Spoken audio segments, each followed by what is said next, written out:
Chapter 1. Taking Advantage. This system is designed to exploit the advantages of target systems, excelling in the art of seizing opportunities. Rejoice, host. Countless systems across myriad realms await your arrival. In the kingdom of Clark, within the city of Soto, a finely dressed young boy walked down the street, his mouth agape in astonishment as if struck by some revelation. Pardon my interruption, but please hold your applause for a moment. What is it, young host? Is your function solely to exploit target systems? Can you not perform any other tasks? What happens if you fail to identify a target system?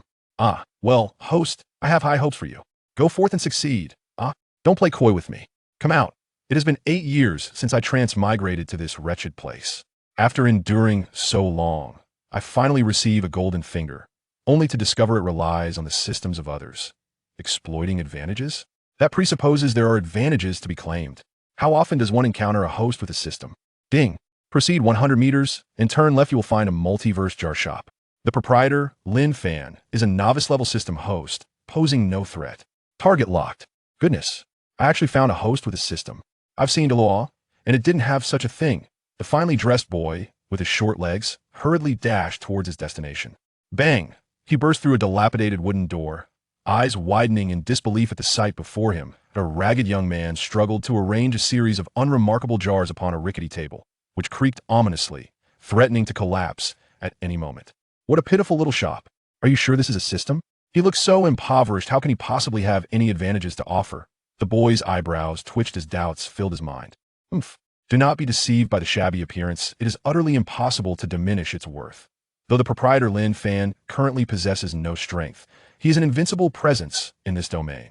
Furthermore, it is best to minimize our communications here. Should we be discovered and placed on a blacklist, it would be quite troublesome. Surely not. Is he truly so stingy over a mere advantage? It wouldn't cost him much. Of course.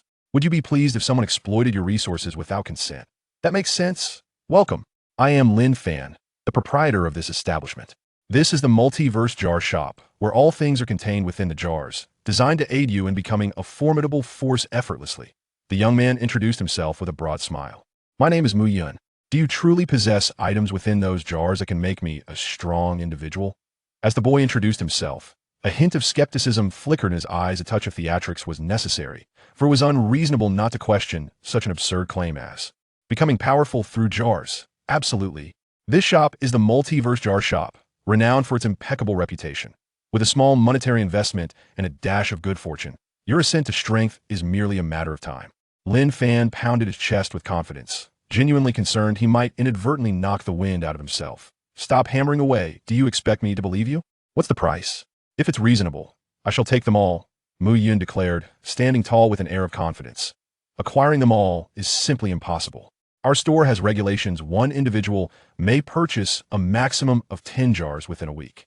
Additionally, each jar costs 100,000 gold soul coins, Lin Fan replied, a flicker of concern crossing his gaze. 100,000 gold soul coins is indeed no trifling sum. While it may be worth the treasures potentially contained within the jars, the lack of reputation for this new establishment could very well frighten customers away. The young boy across from him, though well-dressed, may not have the means to afford such an amount. How exorbitant. Lin, as the owner of a newly opened store, aren't you planning any promotions? After all, I'm your very first customer. Surely a discount is in order? Mu Yun remarked, his brows knitting together in a troubled expression. After a moment's contemplation, Lin Fan resolutely made his decision. For the sake of a prosperous opening, he would take the plunge. After all, selling jars would benefit him greatly as the store manager, for with each sale, he would earn a special jar exclusive to him, enhancing his true power. Currently, he was invincible within the confines of the store, but outside, he was merely a feeble novice. Very well, in celebration of our grand opening, I shall offer you a 10% discount. 10,000 gold soul coins per jar, just this once. How many would you like? Young Mu Yun. With a resounding thud, a large package landed on the table.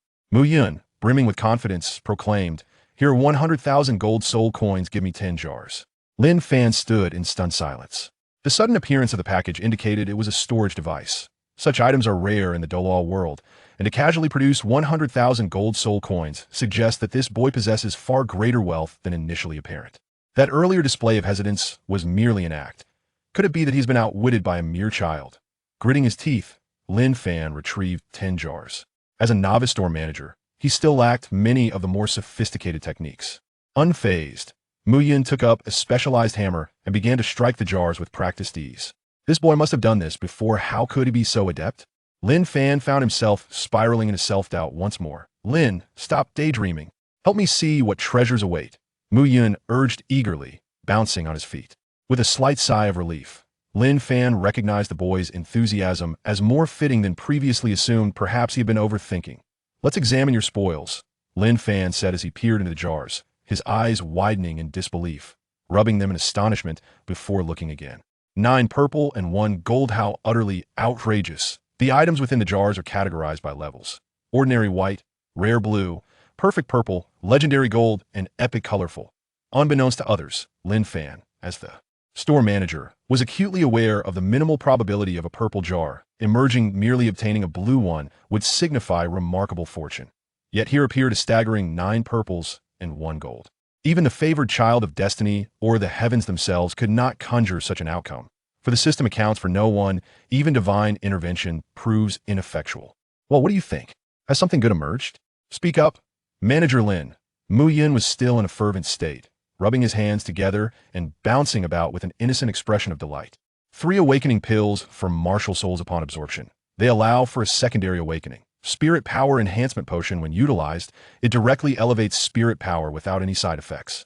Cellular Reinforcement Serum upon injection. It enhances physical prowess without any adverse effects. Chapter 2. Evolution of the Martial Soul. Vision of the Void Spirit. It enables one to see through illusions and perceive the essence of things.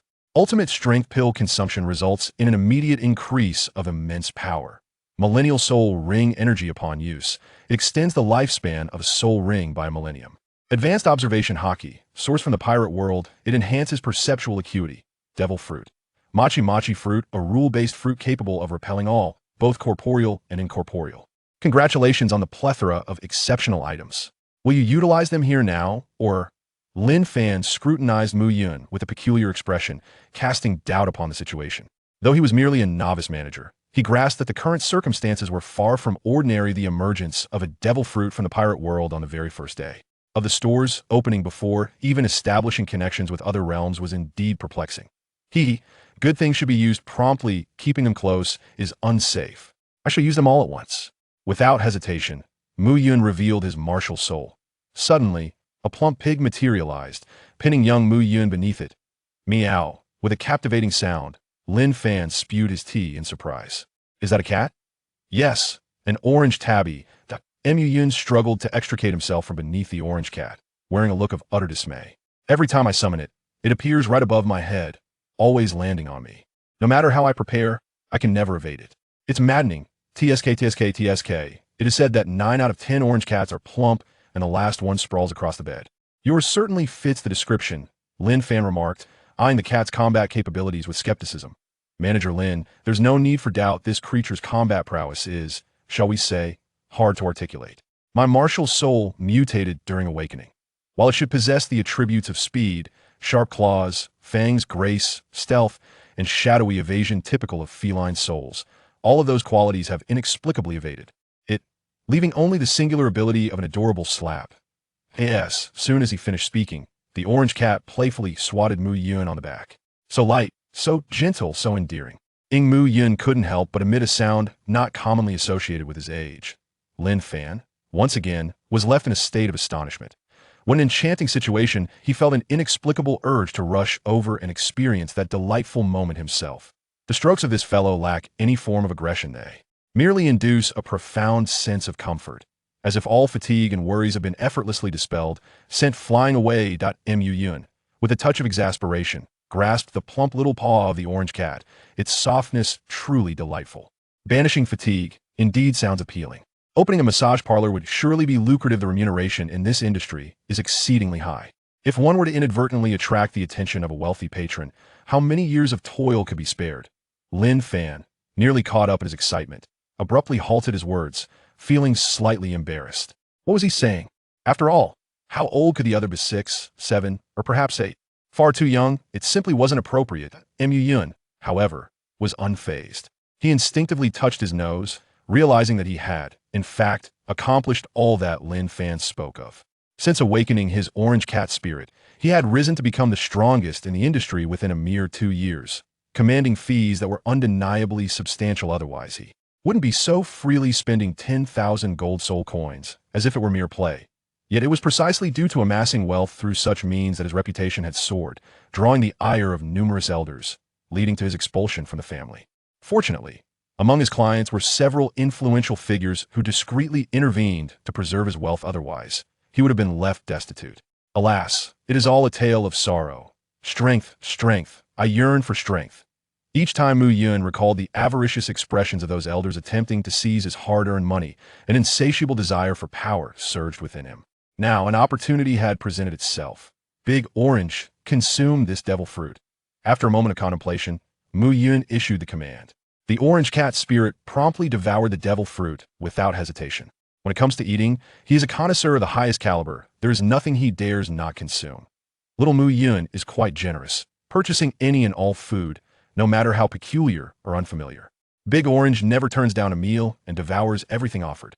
Mu Yun, in truth, harbored a whimsical hope that perhaps the cat might mutate upon consuming something extraordinary. Yet alas, reality proved to be a stark contrast to his aspirations. No transformation occurred, and instead, the cat merely grew plumper, evolving into a rotund, orange pig. At this moment, Lin Fan was once again astounded by little Mu Yun's actions. You did not consume this devil fruit yourself? You actually fed it to your spirit? And furthermore, it can indeed eat? Spirits are merely manifestations of abilities. How can they consume food? Is this truly a spirit or a beast companion? In response to Lin Fan's confusion, Mu Yun rolled his eyes. How should I know? If an explanation is necessary, one could only say that mutation is always a possibility. His primary concern now lay with Big Orange's condition. If the devil fruit yielded no effects, he would be utterly at a loss, devoid of any recourse. As time passed, Big Orange remained unchanged. Alas, it appears to be ineffective. I have my doubts. What use would there be in feeding a devil fruit to a spirit? What a waste of a golden legend. Lin Fan sighed, expressing his disappointment. This was a golden legend devil fruit. Consuming it should have guaranteed a swift ascent to power, merely a matter of time. Yet, instead of disappointment, excitement flickered in Mu Yun's eyes. The appearance of the orange cat's spirit remained unchanged, and its skill was still limited to the adorable.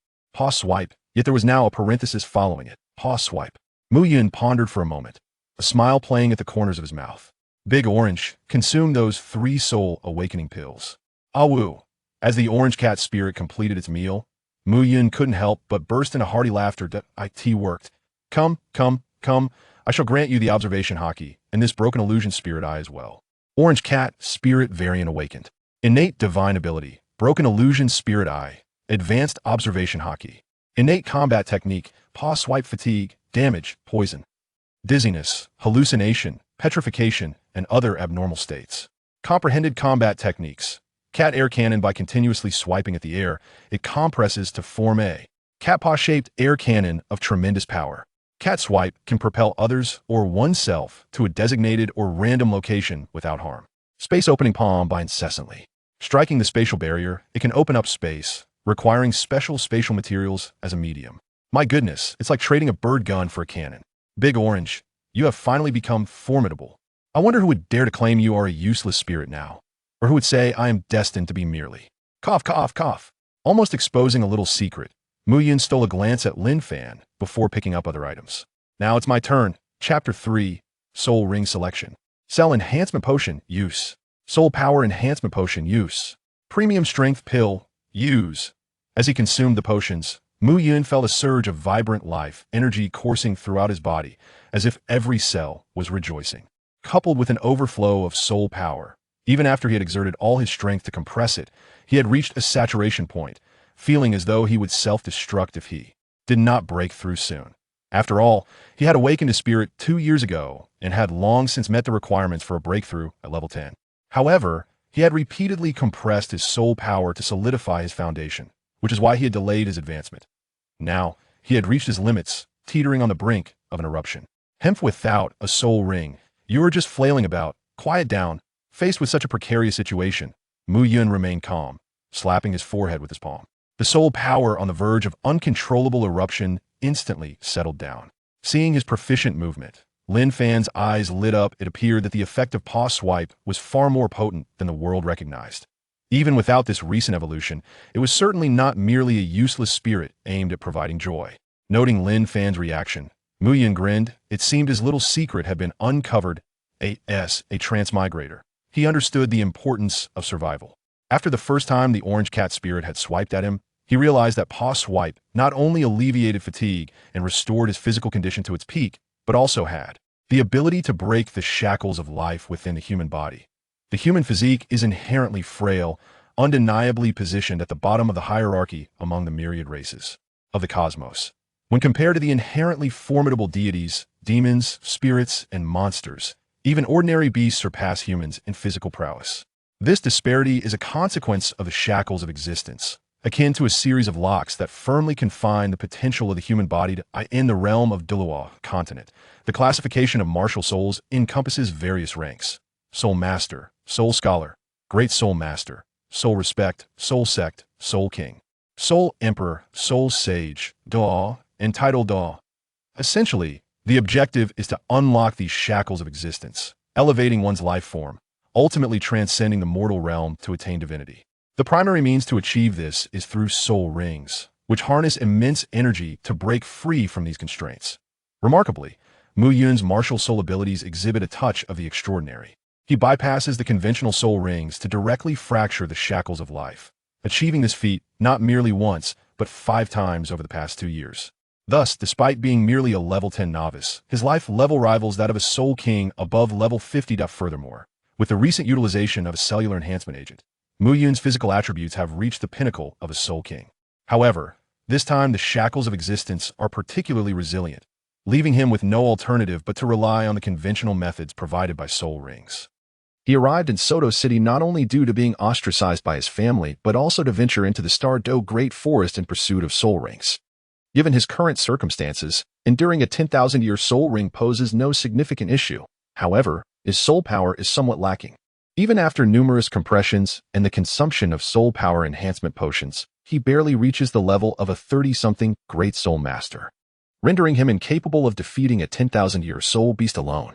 Assistance would be imperative, wherein someone else would need to severely weaken the soul beast, allowing him to deliver the finishing blow. Mian furrowed her delicate brows and directed her gaze towards Lin Fan. Subsequently, she subtly shook her head. Although Manager Lin appeared invincible in this realm, once he stepped outside, he became an utter novice, entirely unable to offer assistance. What a predicament! Is it truly necessary to seek help from those individuals at Shrek Academy? Mu Yun's expression was one of inner turmoil. He was genuinely reluctant to engage with the individuals from Shrek Academy. Aside from the main group, who were exceedingly troublesome, there were 2 members he particularly wished to avoid. Sighing, he decided to first investigate some resources, hoping to find an exceedingly weak 10,000-year soul beast that he could manage. There was no choice, for he could not dare to let anyone discover him, setting aside the golden finger. The mere fact that his physical constitution could withstand a 10,000-year soul ring at level 10 was sufficient to attract unwanted attention and potentially lead to dissection for research purposes. Caution and prudence were the keys to survival. Hadn't he seen how Tang San, with the Xiantian treasure record, guarded his secrets so fiercely that even his own father remained in the dark? It was merely a martial arts manual, after all. And Tang Sec's ultimate techniques were not even considered top tier among martial arts tomes. It was just a matter of transmigration, lacking even a golden finger system. Such a trivial secret paled in comparison to his own circumstances. The more he pondered, the more he felt the necessity for increased caution. He had already revealed too much this time. Thankfully, the shop was devoid of other patrons, and Boss Lin was no ordinary person. Otherwise, he might have entertained thoughts of silencing witnesses, though, of course, he was not capable of such acts. Thank you, Boss Lin. I wish you prosperous business. I shall return in 7 days. In Soto City, the Grand Library, affiliated with the Spirit Hall, boasted an impressive array of resources, all accessible for free to Soul Masters. One must acknowledge that the Spirit Hall excelled in the development of Soul Masters, providing free assistance for soul awakening and offering relevant professional knowledge. It is worth noting that knowledge is priceless, especially when it pertains to soul-related subjects. Prior to the establishment of the Spirit Hall, such knowledge was exclusively held by sects, dynasties, and prestigious families, rendering it utterly inaccessible to the common populace. Not only was it not free, but even acquiring it at a price was nearly impossible. As the sun rose, casting its first light upon the world. The grand library opened its doors, revealing figures flitting about within. The librarian stood bewildered as a young boy clad in elegant garments dashed through the aisles, causing books to flutter and clatter in his wake. Whose child is this? Running amok? This is not how one conducts research. It is clearly play, the librarian muttered, yet made no effort to intervene. After all, one cannot easily refuse a paying customer. The moment Mu Yun entered the grand library, he wasted no time in dropping a hefty sum of 10,000 gold soul coins, instantly clearing his path. At that moment, Mu Yun's eyes shimmered with a faint purple glow as he activated his Breaking Void spiritual eye. Possessing an impeccable memory was merely a fundamental capability, one shared by almost all spiritual eyes. After a brief while, Mu Yun finally came to a halt. He had found what he sought, 2 suitable soul rings for himself. Mu Yun frowned once more, grappling with a dilemma. Both options were appealing, making the choice exceedingly difficult. The great mouthflower, a botanical-type soul beast, flourishes on the periphery of the Douluo forest, particularly near the fearsome crocodile swamp. This solitary creature excels at crafting traps to ensnare its prey, possessing the innate ability of great mouth swallow, a spatial skill that, upon reaching a millennium in age, evolves into a domain-level ability capable of instantly capturing all prey within its vicinity. Its vulnerability lies in its immobility. The fact that it cannot move is a double-edged sword. While its spatial abilities may present a threat, they ultimately constitute a trap.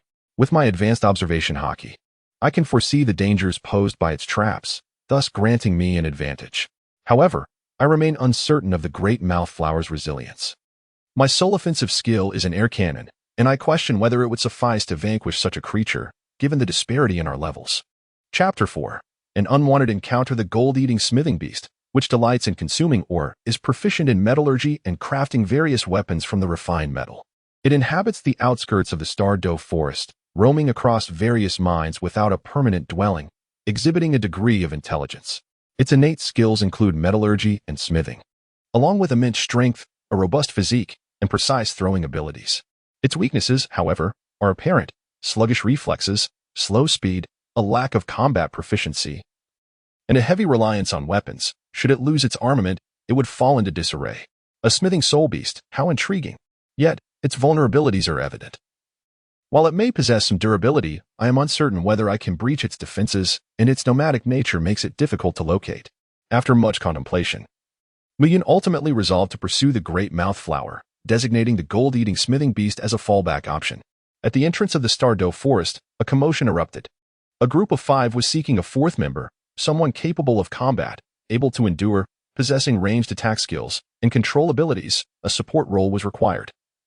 With a minimum level of 20, a 4-person team, led by a 33rd level soul master, was missing 1 member, specifically a healer with detoxification capabilities, with no restrictions on level.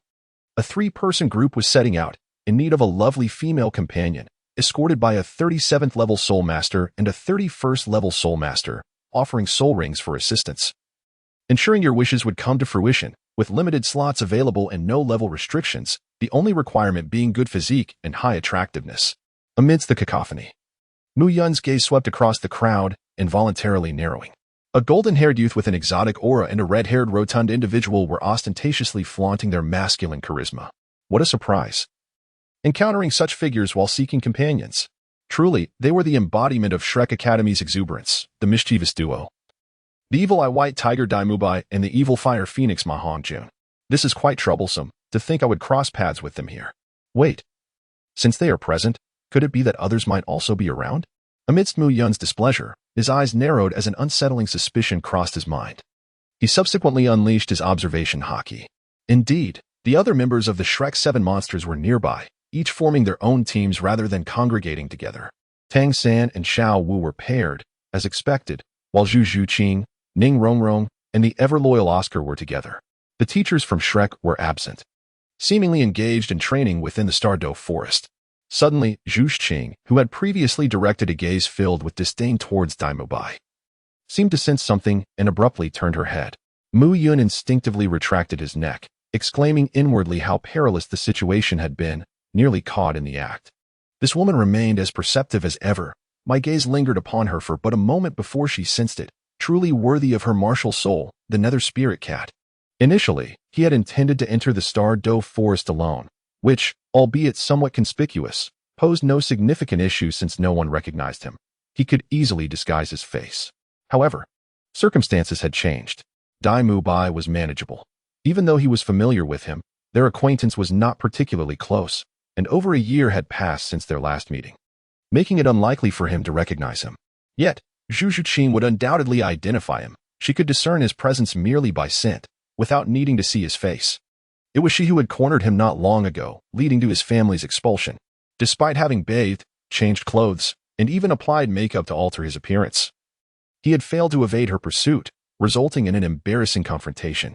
A throng of people had rushed in, creating an excruciatingly awkward scene. Fortunately, he was accompanied by a large orange cat, and given his tender age, he sat quietly to the side, though in truth he was merely quick-witted. Otherwise, it would have devolved into a scandalous debacle.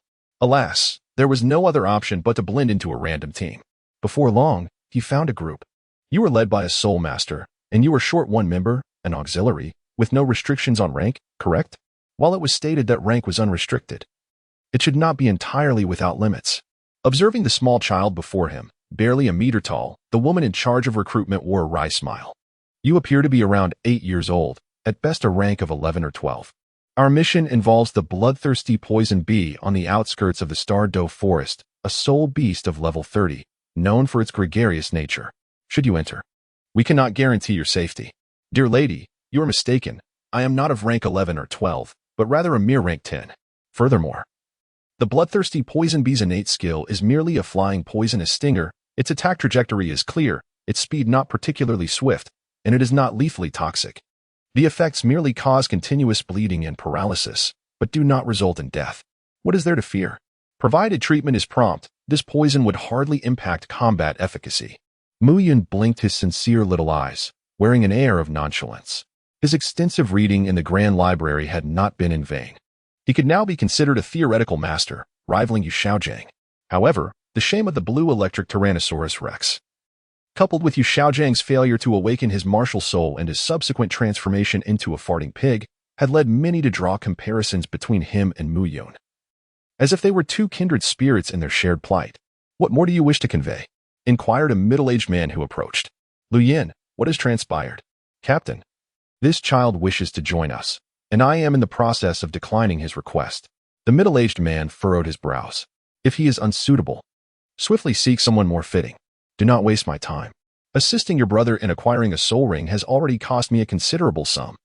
I am a person who earns hundreds of gold soul coins in mere moments. All right, I shall expedite my search. However, auxiliary soul masters are inherently rare, making it quite challenging to find one at this moment. There was a young girl from the Seven Colors Glass sect who served as an auxiliary soul master, but her focus was not on healing or detoxification. Additionally, there is a boy who specializes in food-related auxiliary skills, possessing the ability to heal and detoxify. Yet he remains fixated on that young girl and pays me no mind. Observing her near tears, Mu Yun couldn't help but grin. If it comes to that, why not give me a try? To be candid, auxiliary soul masters who possess both healing and detoxification abilities do exist, but they are scarce and are typically not at a mere 20-something level. As for the food-related auxiliary soul master you encountered, he is an extraordinary exception. Therefore, your options are indeed quite limited.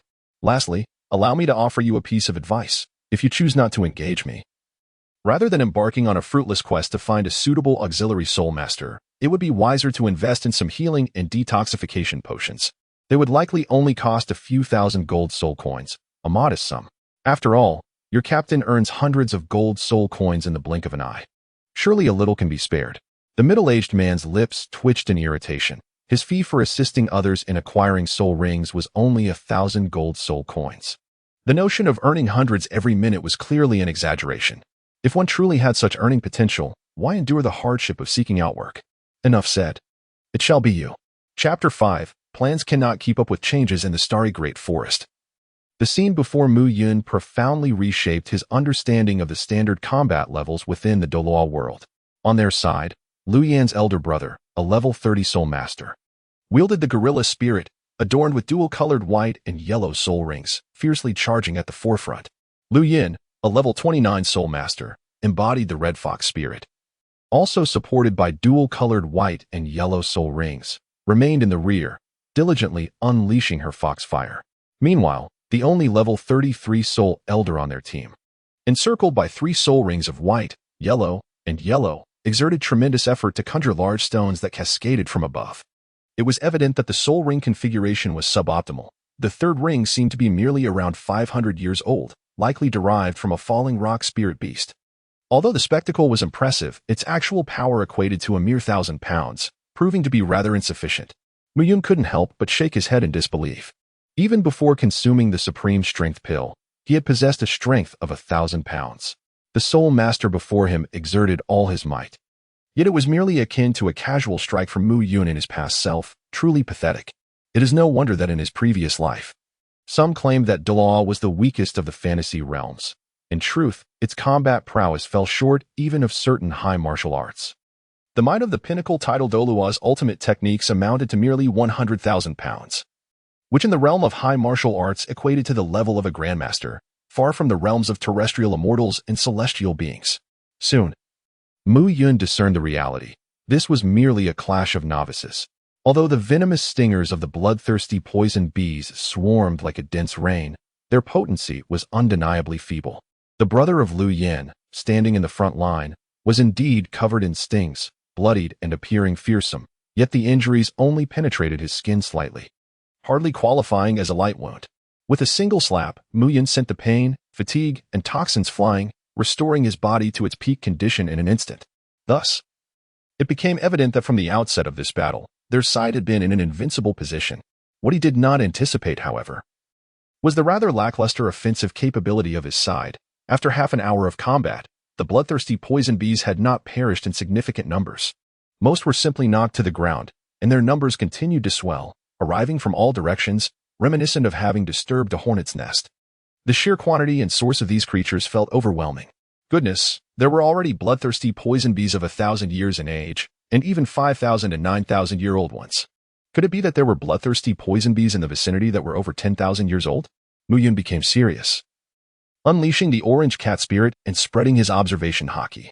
Indeed, 30 miles to the southeast, he discovered a colossal beehive, at the center of which lay a massive bloodthirsty venomous bee, a 30,000-year-old queen bee, and astonishingly, she had no guards by her side.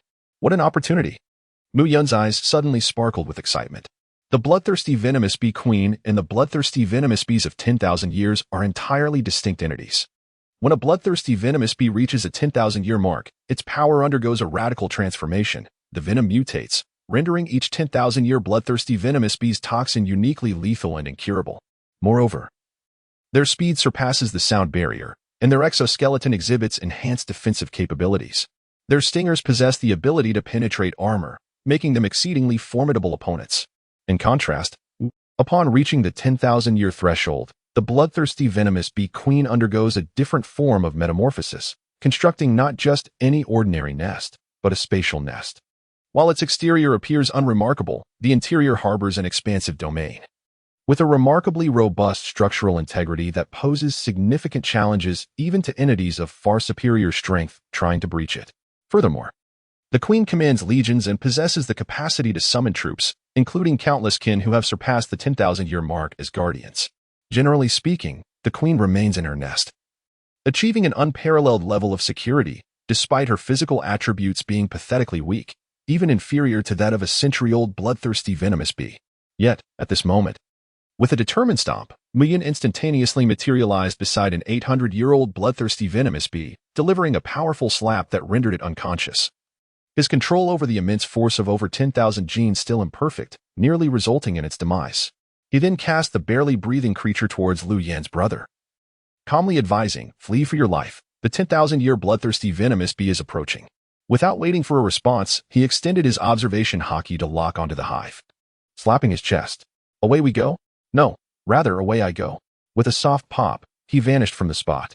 These individuals were merely transient companions, having formed a temporary alliance, unfamiliar with one another, even oblivious to each other's names. They had not inquired, nor did he feel inclined to ask. Even the name of the woman, Lu Yan, he had gleaned from the words of that soul master. Assisting them in capturing their target and providing a warning was already a considerable gesture. Whether they chose to believe or not, and whether they would ultimately survive, was inconsequential. They would leave it to fate. Within the hive, the queen bee reveled in savoring her tribute, honey of 100 flowers, crafted from a plethora of exquisite flora, meticulously gathered by her countless subordinates throughout the starry forest and blended into her favorite honey. Just as the delightful nectar graced her lips, a plump figure suddenly appeared, snatching the honey of 100 flowers without ceremony and consuming it greedily. Ah, such honey, rich and fragrant, leaving a delightful aftertaste. Who are you? An enemy attack. Guards, save me. The bloodthirsty venomous bee queen sprang into action, her corpulent form rolling and tumbling towards the entrance of the grand hall. Entrance soft. A single line in the throat. As a reward, I grant you an air cannon. Boom. Mu Yun suddenly appeared before the queen bee, delivering a powerful air cannon strike squarely to her face. Following closely, he unleashed a relentless barrage of blows upon her, striking with tremendous force as if he were a shadow. In mere seconds, he unleashed several hundred punches, reducing the queen bee to a mere pulp before the soul ring emerged, prompting Mu Yun to finally cease his assault. This entire sequence transpired in a matter of moments, showcasing his efficiency in combat. However, the queen's battle instinct appeared alarmingly deficient. In the face of peril, she resorted to summoning help rather than attempting to save herself. A space-type soul beast, even devoid of formidable combat skills, would certainly possess a spatial barrier. Given the complexity of her spatial nest, one would expect her to have mastered even the most rudimentary spatial barrier techniques. It seemed she had grown complacent, and the shock from my air cannon had left her disoriented.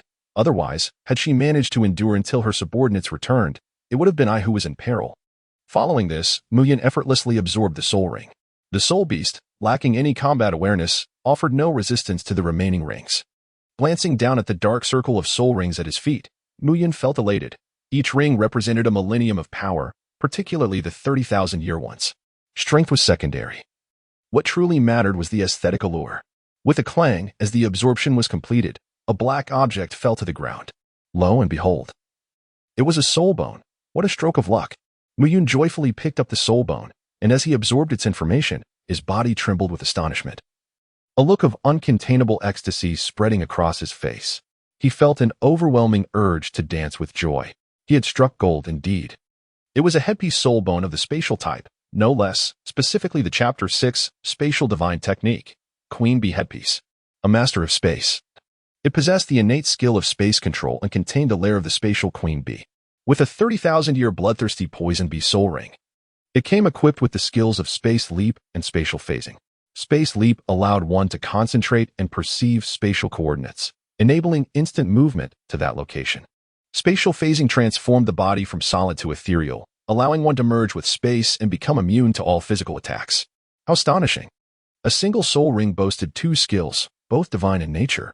The space leap resembled the instantaneous movement seen in Dragon Ball, where one could traverse from one end of the universe to the other in the blink of an eye. The other skill bore similarities to the elementalization found in One Piece. These were truly remarkable escape techniques, and yet, this soul creature had been effortlessly vanquished by me? While it was understandable for the first skill to be ineffective due to its frantic state, it was puzzling regarding the second divine ability. Mu Yun reminisced for a moment, recalling a fleeting instance of ethereality that was swiftly dispelled by a single slap. At this moment, he also comprehended that the adorable strike of the orange cat spirit was not merely a physical assault. It could transcend the tangible and intangible alike, capable of dispersing even the ephemeral notion of emotion, let alone the triviality of elemental phantasm. This is truly a celestial bane. Consider yourself unfortunate. As Mu Yun joyfully refined the soul bone, it became the very nucleus of the entire nest space. With its refinement, the nest space was absorbed into the soul bone. However, Mu Yun's smile gradually began to stiffen as he found himself encircled by a myriad of bloodthirsty poison bees, forming layers upon layers around him. Among them, there were 8 bees over 10,000 years old. Now, if I were to claim that I merely passed through this place, that I was not the one who killed your leader, and that the disappearance of the hive has nothing to do with me, would you believe it? Mu Yun touched the tip of his nose, his eyes filled with sincerity. Suddenly, 8 ancient bloodthirsty poison bees transformed into supersonic bombers, descending upon him from all directions. His home, which had provided comfort for so many years, was lost in an instant. The beloved, esteemed, and indulgent elder sister was also gone. Who could possibly endure such a loss? Spatial leap. Mu Yun pressed his finger against his brow, instantly invoking his extraordinary skill. As a seasoned aficionado of the Dragon Balls, He understood the importance of ritual, even if the gesture seemed unnecessary. Just before vanishing, he managed to make a playful grimace and a cheeky gesture. He was certainly not like that inept queen bee.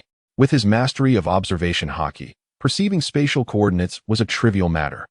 As he closed his eyes and opened them again, Muyun found himself back in Soto City, right at the entrance of the Universal Jar shop.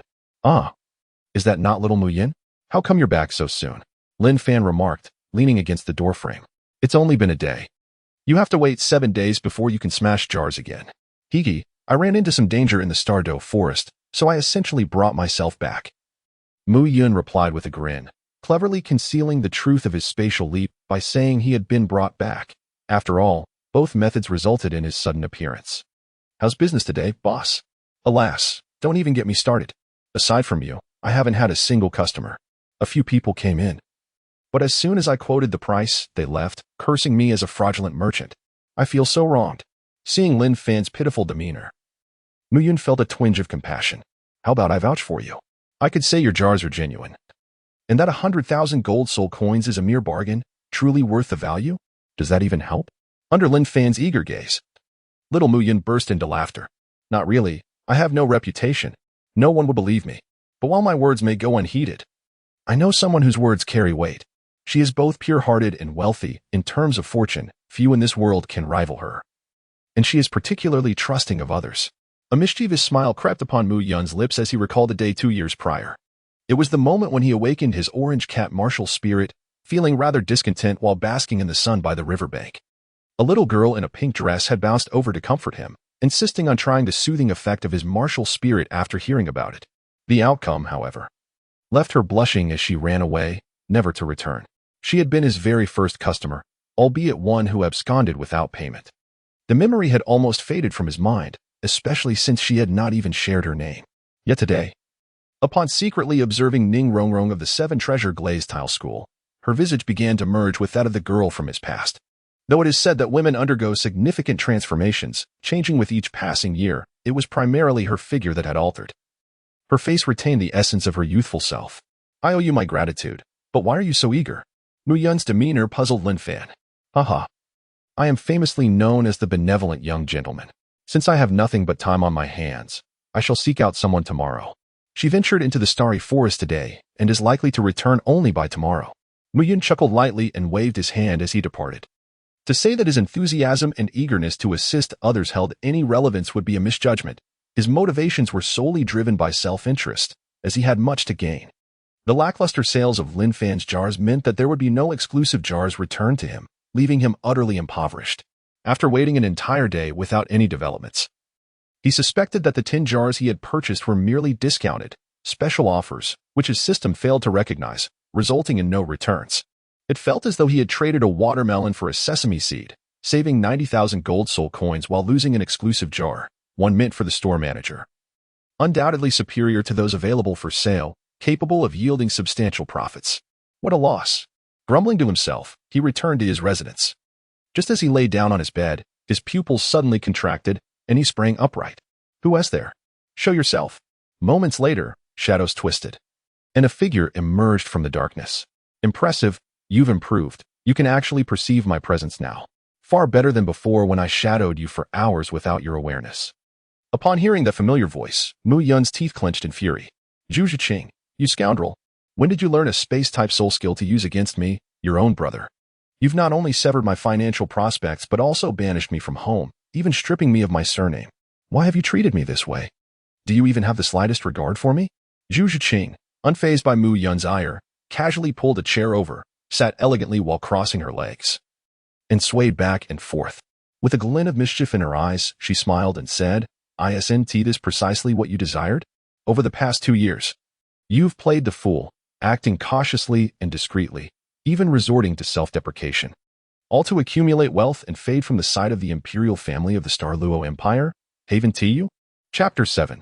Resolve past grievances. Although your martial soul awakening failed and shifted towards an unfavorable direction, you possess a full innate soul power of level 10, which is indeed rare in the annals of martial soul awakenings. Based solely on this, the Douluo royal family would never allow you to flourish. Furthermore, as the legitimate son of the Zhu family, you are destined to inherit the position of family head, they would not dare take that risk. For a century, the Douluo royal family's approach towards our Zhu family has been clear. While women may excel, they must marry into the royal family, leading to internal strife, where only the most resilient survive, ultimately falling into the hands of the royal family. As for men, they may only be mediocre. Those who excel either perish or vanish, while the fortunate ones are left crippled, at least preserving their lives. The reason our father ascended to the position of family head was merely because he was the best among the lame, and his sole power was merely a product of resources meant to maintain appearances. In reality, his combat prowess likely could not even rival that of a formidable soul sage. Although previously unaware of the methods you employed to suppress your innate soul power at level 10 for 2 whole years without acquiring a soul ring, it has recently become evident that such suppression can no longer be maintained. Your father has received intelligence indicating that someone has laid plans in advance, awaiting your departure to obtain a soul ring in order to confront you. Thus, he found an excuse to send you away, even going so far as to strip you of your inheritance as the head of the family, all in a bid to safeguard your well-being. Please do not harbor resentment towards him. Mu Yun gazed at the enchanting figure before him, a woman with flowing black hair and strikingly beautiful features, whose eyes, although cold, were a hint of lifelessness. Zhu Qing.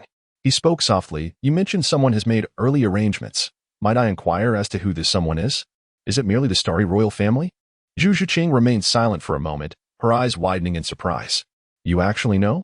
Those old geezers within the clan have meddled, haven't they? The royal family's intent is to eradicate threats, while their true aim is to covet my modest fortune. Isn't it? Mu Yun squinted slightly, beginning to recall the elders who often targeted him, jotting down their appearances in a small notebook with the intent of settling the score later. A small amount of money, you say? In the past 2 years, you've surely amassed at least 10 million gold soul coins, haven't you? And this is merely a trivial sum. Zhu Qing ground her teeth, her 2 small canines clicking ominously. She was not one to indulge in spending. Over the years, even with her accumulated New Year's money, she had barely saved up to 100,000 gold soul coins. Meanwhile, this little brat had managed to rake in millions by charming women with his martial spirit. It was utterly outrageous. Hee, all of this is the fruit of my hard work. Don't be envious now. I would never be envious. Perhaps. But you might soon find yourself envious, even resorting to borrowing money from me. Absolutely not. By the way, my brilliant elder sister, I came to Soto City to unwind and avoid some troubles. What brings you here? Mu Yun lay languidly on the bed, utterly exhausted from a day of turmoil. Although he could utilize the abilities of his orange cat martial spirit to dispel fatigue, he saw no need to overexert himself. Sleep was still essential. There's a Shrek Academy here, reputed to admit only monsters, and the faculty is quite impressive. I'm here to grow stronger. A fleeting glimmer of hope. Perhaps the last flicker of hope crossed Zhu Qing's eyes. Higi, it's not entirely inaccurate to say they only accept monsters. But claiming the faculty is impressive borders on deceit. The admission standards are set so high that only a handful meet the criteria. Principal Fred must be financially strapped, likely struggling to pay the teachers' salaries. Mu Yun chuckled, recalling how Shrek refused to accept students yet retained their registration fees, even resorting to displaying soul rings to intimidate others. Wasn't this akin to deceit and trickery? I remarked, oh, wise elder sister, surely you are not drawn to that irresponsible rogue Daimabai, are you? No. It is not for him that I am here. Zhu Qing stammered for the first time, a hint of panic creeping into her demeanor. Was she attempting to ignite his fighting spirit, to contend for that position? You must understand, your actions can lead to but 2 outcomes. Failure, which would mean your demise, or success, resulting in the death of eldest sister Zhu Yun. Then what can I do? She lamented, her voice heavy with despair, the shadows of hopelessness deepening in her eyes. Mu Yun gradually sat up, a trace of disdain flickering at the corners of his lips as a formidable aura began to emanate from him. Why should we adhere to the rules set forth by the Douluo royal family? They relish the survival of the fittest mentality. Let them play their own game. Why must my Zhu family's daughter be sacrificed? Simply because of those 2 obscure titled Douluos hidden deep within the palace? One at level 91 and the other at level 92, both bolstered by resources, are insignificant compared to the might of the Spirit Hall. Sooner or later, I shall strike them down. Zhu Qing covered her crimson lips, her face a mask of astonishment as she incredulously exclaimed, This aura, are you a soul king? No. I am merely a humble soul master of level 20 who has just acquired my first soul ring. Mu Yun retracted his aura, returning to a languid demeanor. Level 20? Nonsense. Our Shrek Academy also has several Soul King instructors, yet their presence does not compare to yours. Wait a moment. You attained level 20 right after acquiring your Soul Ring? What age was it? The first Soul Ring has a maximum limit of 423 years, and upon absorption, it typically grants soul power around level 12. You absorbed your Soul Ring and immediately achieved level 20? That is hum. A black Soul Ring materialized beneath Mu Yun. Look at your astonished expression. A 30,000-year Soul Ring. Surprised, aren't you? Mu Yun proudly displayed his Soul Ring. Ah, a black one. It truly is a 10,000-year Soul Ring. This is inconceivable. According to the Master's theoretical research, the maximum limit for the first Soul Ring is 423 years. Even under extraordinary circumstances, such a vast discrepancy is implausible. Amid Zhu Zhuqing's exclamations, Mu Yun could not help but rub his ears. Indeed, as expected of a woman, her voice was piercing, almost rupturing his eardrum. Isn't the so-called limit merely an invitation to be surpassed? There is no need for such alarm. Furthermore, the master you mentioned is undoubtedly Yu Xiaojiang, and the theory regarding the 423-year limit of the first Soul Ring has long been established by the Spirit Hall. It is not his original discovery, so there is no need to embellish his contributions. Consider this. The probability of determining the maximum lifespan of Soul Rings is not a mere fantasy. It necessitates extensive data collection and computation, a task far beyond the capabilities of any single individual. Only an institution as grand as the Spirit Hall could accomplish such a feat. Moreover, my extraordinarily clever elder sister, if you truly wish to grow stronger, you must not adhere to Yu Xiaojiang's theoretical framework, especially regarding Soul Ring compatibility. That notion is truly laughable. Chapter 8. Reasonable teaching cannot produce monsters. How can this be? I find the Master's analysis of Soul Ring compatibility to be quite reasonable. Zhu Zhuqing's eyes displayed a hint of skepticism, although her acquaintance with Yu Xiaojiang was brief. His extensive theoretical knowledge regarding soul beasts earned the admiration of the Shrek 7 monsters. Indeed, it is precisely because it is too reasonable that it hinders true strength. Or perhaps it is more accurate to say that it offers only limited power, which is utterly insufficient. Mu Yun chuckled softly, shaking his head in response to Zhu Zhuqing's skeptical gaze. He continued, his theory regarding the configuration of soul rings cannot be entirely dismissed. However, it lacks depth. It may yield proficient soul masters, but it fails to produce true monstrosities. Allow me to illustrate with an example. Tang San, his most esteemed disciple. The first soul ring selected for him by Yu Xiaojiang was the mantis shrimp, intended to enhance the resilience of the blue silver grass, while also incorporating a mild neurotoxin. At first glance, this seems quite reasonable. Yet, upon deeper reflection, one must ponder how sturdy a mere 400-year-old mantis shrimp could truly be. How much fortitude could the blue silver grass possibly gain from it? Nevertheless, it is undeniable that Tang San's first soul skill, entangling, is indeed difficult to escape from. Zhu Zhuqing remained perplexed. Do you genuinely believe that is solely the mantis shrimp's merit? The blue silver grass is not the same as the ordinary variety. Tang San's blue silver grass is distinctly exceptional. Mu Yun did not fully articulate his thoughts. After all, it is prudent to keep one's ability of foresight under wraps. It would be wise to refrain from mentioning the blue silver emperor, as words can lead to calamity. One never knows which obscure corner might harbor Tang San's father, a man notorious for his ruthless disposition. A careless remark could lead to dire consequences. Furthermore, the notion of using a toxin to numb the nerves is rather ludicrous. Tang San is a master of poison and certainly does not require assistance with such trivialities.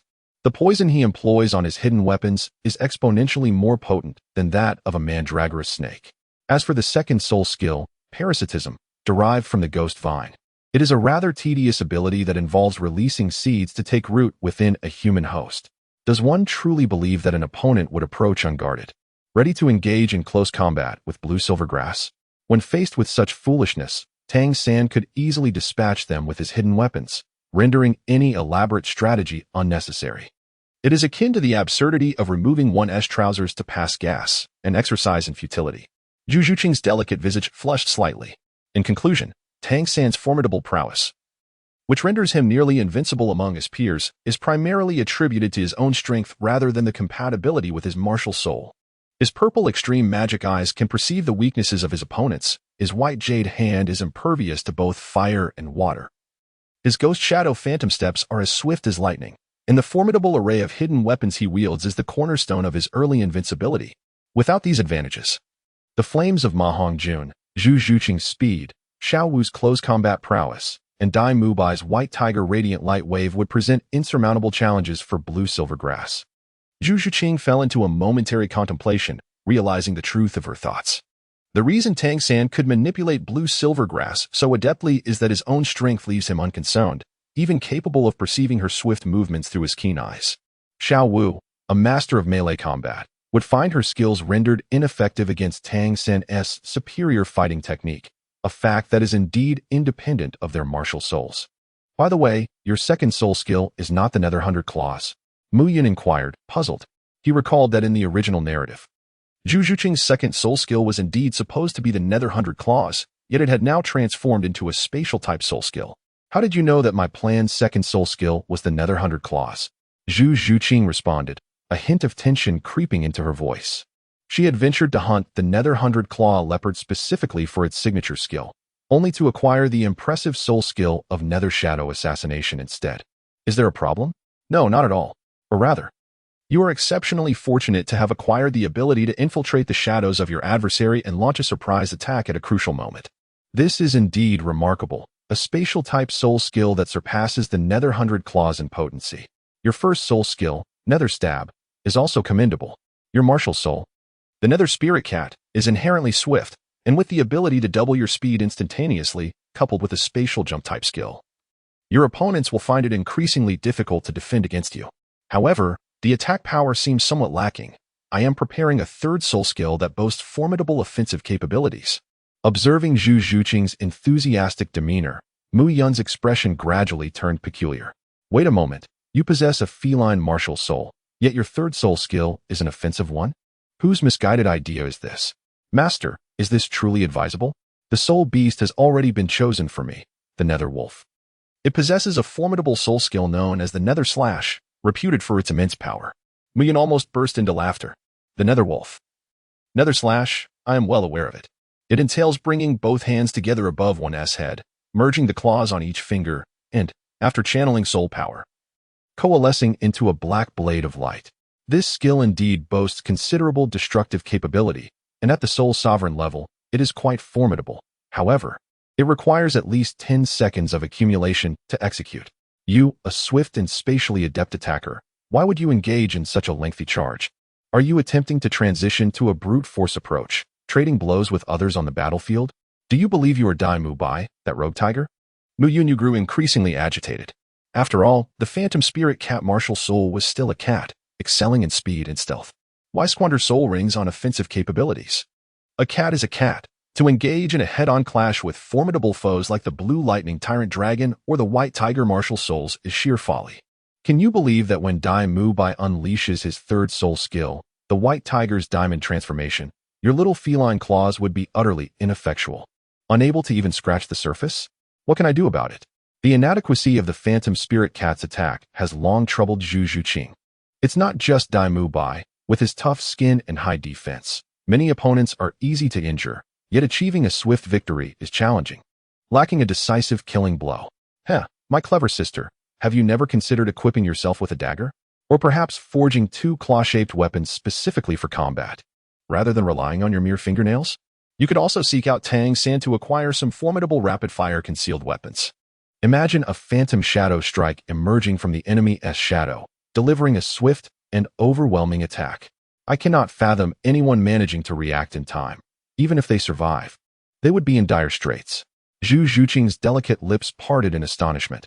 Her younger brother possessed a rather cunning side. This combination of lethal maneuvers could certainly pose a significant threat, even to a soul saint like Principal Fred.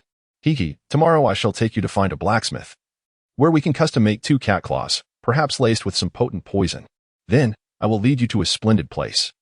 And I assure you that your desires will come to fruition. Chapter 9. The Bottle Message System. What the? Who is it this time? Can't anyone allow me a good night's sleep? Mu Yun sprang from his bed, seething with indignation, having just expelled Zhu Zhuqing. His delightful reverie had only just begun to unfold, teetering on the brink of an exhilarating climax, when an unidentified object struck him squarely on the forehead, not in a corporeal sense, but rather at a soulful level, one that transcended the defenses of the body. In an instant, a cacophonous sound invaded his dreamscape, rendering him incapable of remaining oblivious. Douluo continent, Muyun, the drift bottle system has matched with you. Do you accept the invitation? Ah, how fortuitous. Here I am, nestled in the comfort of my home, and a pie falls from the heavens, presenting itself unbidden. I shall not be remiss in seizing this opportunity. Accept invitation. Upon making his choice, Muyun felt a fleeting blur before he found himself in a verdant valley, alive with the melodies of birds and the fragrant blooms of flora. Petals of a soft pink fluttered through the air, seemingly infinite, defying gravity in their descent. As if no breeze existed. What on earth is happening here? This is quite the spectacle.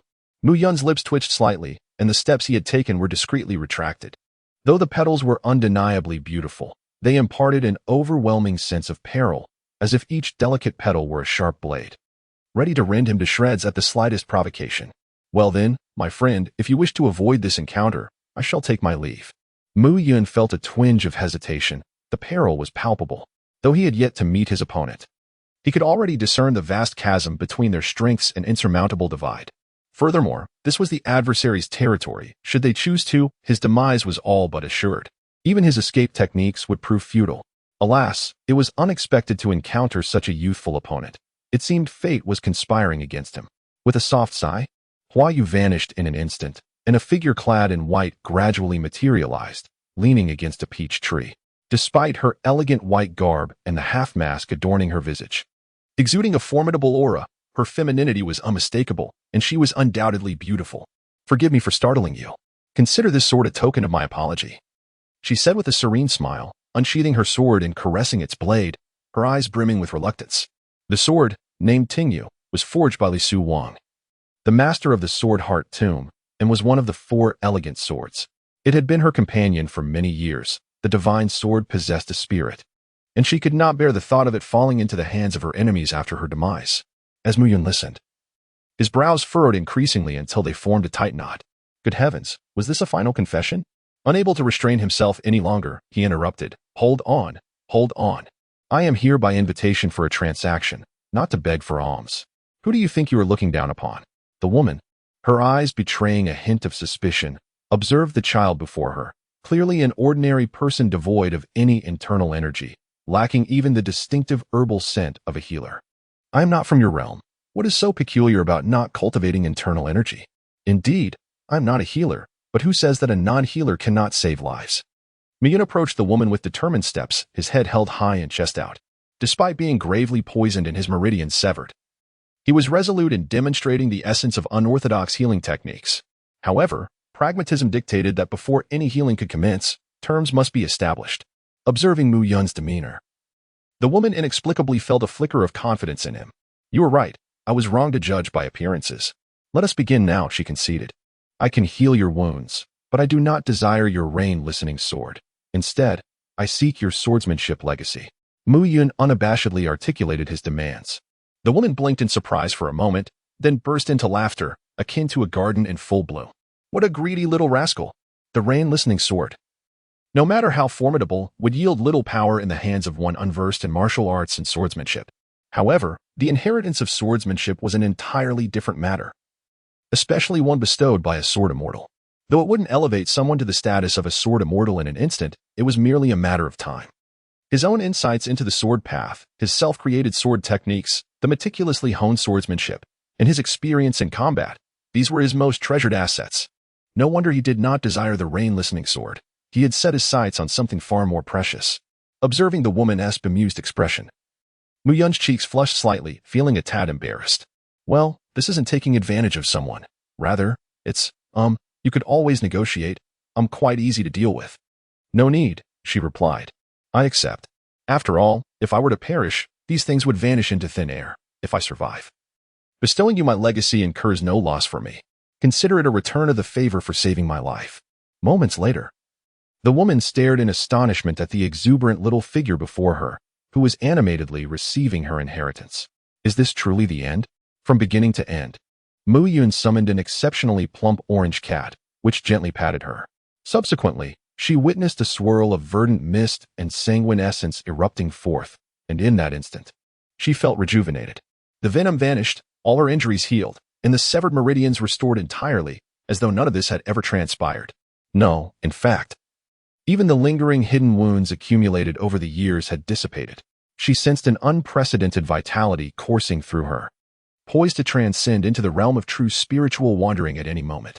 Ah, these two streams of energy represent the injuries you bore, ideally. A living soul should have endured them. However, it appears you have no other options, so I shall reluctantly assist you in resolving this matter. Miyun thoughtfully instructed the orange cat spirit to flatten and collect the two gaseous entities. It was no jest. These were valuable treasures capable of inflicting lethal poison wounds on even the mightiest of warriors, a formidable weapon that could spell doom for anyone it touched. Such potential could not be squandered. The orange cat, meanwhile, piqued the curiosity of a nearby woman, who approached it and, unable to resist, gently stroked its fur, finding it delightfully soft to the touch. Mu Yun's martial soul possesses a mutation akin to that of Yu Shaojiang, both capable of transforming between the tangible and the intangible, existing independently. Ah, this is my martial soul, a manifestation of the system in our world. One can awaken their martial soul through a certain ritual at the tender age of 6. Might I inquire if it is possible? A glimmer of anticipation sparkles in her eyes. I am uncertain, but we could certainly attempt it. Fear not, for this endeavor shall incur no cost. Consider it a benevolent gift. Mu Yun casually took out several awakening stones and arranged them into a formation according to his memory. Then, he infused it with soul power. Boom! A magnificent giant sword appeared above the woman's head. It truly worked, and its power was astonishing. Mu Yun was sent flying by the imposing aura of the colossal sword spirit, a flicker of ecstasy dancing in his eyes.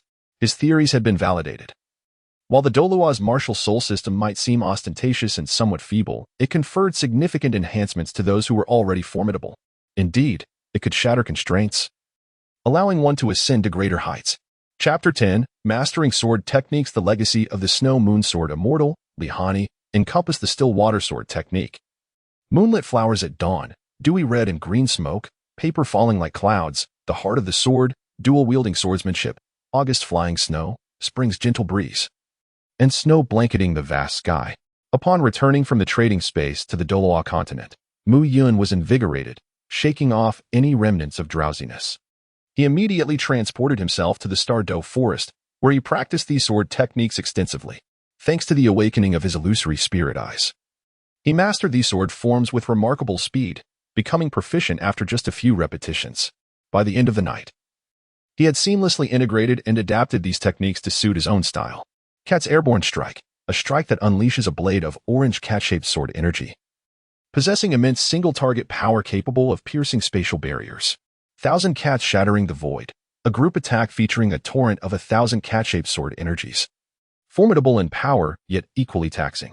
Cat's Blossoms in Chaos, a sword domain where blossoms fill the sky, each plum blossom representing a different state, poisoned, injured, dazed, weakened, or dying, ensuring chaos for those caught within.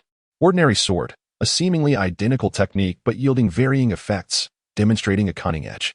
Moreover, he discovered that in the Douluo world, soul power could also energize sword techniques without the need to convert internal energy. Ah, the Snow Moon Sword Immortal, Lihani, would likely be a paragon in the Douluo realm, perhaps only rivaled by the likes of Qian Doulu, Tangchen, or Poseidon, given their possession of divine artifacts. As for others, ding. This system has successfully capitalized on the advantages of the drift bottle system, allowing for a weekly drift bottle invitation. Miyun suddenly paused. What? Are you suggesting that I can actively send out invitations for bottle trading in the future? Indeed. However, it can only be done once every 7 days. While the original version has a cooldown of merely 1 day. That is still quite impressive. Does this imply that you are taking advantage of the situation? This seems to be a method of usurping the opponent's system capabilities. The previous universal jar system did not operate in such a manner, Mu Yun inquired with curiosity. There are both significant and minor advantages in such situations, and they vary greatly. Is that so? Can I use the drift bottle now? It is currently in cooldown. Please wait for 7 days. Furthermore, do you possess any valuable items for trading with others? It is not every day that one encounters a powerful being like the Snow Moon Sword Immortal in such a weakened state, allowing for such a substantial advantage. Hehe. I cured her poison, healed her injuries, saved her life, and even assisted her in awakening her martial soul, enabling her breakthrough to the divine travel realm. How can it be said that I am taking advantage of her? She gained much from it as well. Did you not see her express her gratitude to me in the end? Mu Yun, brimming with pride, had accumulated several awakening stones, a remarkable gain indeed. The only regret was the absence of a fine sword. In the world of Douluo, exceptional swords are scarce. The most renowned seems to be the Azura sword, currently in the possession of Tang Chun in the City of Slaughter. Such a treasure is meant for the inheritors of the Azura, and it is unlikely I could wield it.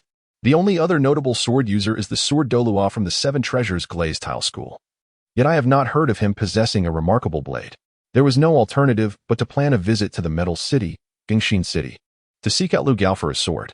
Besides his exceptional skills, he possesses a wealth of rare metal resources. I must go soon, otherwise those precious items may fall into Tang San's hands. With the plan set, Mu Yun returned to his residence. By then, dawn had broken, and it was impossible to continue that unfinished dream. He gave himself a firm slap to dispel the fatigue. Mu Yun, I have arrived. Open the door. Coming.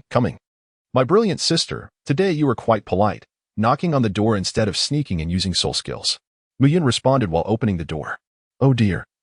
What are you blathering about? There are others present. Zhu Zhiqing exclaimed, her frustration palpable as she nearly leapt to her feet, wishing to silence Mu Yun's reckless words. Little did Zhu Zhiqing realize that she had undergone significant transformations, especially in Mu Yun's presence. As if all the potential tragedies that once loomed were now rendered trivial and no longer a source of concern. As Mu Yun peered in, she beheld a figure clad in a simple white gown, her sleek ear-length hair framing a delicate visage, exuding an air of serene nobility. Despite her youth, it was evident that she embodied the grace of a refined lady of high society.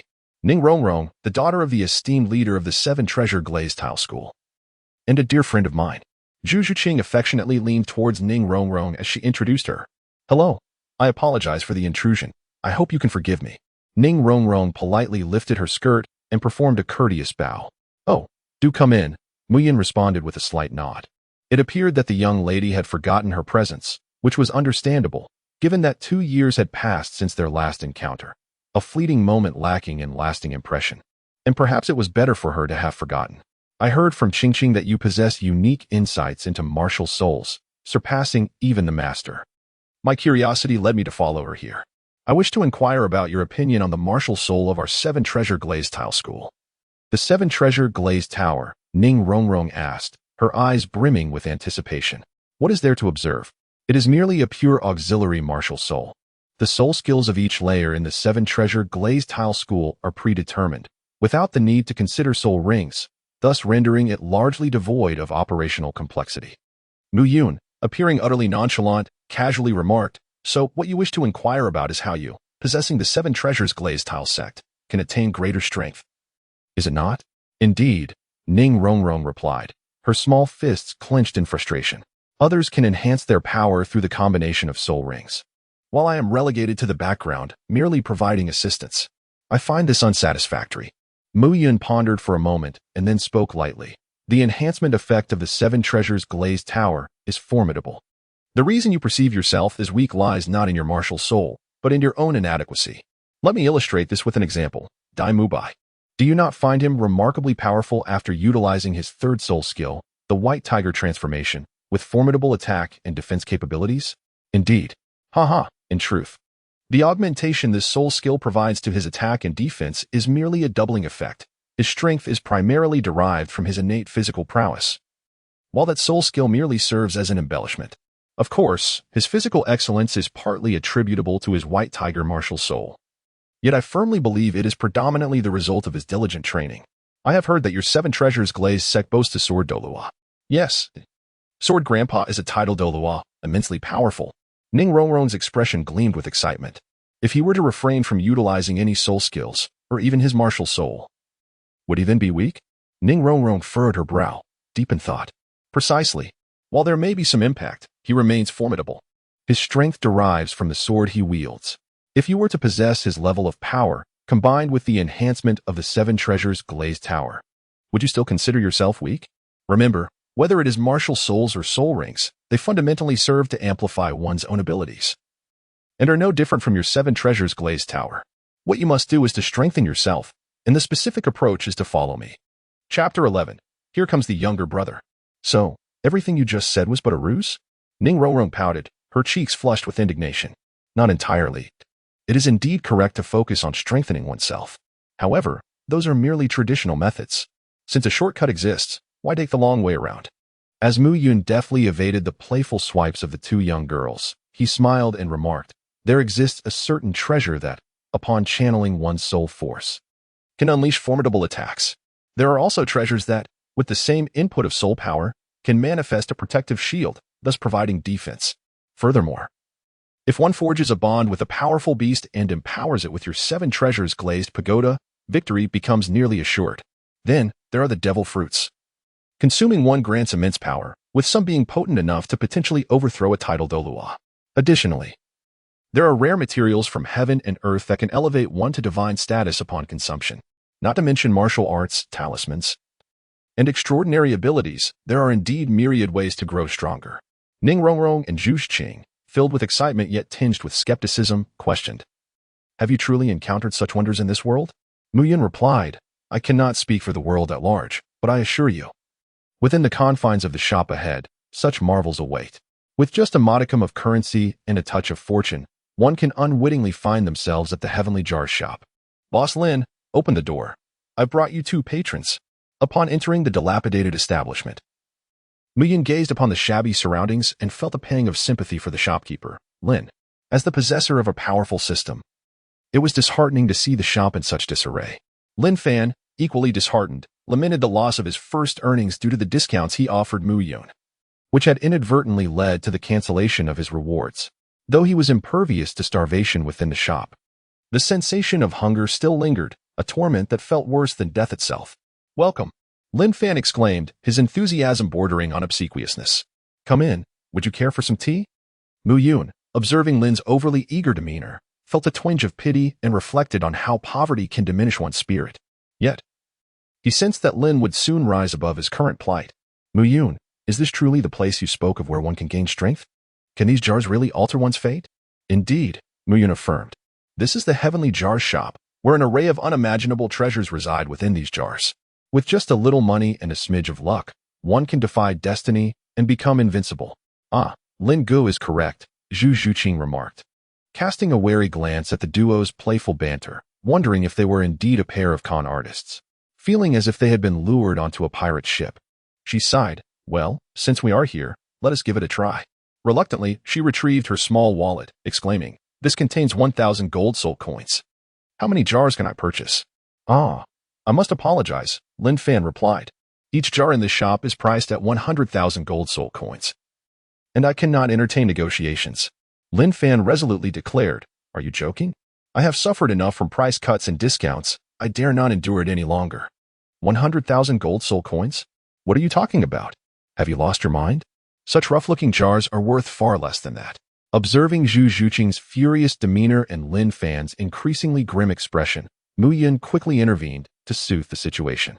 He was well aware that despite Lin Fan appearing powerless at the moment, he was invincible within the store.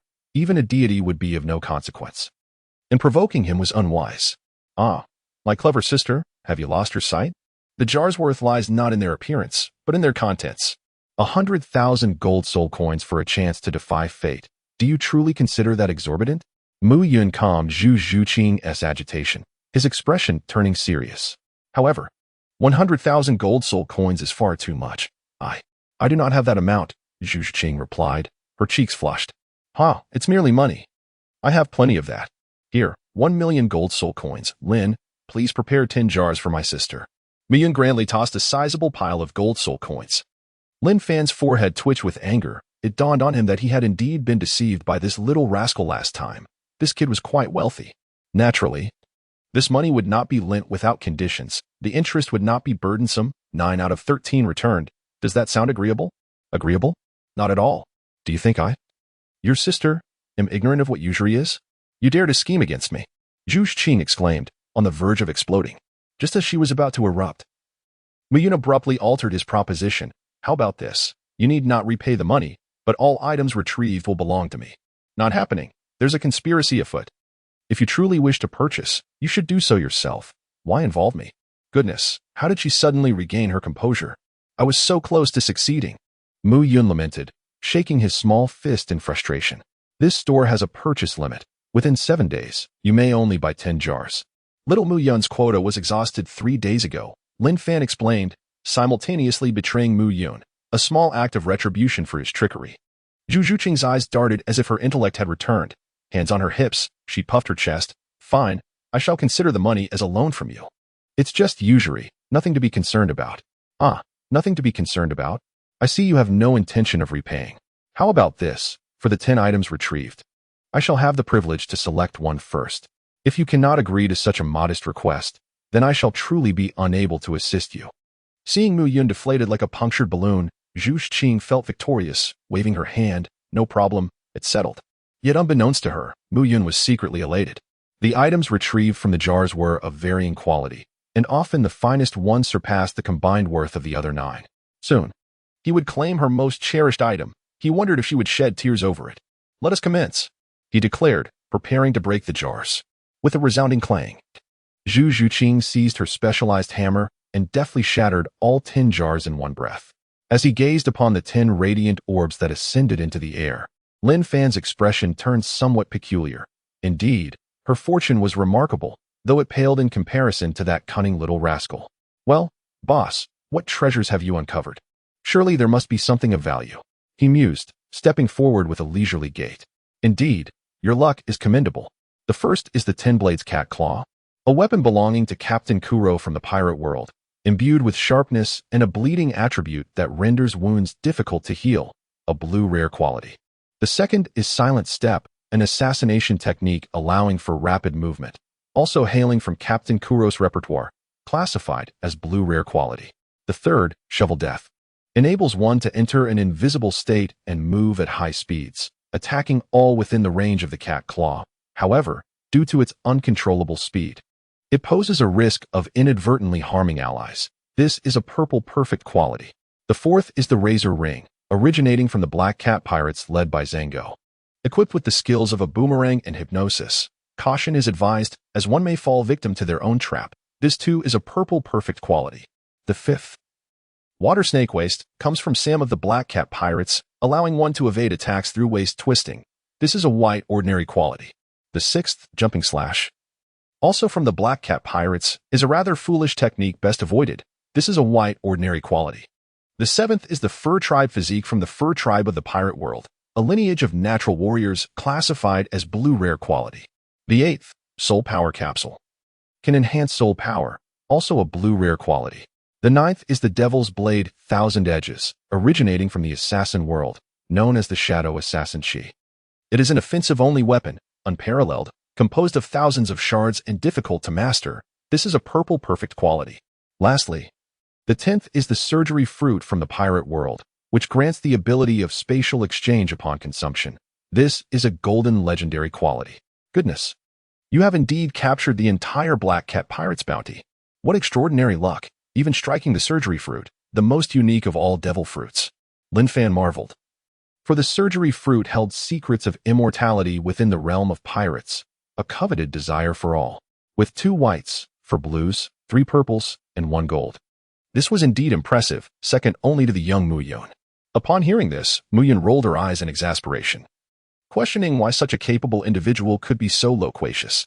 Despite feeling somewhat lost in the conversation, Zhu Zhuqing perceived the significance of the Surgery Fruit, glimmering with golden radiance.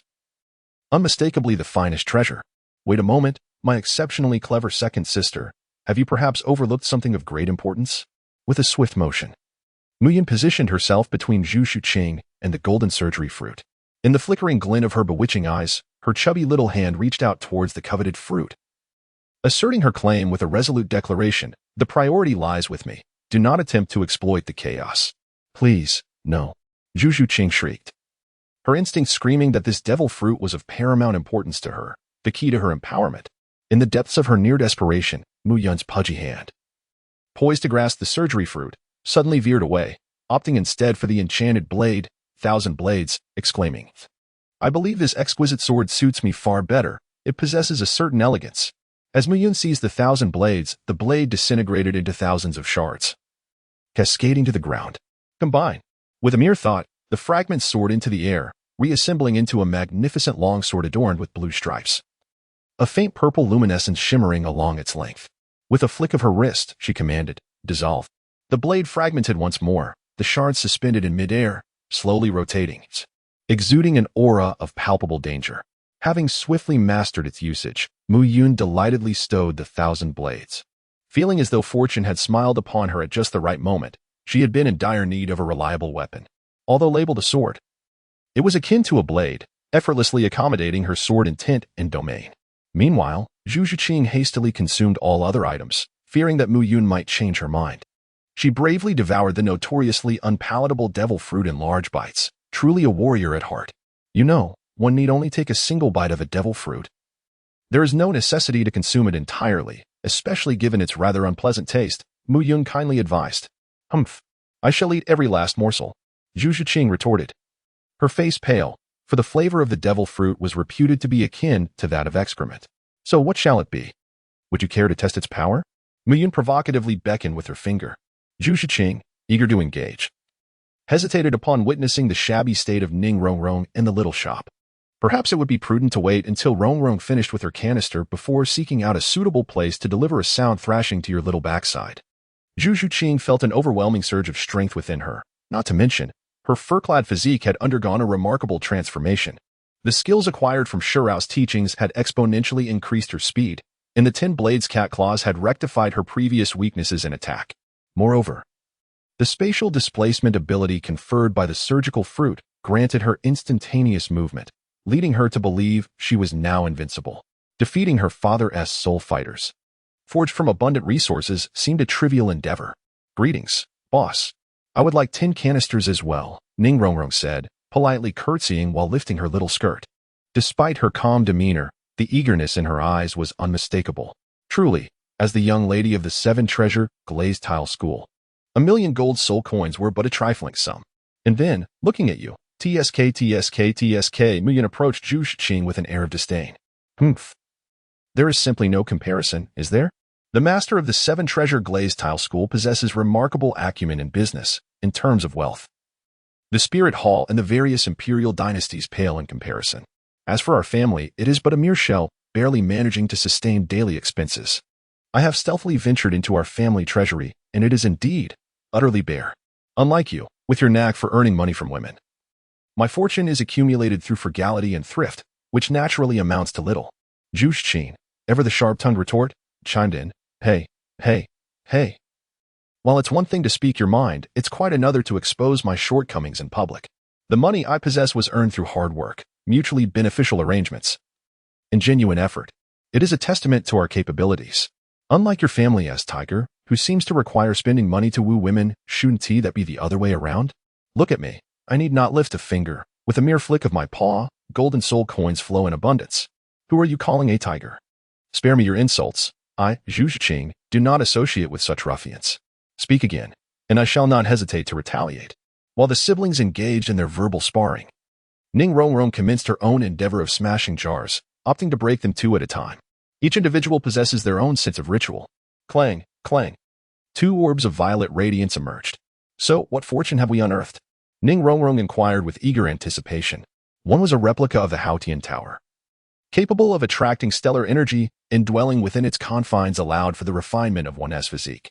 Moreover, it boasted formidable defensive capabilities and could unleash stellar attacks. Though merely a replica, it was still a commendable treasure of perfect purple quality. The other was a replica of the Demon Suppression Tower. Endowed with the power to subdue malevolence, it served as a prison for demonic creatures, while also enabling the wielder to harness the strength of the imprisoned entities in battle. Its grade was modest, but it could effectively contain second-tier demonic beasts, also of perfect purple quality. Chapter 13. The Girl Favored by the Tower Goodness. Treasures have been revealed. And it seems that Manager Lin's jar is connected to the realm of cultivation? Mu Yun felt a pang of envy mixed with bitterness. Treasures. In the Douluo world, the mightiest weapons are the Sea God Trident and the Shura Bloodsword. These so-called divine artifacts merely carry a trace of divine power, significantly inferior to true treasures. Lin Fan felt somewhat bewildered. It was already extraordinary for the jar to yield a devil fruit so early, and now it had even produced treasures of such high prestige. And to it that, clang, clang, clang, clang, clang, clang, clang, clang. Seizing the momentum, Ning Rongrong smashed open the remaining jars in quick succession.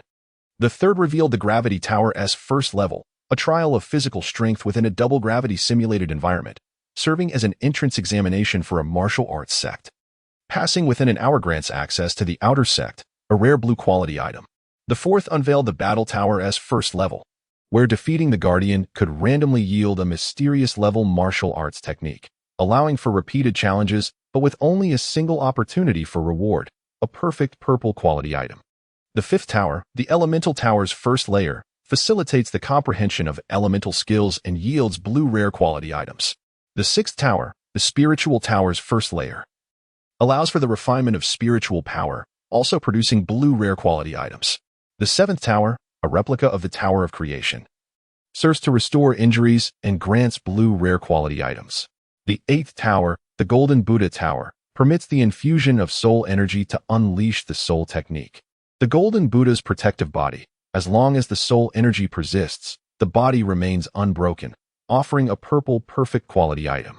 The remaining two are Martial Soul Awakening Pills, which allow for a secondary awakening upon absorption of the martial soul, also of purple perfect quality. Ah, how profoundly this tower adores you. 5 blue and 5 purple items. Although no gold has emerged, many among them are not inferior to golden legendary items in the long run. Muyin felt an undeniable envy. The function of these towers was to comprehensively enhance one's foundation, physique, spirit, comprehension, and practical experience. With such an array of improvements, one would undoubtedly become a multifaceted prodigy, effortlessly ascending to divinity within the realm of Douluo. By the way, Rong, could you kindly lend me these small towers for a while? Muyun shamelessly leaned in, exclaiming, "It's just a matter of calling you sister. It doesn't cost me anything. There is no shame in seizing a good opportunity. Furthermore, I must mention that Rong is my dear friend. Such delightful occurrences must include me." Muyun secretly gave a thumbs up, for she was indeed her clever second sister. She had cast aside her aloof idol persona and had become one who readily seized opportunities. In contrast, Ning Rong appeared rather inexperienced, as she readily acquiesced without stipulating any conditions. After departing from the jar shop, the trio hastily made their way to a manor situated on the outskirts of Soto City. "Goodness, when did you acquire such a retreat in Soto City?" Zhu Zhiqing expressed her surprise. She had conducted a thorough investigation into her younger brother, only to discover a modest villa, which explained why she had previously laid in wait to catch him off guard. "Hiki, do you understand the concept of a cunning hare having 3 burrows? That little villa was merely a bait I placed in plain sight, to see if anyone would harbor ill intentions towards me. This is, in truth, my real home." Observing Mu Yun's smug demeanor, Zhu Zhiqing found herself at a loss for words. Here was an 8-year-old child, burdened with so many schemes, not fearing the prospect of premature baldness. "Very well, let us settle here. It is quite secure." Miyun gestured towards an open space with a wave of her small hand. "Is it truly permissible? Though these towers may seem small, once they revert to their true forms, they may not reach the heavens, but there are indeed few structures in Soto City that surpass them in size. They will certainly stand out. Furthermore, this space hardly suffices for our needs." With a cunning snap of his fingers, Mu Yun beckoned, "Take a look now." Both Ning Rong and Zhu Zhiqing were left astounded. In the blink of an eye, everything around them transformed. No longer was there the quaint and ancient manor, but instead, a resplendent palace, the grounds stretching far beyond the horizon. The bloodthirsty poison bee queen was particularly fond of parades, and with her legion numbering in the millions, a smaller venue would simply not suffice. "What kind of trick is this?" Zhu Zhiqing inquired, her astonishment evident. "Oh, nothing too remarkable," Mu Yun replied nonchalantly. "Previously, I ventured into the Star Doe forest to procure soul rings, and by sheer misfortune, I inadvertently dispatched a 30,000-year-old bloodthirsty poison bee queen. Aside from granting me a 10,000-year soul ring, she also dropped a soul bone, which contained a hive space. Quite by accident, it all became mine." Seeing Mu Yun's smug demeanor, Zhu Zhiqing felt a tinge of envy. What incredible luck!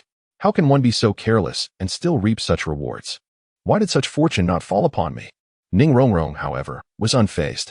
Each of her small towers harbored vast spaces, and she had grown quite accustomed to such wonders. "Come on, reveal your treasures. Let us compete to see who can clear the challenges first." With a graceful wave of her hand, she summoned 8 colossal towers, the replica of the Locking Demon Tower, the replica of the Haotian Tower, the Gravity Tower, the Battle Tower, the Spirit Tower, the Element Tower, the Great Buddha Golden Body Tower, and the replica of the Creation Tower. "You two can compete. My physique is too weak to participate, so I shall refine my body within the Haotian Tower," Ning Rong stated, well aware of her physical limitations. Not to mention, a single gravity tower could suppress her for several days. Zhu Xuqing wasted no time and dashed into the gravity tower, her confidence bolstered by her fur-tried physique. Meanwhile, as Mu Yun watched Ning Rongrong and Zhu Xuqing depart in succession, a broad grin spread across his face. Huh, a competition? Such childish antics are beneath me since I turned 3. With so many treasures at my disposal, how could I resist seizing this opportunity? Activating his broken illusion spirit eye to its fullest extent, Mu Yun pierced through the superficial to grasp the essence. He began to enter the towers in succession. The battle tower cleared in an instant, earning him the reward of the mystic rank martial art, 6 Veins Divine Sword. The gravity tower solved in 10 breaths. Acquiring the earth spirit pattern. The replica of the Haotian tower, deciphered in a quarter of an hour, obtaining the gathering star spirit pattern and the moon gathering spirit pattern. The great Buddha golden body tower, dismantled in a quarter of an hour, with modifications made, earning him the sword chi garment.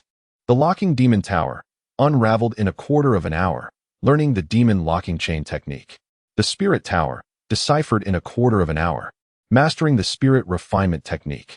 The element tower, solved in 2/4 of an hour, comprehending the 3,000 thunder movements. The creation tower, completed in 3/4 of an hour, grasping the transformation method of creation chi. This time, he truly struck gold. It can be said that even if Ning Rongrong were to take away the 8 towers, Mu Yun would possess the confidence to replicate 8 similar ones. Particularly with the final creation tower, Mu Yun has discovered an alternative direction. After transforming the essence of creation, there is no necessity to employ it for healing purposes as the original did. Instead, it can be utilized for summoning legions. By merely harnessing the essence of creation to construct a queen bee, an endless swarm of bees will subsequently emerge. Chapter 14. The Hunt for the Ghost Tiger. With a breathless demeanor, Zhu Xuqing appeared before Mu Yun, exclaiming, "I have succeeded in my trials." Mu Yun was initially taken aback. Was this girl truly so formidable? Soon, however, he comprehended that her notion of clearing the levels merely referred to that, while he himself was akin to a thief in the night. Let us compare our spoils. The fiercely competitive Zhu Xuqing began to showcase her acquisitions one by one. I obtained the pinnacle martial art, Lingbo Weibu, from the Tower of Combat. I acquired the pinnacle martial art, Yoma Xinjian, in the Elemental Tower. I grasped the chaotic wind blade, which, when combined with my cat claws, is exceedingly potent. I comprehended the 3,000 thunder movements. Moreover, I learned the spirit cat battle garb within the great Buddha's golden body tower, significantly enhancing my defensive capabilities. I discerned the sword chi garb there, which serves a purpose akin to your spirit cat battle garb. So who emerges victorious? Zhu Xuqing's expression was one of deep contemplation. What do you think? A tie. It must be a tie. I interjected. You too. Despite the fact that all these treasures were bestowed by me, how is it that your gains surpass mine? Ning Rongrong pouted as she appeared, having spent her time merely refining her body within the Haotian Tower and honing her spirit in the Spirit Tower. As for the others, she could not withstand the gravity, could not compete in the combat tower, and was frightened away by the swirling wind blades as soon as she entered the Elemental Tower. Ching, I need to return to the 7 Treasure Glazed Tile School for a while. Please help me inform the principal and our classmates. You are going back? Zhu Xuqing asked, somewhat surprised. Only temporarily. I consumed 2 martial soul awakening pills, and now my martial soul, the 7 Treasure Glazed Tile Tower, has evolved into the 9 Treasure Glazed Tile Tower. This is a significant event for our school, and I must return to inform my father, Ning Rongrong replied, her expression brimming with excitement. Although her gains were not as substantial as those of Zhu Xuqing and Mu Yun, the enhancement of her body and spirit was markedly evident. This was merely the beginning, and since the tower belonged to her, she could refine herself anytime and anywhere, truly empowering herself. Furthermore, upon her return, the paramount objective was to procure funds and gather people. Speaking of the 7 Treasure Glazed Tile School, without a doubt, there is an abundance of wealth and personnel. What could one achieve with a mere 1 million gold soul coins spent over 7 days? Who could be looked down upon? First, let us bring in 100 individuals and set a modest target. That is how extravagantly bold we shall be. Very well then, I am already level 30. Tomorrow, I will venture into the Douluo forest to obtain a soul ring, and then I will return to the school to assist you in requesting a leave. Zhu Xuqing's gaze fell upon Mu Yun. Tomorrow, you shall accompany me into the Douluo forest. Refusal is not an option. Originally, she intended to hunt for soul rings alongside the Shrek's 7 devils under their teacher's guidance, but her horizons had broadened, and she no longer wished to heed Yu Xiaojiang's recommendations for offensive soul rings. She sought more freedom by venturing out alone. Indeed. I too must hunt for my second soul ring. Let us go together. Muyun held no reservations about the current Zhu Qing, but his sentiments were quite different towards her past self. Back then, her lack of strength and disobedience rendered her unmanageable. However, the present Zhu Qing, even as an ordinary soul king of over 50 levels, could likely dispatch foes in an instant. Her speed was astonishing, and even Muyun found her current maximum velocity to be quite formidable. Without relying on sword domain and observation haki, he would have little recourse to contend with her. The adage, only speed prevails, held true. The next day, in the Douluo forest, "Is this the soul beast you have chosen for me?" Zhu Qing inquired, her brows furrowing as she gazed at the imposing, jet-black tiger before her. It exceeded 10 meters in length and stood over 3 meters tall. Its forehead adorned with a white king pattern radiating a threatening aura. The ghost tiger boasts impressive speed and attack power, with the innate ability to create shadow clones. It is perfectly suited for you. I specifically selected a 10,000-year-old specimen. Is it not splendid? A mere 1,000-year purple soul ring would hardly suffice for my brilliant second sister, Muyun suggested with a cheerful demeanor. A 10,000-year soul beast, and a fiercely powerful ghost tiger at that. Do you hold me in such high regard? Zhu Qing retorted. Isn't it a bit presumptuous to aim for a 10,000-year soul ring for my third ring? Observing the conflicted yet eager expression in Zhu Qing's eyes, Muyun urged playfully. Come now, it's merely a 10,000-year soul beast. Don't dawdle. With a fierce roar, Zhu Qing surged forward, and the ghost tiger responded with a thunderous growl, launching itself like a bolt of black lightning. Faced with the menacing ghost tiger, Zhu Qing's gaze remained icy. In a sudden twist of her waist, she evaded the tiger's assault in an astonishing manner, as if her upper and lower body were disconnected. Simultaneously, her razor-sharp claws sliced through the tiger's abdomen. The ghost tiger let out a pained howl, rolling on the ground before swiftly regaining its footing in a defensive stance. Zhu Qing, with an elegant turn, poised her claws and playfully adjusted her non-existent glasses, remarking, "It's not particularly strong. And its speed is rather average, nowhere near what one would expect from a 10,000-year soul beast. Are you sure this isn't a counterfeit?" Muyun was astonished. Could it be that he was possessed by Crow? With a roar, the ghost tiger seemed to perceive an affront and charged forth in fury once more. Meanwhile, Zhu Qing let her arms hang down, her 10-bladed cat claws swaying rhythmically from side to side, akin to a pendulum. Suddenly, with Zhu Qing vanishing from sight, towering trees began to topple around her, and deep, bone-revealing wounds appeared on the ghost tiger, blood gushing forth. At that moment, Muyun prudently kept his distance. The indiscriminate attack was far too perilous. Finally, the furious ghost tiger unleashed a radiant Wang symbol from its forehead, causing numerous black tigers to roar and dash in all directions. Ah! It seems it intends to flee. Just a reminder, the shadow clones of the ghost tiger are corporeal. Should any escape, it would not be considered defeated. Merely weakened for a time, and your soul ring would be rendered ineffective, Muyun languidly advised. Do you require assistance? He inquired. Humph, none is needed. Room. Zhu Qing's cold voice resonated as a white light membrane expanded from her center, enveloping all the ghost tigers instantly. With a gentle sweep of her 10-bladed cat claws, every ghost tiger was sliced into fragments. Remarkably, not a single drop of blood was spilled. The severed heads of the ghost tigers revealed eyes filled with terror, alive yet utterly powerless. As Zhu Qing retracted her ability, the ghost tiger perished instantaneously, and a black soul ring slowly ascended. Zhu Qing elegantly approached the soul ring to commence her absorption. Muyun initially intended to offer assistance but ultimately abandoned the idea, deeming it unnecessary. The essence of the tiger was thoroughly shattered by Zhu Qing's decisive move, and consequently, the remaining soul rings ceased their resistance. From that point onward, it sufficed for her body to endure the energy feedback from the 10,000-year soul ring. In due course, Zhu Qing completed the absorption of the soul ring and ascended directly to the 33rd rank of Soul Master. Buzz one after another, Zhu Qing manifested from thin air. Such an impressive soul skill, particularly after being refined in the Spirit Tower, this shadow clone astonishingly possesses my entire battle prowess. Muyun, thank you. Chapter 15, The Soul Beast with a System. Muyun, what is the matter with you? Wasn't that golden eater beast your target? After our long and winding search, we finally found it, and yet you did not slay it to seize the soul ring. Instead, you turned and fled without a word. Zhu Qing shook off Muyun's small hand, practically yearning to rush back for a fierce battle. Slay it? My exceptionally clever second sister. It seems that in your eagerness to conquer a 10,000-year-soul beast, you have forgotten your own identity. Mu Yun wiped the cold sweat from his brow with great urgency. That was a close call. Fortunately, his cautious nature had prompted him to activate the Eye of Insight early, revealing the terrifying information. What is the matter? I perceive him merely as an ordinary 10,000-year-soul beast, devoid of any threatening aura. The records on the golden eating refinement beast do not suggest it belongs to a formidable lineage. Why the fear? Zhu Shiqing inquired, perplexed. That is precisely what makes it dangerous. Mu Yun replied. Your martial soul, the nether spirit cat, excels in perception, while my martial soul, the orange cat, is also acutely aware of danger.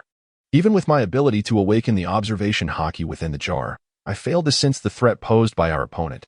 This starkly indicates that their level far surpasses ours, coupled with a notably cautious disposition.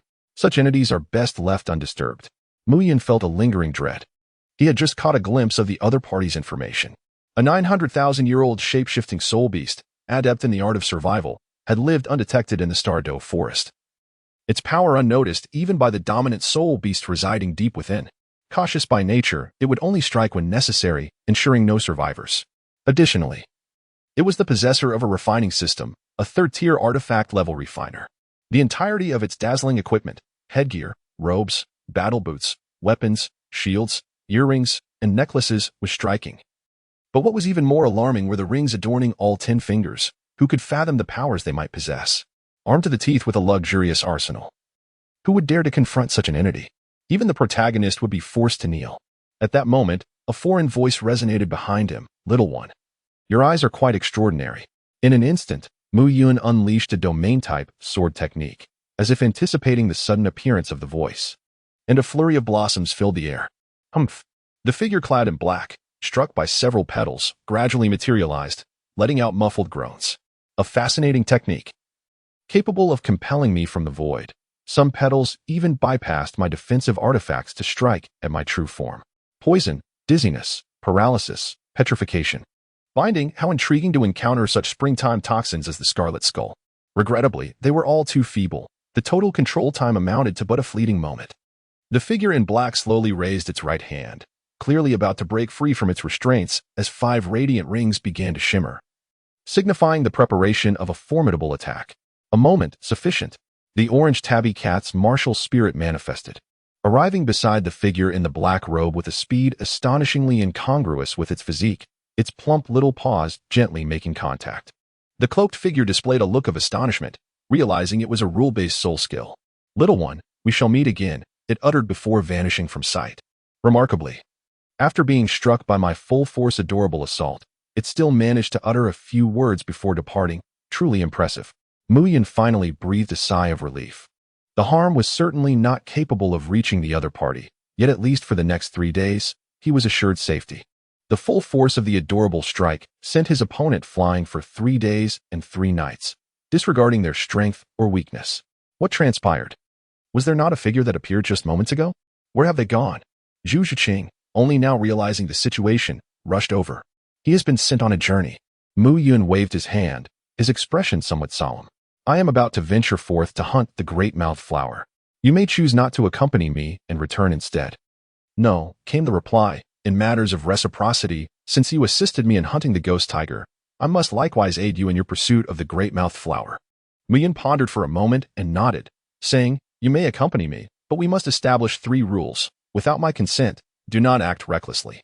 The big-mouthed flower is not to be underestimated. Your speed will be of no use against it. Humph, it's merely a stationary plant-type soul beast. Far easier to handle than the ghost tiger. Just wait and see how swiftly I will bring it down. The inflated Zhu Shiqing now felt invincible. However, do not be misled by the data on soul beasts. Spatial-type soul beasts are far more perilous than you might imagine. I understand. Enough with the nagging. An hour later, Zhu Shiqing, pale-faced, huddled behind Mu Yun, shrieking in panic. Ah, that was too close. That enormous mouth appeared behind me without warning. If you hadn't intervened and sent it flying, I would have been done for. I warned you that it was particularly adept at countering speed-type fighters. Yet you chose to disregard my advice. You dared to employ the phantom shadow kill in its spatial trap domain. It is a miracle you didn't T-plunge directly into its maw. Mu Yun also felt a twinge of fear, had Zhu Shiqing charged in headfirst. Even his preparations would have been futile in saving her. As for the current state of the big mouth flower, it was, of course, captured by Mu Yun at the opportune moment, during Zhu Zhuqing's moment of attack. The big mouth flower temporarily lowers its guard when feeding, revealing its spatial abilities only at that moment. Typically, it conceals itself within the void, remaining undetectable even to those significantly stronger than it. In essence, Zhu Zhuqing served as bait to draw it out. With a decisive strike, Mu Yun sent the big mouth flower flying, rendering the now exposed creature much easier to manage. A binding chain swiftly restricted its ability to retreat into the void, and then he unceremoniously tossed it into the beehive. Within the beehive, Mu Yun was the master, and the big mouth flower was merely prey on the chopping block. Wait a moment, I shall first deal with the big mouth flower. 10 minutes later, Mu Yun reappeared, invigorated and refreshed. As a level 28 soul master, he wielded the domain-type soul skill, Spatial Trap, alongside the soul skill, Spatial Strangulation. A bountiful harvest awaited him. Within the hive, he endeavored to integrate these two soul skills into his sword domain. Indeed, as he had anticipated, the chaotic floral domain, Catnip Flourish, became significantly sturdier, and its control area doubled in size, now brimming with numerous spatial traps. The danger level of Catnip Flourish surged dramatically within its confines. One would not merely suffer at the hands of fluttering petals, but rather face the deadly threat of triggering a spatial trap. The spatial strangulation within these traps was a formidable lethal technique. Mu Yun mused that even magical artifacts might be shattered if ensnared. However, he speculated that this would still be insufficient against the formidable Black Robe Old Six, who was armed to the teeth with magical artifacts. Once I acquire my third soul skill and obtain a spatial-type soul ring, enhancing my mastery over space to a higher level, I shall make you regret it. Chapter 16. This cheap trickster, how did it go? Were you successful? Upon seeing Mu Yun, Zhu Zhuqing hurried over. Of course I succeeded. A mere 50,000-year soul beast fell to just a few strikes. The only regret is that no soul bone dropped. Mu Yun proudly displayed the two black soul rings beneath his feet. In truth, he held little fascination for soul bones, for their primary function lay in bestowing a singular soul beast ability. What merit lies in a defeated foe's soul skill? Would it not be far more gratifying to wield one's own abilities? It is only when one's own skills are woefully inadequate that one might covet the skills granted by a soul bone. Take Tang San, for instance. An 8 spider lances nearly compelled him to reach for the conclusion of his journey. Of course, the exception lies with the head soul bone of the bee queen, which possesses a divine skill for spatial manipulation and a hive that can evolve, features that no 10,000-year soul bone could ever hope to replicate. What shall we do next? Should we seek out another 10,000-year soul beast for a duel? Zhu Zhuqing suggested eagerly. Perhaps not. The gold-devouring beast remains a lurking threat. Although theoretically, it should not appear within 3 days, one can never be certain whether it possesses some extraordinary treasure that could allow it to return prematurely. Mu Yun contemplated for a moment and resolved to take a step back, opting to linger in Soto City and open a few more jars. With this strategy, he surmised he would no longer need to fear that old man. At least, the issue of self-preservation and escape would not pose too great a challenge. Very well. I shall return to Shrek Academy first. I still need to help Rong Rong request a leave of absence. Without Mu Yun's company, Zhu Zhuqing felt disinclined to act recklessly. The previous brush with danger had pierced through her inflated ego, restoring her former composure. Upon returning to the estate, Mu Yun began to assess the rewards bestowed upon him by the system. The 2 store managers' exclusive red jars had been credited to his account. The blacksmithing system issued a task to forge 10 first-tier mundane items with a reward of the secret technique chaotic hammering. Is it possible that this time you have managed to shift the task onto me? Are you intent on exhausting me with this burden? Blacksmithing, shouldn't this be the pursuit of a youth of my age? Mu Yun collapsed onto the bed, ready to abandon this tedious endeavor. What purpose did a shoddy blacksmithing skill serve him when he had no desire to become a blacksmith? However, he was informed, with a touch of regret, that this task was accompanied by a punitive mechanism. If left unfulfilled, little Ding Ding would face the harsh consequences of the chaotic hammer technique. Mu Yun leapt up as if propelled by a spring, envisioning himself bound in a large character shape on a chopping block, while a burly man grinned maliciously, swinging a heavy hammer with ferocious vigor. Furthermore, this task comes with a deadline. It must be completed within 3 days. Otherwise, what a peculiar disadvantage this is. You could truly lead me to ruin. Mu Yunfei swiftly located the blacksmith shop in Suatua City, where he generously invested a substantial sum of gold soul coins to secure the entire venue. For 3 consecutive days and nights, he tirelessly wielded the heavy hammer, with Miming diligently alleviating his fatigue. Fortunately, endowed with the Eye of Illusion, he mastered the art of blacksmithing with remarkable speed, displaying a finesse that rivaled even the most seasoned blacksmiths. Clang! With the final blow, the system announced the completion of his task: 8 mundane weapons and 2 magical artifacts, accomplished within a mere 48 hours, exceeding expectations. In addition to the chaotic hammering technique, he received an extra reward of basic forging skills. With the rewards in hand, Muyun felt that his arduous efforts over the past 2 days and nights were indeed worthwhile. There were no further developments, it seemed. Muyun felt a twinge of anxiety. He certainly did not wish to be ensnared in an endless cycle of forging. Ding! The exclusive jars for the 10 store managers of the Heavenly Jar Shop have been received. Oh, it seems that Manager Lin is poised for a remarkable turnaround. TSK Ning Rong Rong is truly impressive. As expected from the affluent 7-treasure glazed tile sect, she effortlessly summoned 10 individuals at once. Without a moment's hesitation, Miyun decisively concluded that these jars were contributions from the 10,000 treasures glazed sect. As for Shrek Academy, even Fred would be unable to muster up 100,000 gold soul coins, no matter how far he went in liquidating his assets. Come now, my dear. Let us unveil what treasures the legendary store manager's exclusive jar might yield. With a series of resounding strikes, Mu Yun unleashed a dazzling spectacle of 12 radiant spheres. White, blue, and purple gold hues shimmered before him. Within one box lay Master Tan's renowned pickled noodle dish, which, after being steeped in boiling water for 8 minutes, proved to be extraordinarily delectable, of ordinary white quality, though that was the lowest grade available. Another container housed a bottle of inferior white liquor, which was best left untouched, as it likely contained industrial alcohol, an unfortunate fate for the unwary, and best not to mention its quality. A box of happy fatty water, a beloved beverage for couch potatoes, might also delight your feline companion, presented in ordinary white quality.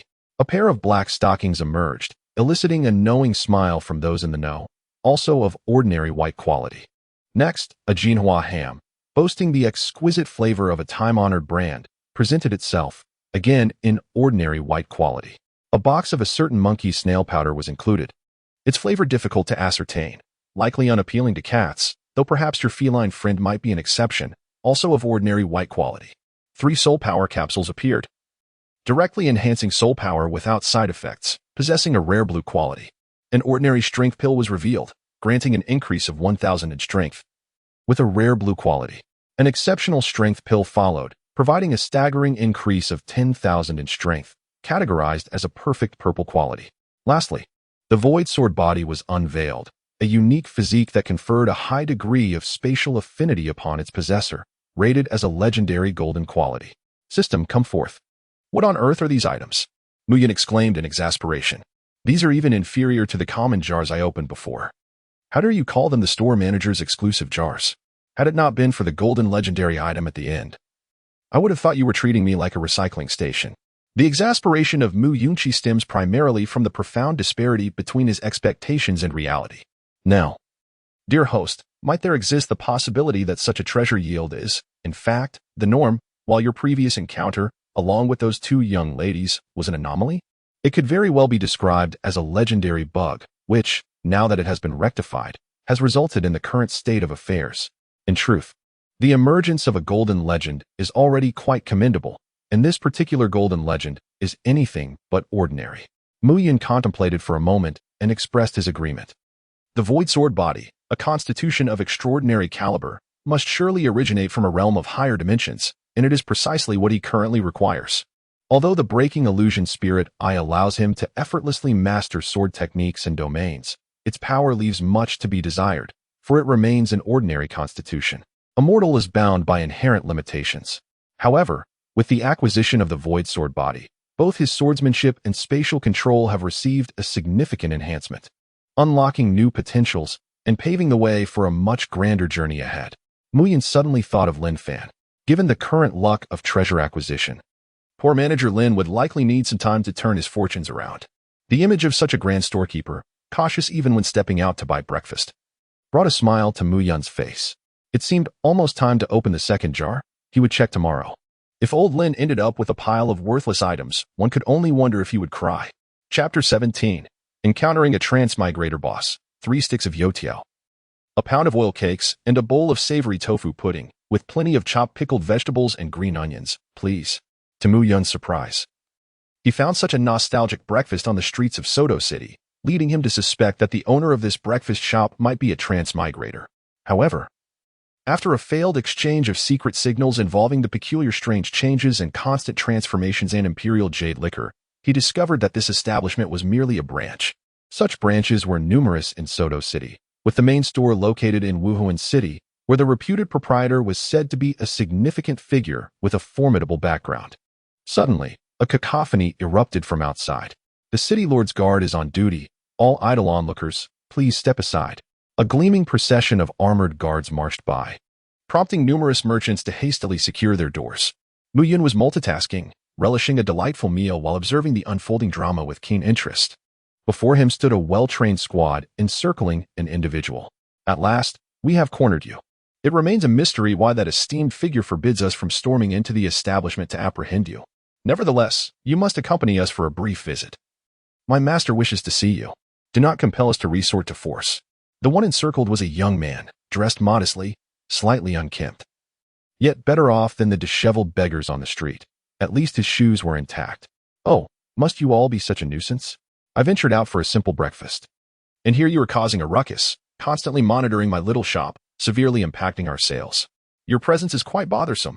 As for that esteemed figure you mentioned, I have no desire to meet. Should you have matters to discuss, come to my humble establishment, and as long as you bring ample gold soul coins, all can be negotiated. If you are a pauper, then kindly keep your distance. I shan't entertain you. If you refuse my hospitality, then it is time to take you by force. Faced with soldiers, fierce as wolves and tigers, brandishing shields and clubs, Mu Yun suddenly felt a sense of familiarity reminiscent of past encounters with the city enforcement. The young man merely scoffed, a terrifying aura radiating outward. One by one, the soldiers collapsed to the ground. Even the nearby merchants who had chosen to remain indoors were not spared. After enduring such frustration for days, he had longed to vent his anger, and now they had unwittingly walked into his trap. Better to succumb to slumber. The scents of spicy soup, tofu pudding, and fried dough sticks wafted through the air, invoking a wave of nostalgia. The young man dashed towards the source. Upon pushing open the door, he beheld a small boy, blissfully relishing a fried dough stick and a bowl of tofu pudding, a visage of sheer delight. How charming. It's you, young Mu Yun. The young man paused, a flicker of confusion crossing his features. His observation haki had failed to sense this presence beforehand. Indeed, even now, standing face to face, he perceived nothing but empty air. Sensing the young man's observation haki scanning back and forth, Mu Yun could not help but chuckle. He was now a void sword body. The ordinary observation haki could not discern his movements. Say, Boss Lin, your Conqueror's haki seems rather unrefined. Could you not wield it with more precision? You've bewildered the shopkeeper. Are you attempting to dine and dash? Impossible. Am I the sort to indulge in a free meal? Lin Fan swiftly gathered 10 fried dough sticks, 3 pounds of fried dough cakes, and 3 bowls of spicy soup, skillfully packing them into 3 portions, raising the suspicion that he might have been engaged in this trade in a past life. I shall take my leave now. See you shortly. With that, Lin Fan was enveloped in violet lightning, vanishing in an instant.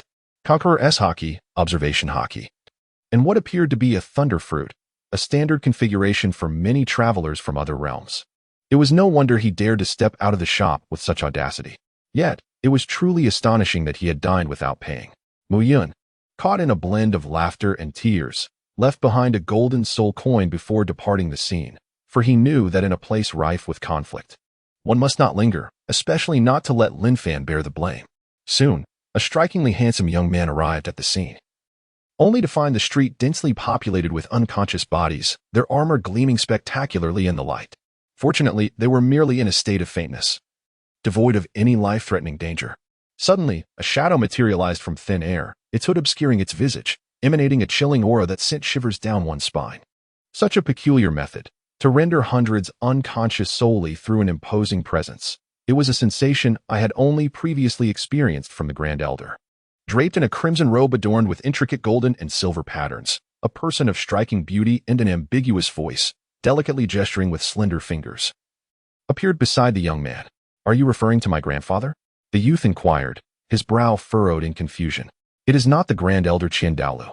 The sensation described by old Chrysanthemum must be the Grand Elder's divine power, for only such a formidable force could achieve this feat.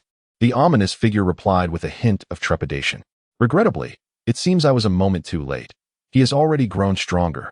All thanks to those rascals from the Seven Treasures Glazed Tile School, the young man lamented. Young master, why don't we storm that so-called jar shop and capture him directly? Though his presence is indeed intimidating, his true combat prowess may not be as formidable. With my 95-level Chrysanthemum Douluo and the 95-level Old Ghost, apprehending an inconspicuous individual should pose little challenge. Moreover, with the martial soul fusion technique, dual polar stillness domain, I am confident there is no one we cannot seize. The self-assured Chrysanthemum Douluo suggested. The young man, however, replied with a measured tone, perhaps we can attempt such an endeavor should we encounter him outside next time. But rushing into the shop to capture someone is a reckless course of action best avoided. Since we cannot control him, we must abide by his rules, he continued. Ghost Uncle, return to the Spirit Hall immediately and procure as many golden soul coins as possible. And you, Chrysanthemum Uncle, gather all the liquid assets from my properties. Since we cannot seize the divine opportunity presented by the jar shop, we shall instead integrate ourselves into it. This grand fortune shall still belong to me. The young man clenched his fist, accompanied by his two powerful titled Douluo as they departed. After a considerable time, a figure emerged from the void. In Mu Yun's eyes, a purple radiance flickered. Xue Qinghe, the Grand Prince of the Tiandou Empire, conceals his true identity as Qianren Xue, the Master of the Spirit Hall. Possessing the martial spirit of a six-winged angel and the rank of a Soul King at level 59. As a traveler from another realm, he is the possessor of the extraordinary summoning system. What a remarkable situation. Is this not a case of usurpation layered upon usurpation? Mu Yun's expression was peculiar. It seemed this Douluo was rather unorthodox. Several systems had already intruded, and could Tang San, a protagonist who relied on his halo to conquer the world, still navigate this chaos? When the narrative encounters external interventions, the outcome may not bode well. This world is becoming increasingly intriguing, with the celestial summoning system in play. I hope it does not disappoint. Ding. The celestial summoning system has successfully completed its advantageous acquisition. The host is requested to accept it promptly. Chapter 18. Summoning success. The celestial summoning system indicates that the host, Qianren Xue, has accomplished 2 summonings. As a result of this advantageous outcome, the host may also perform 2 summonings. Is there no task I need to undertake this time? None. The 2 tasks have already been fulfilled by Qianren Xue. The first was to eliminate Xue Qinghe and successfully assume his identity, while the second involved successfully subduing Zhu Douluo and Gue Douluo. She undertakes the missions, and I reap the rewards. This time, the advantage is splendidly seized. Mu Yun raised his thumb towards the void, relishing the comfort of effortless gains. Summon, commence. Moments later, 2 figures emerged from the emptiness. With their azure hair, crystalline eyes, and exquisitely delicate features, they presented an adorably charming young boy, rivaling even his own allure. The first, a slime creature named Rimuru Tempest, possessed 2 remarkable abilities, Great Sage and Predator. The second figure, a water sprite named Asuna, boasted golden locks, azure eyes, and adorned in a resplendent gown, complete with pointed ears and crimson lips, wielding a branch-like staff. To his astonishment, he had summoned these 2 extraordinary beings. Mu Yun's eyes sparkled with excitement. Although Rimuru was the weakest of the magical creatures, the slime possessed the unparalleled ability known as Predator, allowing it to devour any formidable beast and acquire its skills and powers entirely. Furthermore, it could release these beings as its subordinates. The Grand Sage included remarkable abilities such as thought acceleration, analysis and appraisal, parallel calculation, chant disruption, and the omniscient observation, which seemed even more formidable than his own illusory spirit eye. Asuna was equally impressive. In addition to her striking beauty and mastery of magic, she excelled in culinary arts, tailoring, and business, skills that rendered her an ideal candidate for a housekeeper, an esteemed and respectable one at that, with no room for misinterpretation. The 3 of them entered the celestial jar shop together. Welcome. You all, Lin Fan exclaimed, his mouth agape, as the information about the trio left him in disbelief. Mu Yun, a human with a rank of 30, is a Grand Soul Master possessing the Orange Cat martial spirit and the Void Sword body, with a battle power assessment of 999. Rimuru, a magical beast at level 1, boasts unique abilities such as Great Sage and Predator, with an unbounded battle power assessment ranging from 1 to infinity. Asuna, an elf of level 99, is a Grand Magus with a battle power assessment of 999. What is the meaning of this? How can this be? This defies all logic. It is no wonder that Lin Fan is astonished, as these two clearly do not belong to this world.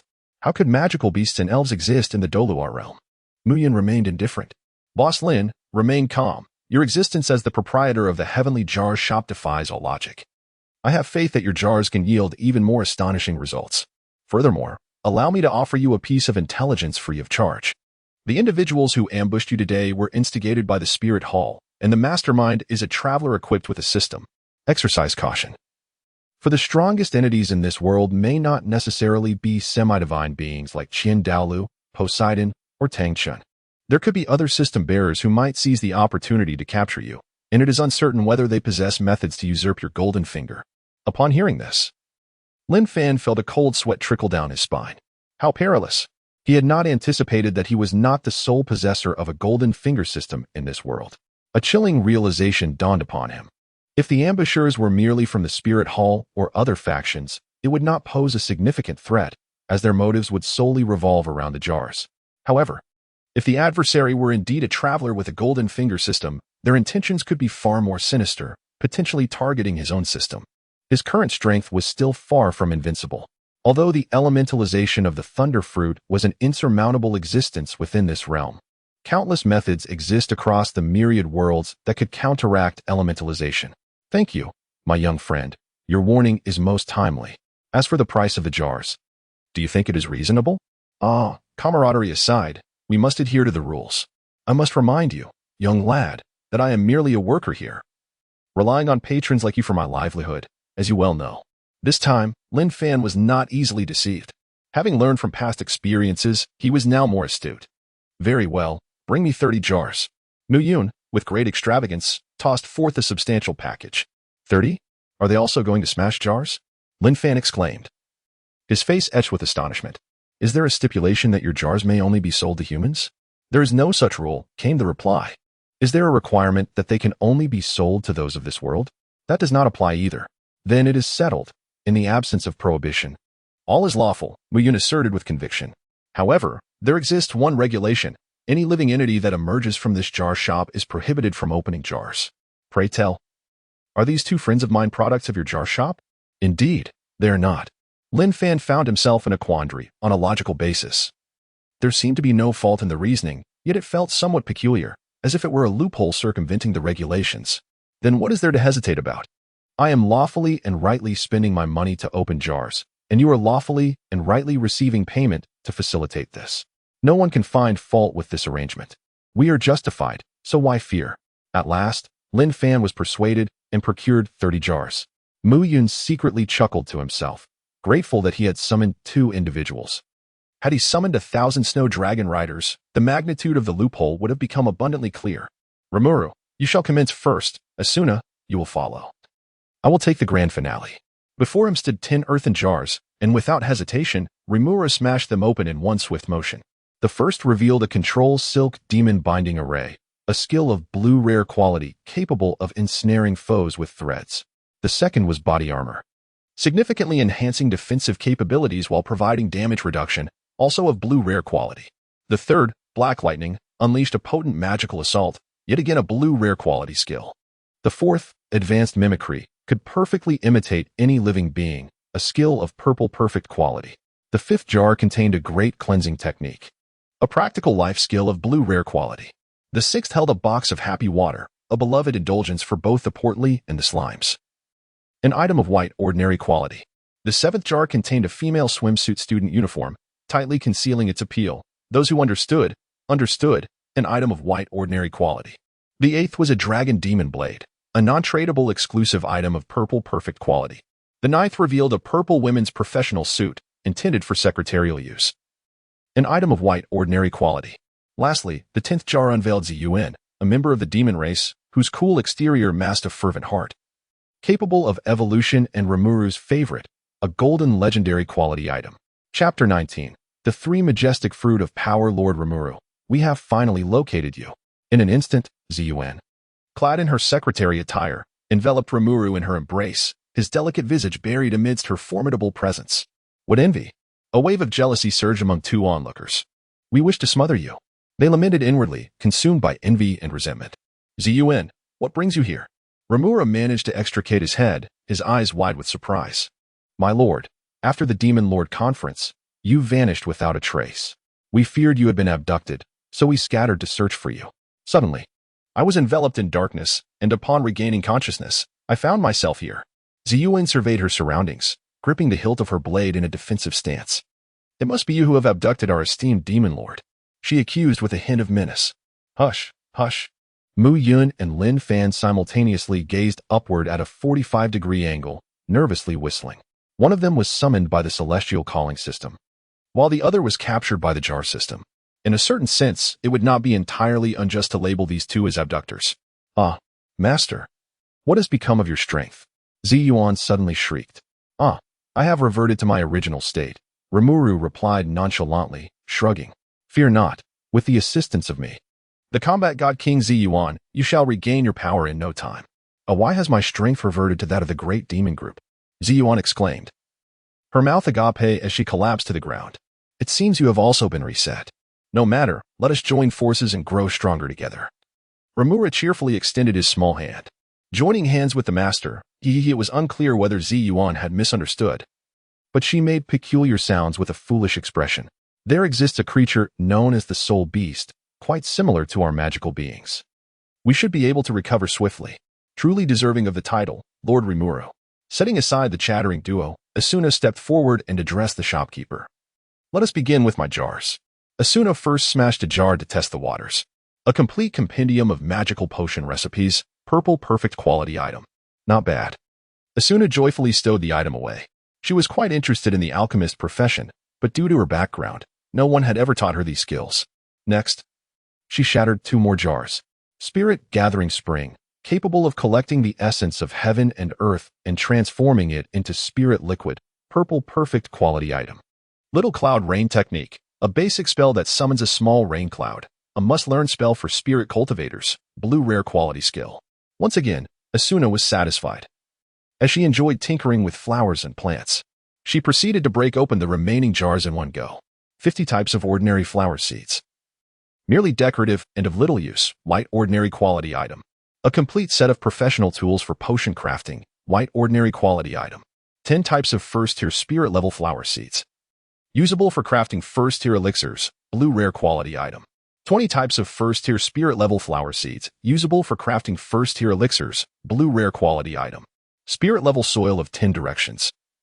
Exclusive soil for planting spirit level flowers, blue rare quality item. Beginner Alchemy Legacy, a legacy left by a novice alchemist, including several basic formulas and alchemical experiences, purple perfect quality. Yui, an artificial intelligence from the gaming world with human emotions, adept in mental care and information gathering, purple perfect quality. Yui, mother, in the gaming world. Yui is Asuna's adopted daughter.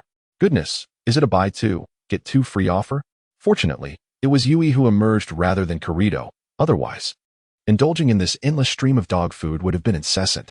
Miyun observed as his 2 subordinates swiftly paired off, inexplicably experiencing the discomfort of exclusion. Boss Lin. It is my turn now. Mu Yun felt a twinge of anxiety this time. The very rhetoric he had employed to intimidate Lin Fan had inadvertently unsettled him as well. The notion of forfeiting the golden finger system was alarming, for it held sway over him too.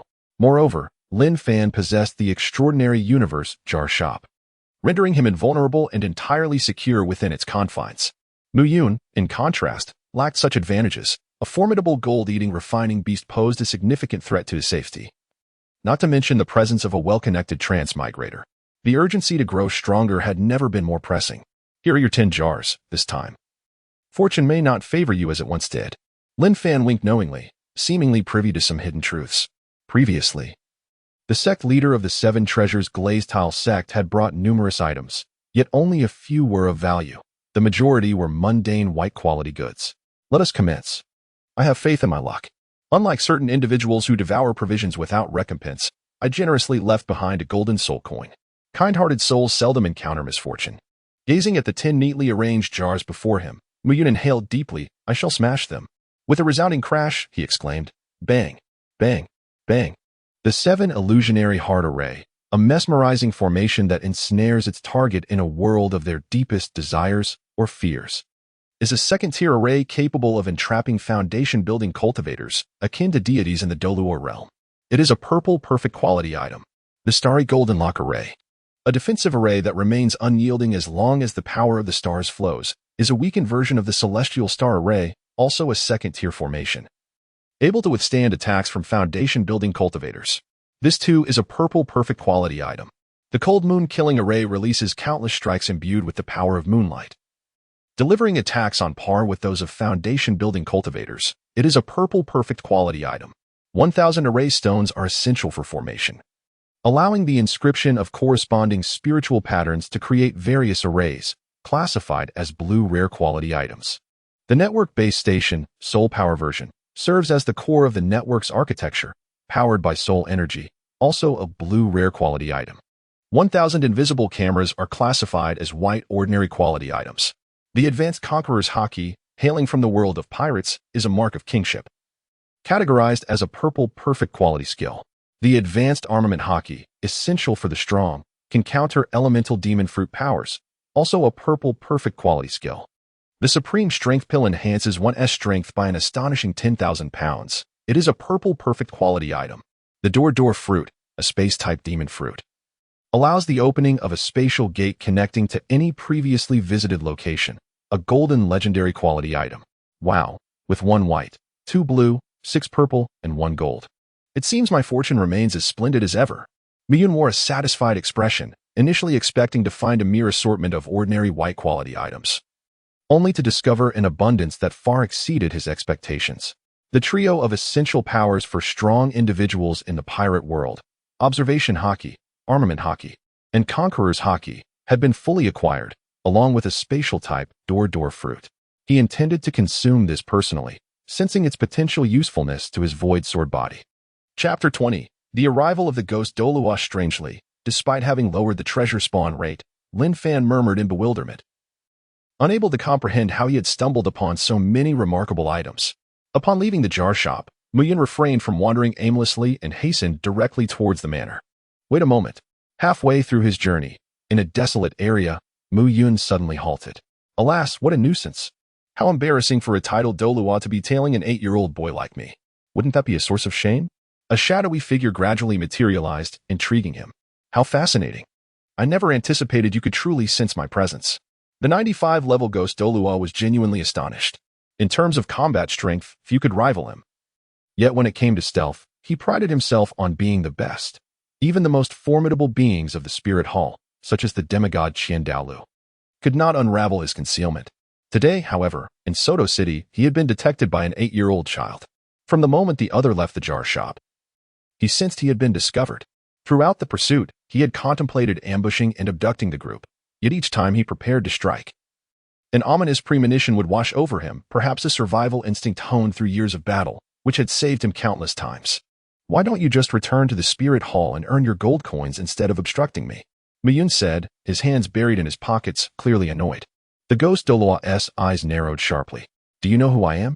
You also know I intend to return to the Spirit Hall to retrieve the golden soul coins? This implies that you were present when the young master conversed with me in Old Chrysanthemum this morning? Are you referring to that impostor, Jianrenchue? Knowing the young master and the secret, you cannot be spared. The ghost Douluo seethed with rage as a massive scythe of death manifested in his hands, vanishing from sight in an instant. With the blade of the demon cloud in hand, the sword domain silently unfurled, a wicked smile curling at the corners of his lips. At last, the bait had taken. He would have you assist in testing the efficacy of the current chaotic sword domain. Meanwhile, the ghost Douluo found himself in a predicament. His unease palpable as he sensed something amiss from a distance of 20 meters. It was beyond his comprehension that an 8-year-old child could wield such power. Yet, as he stubbornly pressed forward another 10 meters, he was soon engulfed by a flurry of petals that appeared from nowhere. In that moment, he realized with certainty that this was indeed a domain, a profoundly troublesome sword domain at that. Wasn't this an ability exclusive to the sword Douluo of the 7 Treasures Glazed Tile School? Boy, what connection do you have to the sword Douluo? Miyun touched the tip of his nose, remaining silent. The opponent had become utterly disoriented, lost in a whirlwind of chaos, unable to ascertain their true position. He would not foolishly announce his presence to guide them. Suddenly, a series of faint collisions echoed through the air, and Ghost Douluo was struck with alarm. He realized he had been poisoned, his body stiff and paralyzed. Even a certain indescribable part was responding.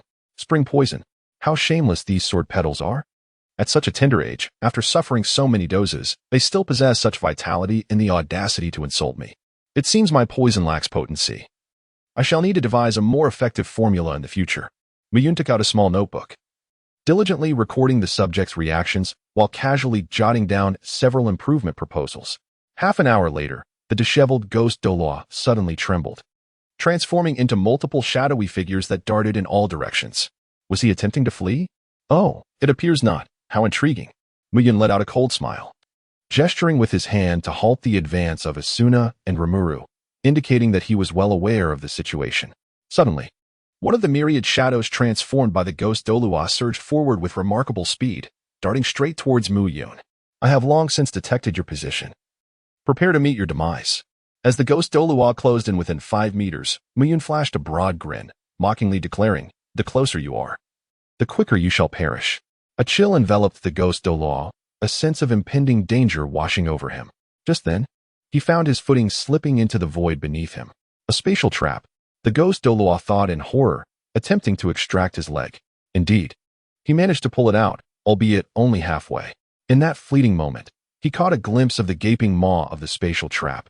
His foot and the remaining portion of his leg had been utterly obliterated. "Ah, I shall fight you to the bitter end," the ghost Douluo exclaimed, disregarding his injuries as he swung his scythe of death with reckless abandon. "So it is revealed. Your very form is composed of ghostly energy. No wonder. Even with your legs shattered by the spatial rift, you still possess the strength to retaliate." Without haste, Miyun struck his palm down. With a resounding thud, the formidable scythe of death vanished upon contact with Mu Yun's soft hand, akin to a bursting soap bubble, disappearing without a trace in an instant. What on earth is happening? Douluo gazed at his empty hands, bewildered. Where has my grand scythe of death gone? Is this some sort of magic trick? It lacks any physical form. This renders it rather difficult to slay. Miyun, feeling somewhat frustrated, moved his limbs slightly. In the case of ghost Douluo, it was not that he was impossible to kill. Rather, it required exhausting his soul power and ultimately extinguishing his very essence to achieve a complete demise. This task, however, was exceedingly time-consuming. Since he could not be killed outright, it would be prudent to first deliver a beating before sending him flying. Muyun's fist transformed into a shade of black, enveloped in the aura of armed color. He charged forward, unleashing a flurry of strikes upon the face of the ghost Douluo, before delivering a decisive slap that sent him on an unexpected journey. Humph. Do you truly believe that the absence of a physical form grants you immunity? There are myriad methods to deal with your kind. Should we meet again, I shall strike once more. After vanquishing the foe, it is time for admonishment, a privilege reserved for the protagonist. How exhilarating. Mumu, who was that ominous figure from earlier? Is he your adversary? As the battle concluded, Asuna and Rimuru approached. I suppose so. How do you perceive his strength? After a moment of contemplation, Asuna replied. He likely ranks at the level of a grand sorcerer, yet in the face of magic, he is nothing. Magic triumphs over entities devoid of form. Zishuan also scoffed. Merely a battle general, nothing formidable. Rimuru chimed in, he has hardly a challenge. Upon returning to the estate, Muyun began to delegate tasks. Yui, I entrust you with the network architecture. Understood, Commander. Little Yui responded with enthusiasm, well-versed in her duties as an artificial intelligence. Asuna, please plant those flowers and herbs. And concoct a batch of magical potions. I have a use for them. Certainly. Lastly, Rimuru, team up with Zishuan and head to the Stardow Forest. Restore your strength promptly, and perhaps recruit a few subordinates along the way. Mu Yun held unwavering faith in Rimuru's ability to gather followers, as his numbers were vast enough to have established a nation. Chapter 21. The Ascendance of the Willow Deity when the ghost Douluo reappears. He shall not be so easily dealt with. This time, he fell victim to overconfidence, carelessly stepping into the trap I laid within my domain, where his abilities were effectively countered, rendering his formidable soul skills unutilized. His greatest strength lies in the combination with the chrysanthemum Douluo and their martial soul fusion skill, a dual attribute domain capable of simultaneously restraining an opponent's movements and soul power. However, having lost a leg this time, despite his unique physiology allowing for recovery, the loss of his soul power's essence will not be easily remedied. He likely will not trouble me for the next few months. Ding. The cooldown for the message in a bottle system has elapsed and is now available for use. Moments later, match successful. Please proceed to the trading space to complete the transaction. Upon entering the trading space, a doll clad in a fur skirt, clutching a large baby bottle, wobbled through the spatial passage. "Ah la la, who struck me with a bottle? I shall pummel them." Confronted by the irate little child, Mu Yun, initially disheartened and believing he had squandered a trading opportunity, suddenly transformed his expression as if employing a remarkable technique of facial change. And a radiant smile blossomed upon his face. In this perfect world, the items available for trade included premium beast milk, freshly extracted from the wild cow, brimming with energy comparable to that of potent elixirs, stone village body refining soup, an ancient, rudimentary yet effective medicinal bath method, azure scale eagle treasure technique, a technique derived from the bones of the ferocious azure scale eagle, enabling one to ride the winds and unleash slicing wind blades. Swan and eye treasure technique. Upon comprehension, one can summon an illusion of the swan and eye, which possesses a fraction of the ferocious beast's might. Willow God method. Upon mastering, it grants unparalleled regenerative abilities and the capacity for rebirth, with each transformation significantly elevating one's life level. Additionally, there were several chunks of meat, all sourced from ferocious beasts, and an array of herbs of exceptional quality from the wilderness. This was no mere child. This was a mobile treasure trove. Turning his gaze to the items he could offer in exchange, he noted, Earth Spirit Pattern, doubles gravity within a certain range. Star Gathering Pattern, conveys the power of the stars. Moon Embracing Pattern, conveys the power of the moonlight. Sword Chi Garment, significantly enhances defense. Demon Sealing Chains, capable of suppressing demonic energy. Spirit Refining Technique, a method for honing mental strength. 6 Meridians Divine Sword, a profound martial art. 3,000 Thunder Movements, a skill of agility. Transformation of Creation Chi, a method for converting the essence of creation. Ordinary Quality Potent Pills, grants the strength of 1,000 pounds upon consumption. He possessed 8 common artifacts and 2 magical tools, along with the Chaotic Cloak Hammer technique and rudimentary artifact refining skills. Furthermore, he had a box of old pickled vegetable noodles, inferior white wine, happy chubby water, quinoa ham, and snail rice noodles. As both parties presented their trading items, Muyin felt a tinge of embarrassment. The disparity in quality was stark. Apart from a few insignificant items, his offerings were predominantly suitable for foundational cultivation. In contrast, the other party's treasures, particularly the Willow God method, were top-tier techniques even in later stages. The Swan and Eye treasure technique was equally esteemed, and even the lesser-known herbs and meat chunks were rare treasures in the realm of cultivation. How about we proceed with the trade now? Is there anything among my items that piques your interest? Little Sure How exclaimed excitedly, twirling around as if he had discovered something captivating. This one, and that one. Mu Yun was taken aback. The selection included the inferior pickled cabbage noodles, substandard white liquor, happy fat boy's water, quinoa ham, and snail noodles, items deemed the most unremarkable. Xiao Shihao continued to sniff with a look of rapture, drool escaping the corners of his mouth, for the aroma was undeniably appetizing. I shall take this chaotic cape hammering technique. I believe Grandpa Village Chief and the others will thoroughly enjoy it. The rudimentary refining technique sounded quite formidable, with a little processing. The bone rods in the village could indeed become more powerful. However, Xiao Shihao was unimpressed by the 8 ordinary artifacts and 2 magical tools, for with a mere twist, one of the magical weapon swords snapped, as its material was merely mundane iron. Even though it bore spiritual engravings to qualify as a magical tool, it could not withstand the immense strength of an unruly child. Muyin believed that this mischievous child possessed a strength exceeding 100,000 Jane. He dismissed the ordinary quality strength elixirs, as their enhancement was far too meager. Even the weakest of children would find them lacking.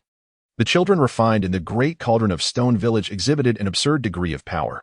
The 6 Meridians Divine Sword was also disregarded, for its attack power was insufficient to even pierce the child's hide. The sword chi armor failed to meet the standards as well, its defensive capabilities proving too feeble. However, he was intrigued by the Earth Spirit Pattern, Star Gathering Pattern, Moon Gathering Pattern, and the Divine Refinement Technique. For these methods of auxiliary cultivation were far more advanced than the rudimentary practice of running in circles while lifting stones, as was customary in Stone Village. Ultimately, he chose the 3,000 Thunder Movements, for the swiftness bestowed by lightning is universally esteemed across all realms. Mu Yun shamelessly chose the divine technique of the Willow Deity, bartering a heap of worthless trinkets for such a precious artifact, a feat only possible due to his audacity. Little Stonehao not only consented to this exchange, but also generously included the Swan and Eye treasure technique, the Azure Scale Eagle treasure technique, and the Stone Village body refining elixir. Young and inexperienced, he believed that such techniques could be traded without losing their essence. And the elixir was plentiful in the village's grand cauldron. Ultimately, this transaction proved advantageous. He returned home with an abundance of valuable items, undeniably a profitable venture. Kind sir, you are truly a good person. Thank you. Little Stonehao fervently waved his hand as he departed. Muyin waved happily, bidding farewell without any formality, inviting a return visit in the future. Upon departing from the trading space, he eagerly immersed himself in the Stone Village's body-tempering elixir. Unbeknownst to him, this concoction was infused with an abundance of life essence. He felt every cell within him boiling with vitality, and his strength soared, swiftly reaching an astonishing 100,000 pounds. It was no wonder that the ordinary quality strength pills were deemed insignificant. The mere 1,000 pounds of strength were trivial in comparison. Subsequently, Muyin practiced the Lu Divine technique. He discovered that the shackles confining his potential shattered one after another. He was no longer merely a mortal. In terms of life essence, he had transcended to a status indistinguishable from the so-called deities of the Douluo continent's divine realm. His soul power began its transformation into divine power, and even the colors of his soul rings shifted from black to red. It was no surprise that the divine trials rewarded the longevity of soul rings. This was an inevitable process of the transformation from soul power to divine power. As I have already attained a divine body, my soul power naturally converts into divine power, and with the essence of soul power altered, the soul rings will inevitably change in tandem. The Lu Divine technique is indeed formidable. This is merely the introductory phase, and my body has already shed its mortal coil. The elevation is so profound that it is akin to bypassing the entire cultivation system of the Douluo world, directly ascending to a divine body in one leap. Muyin narrowed his eyes slightly, as if sensing the presence of the entrance to the divine realm. One resides in the Spirit Hall, another on Sea God Island, one more in the City of Slaughter, and yet another deep within the Stardow Forest. However, that entrance appears to be sealed. Chapter 22. The Smoke Cloud Twin-Wing Thunder Lion. Deep within the Stardow Forest, a colossal lion with dragon horns and twin wings emanated purple arcs of lightning, while golden mist swirled beneath its feet like auspicious clouds. Opposite it stood a diminutive youth, whose back was adorned with a vast ethereal silhouette remarkably similar to the lion before him, featuring the same dragon horns, twin wings, arcs of lightning, and golden mist. Roar. Youngster, how do you wield the ancestral technique of my forebears? The lion spoke, revealing a look of perplexity. This lion was known as the Smoke Cloud Twin-Wing Thunder Lion King, said to possess a trace of blood relation to the Swan and Eye beast. Muyun's journey was specifically aimed at finding it. He chuckled, Lion King, become my soul ring. With unwavering resolve, Muyun stated his intention directly. A terrifying aura surged forth from the body of the Smoke and Cloud Dual-Winged Thunder Lion King. Young one, do you comprehend the words you utter? I am the Thunder Lion King, a soul beast of 200,000 years. In the face of such overwhelming presence, Muyun merely smiled serenely. Not even the hem of his garment stirred. Were it any other formidable soul beast, he might not have appeared so unperturbed. However, against the Smoke and Cloud Dual-Winged Thunder Lion King, Muyun unleashed his Swan and Eye treasure art, achieving absolute suppression. Do not react so strongly. At your level, you should understand that becoming a soul ring does not equate to complete demise. Once one ascends to divinity and enters the divine realm, resurrection is hardly a challenging feat. With a delicate tap of his toes, Muyin instantly appeared before the Thunder Lion King of the Smoke and Cloud, meeting its gaze. Becoming a deity? Such words flow too easily from your lips. Do you think one merely declares divinity to attain it? Cease your boastful claims. The voice of the Thunder Lion King of Smoke and Cloud abruptly ceased, its already immense eyes bulging in astonishment. Underfoot, two crimson soul rings manifested beneath Muyun. And with the completion of the divine power transformation, the original black soul ring metamorphosed into a vibrant red. The aura emanating from him exerted immense pressure upon the dual-winged Thunder Lion King, nearly halting the flow of soul power within its body. Divine power, or rather, a divine body. How could you possibly possess a divine body?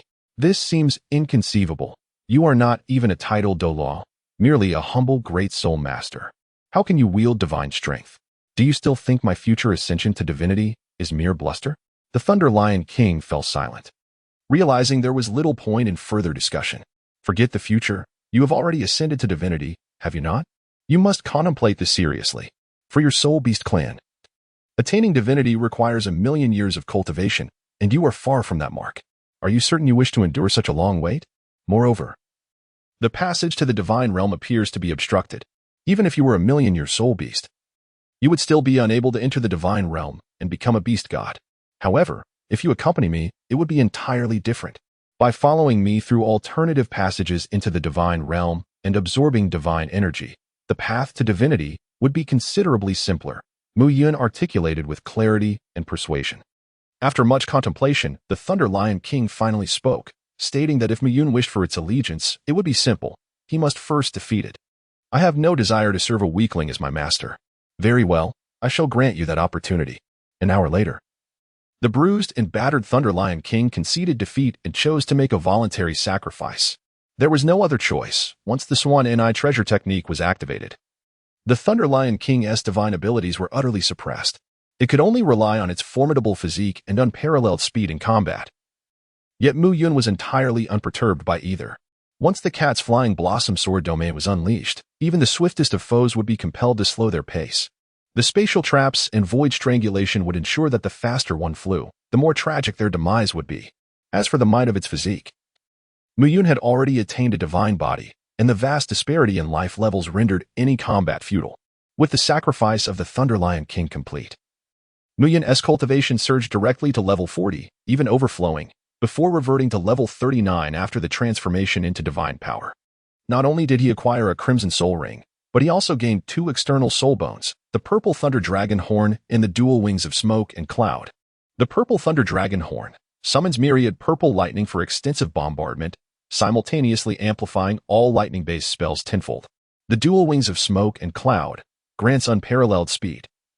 And the golden smoke that enters one's body induces a petrification effect.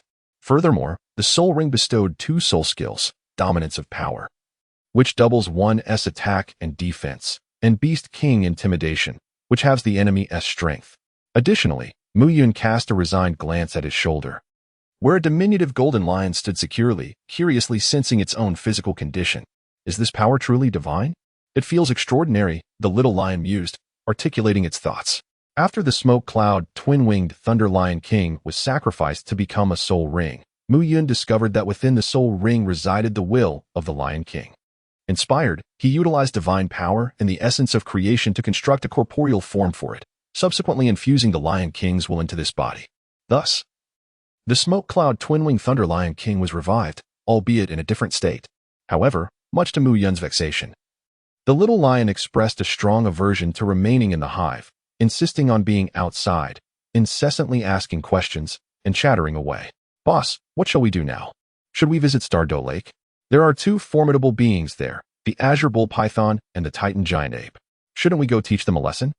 The ocean also harbors the deep-sea Demon Whale King, the evil Spirit Orca King, and the soul-devouring Great White Shark. The Arctic ice field has several powerful 10,000-year soul beasts as well. Yet, the most formidable and dangerous is undoubtedly the dark demon Evil God Tiger, which can devour the soul power of soul beasts or human soul masters to enhance its strength. It possesses attributes of evil, darkness, lightning, wind, time, and space, and is highly intelligent, residing within the Stardow Great Forest. How about I take you to have a little encounter with it? Faced with the incessant prattle of the little lion, Mu Yun felt an overwhelming urge to silence this chatterbox. How have you managed to survive this long with such a combative nature? You even dared to provoke the dark demon Evil God Tiger. It sounds formidable indeed. However, the dual attributes of space and time are quite tempting. Perhaps I shall reserve that for later when I am stronger. For now, it was imperative to return home, as there were 3 significant formations awaiting his arrangement. In an instant, he teleported home and discovered that the network had been nearly completed by GE, with surveillance cameras even extending to the Soto City Lord's mansion. One must admit, GE was truly capable, having once managed a game world. Her efficiency was commendable. Asuna had also planted those spiritual flowers and herbs, and the spirit-gathering spring was properly situated. Having successfully received the alchemy inheritance, she was now attempting to concoct elixirs. Noticing that everyone was occupied, Mu Yun suddenly recalled that today seemed to be the day for Zhu Zhuqing and Ning Rongrong to break the jars. I should go check on them. Ning Rongrong shouldn't have any major issues. With Douluo, and Sword Douluo protecting her, Qian Renshua won't be able to trouble her. However, Zhu Zhuqing's situation could be somewhat perilous. Though she is swift and possesses space-jumping soul skills, encountering a tidal Douluo's domain would still be quite dangerous. Chapter 23. Kapumi Hawk. To the south of Soto City, a narrow gorge flanked by 2 mountains serves as the essential route to Shrek Academy. I am Fred, the Dean of Shrek Academy, an 83rd level Soul Douluo. Who are you, and why do you obstruct our passage? With a pair of black-framed crystal glasses perched on his nose, Fred appeared somewhat cunning, yet his inherently proud nature led him to regard the individuals before him with a hint of trepidation. I am Zhao Wujie, a teacher at Shrek Academy, known as the Immovable King, an 81st level Soul Douluo. The burly and muscular Zhao Wujie followed closely behind, with the esteemed master Yu Shaojing trailing not far behind him. However, he hesitated to announce his presence, feeling somewhat embarrassed as a level 29 soul master. Further back were the Shrek 7 monsters, 7 young souls gazing curiously ahead.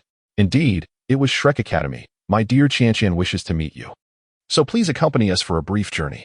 An imposing figure, an elderly man with a robust build and short, gray-white hair, donned with a dog-headed hat, lazily picked his nose while munching on a donut, uttering in a languid tone, "Kind sir, we kindly ask you to step aside, for we have no interest in your proposal."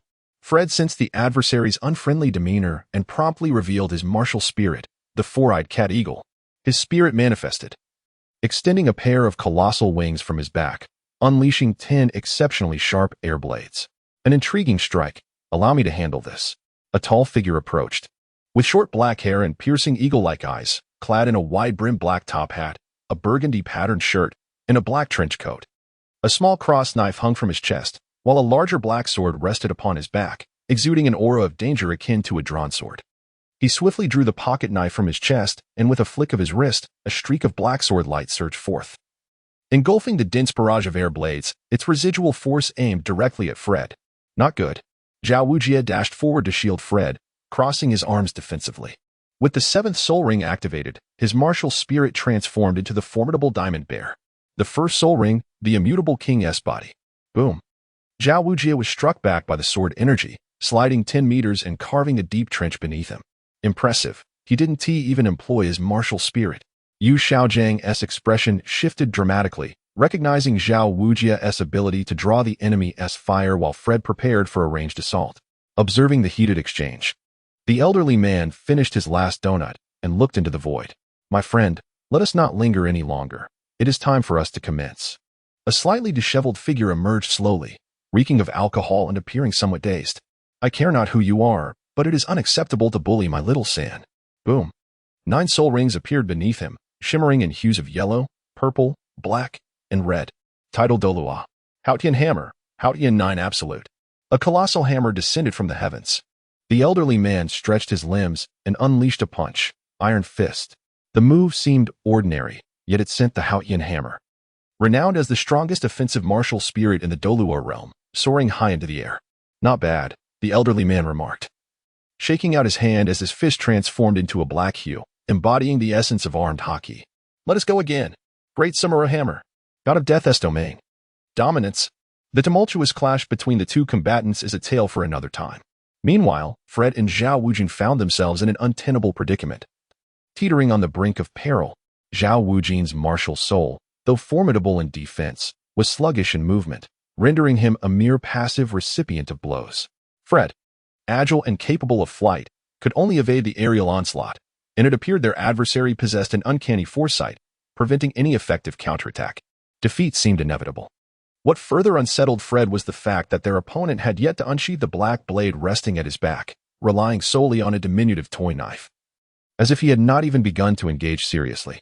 As time wore on, the man in the black trim top had appeared to grow weary of the game, his impatience mounting as he gripped the black blade behind him, poised to conclude this tedious encounter. In that fleeting moment, a shadow leapt forth from his own shadow. The second soul skill, Phantom Shadow Strike. The razor-sharp claws of the 10 blades glimmered as they sliced across the chest of the man in the black trim top hat. A hit. No, something felt amiss. There was no sensation of cutting through flesh, but rather the sensation of striking against metal. The third soul skill, Phantom Shadow Clone. With one failed strike, the figure retreated, dispersing into numerous shadows that darted in all directions. The Black Blade Knight. As the black blade was drawn from the man's back, an unparalleled aura of swordsmanship surged forth, cleaving through the air. In an instant, all of Zhu Zhuqing's shadow clones were obliterated, and a deep, bone-exposing gash appeared on Zhao Wujing's chest from a distance of 100 meters. Fred, suspended in midair, was struck down, his fate uncertain. A beautifully executed assassination, to think it could mar my attire. Young lady, you have earned the right to compel me to draw my blade. The man in the black trim top hat regarded her with a serious expression, his gaze fixating on an inconspicuous shadow. Zhu Zhuqing emerged gracefully from the shadows. Young lady, reveal your name. You have earned this privilege. The man performed a flourish with his sword, his gaze sharpening further. I am Zhu Zhuqing, the martial soul of the Phantom Spirit Cat, a student of Shrek Academy. Level 33 Soul Master. Please, enlighten me. Zhu Zhuqing's demeanor was icy, 3 soul rings materializing beneath her feet, 2 yellow and 1 black. I am Dracul Mihawk, the greatest swordsman in the world of pirates. My blade is named Black Blade Knight. Young lady, let me witness your full prowess. As you wish. Spirit Cat Battle Garb. First soul skill, Phantom Lunge. Third soul skill, Phantom Shadow Clone. Second soul skill, Phantom Shadow Strike. Elemental attack, Chaotic Windblade. Martial arts technique, Lingbo Weibo. Death by Sickle. Faced with the dazzling array of strikes, Dracul Mihawk merely waved his blade gently, causing all attacks and Zhu Zhuqing's shadow clones to dissolve into nothingness. At that moment, Zhu Zhuqing's true form was situated not far from Mihawk, cradling a white orb of light in her hand. Room. The white light membrane radiated from her center, enveloping Mihawk in an instant. With a swift motion, the cat claw of the 10 blades sliced through the air, just as she believed success was at hand. Anticipating her opponent would be dismembered like the ghost tiger, Mihawk's black blade moved. Those intangible spatial slashes were dismantled with unparalleled precision, without exception. Zhu Zhuqing was astounded. Her most potent attack had been thwarted. The essence of space, it seemed, was a manifestation of the devil fruit's capabilities, yet she had not fully harnessed its potential. Mihawk remained unfazed, swinging the black blade, Knight, with ruthless intent, faced with a strike so immense that it cleaved through space itself. Despair flickered in Zhu Zhuqing's eyes as she realized that both her spatial leap and shadow clone techniques had failed. This strike had locked onto her true form, leaving her no avenue for escape. At that moment, a diminutive figure interposed before her, exclaiming, "My astute second sister, you truly know how to choose your opponents." Chapter 24. The Celestial Arena System Cat's Void Strike. As the demon blade, Thousand Edges, was drawn, a surge of orange cat sword energy erupted, not only extinguishing Mihawk's strike, but also returning to cleave towards him. Shattering Space Sword. Mihawk's expression turned grave as he tightened his grip on the black blade, Knight, and unleashed a soaring slash. Boom.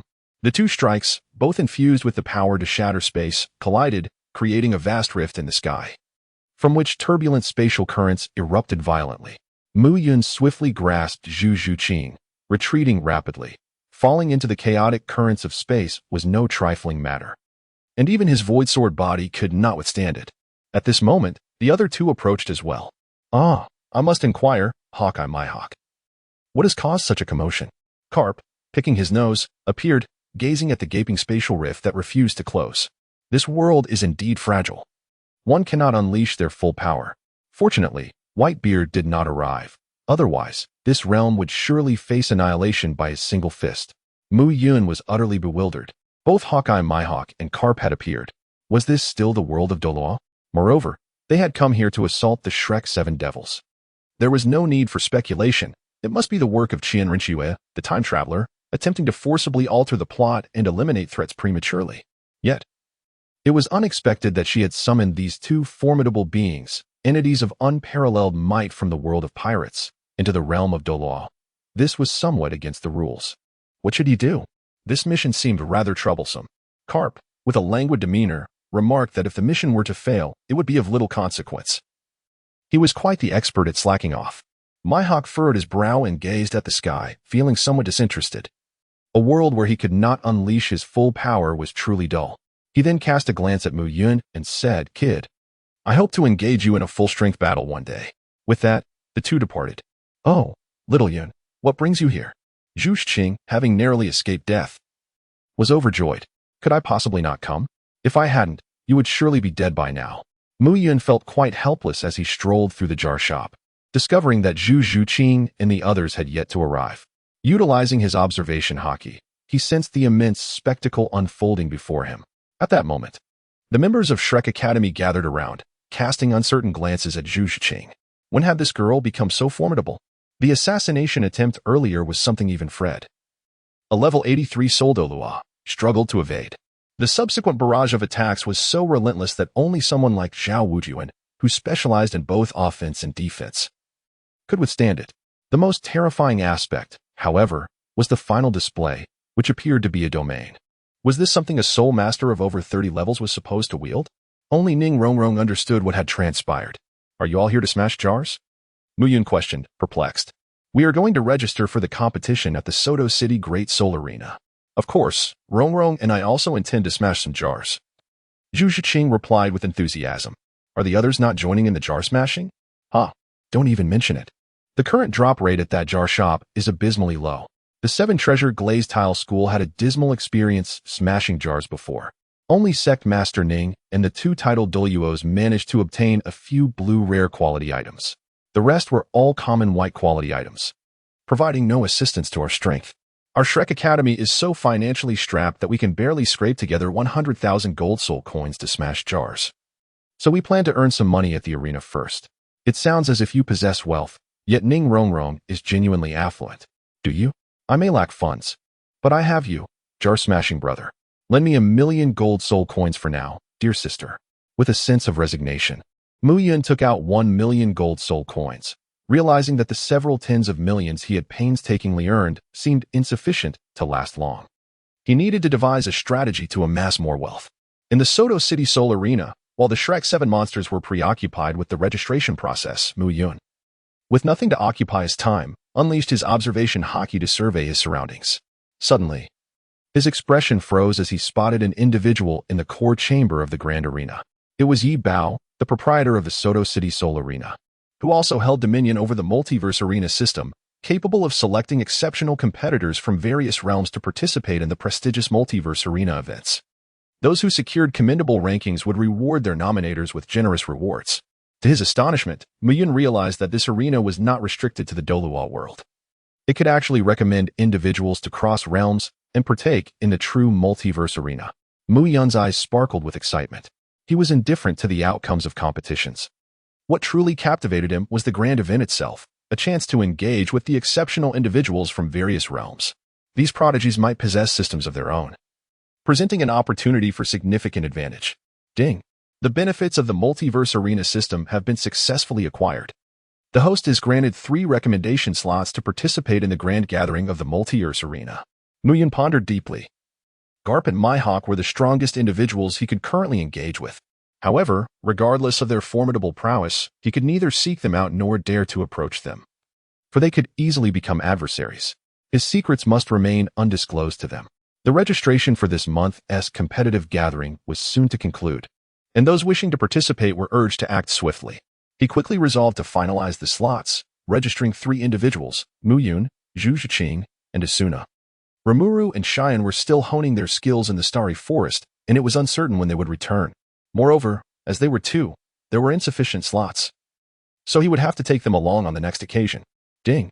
This gathering would last for 3 days, commencing tomorrow. Taking advantage of the system's offerings, Mu Yun felt a surge of elation, humming a cheerful tune as he strolled about. Suddenly, a familiar presence enveloped him. Mu Yun suddenly turned around, only to behold a stranger cloaked in black, whose countenance was marred by an expression of discontent as he fixated his gaze upon him. Mu Yun pondered for a moment, then broke into a grin, revealing 8 gleaming teeth. Ah, it's you. What brings you here from so far away? Are you intent on killing me? The gold-eating beast, even in its humanoid form, could not escape Mu Yun's primal spirit eye. What is going on with you? Just a few days have passed, and you have ascended to divinity? The figure in the black robe had bloodshot eyes, his face a canvas of envy and resentment. It was no wonder the gold-eating beast was in a frenzy. Ever since Mu Yun had outsmarted him, he had rushed back from the farthest reaches of the Douluo continent, tirelessly pinpointing his adversary's location, only to realize he seemed outmatched. Ascending to divinity, that was something only to be encountered after attaining the title of Douluo, was it not? How could this mere soul master, barely over level 30, suddenly become a deity? Was this not an unfair advantage? After all, he too possessed a golden finger system. Yet he lacked such fortune, having labored for hundreds of thousands of years in forging, still far from the realm of divinity. Where was the justice in this? Such cruelty toward beasts. Chapter 25. The Grim Reaper Trio. Is this the arena of all heavens? It appears less grand than the great arena of Soto City. But tell me, how did you acquire such peculiar abilities? Zhu Zhuqing gazed curiously at the immense arena before her and the competitors surrounding it.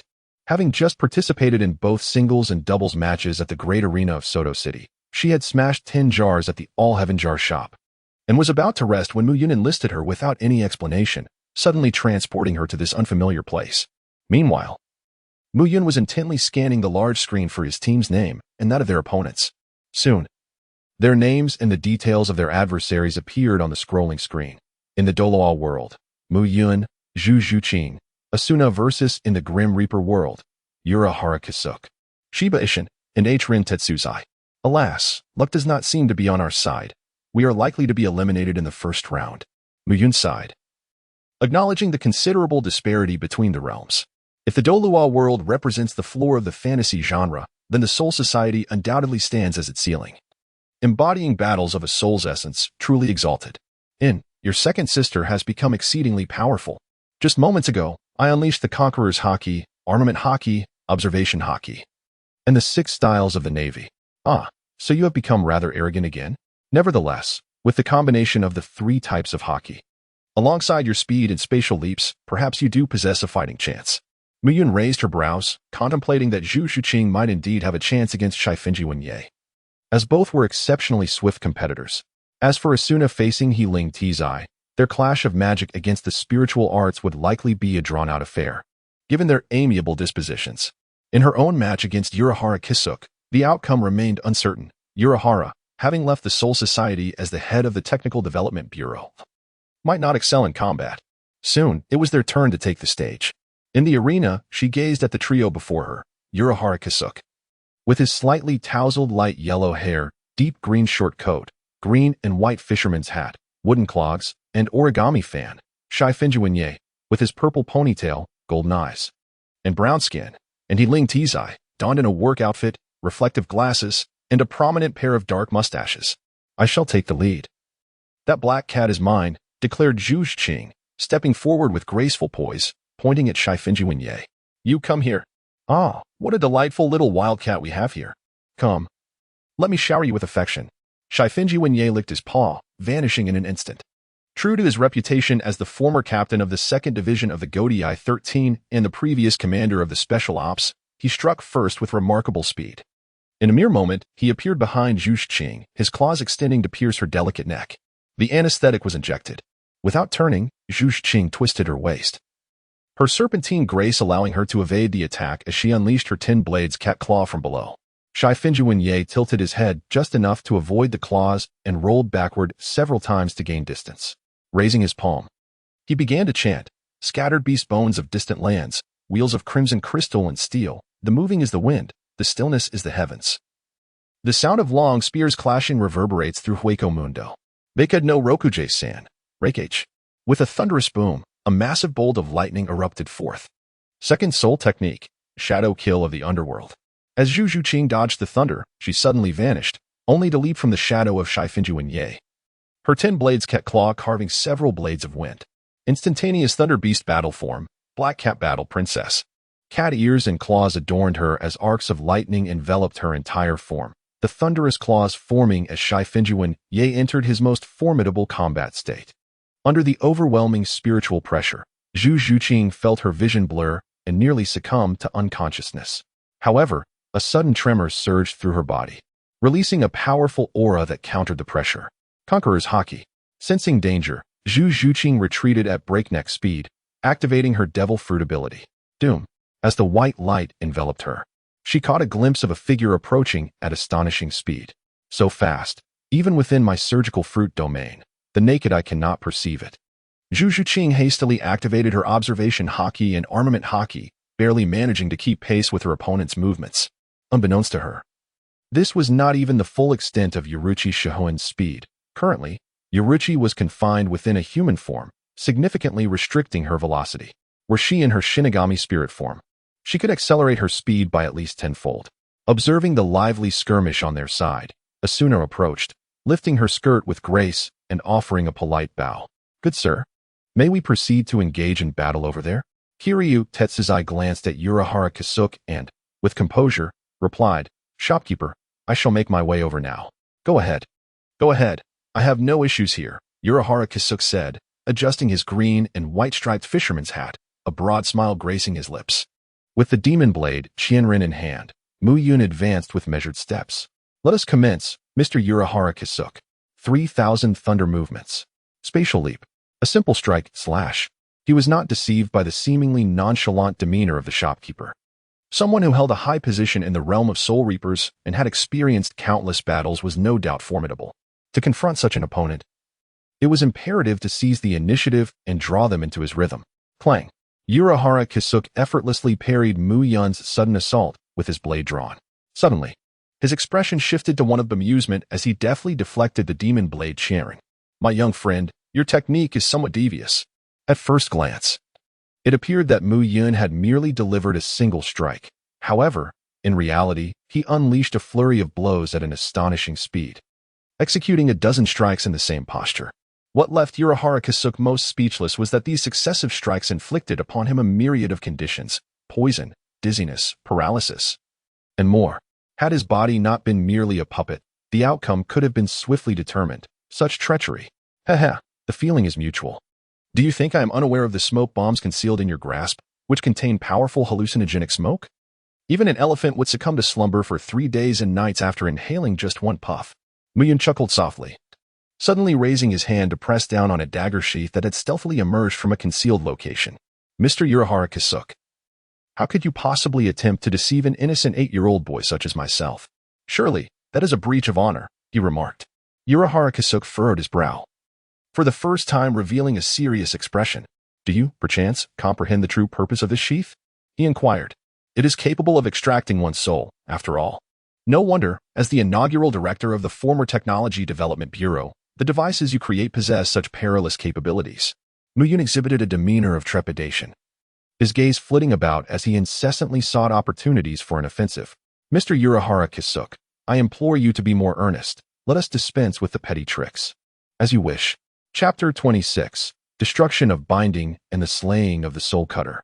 Bakudo number 32, Yellow Fire Flash. Cat's Void Strike. Bakudo number 81, Segment Void. Bakudo number 61, Six Lights Prison. Bakudo number 99, Five Dragons Extinguish. Void Trap, Devour. An hour later, Mu Yun sheathed the demonic blade Qianren, conceding, "I shall cease." "You have won." Urahara Kisuke was exceedingly astute, never stepping into the realm of Mu Yun's sword, while his plethora of ranged assaults, alternating between Bakudo and Kido, proved overwhelming. Bakudo was manageable, as one could counter with sword techniques. However, the array of control-type abilities posed a formidable challenge. Even with the observation haki, it remained inadequate, primarily because it had not yet reached the level of foresight. Moreover, Zhu Zhuqing and Asuna had already been defeated. It would be utterly futile for him to prolong this contest. He returned to the lounge. "Mr. Urahara Kisuke, I hear you own a general store?" Mu Yun inquired with a smile. "Pray tell, what is it that you, a fellow who rises early only for profit, see in me?" Urahara Kisuke replied languidly. "Bakudo, Kido." "Soul Cutter," Mu Yun asserted with directness. "Your appetite is quite substantial. I wonder what you possess for trade?" "Divine Refinement Technique, Demon Sealing Chains, 3,000 Thunder Movements." Mu Yun was well prepared. Not sufficient. The demon sealing chains have many similar counterparts within Bakudo, and the divine refinement technique is akin to our method of cultivating spiritual pressure, albeit with superior efficacy. However, the acceleration effect of the 3,000 thunder movements is commendable. Urahara Kisuke shook the miniature abacus in his hand. "Thus, an increase in payment is warranted. Then I shall add 3 more. Earth Spirit Glyph, Star Gathering Glyph, Moon Embracing Glyph." Still inadequate. These 3 glyphs primarily serve to temper the physical form, which we Shinigami lack. They are of no use to us. Oh, do not underestimate my youth and presume I am devoid of understanding. Indeed, Shinigami lack corporeal forms, yet in times of need, we utilize artificial bodies. However, not all artificial bodies are created equal. There are distinctions in quality. Even the finest artificial body may struggle to fully manifest a Shinigami-esque prowess. especially for those of your formidable caliber. Yet, should you inscribe the star-gathering glyph and moon-embracing glyph upon an artificial body, the constant baptism of stellar and lunar energies would undoubtedly elevate its quality to an extraordinary level, allowing the full realization of a Shinigami's power to be an attainable feat. Furthermore, such glyphs that enhance material quality must surely be regarded as priceless treasures for an expert like yourself, devoted to research and development. Observing Mu Yun's unyielding demeanor, Urahara Kisuke reluctantly acquiesced to the trade. After all, these two types of spiritual inscriptions were not solely applicable to the bodies of the righteous. Their incorporation into numerous research projects would undoubtedly elevate their potential. Upon departing from the arena of the heavens, Zhu Qing eagerly commenced her exploration of her newly acquired techniques. This time, she fought with unrestrained vigor and had learned the art of Shuinpa from Shiba Yuruchi, enhancing her speed considerably. Furthermore, her Zanpakuto had fused with her tin-blade cat claw, and now she was focused on discovering how to achieve the initial release of her cat claw Zanpakuto. As for Asuna, she was particularly captivated by the arts of Bakud and Had. She realized that both Bakud and Had not only wielded immense power, but also required minimal energy expenditure. In contrast, to achieve similar potency through magical releases, one would need to utilize at least a third-tier spell, which would deplete one's magical reserves after just 2 uses. Yet, with Bakud and Had, it felt as though there was no consumption at all. In her hands, the Zanpakuto resembled a wand. Mu Yun brought the newly acquired Zanpakuto close to the demonic blade, Qianren, and watched in awe as the Zanpakuto seamlessly melded into the dark weapon like flowing water. How should one begin to comprehend this? It seems it requires a heartfelt connection to truly feel it. Mu Yun felt for quite a while, trying various postures, yet there was no reaction. He suddenly felt a bit disheartened. Surely it cannot be this straightforward. Awaken, O demon blade of 1,000 edges.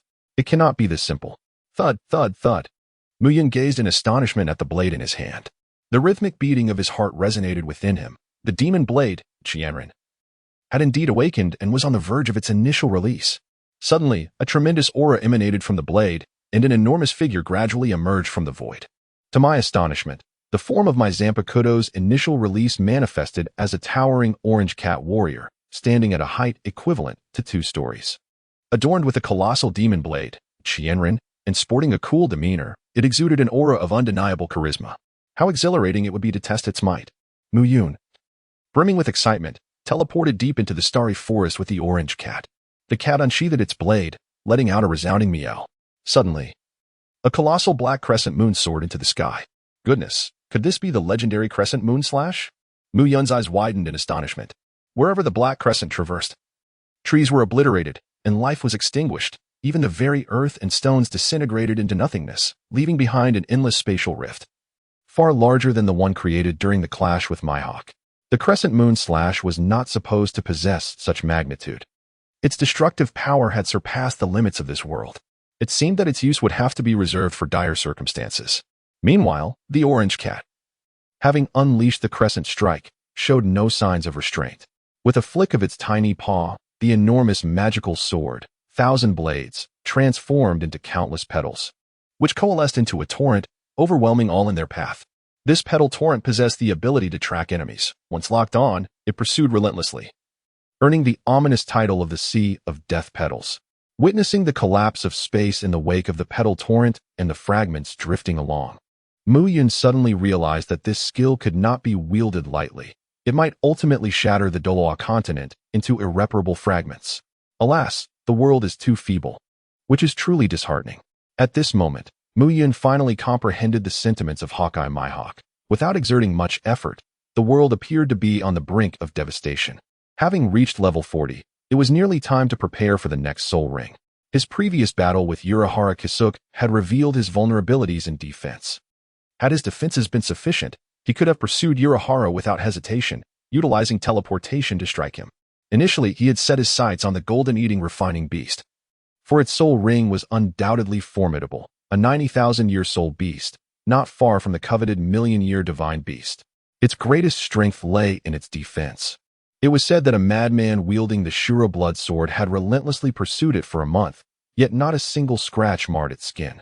If only it could willingly sacrifice itself to become his soul ring, he might acquire a truly invincible skill, one that could withstand the annihilation of the Douluo continent itself.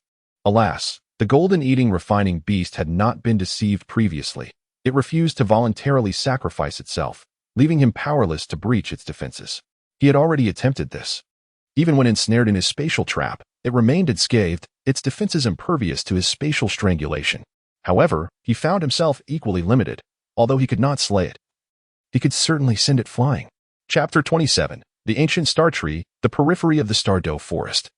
Muyin gazed in silent disbelief at a modest little earthen mound before him, where amidst the myriad of flowers and grasses stood a rather inconspicuous little willow tree.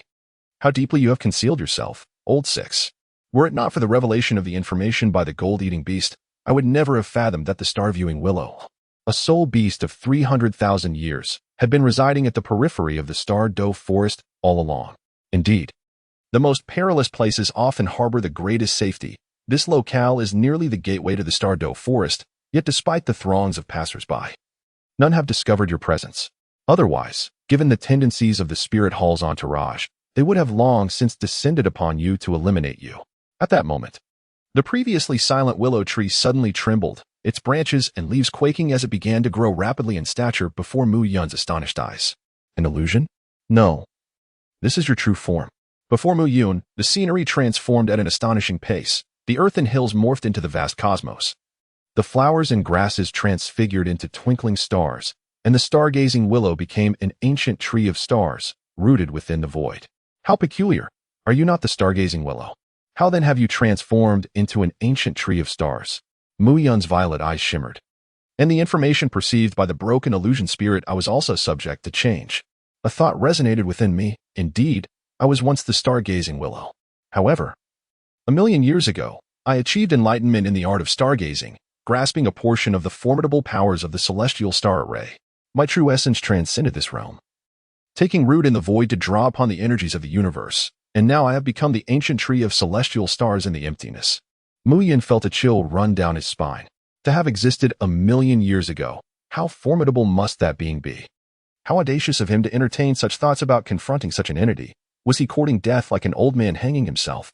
Aunt Lu, he began. I must insist that this is all merely a misunderstanding. Do you believe me? Mu Yun proceeded with utmost caution, his gaze imbued with sincerity. It was not that he wished to flee. Rather, in this vast cosmos, the ancient stellar tree reigned supreme, rendering all his spatial escape techniques utterly ineffective. After a moment of silence, the stellar tree inquired, You seek a soul ring, do you? I can provide one. Would 500,000 years suffice? A blood-red soul ring materialized before Mu Yun's eyes. Do not be so astonished. A soul ring is merely a crystallization of energy. Something even the so-called deities can fabricate at will, let alone myself. Currently, I find myself amidst the cosmic expanse, where high-level energy is abundant. Compressing and crafting a soul ring is an exceedingly simple task. The energy here far surpasses that of the divine realm. The branches of the stellar tree swayed, and a willow twig appeared before Mu Yun. This is a segment of my willow branch. It may be considered a manifestation of my essence. It encapsulates my insights garnered over the years from the great formation of the celestial stars, and I bestow it upon you.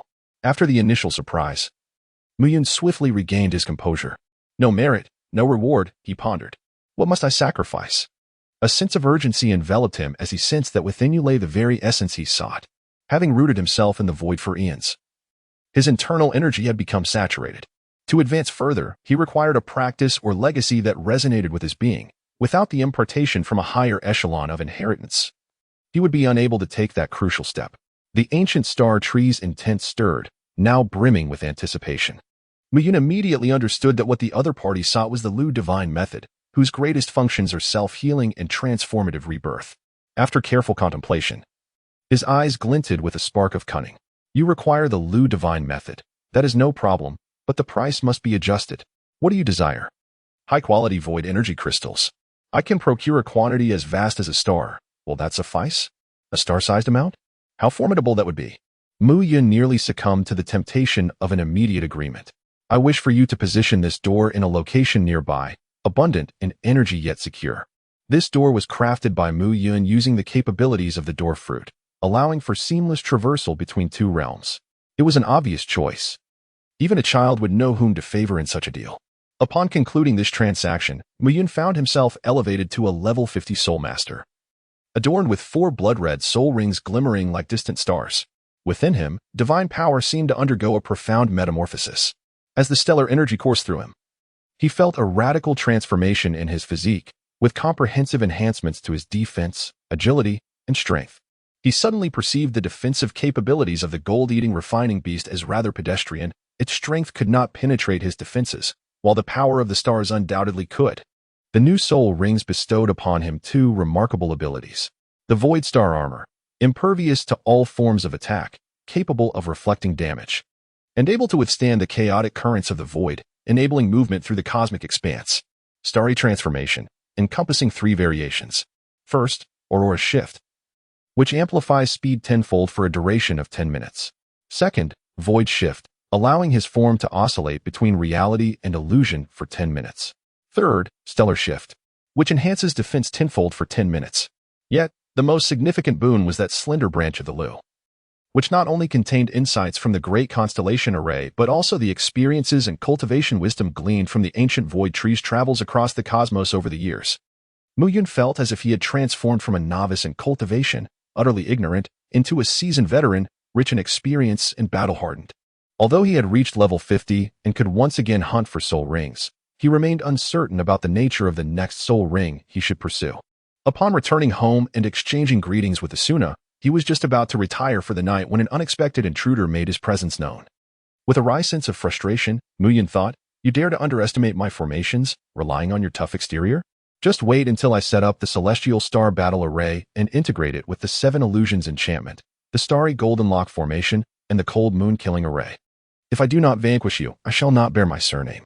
Mu Yun, gritting his teeth, rushed forward and seized the collar of his companion, exclaiming, "You scoundrel!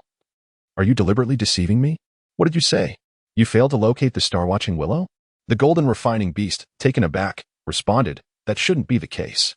From my observations, it has remained stationary for hundreds of thousands of years, and although it is a 300,000-year soul beast, it seems to lack any formidable abilities, making it quite easy to hunt." Seeing the genuine confusion etched on his face, Mu Yun reluctantly released his grip. A 300,000-year soul beast, indeed. It had long since escaped this realm into the vast cosmos a million years ago, leaving behind merely a fragment of itself. Fortunately, I am adored by all, blooming like flowers in spring, and if it weren't for my exceptional character, I would undoubtedly have fallen victim to your treachery. The golden refining beast was equally startled. He had considered targeting the star-watching willow himself, as it appeared rather easy to deceive. Little did he know that it was, in fact, the mastermind of a trap that had been laid for a million years, a veritable pitfall. By the way, I am now a level 50 soul master, and your time to claim your place is dwindling. When will you become my soul ring? Miss this opportunity, and it may never come again. Chapter 28. The Awakening of the Soul Beast. Ultimately, the gold-consuming beast withstood temptation and declined the offer to sacrifice itself as a soul ring for Mu Yun. Indeed, upon sensing the power within Mu Yun that surpassed even divine strength, it had contemplated becoming his soul ring, for such a path undeniably represented a shortcut for soul beasts. Particularly when observing the 4 resplendent red soul rings adorned with brilliant starlight, it was evident that those 4 had reaped significant benefits. Had it not been for the allure of the artifact refinement system, it likely would have succumbed to Mu Yun's persuasion. The soul ring is not the terminus for soul beasts. As the quality of the soul rings progressively ascends, the bloodthirsty poison bee queen, which had provided Mu Yun with his first soul ring, has indeed revived, residing within her hive. Her days are not markedly different from before, indulging in sustenance and reproduction at an astonishing rate. The sole distinction lies in her transformation. She is no longer merely a bloodthirsty poison bee but has become the Void Star Insect Queen, capable of assuming a form adorned in resplendent starry attire, resembling a regal figure. As for her appearance, if one overlooks the antennae atop her head, the scales at her eyes, and the stinger at her rear, she could indeed be considered a beauty. The great-mouthed flower has transformed into a petite girl, presenting a demeanor that is unproblematic, a docile, considerate, and quiet young lady, yet her speech is a different matter, revealing a mouth full of sharp teeth akin to a bear trap. Furthermore, she has advanced to the status of the devouring flower, capable of shattering space with a single bite. One can only fear that she may one day rend the Douluo world asunder. As for the cloud and smoke dual-winged thunder lion king, it has joyfully evolved into a swan Ni, a starry swan Ni beast, content with its lion-like form, frolicking throughout the day without returning even for its soul ring. The newly joined starry ancient tree avatar manifests as a beautifully elegant older sister, appearing indistinguishable from a human. Muyun also bestowed upon them distinct names: Insect Queen, Flower, Little Lion, and Sister Tree. Although the gold-eating beast did not consent to sacrifice itself to become a spirit ring, it agreed to serve as Mu Yun's subordinate. The foremost blacksmith under Mu Yun, Ajin, possesses an extraordinary talent for crafting, particularly with the gold-eating beast. However, this prodigious skill is stymied by the limitations imposed by the quality of materials available, rendering him only capable of forging magical artifacts at the second tier. Without superior materials, even the most skilled artisan cannot create a third-tier spirit tool. Yet, with the advent of the wondrous store known as the Heavenly Jar, the gold-eating beast hastened to procure a plethora of third-tier crafting materials. In terms of wealth, none in the entirety of the Douluo world can rival the gold-eating beast, as he holds dominion over the largest mineral vein in the Star Doe forest, truly embodying the saying of having a mine at home. The owner of the Heavenly Jar was taken aback by the unusual pairing of Mu Yun and the gold-eating beast. Previously, it was a spirit and a magical beast, and now they have introduced a soul beast. Aren't soul masters and soul beasts sworn adversaries? What Mu Yun did not foresee was the impending hardship. As the gold-eating beast commenced the forging of third-tier spirit tools, his blacksmithing system unexpectedly upgraded. Simultaneously, Mu Yun's advantage-seeking system began to demand its due, issuing a task that required him to also forge third-tier spirit tools. Even more vexing was the imposed time limit coupled with penalties, all while materials were not provided. Fortunately, Ajin had a surplus of materials. Otherwise, this time, Little Ding Ding would have faced dire consequences. Ajin, considering the numerous and used artifacts and treasures in your possession, might it be prudent to sell them? Mu Yun gazed listlessly at the golden eater beast, which was drenched in sweat, having just forged another third-tier spiritual weapon. This creature truly relished the art of crafting. Ever since acquiring the third-tier materials, it had not paused for a moment. In a mere 5 days, it had replaced all the treasured artifacts adorning its form with spiritual weapons. In the Douluo continent, the art of weapon crafting is rather rudimentary, with even magical artifacts being a rarity. Any one of these creations would surely fetch a handsome price at an auction house. Yet, there are only 3 renowned auction houses: Heaven Doe City, Star Luo City, and Spirit Hall City. These locales can be considered the gathering grounds for titled Douluo of the human race. Given my status, entry into any of these places is forbidden, particularly Spirit Hall City, where Douluo, that demigod, can truly wield divine power. Although my defenses are impenetrable, and even true divine strength cannot slay me, control-type soul skills can still affect me. Should I be besieged by a multitude of titled Douluo, once ensnared, I would find myself in a precarious situation. The Golden Eater beast displayed a hint of trepidation, as if it had suffered a setback at the hands of the Spirit Hall. Indeed, while soul skills in the Douluo realm may lack in sheer potency, some remain quite troublesome.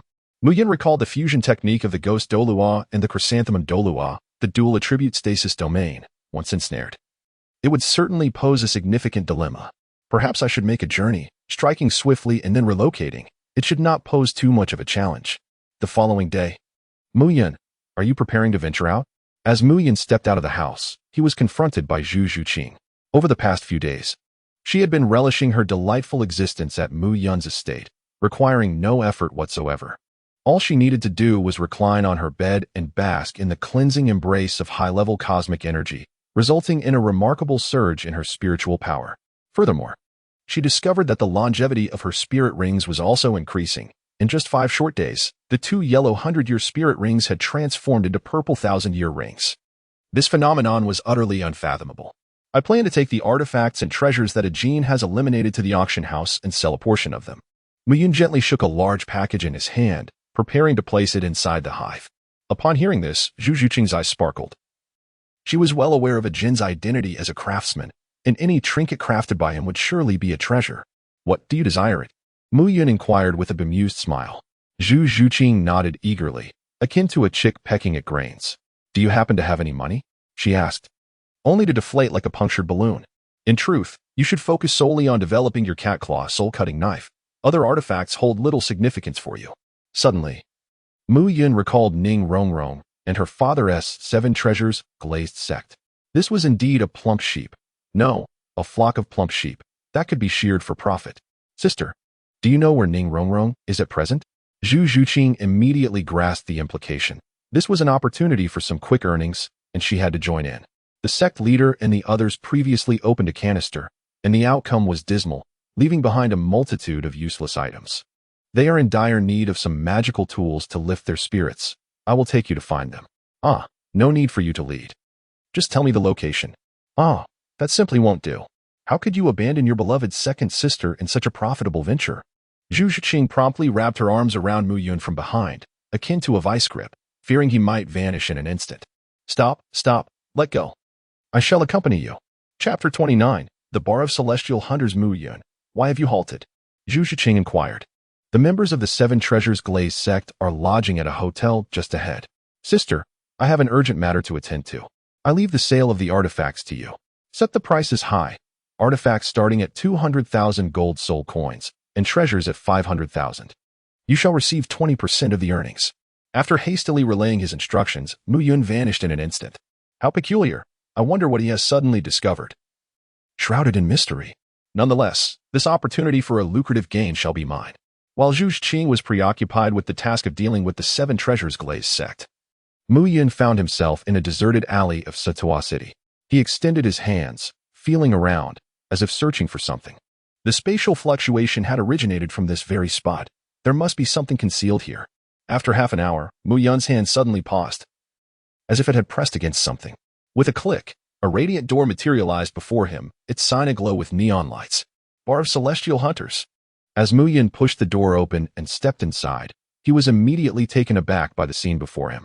The elongated bar was filled to capacity, and every table was occupied, while bunny girls gracefully navigated through the crowd, creating an atmosphere of exuberance.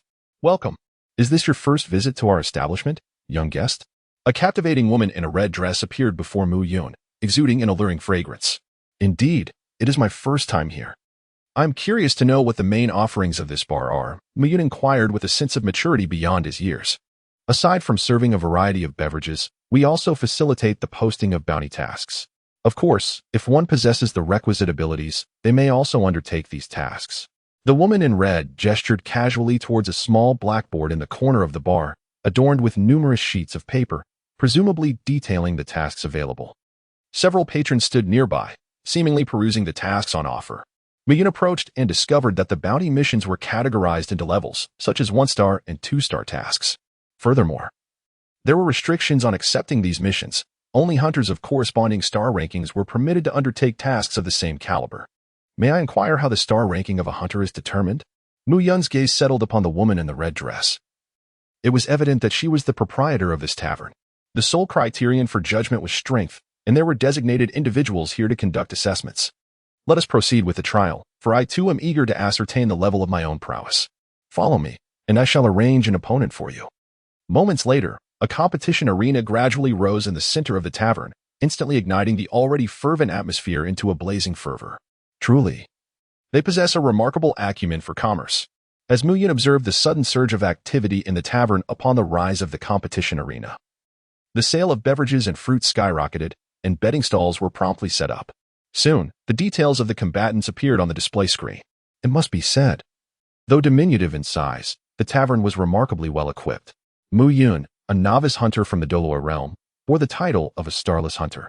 On the other hand, Jito, a 1-star hunter from the hunter world, was recognized as a member of the notorious new Beastslayer trio. It seemed he had fallen from grace in the Sky Arena, now relegated to performing as a guest in a bar. Is he quite renowned in your realm? Indeed, but not for commendable reasons. He has been known to squander his time in the Sky Arena, challenging newcomers solely to bolster his own record, exhibiting a remarkable lack of shame. Eventually, he was reportedly defeated consecutively by several youths, forcing him to pack his belongings and depart. And what of his strength? His abilities should be considerable. He is an enhancer with a notable prowess in manipulating the iron gyro with his nin. However, without the enhancement of his nin, a single blow could easily result in broken bones and torn ligaments. I shall place my bet on his victory. That young opponent appears to lack nin abilities. In short order, Mu Yun discerned from the discussions around him that this tavern was a unique establishment, primarily catering to the hunter world, yet occasionally welcoming outsiders like himself. Ah, the hunters, such nostalgic memories indeed. Mu Yun gracefully leaped onto the competition arena. In his recollection, disregarding the obscure corners of the Dark Continent, hunters were not particularly formidable. And this particular opponent, Ji-do, was remarkably feeble. At that moment, Ji-do beheld an 8-year-old child stepping onto the stage. Instantly recalling the scene of his defeat at the hands of another young boy, their figures momentarily merging in his mind. Youngster, it seems fortune is not on your side. As the starting command was issued, Ji-do's swivel chair began to spin rapidly, releasing a torrent of iron gyroscopes infused with immense psychic energy, swiftly enveloping the entire arena. Mu Yun gazed intently at the approaching iron gyroscope. His curiosity piqued as he extended a finger to make contact, only to be met with a resounding tremor. The force was formidable, perhaps around 10,000 pounds, quite impressive. After a brief trial, Mu Yun quickly gauged the situation. This fierce combatant, if placed within the realm of Douluo, would likely equate to a soul master of over 50 levels. He was confident that he possessed numerous methods to vanquish such an opponent. Mu Yun pondered for a moment, realizing that there was no necessity to don the starry battle armor. After all, it could be rather painful if worn without purpose. Ultimately, he opted to envelop himself in the armament haki, effortlessly shattering all the iron gyros with the simplest of methods. He then strode directly before the still-spinning Shido, uttering not a word, before delivering a single, resounding slap that sent him flying. Mu Yun emerged victorious. Congratulations on becoming a one-star hunter. After Mu Yun's victory, he did not leave the arena but turned to the woman in the red dress and inquired, "Might I ask what distinctions exist among hunters of varying star ranks?" A one-star hunter is permitted to undertake one-star missions and purchase ordinary beverages. A two-star hunter may accept two-star assignments and acquire ethereal wines from otherworldly realms. A three-star hunter is eligible for three-star tasks, can procure superior ethereal wines, and gains access to the trading area to engage in commerce with visitors from distant worlds. A four-star hunter can undertake four-star missions, purchase even finer ethereal wines, and set up a stall in the trading district. Lastly, a five-star hunter, in addition to all aforementioned privileges, can utilize the colossal interstellar teleportation array to venture into other worlds. Mu Yun pondered for a moment and declared, "I shall apply for the three-star hunter assessment. Right now? Indeed, at this very moment. Very well, I shall make the arrangements." Moments later, a figure gradually emerged upon the arena, clad in a bearskin coat and boots, with wild gray hair resembling a hedgehog. Standing at an imposing height of 2.5 meters, an aura of ferocity emanated unchecked, far surpassing that of the previous combatant. Woken, a three-star hunter in the hunter world, was a primary combat force of the brigade and an S-class wanted criminal. To his astonishment, it was him. How could such a dangerous individual be a regular in the tavern? The Spider, every member of the brigade was an S-class wanted criminal, although few in number. They were reputed to possess national-level combat prowess. This child was in grave peril. In Woken's eyes, there was no distinction between adults and children. Chapter 30. The heartbroken Netero in the arena. Woken cracked his neck, producing a series of ominous sounds, and glanced disdainfully at the diminutive Mu Yun before directing an irritated gaze toward the lady in the red dress. I distinctly remember stating upon joining the tavern that if powerful individuals were to be assigned to me, this child is hardly what I had in mind. The lady in red, resigned, replied, "What can I do? The other three-star hunters are all on missions, and you are the only one available. What a waste of my time. I'm leaving." Woken casually threw a punch, turning away to depart. In his estimation, even a casual strike, devoid of net, possessed enough destructive force to obliterate tens of thousands of pounds. This mere child was doomed. Suddenly, a youthful voice pierced the air beside him. "Are you conceding?" "What?" Woken spun around in shock. In an instant, a leg shot forth with blinding speed. Woken hastily raised his left arm to defend himself. Boom! Like a small giant, Woken was sent flying sideways, tumbling across the ground for several rolls before finally regaining his footing, sliding another few meters before coming to a halt. What tremendous strength! Woken shook his slightly numbed left arm, his expression contorting into a grimace, his eyes ablaze with battle intent. The force behind that kick must have exceeded 300,000 pounds. Had he not instinctively employed Nin to harden his arm, it would surely have been shattered. It was astonishing that his well-honed physique could not withstand the child's strike. And the child's speed was equally remarkable. He had been entirely unaware of how the opponent had suddenly appeared.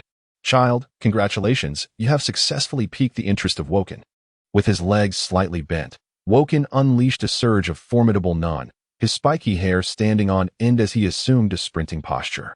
"Come, boy. Taste the might of Woken's devastating punch." Boom.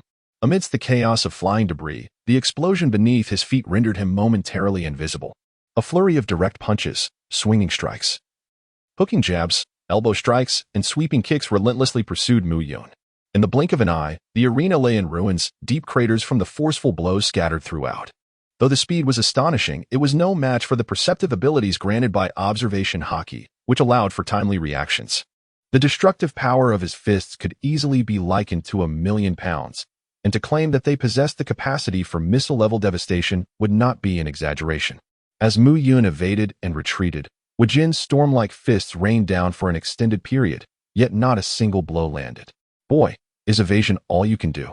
Defeating me, Wu Jin, cannot be accomplished merely by dodging, Wu Jin said, his annoyance palpable as he continued his assault. Mu Yun concurred with this sentiment. It was evident that this hulking brute possessed boundless stamina, capable of enduring days and nights of relentless combat without fatigue. He had no time to engage in a protracted battle. Very well, allow me to demonstrate my prowess. Armament haki, activate. Mu Yun was enveloped in darkness, his entire being shrouded in an inky hue. The aura of the conqueror surged around him, intertwining with an air of dominance. With a tremor beneath his feet, Mu Yun summoned 4 blood-red soul rings. 4th soul skill, Aurora Transformation. 4th soul skill, Star Transformation. As he unleashed his full power, his speed surged tenfold, and his defense magnified tenfold. At this moment, Mu Yun resembled an unstoppable tank, relentlessly overpowering Wu Jin, embodying the adage that the only invincible martial art in the world is that which is swift and unyielding. Wu Jin, left with no choice but to endure the onslaught, could only hunch down defensively, awaiting an opportunity to counterattack. Huh, tough skin and resilient flesh, do you think this will deter me? Mu Yun let out a cold snort. Activating his armed color haki, flowing cherry blossom, with a resounding thud, his fist struck Wu Jin's abdomen. Though Wu Jin had endured relentless blows without suffering grave injuries, he suddenly coughed up blood. The advanced application of armed color haki, known as flowing cherry blossom, not only enhances the user's defense and attack power, but also penetrates internal defenses to wreak havoc on the internal organs. 10 minutes later, the effects of Aurora Transformation and Stellar Transformation wore off, causing Mu Yun's speed and defense to diminish. Wu Jin, who had been thoroughly battered, suddenly lifted his head, revealing a fierce and wrathful visage. The moment for retaliation had finally arrived. You shall pay for this, kid. Super destructive fist. Faced with Wu Jin's desperate counterattack, Mu Yun could not help but admire the resilience of his opponent's physique. Even as his attack bypassed Wu Jin's physical defenses to strike directly at his organs, it still failed to inflict a fatal wound. If you seek to turn the tables, you may be overestimating your chances. Allow me to enlighten you. I am not a brawler. I am, in fact, a swordsman. With a swift motion, Mu Yun distanced himself in an instant. Spatial leaps are not something a muscle-bound brute like Wu Jin could comprehend. The demon blade, 1,000 slices, slowly emerged from its sheath. Awaken, demon blade, 1,000 slices. A colossal orange cat, standing 2 stories tall, made its entrance. This space should be able to withstand your assault. Orange cat sword maiden, draw your blade. Meow. As the orange cat unsheathed its sword, a massive black crescent shot forth. Crescent moonstrike. Boom. Wherever the black crescent passed, the arena began to shatter. Without uttering a word, Wu Jin unleashed his inner cosmos and fled. It seemed he was not as stubborn as he appeared. It was evident that he could not endure such a force. Would he remain here and await his demise? Despite the destruction of the arena, the black crescent continued its trajectory. Just as the entire Hunter's Tavern seemed doomed, a diminutive figure suddenly appeared. Little one, are you intent on obliterating my Hunter's Tavern? Ding. The proprietor of the tavern, Nitaro, materialized, and the system began to take advantage. Mu Yun awkwardly scratched his head, having merely intended to compel the master of this realm to reveal himself in hopes of gaining some advantage, without any desire to cause destruction. He could never bring himself to bite the hand that feeds him. Well, it seems this tactic can only be unleashed and not retracted. It is now left to you, esteemed elder, to resolve this matter. Best of luck. Observing Mu Yun's encouraging gestures, Netero clasped his hands together in exasperation. And a colossal figure of cannon with 1,000 arms manifested behind him. The 100-type cannon, with formidable and swift hands striking from all directions. The black crescent was swiftly obliterated, thus preserving the hunter's bar. Netero surveyed the wreckage of the tavern with a heavy heart, dispatching individuals to tidy up, before turning his gaze to Mu Yun. Well, are individuals from other realms truly this formidable? At such a tender age, you possess the power to annihilate worlds. The power of void shattering is indeed referred to as the power of world destruction. Mu understood that his limited ability to shatter the void might be capable of wreaking havoc upon the Douluo world. Yet it would be utterly incapable of dismantling the Hunter world, where the spatial barriers are remarkably robust. Otherwise, the true monsters of the Dark Continent could shatter reality with but a mere sneeze.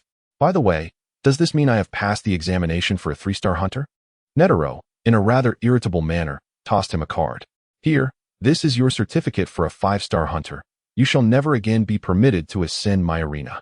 Chapter 31. The Crimson Flame Golden Lion Beast Mu Yun. What extraordinary items have you acquired this time? Why does it feel as though my bloodline is being suppressed in your presence? Upon returning from the Celestial Hunter's Tavern, Mu Yun was approached hastily by the golden-eating beast, which circled around him, sniffing eagerly. There was nothing particularly remarkable, merely a recently procured corpse of a scarlet flame genie beast, said to have been scorched by the true fire of the sun for 7 days and nights before its demise, imbuing it with the power of solar flames. As Mu Yun extracted the corpse, engulfed in flames, the golden-eating beast drooled profusely, leaping up to cling to Mu Yun's thigh. Big brother, uncle, grandfather. What is it that you desire? A mischievous smile crept upon Mu Yun's lips. The moment he laid eyes on the beast's corpse in the trading area of the tavern, he sensed a connection between it and the golden-eating beast, prompting him to acquire it forthwith. Observing the golden-eating beast's reaction, he knew without doubt what it craved. Yes, yes. I want it. I desire it immensely. The golden-eating beast nodded vigorously, its movements leaving after images. If I am not mistaken, this must be your ancestor, correct? While he could not be certain it was indeed an ancestor, the lineage was undoubtedly established. It was no wonder the golden-eating beast was so agitated, for beast kind. A high-level bloodline not only enabled transformation and enhanced strength but also encompassed the inheritance of unique cultivation techniques and innate abilities. These were precisely what it lacked. Not just it, but all soul beasts on the Douluo continent were devoid of such heritage. The so-called soul skills were merely concocted through trial and error, hence their inefficacy. Generally, a demon beast over a millennium old would be considered a formidable demon king, effortlessly overpowering foundation-building cultivators. Yet, in the Douluo realm, even a 100,000-year-old soul beast struggled against a tidal Douluo, whose strength barely reached the pinnacle of chi training, truly a disheartening reality. However, my intent is to fashion it into a soul ring.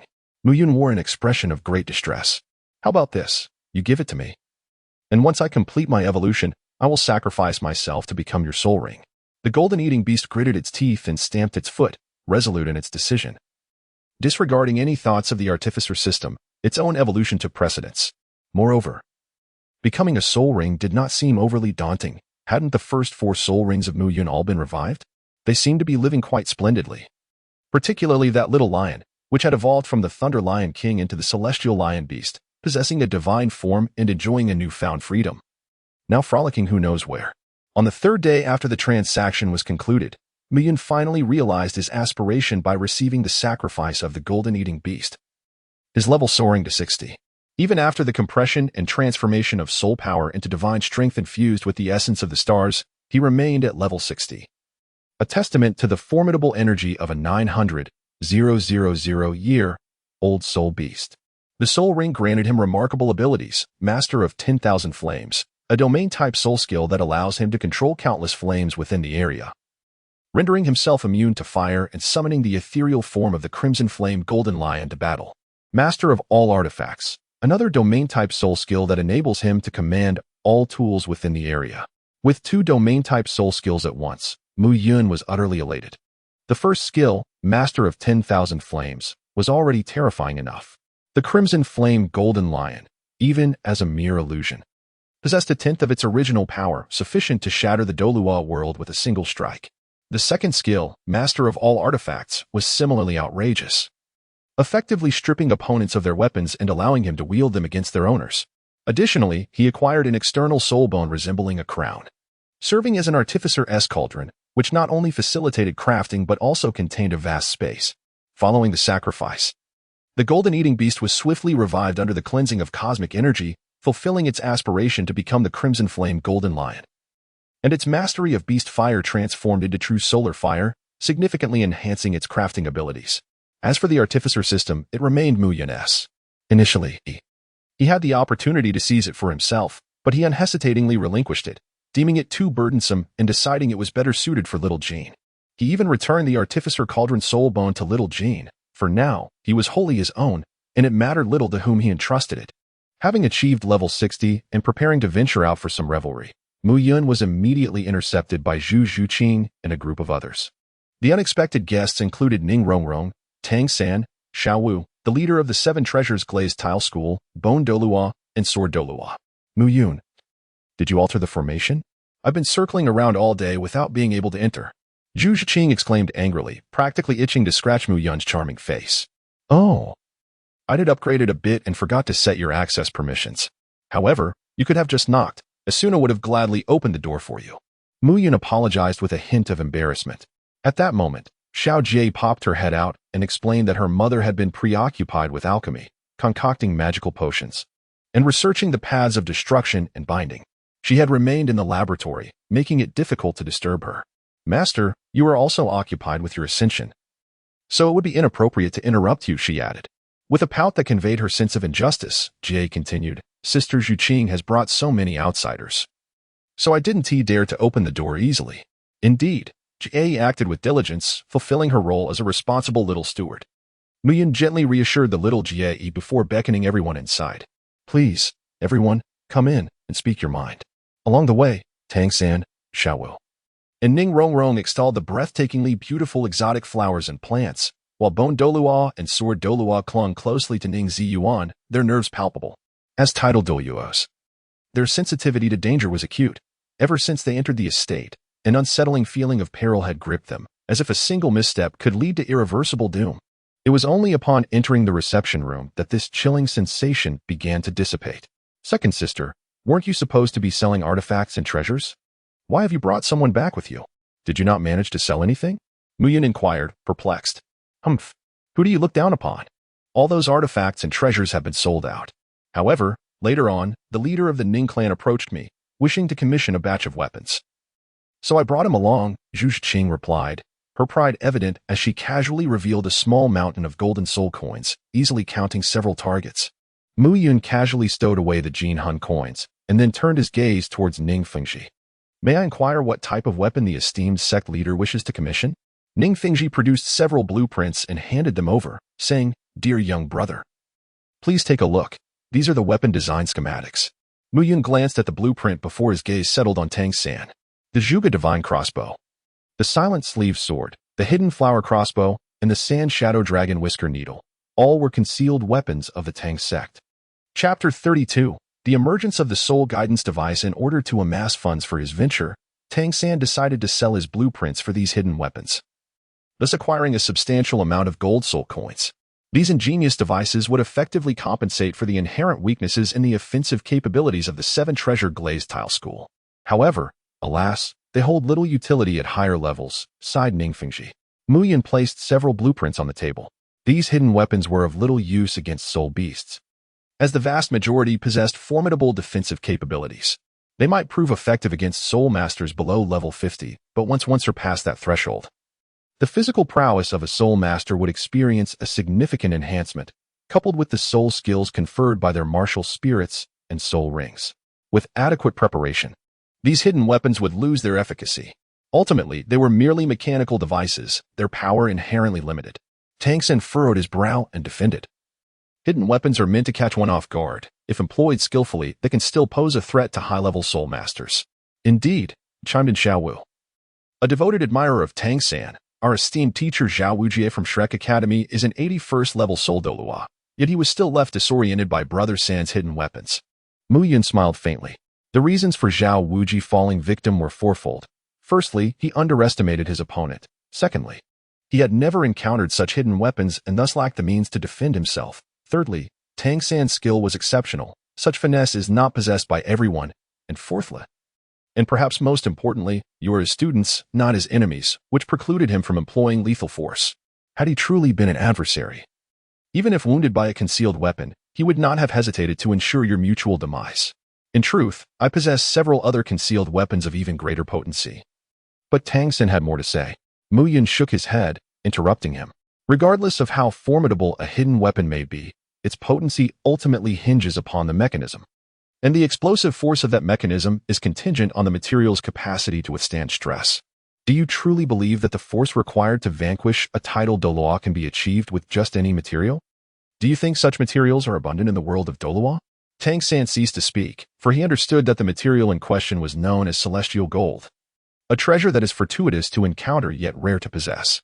Thus, I contend that in order to enhance the potency of hidden weapons, the explosive mechanism must undergo transformation. After all, this is the world of Douluo. Why not adapt it to harness the power of soul energy? Furthermore, the physical attack of the hidden weapon could be transformed into a soul skill attack, which would, in turn, grow in strength alongside the increase of your own prowess.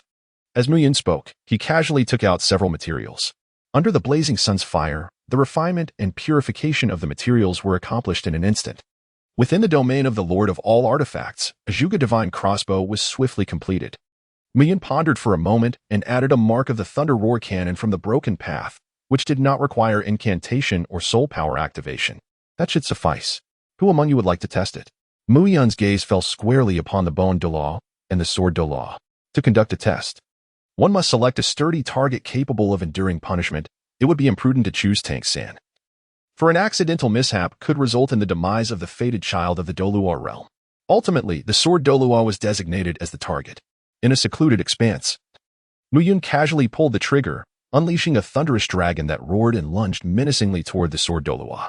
The sword Douluo, who had initially been at ease and unconcerned, suddenly felt every hair on his body stand on end. In an instant, he activated his 9 rings, drawing his sword and unleashing a swift strike. Boom!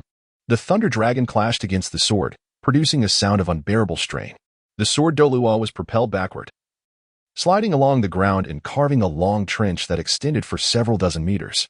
Only when the energy of the thunder dragon was entirely expended was he able to steady himself, though his sword shattered into countless fragments in his grasp. Ah, my apologies. It seems I inadvertently inputted an excess of soul power. Mu Yun awkwardly scratched his head and discarded the remnants of the shattered Juga divine crossbow. It was not merely the excess input of soul power that led to this mishap. Rather, it was the fact that his soul power had transcended its original confines, as he had mastered the essence of sword intent. Otherwise, this incident could have resulted in severe injury. At this moment, the sword Douluo was utterly perplexed. What on earth was happening? As a dignified 97th ranked title Douluo, he had nearly been taken down in a single blow. This encounter would not count. My attack lacks any reference value. Mu Yun has once again crafted a Juga divine crossbow, this time entrusted to Ning Rongrong's capable hands. You should take charge. My strength is unpredictable and could lead to dire consequences. He refrained from allowing the eager Zhu Xing to participate, as she had recently learned a few techniques to counter spirits from UE of the Four Maple Academy. Moreover, after several days of refinement from the cosmic energy, her soul power now contained a hint of stellar force. While she may not be able to injure the sword Douluo, it would certainly raise suspicions. Following Ning Rongrong's thorough testing, the sword Douluo assessed that the weapon's attack power could pose a threat to soul Douluo. Ning Fingji was beside himself with excitement. The 7 Treasures glazed sect was poised for a resurgence. This device, which could unleash formidable attacks simply by channeling soul power, was tailor-made for them.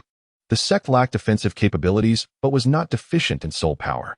Coupled with the small towers Ning Rongrong had previously introduced, the young members of the sect, already robust, found their soul power greatly enhanced through compression.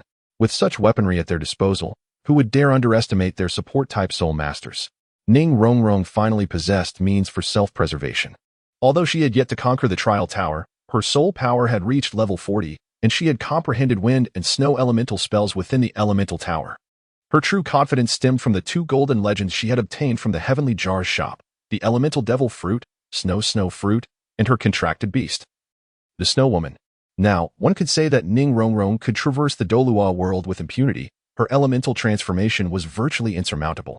Of course, this did not account for Carp and Mihawk encountered in the Grand Canyon, both masters of armament hockey and observation hockey, rendering the devil fruit inconsequential before them. Henceforth, let us refer to this as a soul guidance device. In addition to these offensive soul guidance devices, I also plan to develop speed-enhancing footwear, accessories to break free from control, and armor to boost defensive capabilities. I wonder how many customizations Sect Master Ning desires. It is worth noting that due to my advantage in the refiner system, Mu Yun possesses the art of refinement, previously overlooked.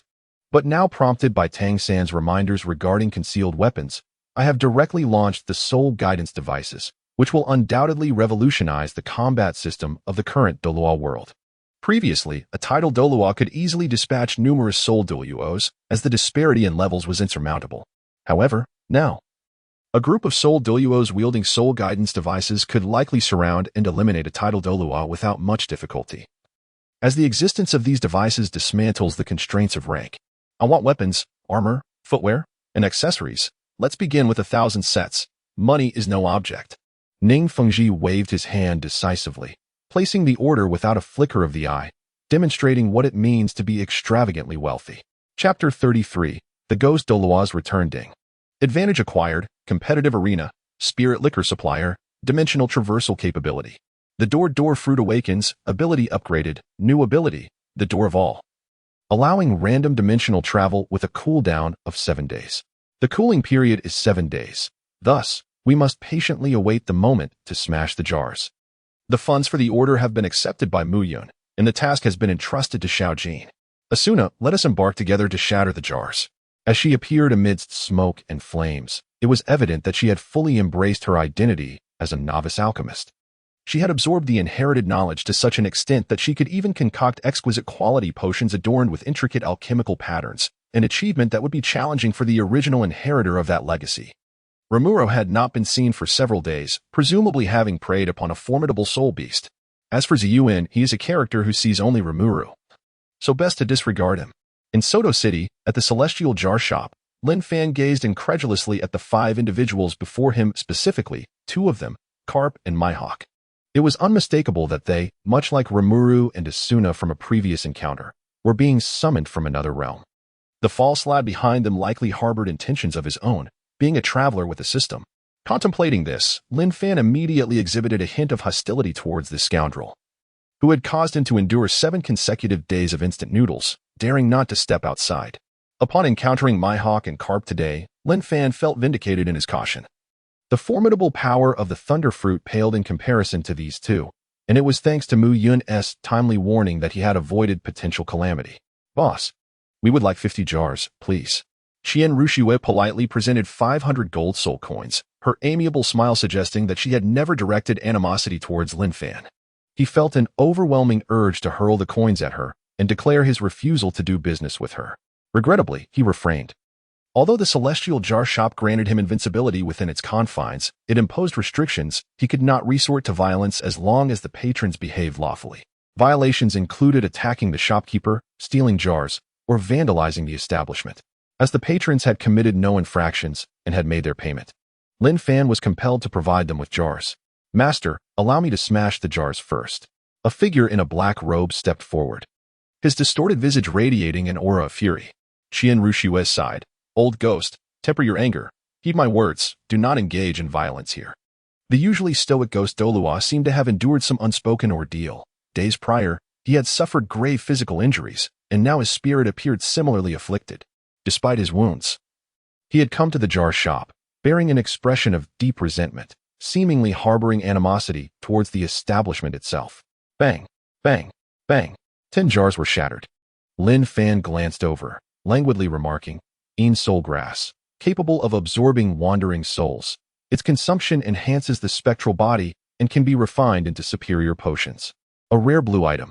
Ghost Claw, a millennium-old soul bone, harbors the soul skill 9 white bone claw, possessing the formidable power to shatter gold and split stone. A perfect purple item. Soul power enhancement potion, upon consumption, directly elevates one's soul power without any side effects. It is a purple item of perfect quality. The Millennium Soul Ring extension, which increases the lifespan of the soul ring to a millennium upon use, is also a purple item of perfect quality. The Ghost Shadow Displacement Technique, a unique skill of the Tang sect, is a blue rare quality item.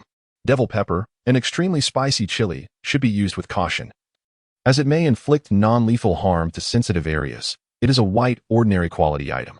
Devil Spicy Turkey Noodles, an intensely spicy instant noodle that is quite delectable for those unafraid of heat, is a white ordinary quality item. A roll of toilet paper, soft and comfortable, alleviates your troubles. It is a white ordinary quality item. A vial of cow's tears, when applied to the eyes, allows one to perceive the souls of the departed for a duration of 10 minutes. It is a blue rare quality item.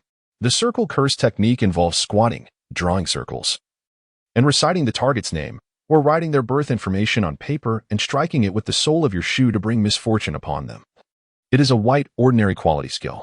3 blue, 3 purple, and 4 white. My luck is quite decent, Lin Fan remarked lightly. This is the expected treasure drop rate. Unlike Mu Yun, Zhu Zhuqing, and Ning Rongrong, who consistently draw gold, nor like the others from the 7 treasure glazed tile school, who only unearth refuse, severely tarnishing the reputation of my shop.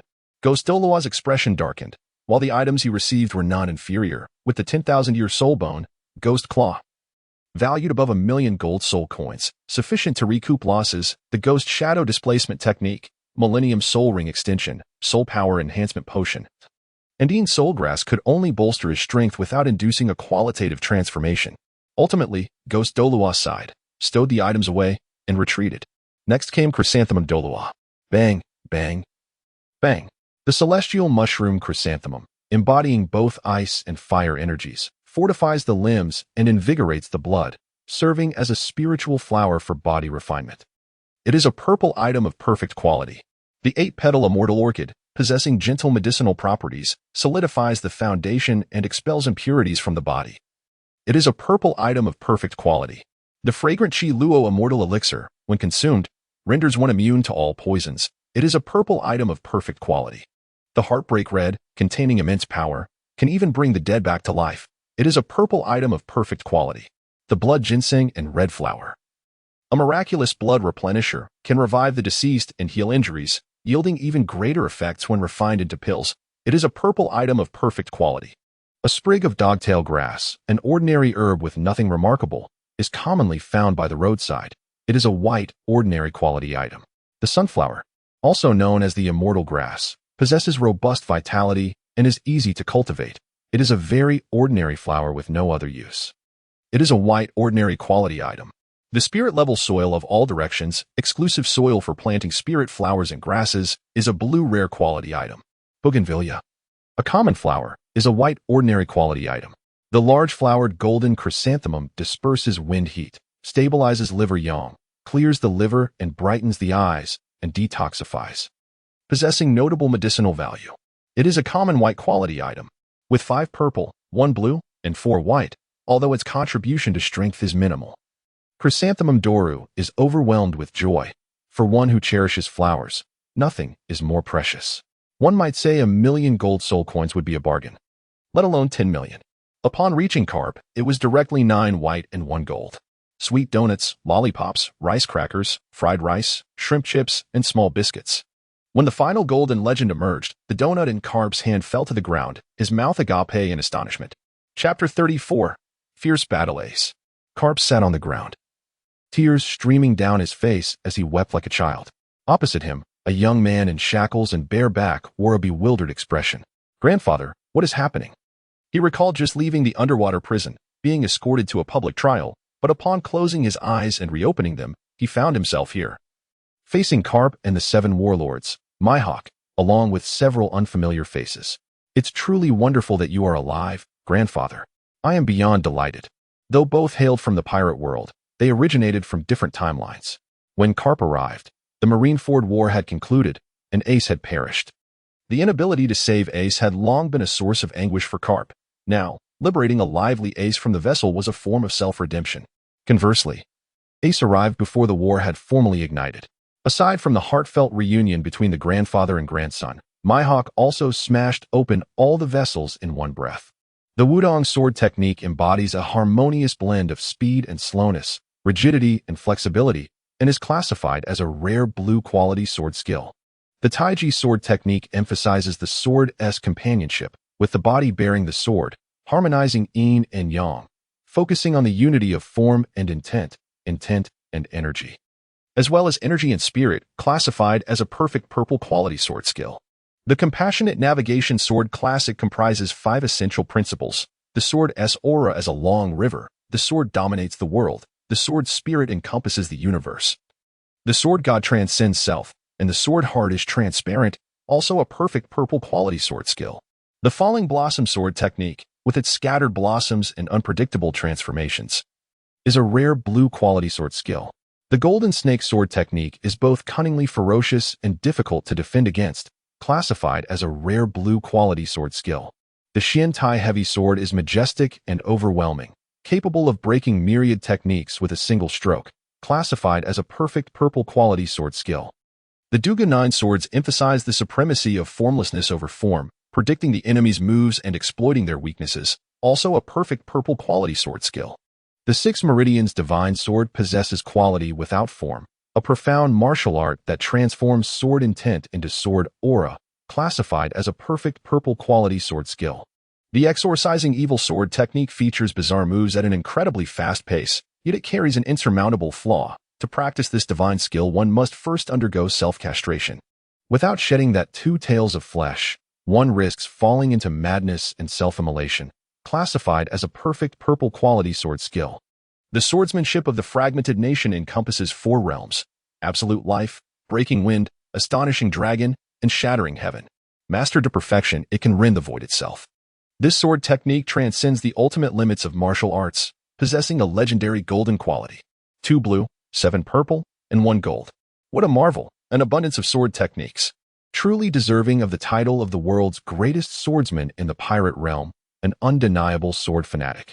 Mihawk was extremely pleased with this and carefully stored away all the sword techniques, preparing to return and study them in depth. Finally, upon encountering Qianren Shui, she did not hastily break the jar. Instead, she offered Lin Fan a faint smile. "Shopkeeper Lin, do you harbor some misunderstanding towards me? I have always sensed your hostility." "Humph, do you think I am blind? My observation hockey is not merely for show. Carp and Mihawk have been loitering around here for the past few days. What could their purpose be if not for my golden finger system? The greed of mankind knows no bounds. You already possess a system yet still dare to covet others. Do you not find yourself exceedingly greedy?" Lin Fan retorted, gritting his teeth in anger. "Oh, you've caught me. Is not greed the very nature of humanity? Since I have discovered the opportunity for dual systems, I naturally must give it a try." Although Qianren Shui's little scheme was exposed, she showed no embarrassment, adopting an air of righteousness as a villain. "Humph, were it not for your bodyguards, Carp and Mihawk, do you believe I couldn't eliminate you in an instant?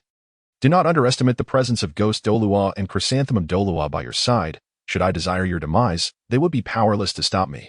Lin Fan snorted coldly, arcs of lightning dancing around him. At that moment, Carp, Mihawk, and Ace narrowed their eyes. The Thunderfruit user ranks just below the Lightfruit user in speed and possesses tremendous long-range destructive power. Indeed, the formidable figures of this world find it challenging to contend with him. Even we, unless under constant protection, would find it difficult to thwart his assassinations. Carp remarked with utmost seriousness. Whether one can win is one matter. Whether one can defend against it is another. Qianren Shui's expression darkened for but a moment before swiftly returning to normal. In a straightforward manner, she stated, "In that case, it is better to resolve our enmity than to deepen it. Let us cease hostilities." Lin Fan could only agree with this outcome. After all, the adversary before him now had 5 bodyguards, each more formidable than the last. To be frank, the martial soul fusion technique of Ghost Douluo and Chrysanthemum Douluo, the dual attribute stasis domain, poses a significant threat to him. Should he fall under their control, Carp would undoubtedly unleash his love iron fist, rendering him utterly incapacitated. Just then, an unexpected voice broke the tension. "Oh, I say, Boss Lin, you're resolving this already? How cowardly. You ought to demand at least a few million gold soul coins as compensation for mental anguish." Entering with a swagger, Mian ambled in with his hands behind his back, not forgetting to greet Ghost Douluo. "Oh, is that not Ghost Douluo? Back from your travels? Are you enjoying yourself? It's you. You little brat. I will have your life."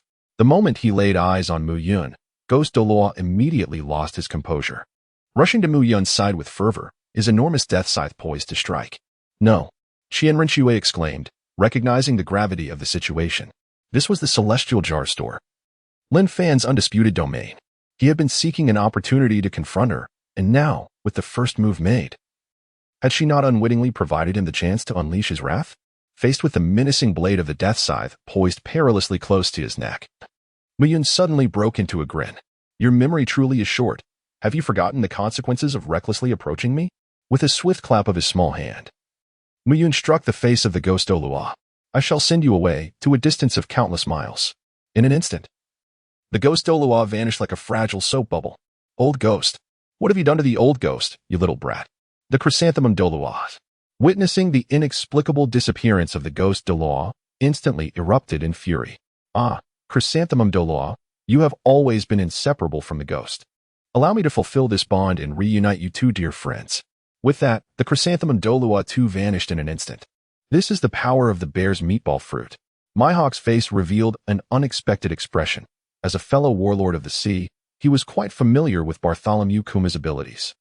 With the black blade unsheathed, he took a step, gripping the sword with both hands to execute a diagonal slash.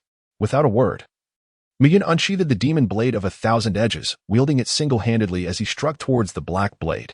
In an instant, sparks flew in every direction. Ha ha ha. It seems that in just a few days, the little one has grown stronger. Allow me to join the fray. Kapu bellowed with laughter, delivering a powerful punch. The iron fist.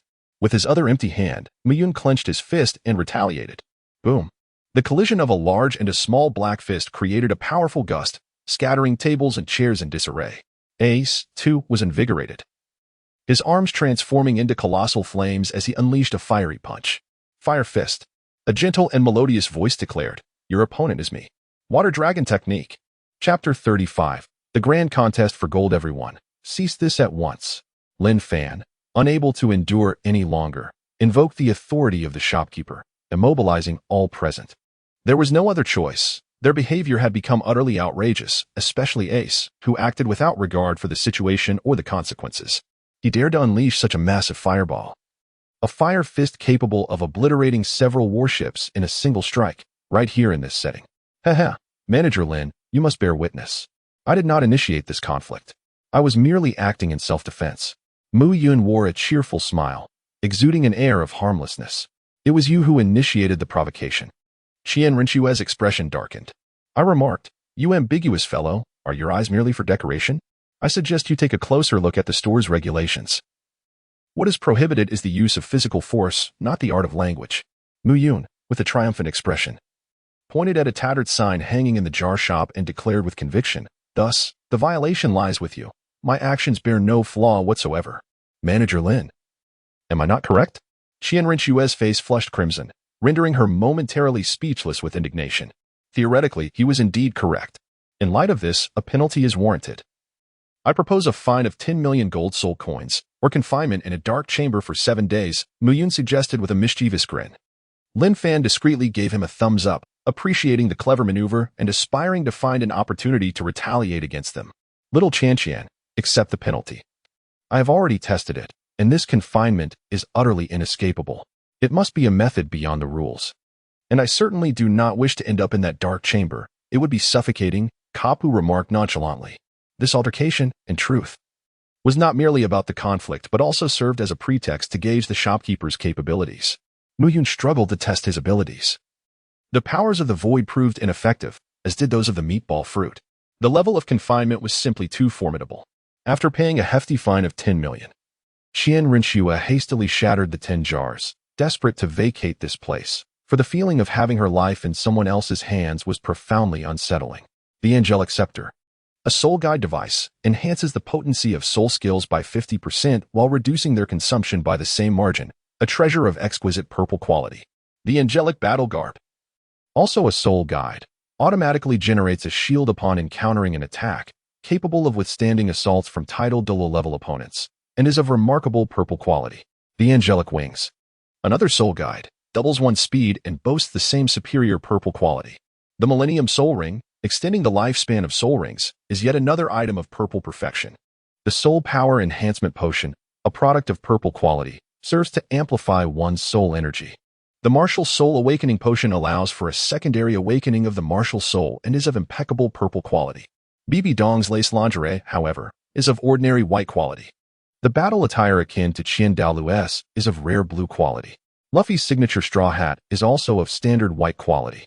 Lastly, the Angel Fruit. A mythical beast-type devil fruit is a legendary item of golden quality. Mist and awe, how astonishing that gold has appeared. What on earth is going on, Boss Lin? Miyun felt exceedingly disgruntled. 2 whites, 1 blue, 6 purples, and 1 gold. This was utterly excessive. Moreover, the name alone suggested that Qian Rinchue could also utilize the enhancements, particularly the golden legend at the end. Although its specific effects remained unclear, It seemed akin to the Buddha fruit of the Warring States period.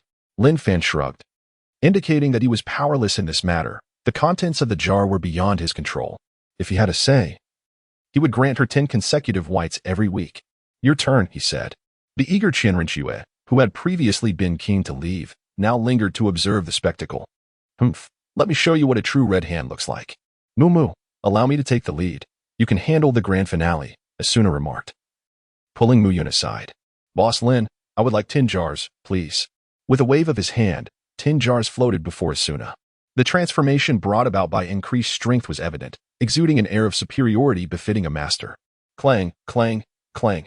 100 varieties of second-tier spiritual flowers and herbs. All of perfect purple quality. A detailed compendium of spiritual flowers and herbs, classified as blue rare quality. An extensive elucidation of 8 alchemical techniques, also of perfect purple quality. A mysterious grade alchemical furnace, perfect purple quality. The 100 herb ring, a storage ring containing a 100 herb garden, capable of cultivating spiritual flowers and herbs and regulating the flow of time to hasten their maturity. A golden legendary quality spiritual artifact, the Phantom Mask, which allows the wearer to change their appearance, aura, and even race at will, of perfect purple quality. The Blessing of the Elven King, which doubles the effects of elemental skills while having their consumption, also of perfect purple quality. The exclusive skill of the White Star, summoning sea beasts to fight on one's behalf, a perfect purple quality skill. The Aquarius Star Spirit Key, which opens the gateway between the human realm and the star spirit realm, summoning the Aquarius Star Spirit, Aquaria, to battle, of perfect purple quality. The Heart Flame of the Sea, ranked 15th on the World of Dopo's list, a deep blue flame, particularly suitable for alchemy, of perfect purple quality. 1 blue, 8 purples, and 1 gold. Did you see that? Now that is what one calls luck. Mu Yun, with unabashed sarcasm, ridiculed Qianren while also commending Asuna. This young lady truly excelled in both alchemy and magic, having even unlocked a divine artifact capable of storing items, cultivating spiritual flowers and herbs, and manipulating the flow of time to hasten growth. Although publicly referred to as a spiritual tool, this designation pertained to its quality rather than its capabilities. The extraordinary functions it possessed rendered it almost indistinguishable from a divine instrument. Ace, his eyes wide with astonishment, watched as saliva dripped from his mouth at the sight of the sea heart flame.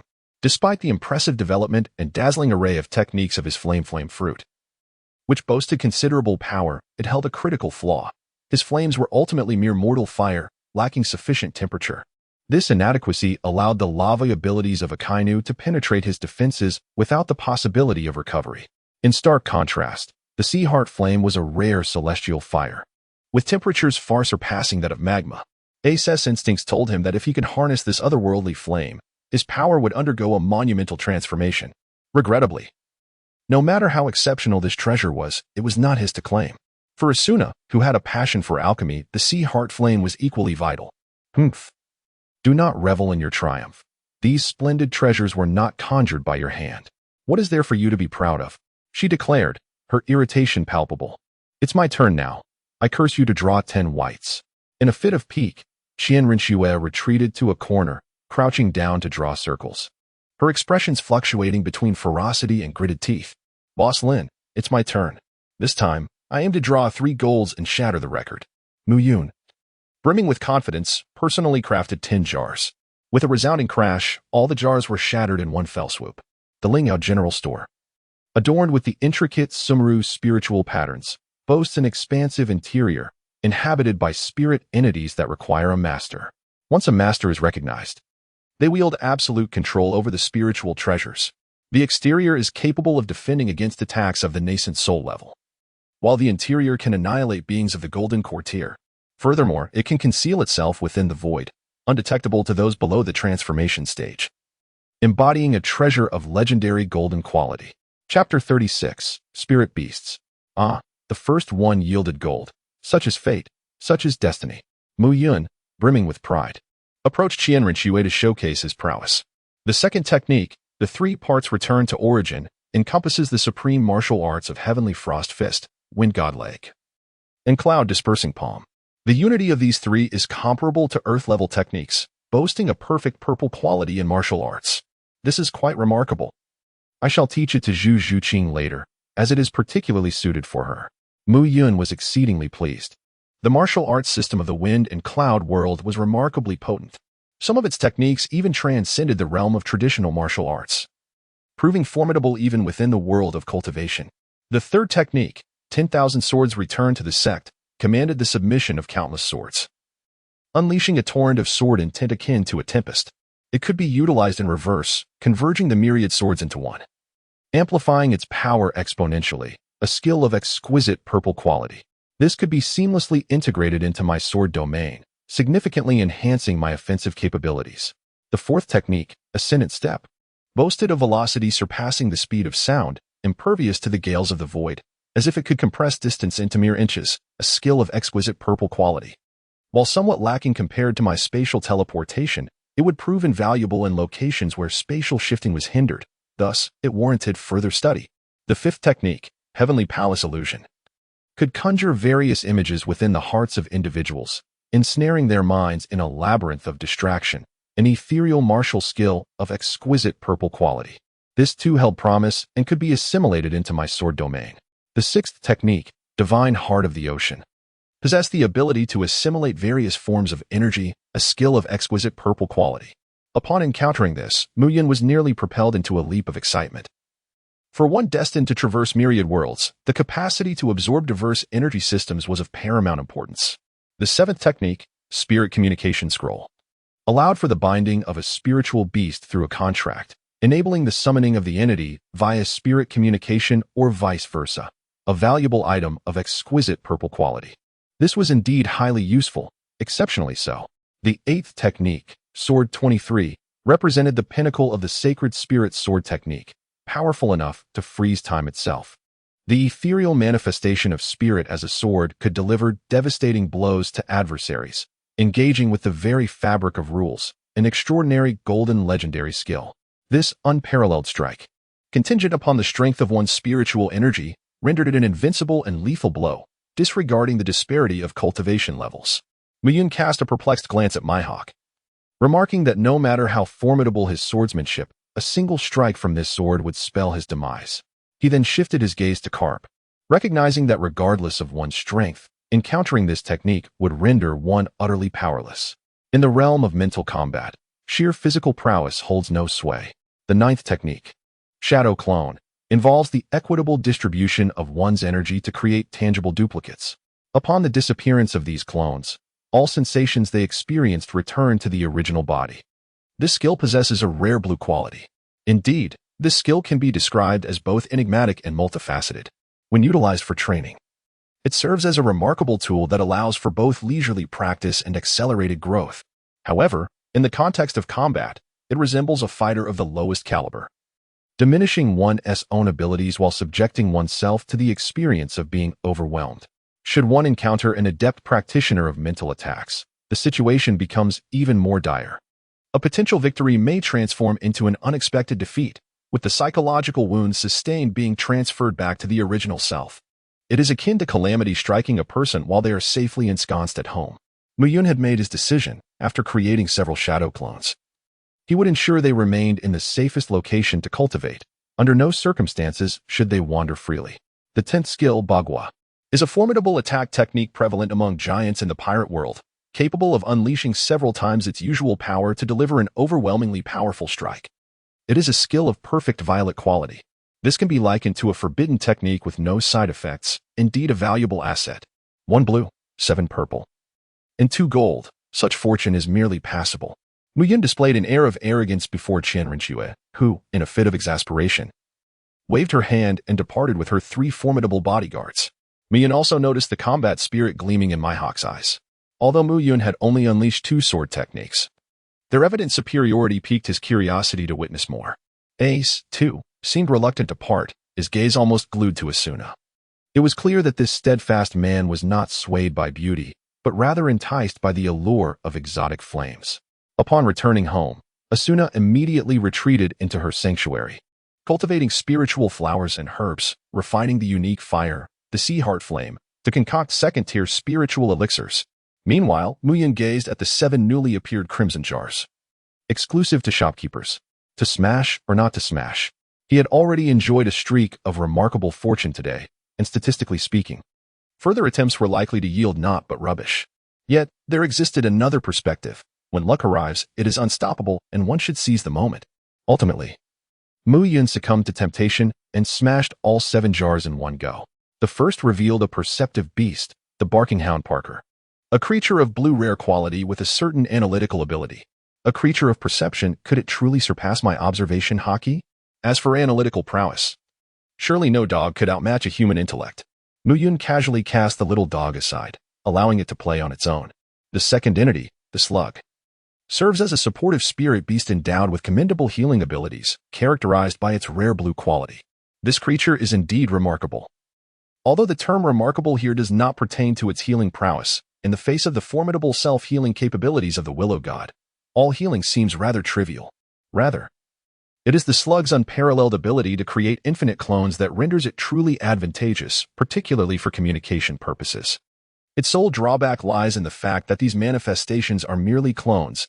Any significant matters, whether trivial or grave, will inevitably be relayed to the slug's true form, which poses a risk of inadvertent disclosure. It remains a candidate for consideration. The third entity, the Toadwentai, is a combat-oriented spirit beast of perfect purple quality. Without a word, Mu Yun dispatched it the moment it appeared. Its large size was cumbersome, its combat prowess was mediocre, lacking in both defense and speed. Being such a conspicuous target rendered it little more than a mere bullseye. Its offensive power was only moderately impressive, and overall, it served little purpose. Moreover, its unattractiveness would severely diminish one's own aesthetic appeal. This was the crux of the matter. The fourth creature, the 10,000 Serpents, was a combat-type spirit beast of perfect purple quality. Mere seconds after its emergence, Mu Yun decisively eliminated it. Aside from its grotesque appearance and unwieldy size, its temperament was exceedingly vile, demanding 100 individuals as sustenance and posing a significant risk of devouring its master. Such a creature was best eradicated rather than retained for festive occasions. The considerable amount of serpent meat left behind could be processed into a delectable dish. The fifth, the crow, was a reconnaissance-type spirit beast of rare blue quality. This one was rather commendable. It not only allowed for shared vision but also utilized techniques such as shadow clones and mutual communication. It remained a candidate for selection. The sixth, the ape demon, was another combat-type spirit beast of perfect purple quality. Its ability to transform into a Rui Jingu Ban was a boastful exaggeration. At best, it was merely a magical artifact. It dared to associate itself with the illustrious name of the great sage, and besides, I had no interest in wielding a staff. Thus, it was promptly sent back to its homeland. Finally, Mu Yun's eyes lit up with excitement upon encountering the last creature. This was the one. Chapter 37. The cat sanctuary, draped in a black trench coat and clad in a sleek fishing net ninja ensemble, her figure remained captivating despite the concealment. Beneath the expansive hood lay a delicate visage. As she lifted the hood, her long purple hair cascaded, accompanied by twitching cat ears and a nimble tail emerging from beneath her coat. Ninja Cat Xiaoyu, an all-around spirit beast of legendary golden quality, bore the title of Cat Immortal, having mastered the immortal mode flawlessly. She commanded an array of ninjutsu: cat shadow clone, spiraling sphere, thousand birds, flying thunder god, heavenly sending technique, body technique with lightning armor, dark walking technique, kaleidoscope Sharingan, Amaterasu, and Kamui. She was the granddaughter of Cat Granny, the sovereign of the cat sanctuary in the world of Naruto. Mu Yun stood in a state of bewilderment. A cat sanctuary? What on earth? In the world of Naruto, are there not only the 3 great sanctuaries, Myobokuzen, Shibakuzen, and Raiwachi Cave? Where did the so-called cat sanctuary emerge from? Wasn't the old cat, Granny Cat, merely a vendor of ninja tools, involved in espionage, with some ties to the Uchiha clan? When did she ascend to the status of a sanctuary lord? It was evident that this individual hailed from a Naruto world that was far from the conventional. However, such details held little significance. Strength was what truly mattered. And the allure of the cat girl was undeniable, particularly with her enchanting windmill eyes and fluffy cat ears, which evoked an irresistible desire to pet her. The ninja cat, Xiaoyu, was momentarily dazed, but soon grasped the situation. A different world? I never expected that at your tender age, you could summon me, the cat sage. It seems your prowess is quite impressive. Curiously, ninja cat Xiaoyu inhaled Mu Yun's scent, which was indeed infused with the essence of natural energy. Mu Yun speculated that this natural energy, akin to the spiritual essence of the universe, was comparable to the higher levels of energy drawn from the cosmic expanse. However, establishing a spiritual contract with me was no trivial matter. It necessitated my esteemed approval. Observing the haughty demeanor of the proud cat, Xiaoyu, Muyin tentatively inquired, "Are you suggesting we engage in combat?" "Indeed, I am unrivaled in the realm of ninjas. Mere trifling spirits are unworthy of entering into a pact with me." "Very well then, but let's choose a different location. I have no desire to inadvertently ruin my own home." Mu Yun retrieved the newly acquired arena, and in an instant, both he and his feline companion appeared upon the stage. "Oh, this ninja tool is quite intriguing," remarked the curious ninja cat, Xiaoyu, as it surveyed the surroundings with keen interest. Miyun could hardly be bothered to elucidate that this was not a tool of, but rather a system device acquired through opportunism. Explaining this to a cat was akin to playing the lute to a cow. He also sought to seize the moment to test the durability of the competition arena. An hour later, the Xiaoyu, with drooping ears, departed from the competition stage and obediently entered into a spirit contract with Mu Yun. There was little choice. She was utterly restrained, her speed and spatial abilities rendered ineffective. And even the all-consuming Amaterasu was subdued by the true flames of the sun. Additionally, the arena's spatial integrity was remarkably robust. Neither the Flying Thunder God technique nor the Divine Might yielded satisfactory results. Mu Yun's Void Sword domain swiftly dominated the battlefield, leaving Xiaoyu in a state of profound frustration. Ultimately, the colossal orange cat sword mistress appeared, sensing imminent peril, and promptly conceded. The arena's spatial fortitude was indisputable. It was indeed a testament to professional system equipment. Mu Yun was quite pleased with this, having also tested the strength of the cat ninja, Xiaoyu. It seemed that her prowess was second only to that of Carp and Maihawk, as her foresight capabilities, granted by the observation haki, limited many of her techniques. "Mu Yun, I wish to return to the cat sanctuary to greet my grandmother. Would you like to join me?" Xiaoyu said, her expression brimming with anticipation. "Certainly, you go ahead. And then use reverse summoning to bring me over. Don't forget to leave a shadow clone behind, or it will be difficult to return later." "Understood." Gazing at the bustling streets, lined with an overwhelming array of taverns, casinos, hot springs, and various commercial establishments, Mu Yun remarked, "Is this a sanctuary or a commercial street?" He looked at the small cat girl resting on his shoulder, now transformed into an adorable little white cat. "Meow, our cat sanctuary originally thrived through commerce, only later acquiring sage-level combat strength, which propelled it to become the fourth largest sanctuary in the ninja world. Nevertheless, our primary business remains commercial, much like in the past." As they navigated through the throngs of people, Mu Yun grew increasingly astonished. He observed that the majority of both vendors and customers were not from the ninja world, their strengths varying significantly. The most outrageous sight was a roadside stall where a figure sat cross-legged, sporting golden hair, clad in a pink feather coat, cropped trousers, pointed shoes, and red sunglasses. Hee, rare treasures from the pirate world. Consume this devil fruit to gain superhuman abilities, available for just 100 celestial coins, limited stock, first come, first served. Goodness, isn't that Don Quixote da Flamingo? What is a warlord doing peddling goods on the street? Mu Yun rubbed his eyes, ensuring he had not mistaken the person before him. And then he examined the items displayed. The artificial devil fruit, upon consumption, bore a significant risk of death, and even if one were fortunate enough to survive, there would be considerable after-effects. In 2 words, it could only be described as rubbish. The fraudulent merchant, upon seeing such a dismal evaluation, earned Mu Yun's silent scorn as he turned to leave. If it were a genuine devil fruit, he might have shown some interest. For although one could indeed obtain it from the myriad celestial jars, the outcome was far too unpredictable. Just as he had taken a couple of steps, a slender hand suddenly grasped his arm from behind. "Young man, don't be in such a hurry to leave," a voice trailed off. Mu Yun turned his pale face towards the source of the voice, fury mingling with a hint of frailty. "Release me." Mu Yun's other hand rested upon the hilt of his enchanted blade, Qianren, poised to strike at a moment's notice. He had inadvertently found himself shackled by the sea prism stone. A cruel trick devised by the wily Doflamingo. "Ha. Indeed, you two possess the powers of a devil fruit." Doflamingo chortled with arrogant glee. "Release me at once. Or do you dare to tempt my wrath?" Mu Yun retorted with palpable impatience.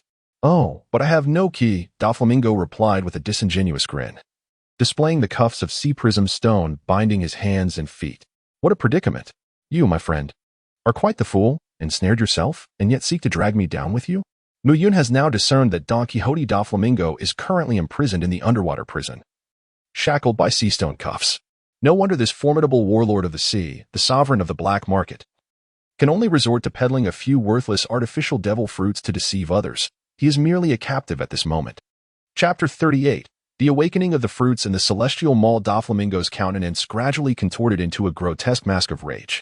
Ever since his confinement in the underwater prison, the daily torment of prison life has left him utterly suffocated. His family has been decimated. His vast network of enterprises built over the years lies in ruins. And the nation he once controlled is no longer his, thanks to that straw hat brat. At last, he inexplicably found himself in this locale, allowing him to momentarily escape his previous anguish, only to have the wounds reopened by this insolent child before him. Observing the seething fury radiating from Doflamingo, Mu Yun felt a sense of satisfaction swell within him, a grin spreading across his face. A powerless being. Do not presume that everyone is like you. Merely possessing sea stone cuffs does not render one helpless. A key could easily remedy that. And can a person truly succumb to such indignities? Mu Yun casually extracted a piece of steel, and suddenly a flame manifested in his hand. The terrifying heat compelled Doflamingo to hastily retreat, fearing that this child might launch an attack. However, the intensity of the flame was so formidable that he believed even the sea prism stone handcuffs could be melted. Under the blazing sun-like fire, the steel melted instantaneously. Mu Yun enveloped the molten steel with his soul energy and poured it into the keyhole of the sea prism stone handcuffs. Soon, a key for the handcuffs was crafted. In the original narrative, the wax fruit user unlocked the sea prism stone handcuffs in a similar manner.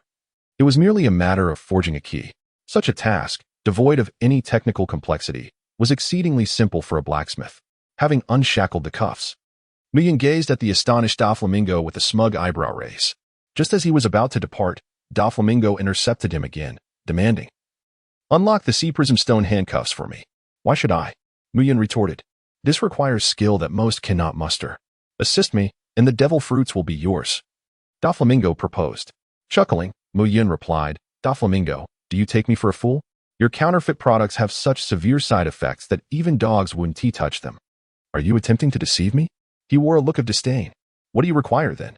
"My situation is dire. I lack freedom and possess nothing of value. In the past, I could have offered many genuine devil fruits," Doflamingo lamented helplessly. Mu Yun pondered for a moment, then flashed a grin. Expressing his desire for the insights and experiences of the second awakening of the devil fruit, Doflamingo was momentarily taken aback. Could such a thing actually be traded? Mu Yun's gaze fell upon the feline companion. Xiaoyu. "Xiaoyu, surely there are scrolls for recording memories within the ninja world?" Xiaoyu scratched her neck and produced a jade tablet. "Scrolls are rather cumbersome. They require the arrangement of ceiling formations. This is far more convenient. A recording jade tablet. Simply affix it to the forehead, and it will capture the memories intended for transmission." Doflamingo's devil fruit underwent a secondary awakening, shifting towards the realm of material transformation, enabling everything in the vicinity to be transmuted into strings. After reflecting on his memories and insights, Mu Yun immediately developed his own unique second awakening of the devil fruit. The capabilities of the rumble fruit are no longer confined to mere strikes. Instead, it has assimilated the surrounding matter, forming a colossal feline paw beneath him. Anything within the paw's range falls under the dominion of the rumble fruit's power, which Mu Yun aptly named the absolute domain of the rumble fruit. As for the door fruit, its manifestation has resulted in a perilous labyrinth composed of numerous doors. The only means of escape lies in opening these doors. Yet what lies beyond them remains uncertain.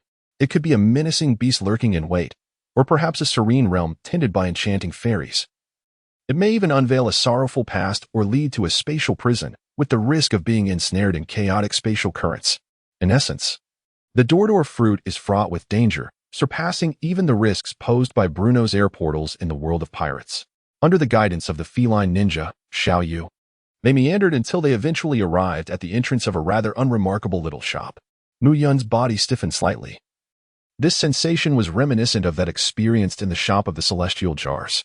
Upon his entrance, a chime sounded, revealing the celestial mall system, with its host, Granny Cat. Now unlocked to level 4. Mu Yun's clear, sparkling eyes shone brightly. Indeed, this elderly cat lady was the owner of the system, which was the greatest gain from this journey. "Grandma," he said, "he has formed a spiritual contract with me. Do not be deceived by his young age. His power is formidable." The little cat named Yu bounced over and shook the drowsy old lady awake. The cat lady wearily opened her wrinkled eyes and glanced at Mu Yun, who immediately felt as if many of his hidden cards had been revealed. Not bad. A second-tier cultivation level. If all your hidden talents were unleashed, you could even slay a third-tier expert. At your age, such talent is indeed rare. The cat lady casually produced a purple card embossed with a tiny paw print. Here, take this purple third-tier VIP card. Although you are still at the second tier, you are not far from the third. With this VIP card, you can enter my marketplace and shop at any time. Everything is clearly priced, so you need not trouble this old woman every time. Upon receiving the VIP card, Mu Yun promptly examined the array of goods available in the mall. Utilizing the magical artifacts as a reference point, it became evident that the items in the first-tier zone were restricted to first-tier artifacts and first-tier elixirs. The second-tier zone, however, offered second-tier treasures and second-tier spiritual pills. In the third-tier zone, in addition to third-tier spirit tools and third-tier elixirs, one could also find spells, divine abilities, and certain unique physical attributes for sale. The contents of the fourth-tier zone remained concealed from Mu Yun, as his level was insufficient to access it. The currency for transactions was the celestial coin, which could be acquired through two means. One was by recharging, as the mall system only recognized spiritual stones, with one spiritual stone convertible to one celestial coin. The other method involved selling items, with a magical artifact fetching 10 celestial coins, a treasure yielding 100, and a spirit tool garnering 1,000. While items with special functionalities were priced separately, Mu Yun did not rush to sell magical artifacts, as he lacked experience and knowledge of market prices, fearing the possibility of being deceived. Moreover, he had not encountered any particularly desirable treasures. After departing from Granny Cat's establishment, Mu Yun strolled along the commercial street to familiarize himself with the pricing. Magical artifacts could be sold for approximately 15 spirit stones, while treasures commanded a price of 150, albeit with a tax of 1/3, rendering the transactions almost equivalent to those in the mall. Ultimately, Mu Yun indulged in a sumptuous feast at a tavern with his companion, the cat spirit Xiaoyu, followed by a delightful soak in a hot spring, before deciding to leave. Ding! The system of the Celestial Mall has been activated, granting Mu Yun the qualification to establish it, with a mere level 1 authority. He felt slightly discontented, as Granny Cat's Mall boasted a level 4 status. However, he learned that he could upgrade his authority through trade, which offered him some solace. Chapter 39, System Upgrade Ding.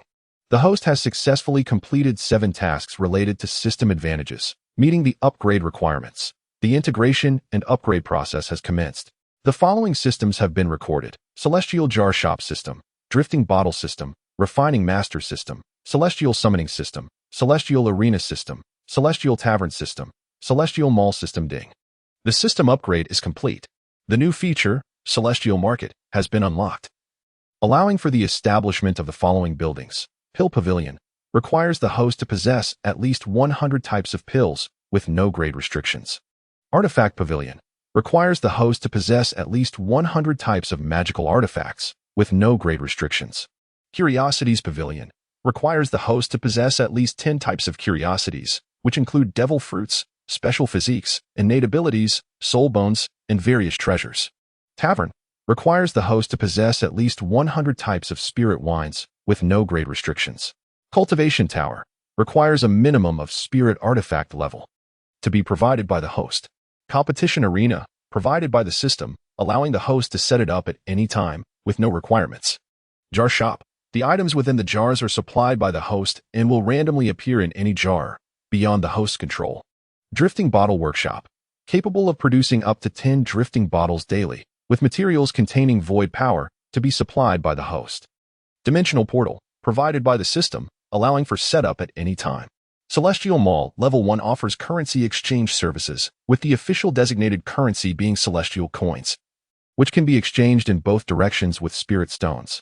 Additionally, the system offers a free panel inquiry function for the host. I shall take a look, Mu Yun mused, intrigued by his current data. Mu Yun race, human age, 8 origin, Douluo world martial spirit, variant orange cat martial spirit physique, void sword body abilities, awakened machi fruit user, awakened door fruit user, breaking illusion spiritual eye, advanced observation hockey, advanced armament hockey, advanced conqueror's hockey, void sword domain, breaking path, binding path, soul cutting blade, orange cat sword maiden, willow god technique, swan and eye treasure technique, azure scaled eagle treasure technique, Forging technique. Soul skills. Adorable slap, cat air cannon, cat slap launch, spatial opening palm, spatial jump. Spatial phasing, spatial teleportation, spatial trap, spatial strangulation, spatial binding, tyrannical power, beast king intimidation, void star battle armor, aurora transformation, star transformation, void transformation, master of 10,000 fires. Lord of all artifacts. Formation spiritual patterns, celestial star array, 7 illusions bewildering array, starry golden lock array, cold moon killing array, gathering stars spiritual pattern, moon gathering spiritual pattern, earth spiritual pattern, martial techniques and laws, sword chi robe, demon sealing chains, 6 meridians divine sword, 3,000 thunder movements, transformation of creation chi, chaotic wind hammer technique. 3-point return to origin chi, 10,000 swords return to origin, unrestrained ascension step, heavenly palace mirage, sea nourishing sacred heart spell, sword 23, shadow clone, tyrant nation, cat void strike. 1,000 cat shattering void, cat floral chaos, ordinary sword strike. Spirit beast, ninja cat little jade. Treasures, magic blade 1,000 blades, spiritual treasure general store, hive, purple thunder dragon horn. Cloud wings, true sunfire. Comprehensive strength assessment, tier 3 expert. With remarkable speed in reading, Mu Yun finally arrived at the issue of utmost concern. A tier 3 expert. Indeed, it appeared quite commendable. He then commenced his busy endeavors. Fortunately, his sister Asuna, who was passionately devoted to alchemy, had accumulated an impressive array of potions and magical elixirs, exceeding 100 varieties during this period. Thus, the establishment of the alchemy pavilion began. Jean, adept in forging, had also been industrious, utilizing decades of savings to initiate the construction of the forging pavilion. The Curiosities Pavilion, the Magic Blade 1,000 Blades, which merged with the Soul-Cutting Blade. The Spiritual Treasure General Store, Hive, Purple Thunder Dragon Horn, Cloud Wings, True Sunfire, Void Sword Body Physique, Breaking Illusion Spiritual Eye, and the Starry Ancient Tree, a sapling. Along with the Spirit Scrolls, were all sufficient in quantity. However, most were not for sale, as they were essential for his use. The only items suitable for display were the Spirit Scrolls, and a small flame could be separated from the true Sunfire, which would have minimal impact. The Curiosities Pavilion could be established first, even if it remained empty. The bar was simple, and the supplier had already been contacted, so a batch of goods could be procured later. The competitive arena and dimensional teleportation portals would be constructed immediately, as they were provided by the system. It would be unwise not to utilize them. The cultivation tower, however, posed challenges due to the complexity of the spiritual patterns associated with the flow of time. At most, a makeshift tower similar in function to those of Ningrongrong could be assembled, which he would later ask a Jean to forge for experimentation. Lastly, the workshop for creating message bottles was the most crucial aspect. Without it, sending out bottles would render all his efforts a solitary endeavor, devoid of customers. Spiritual materials infused with void energy might be found in that place. As Mu Yun beheld the orderly construction of the architectural complex, he traversed through the portal of the void to arrive at the cosmic expanse. "Ah, you have returned." A gentle voice resonated in his ear the moment he stepped through the portal. Before him stood a beautiful woman clad in emerald garments, her presence illuminated by the celestial starlight, gazing at him with a radiant smile.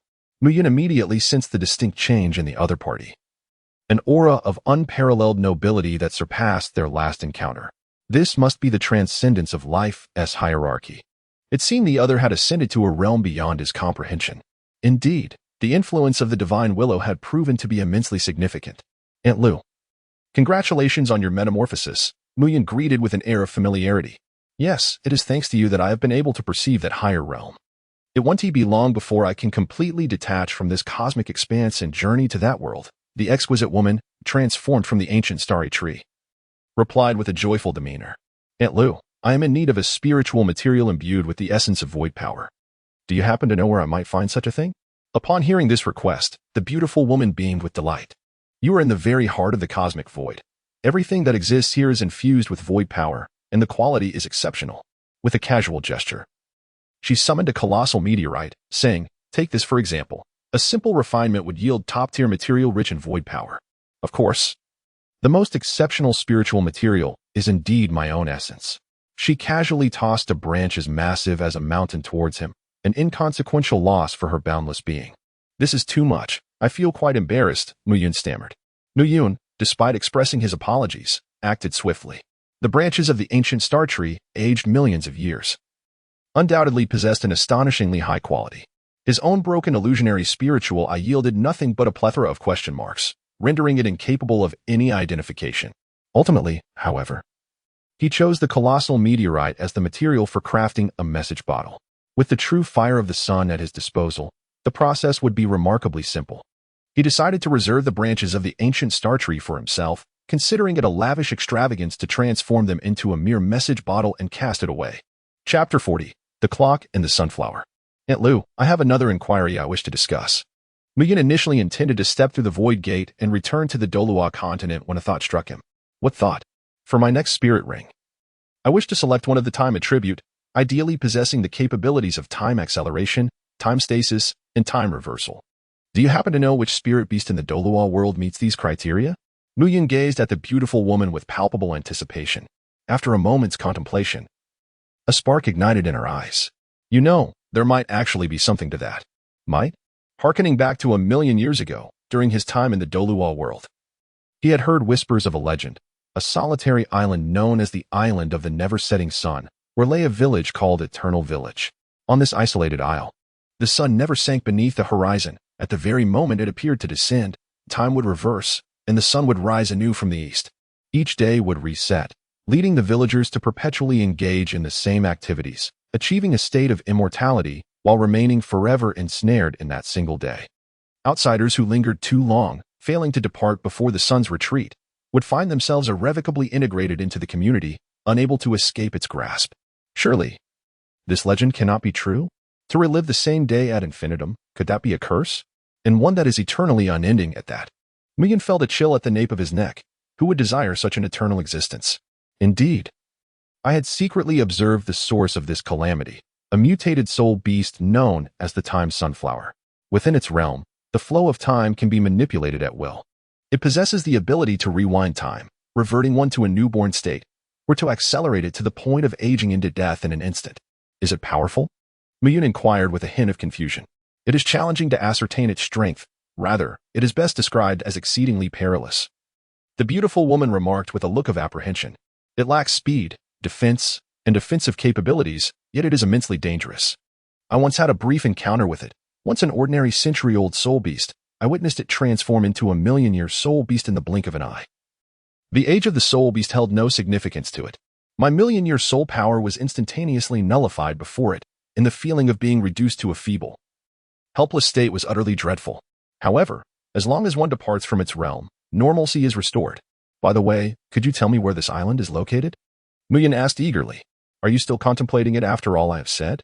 Its ability to accelerate time is of little use to my kind, who possess nearly infinite lifespans. But for you humans, it could very well be a matter of instant demise. The woman's gaze turned peculiar. She had not anticipated that this young lad would be so reckless. No worries, I merely wish to take a look. If it becomes too perilous, I shall retreat. Very well, just be cautious. The ancient star tree, seeing Mu Yun's resolve, provided him with coordinates and sketched a depiction of the island and the time sunflower, resembling a large sunflower adorned with a clock. Upon returning to the Douluo continent through the Void Gate and following the coordinates, Mu Yun indeed discovered an enigmatic island. Despite having aged over 1,000,000 years, its appearance remained unchanged from the depiction sketched by the ancient star tree from eons past. Through the lens of disillusion, Mu Yun observed that the entire island was shrouded in mist, hazy and ethereal, as if existing in an alternate dimension. As he cautiously ventured inside, he suddenly found himself on the streets of a village. Li Gu, I heard your wife is about to give birth. Don't forget to treat us then. Rest assured, I won't forget. Just make sure to bring your share, Sigu. The old man who from the east of the village was said to have been cornered at the bathing center by his wife, his face scratched to shreds. Indeed, Aunt Suewa's prowess is formidable, old who must have been bold as a bear to engage in such antics at his age. Listening to the mundane chatter around him, Mu Yun felt a wave of nostalgia wash over him. How grounded these conversations were. Was this the realm of reality, or merely an illusion? Mu Yun, exuding an aura of dominance, soon discovered a little girl at the entrance of a quaint farmhouse. She was yawning at the sun, her chubby form swaying in a rocking chair, a clock hanging around her neck. Indeed, she was the one. However, Mu Yun chose not to approach her immediately. Instead, he meandered through the village. He arrived at the banks of a small stream, where he caught a sizable fish, then summoned his orange cat spirit. With a delightful clap, a swirl of milky white energy was released, causing the fish to age instantaneously, disintegrating into fine ash, leaving no trace behind. It was as expected. The power of time, no matter how formidable, is ultimately a form of regulation. My meatball fruit, having undergone a second awakening, is now capable of dispelling such regulations, which implies that the power of time holds no sway over me. Muyin gazed with exhilaration at the milky white energy before him. At that moment, he finally felt a sense of relief. He had been prepared to flee the island immediately if the experiment failed to expel the temporal force from within the fish's body, resolutely avoiding any encounter with the clock sunflower, for he had no desire to meet a premature demise. Suddenly, as he turned, the ground beneath his feet morphed into a colossal cat paw, revealing a soft, petite girl before him. "What have you done to my fish? Why did it vanish so abruptly?" The girl's expression remained impassive, yet an icy malevolence surged towards Mu Yun. Her instincts warned her that this child was perilous, possessing powers that could indeed threaten her very existence. Everything on the island was meant to endure eternally, and the sudden disappearance of the fish did not go unnoticed by the clock sunflower, the sovereign of this realm. Mu Yun felt a moment of tension, realizing that the other party was persistently attempting to alter their temporal flow, yet was repelled by the absolute domain of the second awakening of the meatball fruit. Subsequently, a mischievous smile graced Mu Yun's adorable visage as he approached the other, drawing near with measured steps. "Ah, come and become my soul ring, for I have need of you."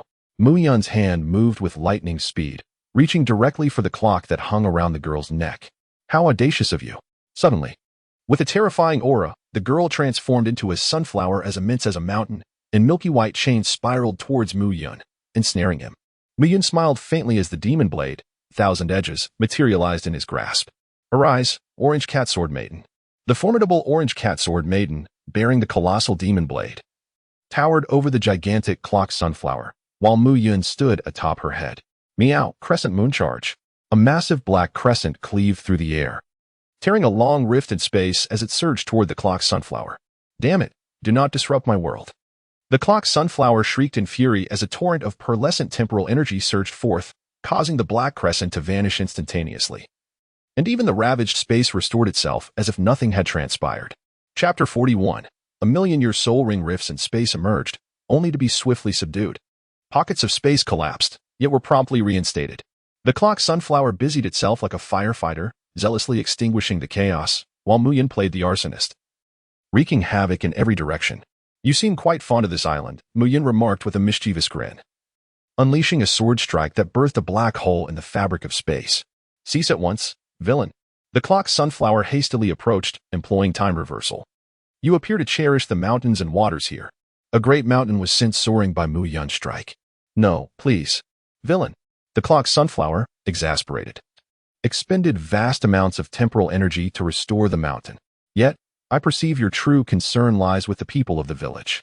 Mu Yun coldly directed the demon blade, Chiron, towards the village, his expression resembling that of a heartless villain. "Stop. Stop. I surrender." The sunflower clock transformed back into a young girl, her pale face betraying her fear. "Strange, is this small village of great significance to you?" Mu Yun inquired, puzzled. The girl bit her lip, defiantly remaining silent. "Ah, perhaps it is the people of this village who hold great importance to you." Observing the girl's dejected demeanor, Mu Yun sensed he had surmised correctly. This place was indeed of immense value to the sunflower clock, compelling her to remain despite knowing she was restrained, and for some reason, she dared not release her powers. "Now, do tell me, what is the situation here? You do not strike me as a malevolent individual. Perhaps I could assist you." Soon, Mu Yun grasped the entire narrative. Millions of years ago, there existed a solitary island, home to a quaint village where the inhabitants were innocent and kind-hearted, leading a life free from strife.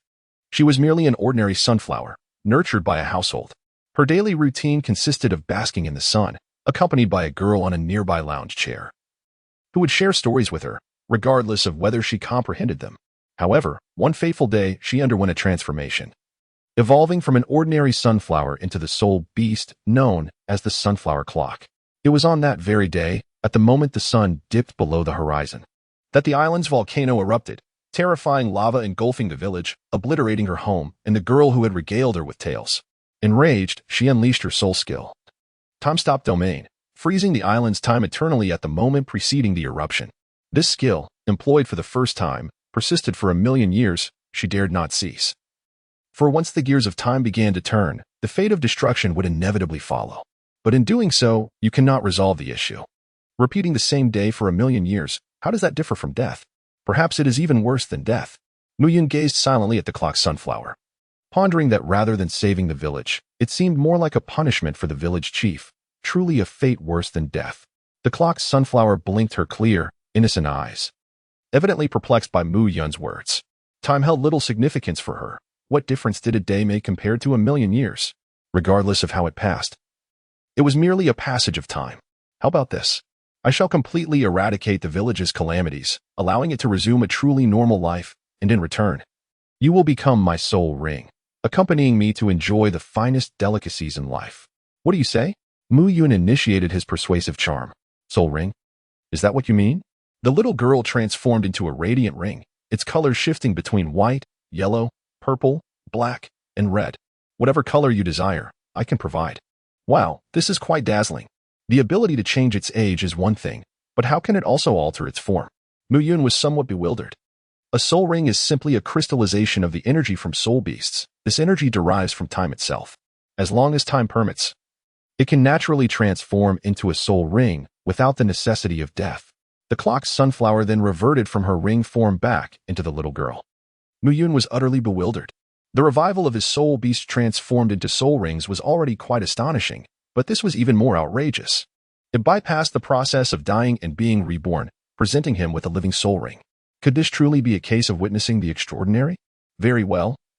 I acquiesce to this trivial matter, hasten to resolve the calamities afflicting the village. The sunflower clock transformed into a soul ring and surged into Mu Yun's body, causing his cultivation to surge instantaneously to the pinnacle of a level 70 soul emperor. He acquired soul skills, time acceleration, time reversal, and time stasis. Even more terrifying was the transformation of all soul rings into a 1,000,000-year dark golden hue, adorned with resplendent starlight. The void worm, leisurely enjoying life within its hive, suddenly froze, as if it had ascended to divinity. Meanwhile, the void flower, left behind at home, felt an unusual itch in its teeth. Approaching the meteorite that Mu Yun had just retrieved from the cosmic expanse, it bit down, shattering the rock. The starry lion beast, frolicking in the Stardow forest, flapped its wings and conjured a tempest of thunder. The tree sister, remaining at home, gazed peculiarly towards the distant ocean, her life level unexpectedly elevating, nearing her true form. A Jean, drenched in sweat while forging a weapon, looked in bewilderment at the spirit tool he was about to complete, which suddenly turned into a lump of charcoal. The sun's true fire intensified abruptly, veering towards uncontrollability. Perhaps when the fourth-grade spiritual materials arrived, he could attempt to forge a fourth-grade spiritual treasure. At the center of a remote island, a colossal active volcano loomed. Mu Yun leaped down from its crater, master of flames. The once ferocious volcanic lava became as docile as a kitten, all surrendering at Mu Yun's feet. The sun's true fire was ready to feast. Before long, the active volcano transformed into a dormant one, its fiery energy completely swept away, ensuring no future eruptions would occur. With the incident resolved and the soul rings in hand, Mu Yun returned to the Soto City estate. The long-awaited duo of magical beasts made their return, accompanied by several others. Rimuru had completed his hunts, 100,000-year soul beast, the snow demon silkworm, 100,000-year soul beast, the dark spider, a 200,000-year soul beast, the star moon butterfly, a 500,000-year soul beast, the heavenly fire phoenix, and a 500,000-year soul beast, the storm thunder dragon. Strength assessment, peak second tier. Remarkably, Rimuru had devoured 5 soul beasts over a mere few days, an impressive feat whose source remained a mystery. Moreover, his strength had surged from 0 to peak second tier through this consumption, only slightly inferior to Mu Yun. Even more astonishing was his ability to regurgitate his prey, possessing their abilities while simultaneously gaining 5 utterly loyal subordinates, a veritable buy one, get one free deal. As for Ziyuan, she too advanced in strength, synchronizing with Rimuru as her power reached the peak of the second tier, sharing some of Rimuru's abilities. Mu Yun even believed that if Rimuru and the others were allowed to roam the starry forest for another year, they could conquer the entire soul beast realm and establish a dominant soul beast kingdom in Douluo without any difficulty. Chapter 42. Aiming for the Million-Year Soul Beast, the inaugural roundtable meeting at Mu Yun Manor is now officially underway. Participants include Mu Yun, Asuna, Yui, Rimuru, Ji Yuan, the Bug Queen, Huahua, the Little Lion, Sister Tree, Akin, Little Sunflower, Clock Sunflower, Shy Cat Xiaoyu, Snow Demon Silkworm, Dark Magic Spider, Star Moon Butterfly, Heavenly Fire Phoenix, and Storm Thunder Dragon. Agenda: the search for the Million-Year Soul Beast. You are all local soul beasts who have lived for countless years. I trust you possess some undisclosed intelligence, do you not? Mu Yun couldn't help but feel a sense of anticipation. Initially, he believed that in the Douluo world, there existed only 8 soul beasts over 100,000 years old. To his astonishment, Rimuru had ventured out and returned with 5, all of which he had never heard of before, nor were they recorded in the library. The group exchanged glances, and finally, the Storm Thunder Dragon spoke. In truth, the Azure Bull Python and the Titan Giant Ape were merely the ostensible overlords of the Star Doe Forest. The true depth of power lay hidden deep within the forest, where the million-year soul beasts generally resided in their respective secret realms. As for the entrances to these realms, the only one I am aware of is the Ice Crystal Cold Dragon, a million-year soul beast, the master of crystallized ice formed from a century of accumulated snow and ice. It possesses both the bloodlines of the Dragon God and the Ice God and is said to be the mightiest ice-type soul beast. With ice crystals capable of freezing time and space, the entrance to its realm is located in the icy plains. I am also familiar with another secret realm entrance, situated in the land of extreme ice, where the Ice Snow Spirit Phoenix resides, a million-year soul beast with a trace of Ice God bloodline. Jointly guarding this icy domain alongside the Ice Soul Goddess, Xuannu, the Fire Phoenix interjected. I have heard of a legend as well. Deep within the Sunset Forest lies a primordial secret realm housing the sacred butterfly of light, fate, and reincarnation. A million-year soul beast known as the King of 10,000 Butterflies, endowed with the attributes of light, fate, and reincarnation, the Star Moon Butterfly remarked uncertainly.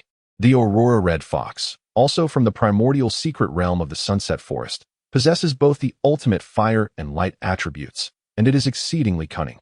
Adept in the art of illusion, Ajin remarked nonchalantly. Previously, when I ventured into the depths of the Sunset Forest in search of a particular metal, I encountered it. Its flames were formidable, capable of breaching the defenses of my magical treasures. At that time, I had to self-destruct several powerful artifacts to find an opportunity to escape. Otherwise, given its speed, I would have found it exceedingly difficult to evade.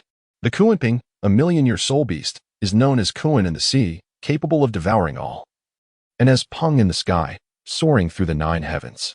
It possesses unparalleled speed and the attribute of space, being a descendant of the primordial divine beast bloodline.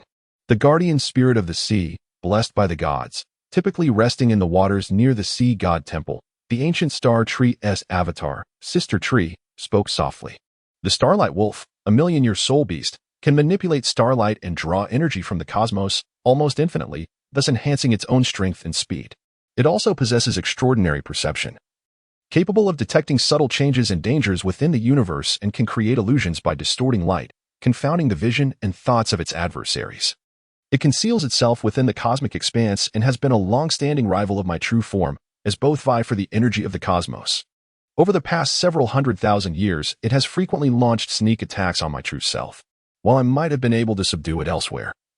In the cosmic void, it reigns supreme, able to absorb energy without restraint, in addition to its formidable power and speed. Its self-recovery is enhanced due to the continuous influx of cosmic energy, rendering it nearly immortal. Furthermore, there exists the dark demon evil god Tiger, which possesses the sinister attributes bestowed by the malevolent deity. Its growth does not necessitate personal cultivation, rather, it rapidly ascends by devouring other soul beasts or soul masters. This creature resides deep within the Star Doe Forest, embodying attributes of malevolence, darkness, lightning, wind, time, and space, coupled with an exceptionally high intellect. Although it has yet to reach the million-year mark of a soul beast, it is, nonetheless, far more perilous. The final speaker is Rimuru, who encountered the dark demon evil god Tiger 2 days prior. To his astonishment, the predator's skill proved ineffective against it, likely due to the creature's own capacity for absorption. Subsequently, Rimuru, Ji Yuan, the Snow Demon Silkworm, the Dark Magic Spider, the Star Moon Butterfly, the Celestial Fire Phoenix, and the Storm Thunder Dragon launched a coordinated assault. Yet the dark demon evil god tiger managed to escape with ease, as its mastery over time and space rendered it exceedingly difficult to vanquish. Muyun meticulously integrated and analyzed the information, ultimately determining that the first target would be the dark demon evil god tiger. The rationale was straightforward. The dark demon evil god tiger bore a deep grudge, having previously been besieged by Rimuru and his companions, and would not easily forget this affront. It had even begun to track Rimuru, lurking in the shadows, poised to strike with lethal intent.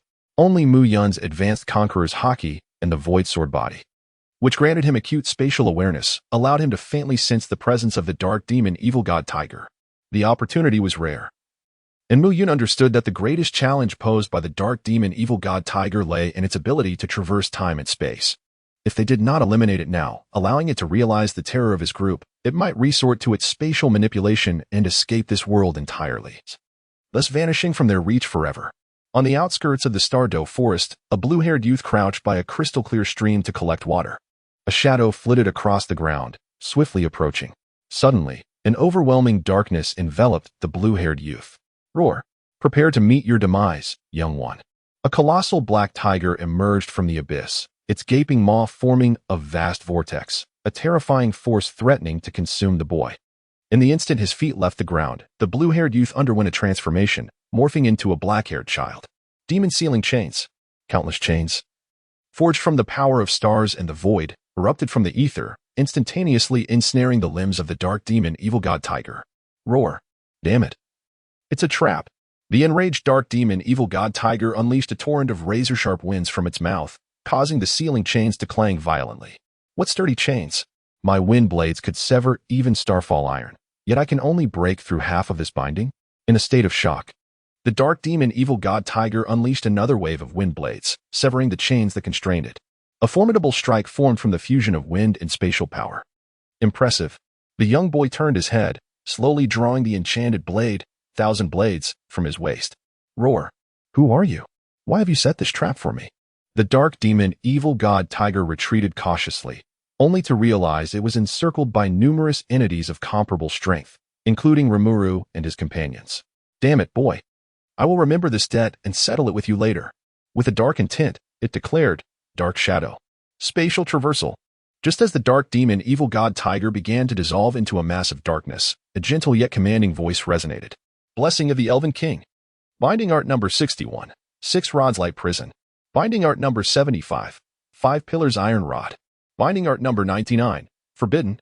Chapter 43. The Orange Cat Martial Soul's Transformation. 6 luminous pillars firmly restrain the movements of the dark demon evil god tiger. 5 black columns, arranged in a pentagonal formation, encase the beast's entire form. A colossal stone tablet, adorned with a swastika symbol, descended from the heavens. 3 potent binding spells forcibly extricated the dark demon evil god tiger from its shadowy, ethereal state, rendering it utterly immobilized. At this moment, Muyun unsheathed the enchanted blade. Thousand edges. Arise, Orange Cat Sword Maiden. Draw your sword. The colossal orange cat brandished its oversized enchanted blade, gripping it tightly with its forepaws, raised high. A resonating hum filled the air as an overwhelming surge of energy poured in from all directions. Dominion of the Empire, Crescent Moonstrike. The dark crescent cleaved through the void, executing a deadly technique. Unlike before, Muyun did not attempt to persuade the dark demon god tiger to sacrifice itself, for such a ploy was futile. The cunning and intelligent creature could very well turn on its master, remaining by his side like a ticking time bomb. Moreover, it possessed the ability to traverse dimensions, potentially escaping to another realm at any moment. If it were to steal Muyun's precious treasures while he slept and then vanish through time and space, he would have nowhere to lament his loss. Thus, it was best to eliminate it altogether. Now, locked away, the dark demon god tiger found itself utterly helpless against the impending lethal strike, rendered incapable of employing any of its powers.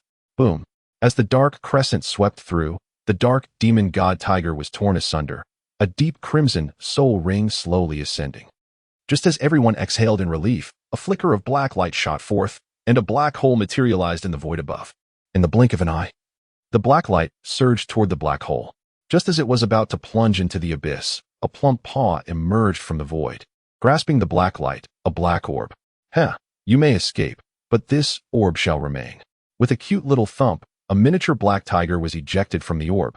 Bewildered and unaware of what had transpired, only to be sucked into the black hole. Aha! This orb contains the essence of evil, thunder, wind, and power, my spoils of war.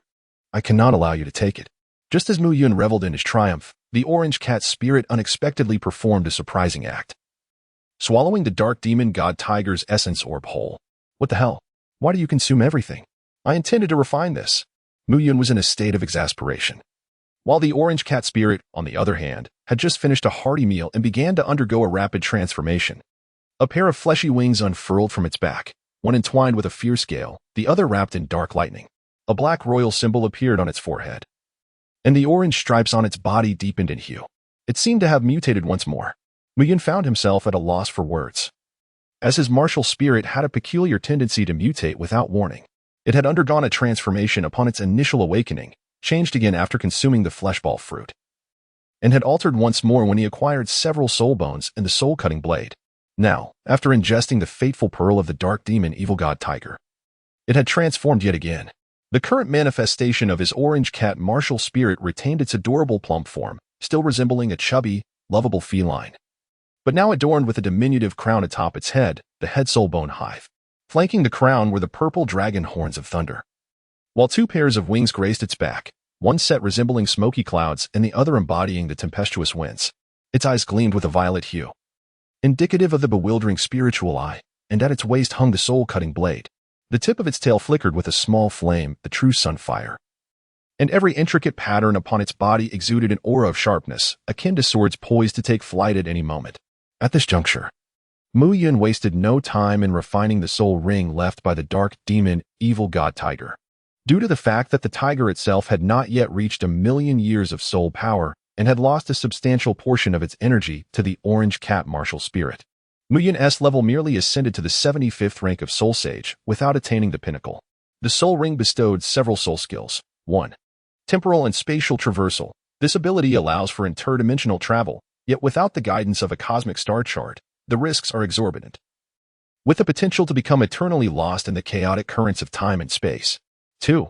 Absolute dark domain. This skill creates a realm of complete darkness, within which all 5 senses are stripped away, consuming all that exists, distorting time and space, and clouding memories. 3. Devouring power. This is the ability to plunder all things, often referred to as the power of malevolence. 4.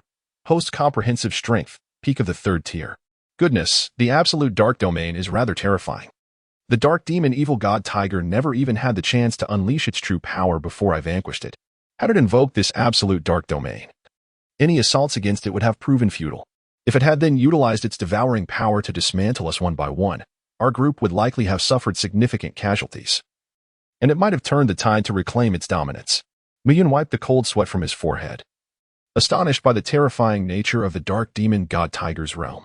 Typically, darkness implies merely the deprivation of sight, yet this was far more insidious, devouring all, stripping away perception, and distorting both time and memory. Was this akin to a simulation of a world within a black hole?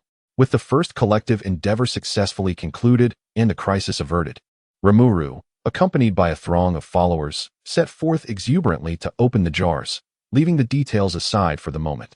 Mu Yu summoned Asuna, Akin, and Yui to enter the nearly completed marketplace. Observing the multitude of shops that stood tall yet eerily vacant, Yui fluttered about in confusion. Mu Yun provided a brief introduction to the market, and Jie, would you take charge of it? Sure, it seems like it would be quite enjoyable. Mu Yun granted her the title of administrator, and soon, countless streams of data filled Ji's eyes. Within a mere quarter of an hour, Ji had mastered the intricacies of her surroundings and acquired several remarkable abilities. First, the capacity to discern the strength of all visitors to the market. Second, the ability to assess the tier of every item and assign a price. Third, the privilege to expel anyone from the market, except for Mu Yun. Fourth, the power to manifest numerous forms within the market. Fifth, the capability of invincibility within the market. And sixth, the right to establish rules governing the market.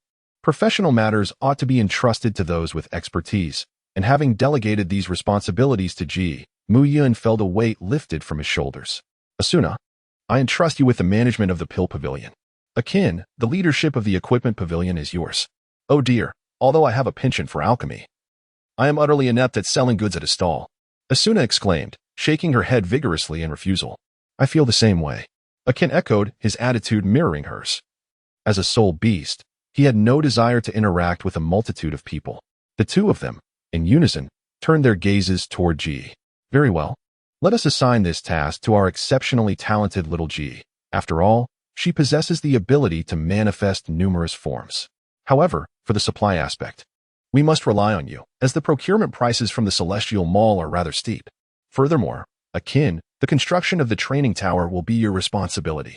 The training tower must possess the capability to alter the flow of time, and its internal space must be absolutely stable, allowing for simultaneous cultivation by multiple individuals. Chapter 44. The 9-tiered Demon Tower. Trouble arises. Regarding the auxiliary spiritual treasures related to time and space, you truly overestimate me. I am unable to manage such complexities. I have yet to comprehend the intricacies of time and space runes, let alone the crafting of spiritual treasures. While I might be able to forge ordinary spiritual treasures at present, such intricate designs are beyond my capabilities. Akin resolutely shook his head in refusal. You are not expected to accomplish this alone. When the time comes, the Bug Queen, Huahua, Little Lion, Sister Tree, Sunflower, and I will all lend a hand. You are aware of the stability of the hive space created by the Bug Queen. Entrusting her with spatial matters poses no issue. Moreover, Sunflower has already demonstrated her prowess in manipulating the flow of time, rendering this task trivial for her. Besides, rather than struggling with those runes, it would be far more beneficial to engage in practical application. You might just achieve enlightenment in the process. Under the sweet-talking of Mu Yun, Ajin was ultimately persuaded to part with his treasured collection, which included recently unearthed 4th-tier spiritual materials that had not yet warmed in his possession. 3 days later, the 9-tiered Demon Tower was freshly completed. The first tier was inscribed with Earth Spirit patterns of tenfold gravity, moon gathering patterns, star gathering patterns, and a small spirit gathering array, designed for the physical tempering and chi cultivation of those at the first tier. The time flow rate was tenfold, accommodating up to 100 users simultaneously, with a usage fee of 10 celestial coins per hour. The second tier featured Earth Spirit patterns of 100-fold gravity, moon gathering patterns, star gathering patterns, and a medium spirit gathering array suitable for those at the second tier. The time flow rate was 100-fold, allowing for 10 concurrent users with a fee of 100 celestial coins per hour. The third tier served as a challenge level, guarded by the avatar of the Insect Queen, with the skill of unlimited spawning. Successfully overcoming this challenge rewarded one with a wooden treasure chest, which could yield first-tier magical artifacts, first-tier elixirs, and other items at a challenge fee of 10 celestial coins. The fourth tier was another challenge level, jointly guarded by the Insect Queen's avatar and the avatar of Huahua, possessing the skill of unlimited traps. Successful challengers received a black iron treasure chest, which could open to reveal second-tier magical treasures, second-tier elixirs, and similar items at a challenge fee of 100 celestial coins. The fifth tier, also a challenge level, was presided over by the avatar of the Celestial Lion Beast, where it was advised that those below the second tier should refrain from attempting the challenge, as it would be futile. Success yielded a bronze treasure chest, which could contain third-tier spiritual artifacts, third-tier elixirs, and more, with a challenge fee of 500 celestial coins. The sixth tier was yet another challenge level, guarded by the avatars of Ajin and Sister Tree, where it was recommended that only those above the third tier attempt the challenge. Success would grant a silver treasure chest, which could yield fourth-tier spiritual treasures, fourth-tier elixirs, and other items at a fee of 1,000 celestial coins per challenge. The seventh tier was a challenge level guarded by the avatar of Asuna, along with avatars of Huahua and the nimble Katsyayu. It was advised that only those above the third tier should attempt this challenge, with successful challengers receiving a Flame of the Sea Heart at a fee of 1,000 celestial coins per attempt. The eighth tier was another challenge level, jointly guarded by avatars of Rimuru, Ziyuan, the Snow Demon Silkworm, the Dark Spider, the Star Moon Butterfly, the Phoenix of Heavenly Fire, and the Storm Thunder Dragon. Successful challengers could customize 2 fourth-tier spiritual treasures at a challenge fee of 2,000 celestial coins. The ninth tier was the ultimate challenge level, presided over by Mu Yun. Success would reward challengers with a Flame of True Sun, with no challenge fee, although completion of the preceding 8 tiers was required. Having placed this 9-tiered Demon Tower in the market, and with Yui determining the pricing, Mu Yun felt the imminent prospect of great wealth. Subsequently, he examined other facilities. The Alchemy Pavilion, Weapon Pavilion, and Bar had all restocked their goods, clearly marked with prices. The jar shop offered a chance for 10 celestial coins per attempt. With no limit on the number of attempts, with sufficient celestial coins, one could strike endlessly and with a stroke of luck. Even procure divine items like the Flame of True Sunday. Of course, the matter of probability was in Yu Yi's hands. He chuckled to himself. The arena of competition requires a fee of 100 celestial coins for entry. It serves as a venue for mutual sparring, where no fatalities occur, and participants can be teleported out in times of emergency. Currently, the Rare Treasures Pavilion offers only 2 items, the Ocean Heart Flame priced at 10,000 celestial coins, and the True Sunfire available for a staggering 100,000 celestial coins. Setting a modest target, one must acknowledge that the True Sunfire, despite being a singular bloom, is indeed worthy of its lofty price due to its exceptional grade. Lastly, there is the Drift Bottle Workshop. 3 days prior, GA had dispatched the drift bottles. With GA at the helm, there is no cause for concern, and now it is merely a matter of awaiting the arrival of customers. However, one cannot help but ponder the likelihood of success in matching the drift bottles created. These bottles, crafted from meteorite material, have been transformed into glass through the flames of the True Sunfire, yet they remain quite resilient. One wonders if they might cause harm upon impact. 3 days have elapsed without a single visitor, leading Mu Yun to question whether those mashed with the drift bottles might have met with unfortunate fates. Just as Mu Yun fretted over the lack of clientele, a sudden ripple in space occurred, and not just one, but a dozen individuals inexplicably materialized. Mu Yun was just about to approach when his eyes narrowed slightly, and an awkward expression crossed his face. He noticed a peculiar commonality among the group of over 10 individuals. Each bore a significant swelling atop their heads, with some even bleeding profusely. To make matters worse, 2 among them appeared to be on the brink of collapse, blood gushing from their wounds, as if their time was running out. Goodness! Could it be that these individuals were far too? Mu Yun was somewhat taken aback. Among the 12 individuals, there were 3 of the first tier. 7 ordinary people, and the remaining 2 were on the brink of death, likely due to unfortunate circumstances, having endured a prolonged free fall from the drifting bottle that must have struck them rather hard. This situation is untenable. I must reconsider the approach and ensure that no harm befalls individuals, for this is rapidly approaching the realm of a major crime scene. Furthermore, if all clients belong to this caliber, I fear it will be exceedingly challenging to earn any celestial coins from them. I can no longer rely on a completely random selection of clients. It appears that an alternative strategy must be devised. I ought to delve into the study of the authentic drifting bottles. For the last time, I fortuitously structure how from the perfect world. And that must have been the pivotal factor. Mu Yun walked over with a hint of disappointment, first tending to the 2 unfortunate souls whose lives could not be salvaged. To have 2 individuals perish right at the doorstep on the very first day of opening was an omen far too dire. At that moment, the crowd remained oblivious to Mu Yun's presence. Goodness! Who could be so inconsiderate as to discard such a large glass bottle? It nearly struck me. Indeed, I was merely out walking my dog when, out of the blue, a glass bottle plummeted from the sky, creating a substantial crater in the ground and subsequently knocking me over. Fortunately, it did not hit me directly. Otherwise, my fate would have been sealed. Here I was, minding my own business at home, when calamity descended from above, leaving a gaping hole in my roof and inexplicably depositing me here. Oh, by the way, where is this place? Who are you all? At this moment, Mu Yun was drenched in cold sweat, overwhelmed by an impulse to turn and flee.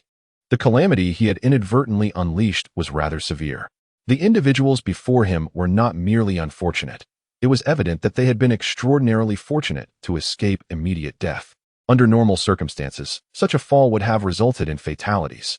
Moreover, with the remaining 18 drifting bottles still unaccounted for, would they not all transform into instruments of destruction? Chapter 45. Unexpected Joy. Wait a moment, it seems these individuals may not be entirely devoid of merit. Mu Yun's gaze fell upon the 2 unfortunate souls he had just revived. Lin Pingji, age 21, belonging to the world of the smiling, proud wanderer, is a disciple of the Huashan sect. His martial skills include the Huashan swordplay, the evil repelling sword technique, and the thunderclap palm. He possesses no treasures and is ranked at the first level of strength. Mu Yun's expression was peculiar. Could such strength truly belong to the first tier? The scope of this first tier is indeed vast. It seems there are no second-tier beings in the entire world of the smiling, proud wanderer, including the likes of Feng Qingyang and Dongfang Bubi. Whether one is a mere escort or a master of martial arts, the designation remains the same. First tier. Before him stood a young man, strikingly handsome, clad in a resplendent red wedding robe, and wielding a small blade in his right hand. Upon awakening, his face was etched with a look of deep conflict. Unable to suppress his thoughts, he exclaimed, "Goodness, with such an aura. Are you perhaps fleeing on your wedding day to engage in self-castration?" Lin Pingji felt a flush of embarrassment. The truth struck home. Today marked the day of his grand wedding with Yu Lingshan. Finally, Yu Buchuan had lowered his guard, granting Lin the opportunity to practice the true evil-repelling sword technique. However, he soon discovered the initial 8 characters that read, "To master the divine skill, one must wield the blade for self-castration." After much inner turmoil, he resolved to sacrifice that small portion of flesh for the sake of vengeance, executing a splendid sword flourish before making the fateful cut. He appeared remarkably dashing. Yet at the last moment, an unidentified flying object struck him down, nearly leading to his demise. In a daze, he found himself in this strange place. Mu Yun's gaze fell downwards, observing the bloodless area, indicating a failed self-castration attempt. "Hold your blades. Let us first examine the primary business of this marketplace." Seeking vengeance need not come at the expense of Kuan Kuan. Several informational pamphlets about the marketplace landed in the hands of the onlookers. Moments later, a spark ignited in Lin Pingji's eyes, a glimmer of hope, as he inquired, "Pray tell, what is this Zhudiang coin?" The crowd leaned in, eager to listen. It was revealed to be a currency that could be exchanged for spirit stones, with one spirit stone yielding a single Zhudiang coin. The audience appeared perplexed, seemingly unfamiliar with the concept of spirit stones, save for one individual, a fellow unfortunate soul, nearly crushed, much like Lin Pingji. Zhang Tai, age, 20, realm, mortal cultivation. Sect, 7 Xian sect, martial arts, elephant armor technique, treasures, none, strength, first stage. The individual whom Mu Yun is most intrigued by is, in fact, himself. Despite his current demeanor appearing rather naive and feeble, he exists within a realm of formidable strength, the world of mortal cultivation, where powerful beings of the transformation stage reside. It is likely that the hierarchy of this world extends to 5 tiers, and when considering the celestial realm post-ascension, the classification becomes exceedingly difficult to ascertain. He undoubtedly represents a promising prospect that must not be allowed to be reduced to a mere puppet. Beyond spirit stones, other valuable items can also be exchanged for celestial coins, and further details can be inquired about over there. Mu Yun gestured towards the drifting Xiao Jie, recognizing these individuals as mere inconspicuous passers-by, and decided to let her handle them.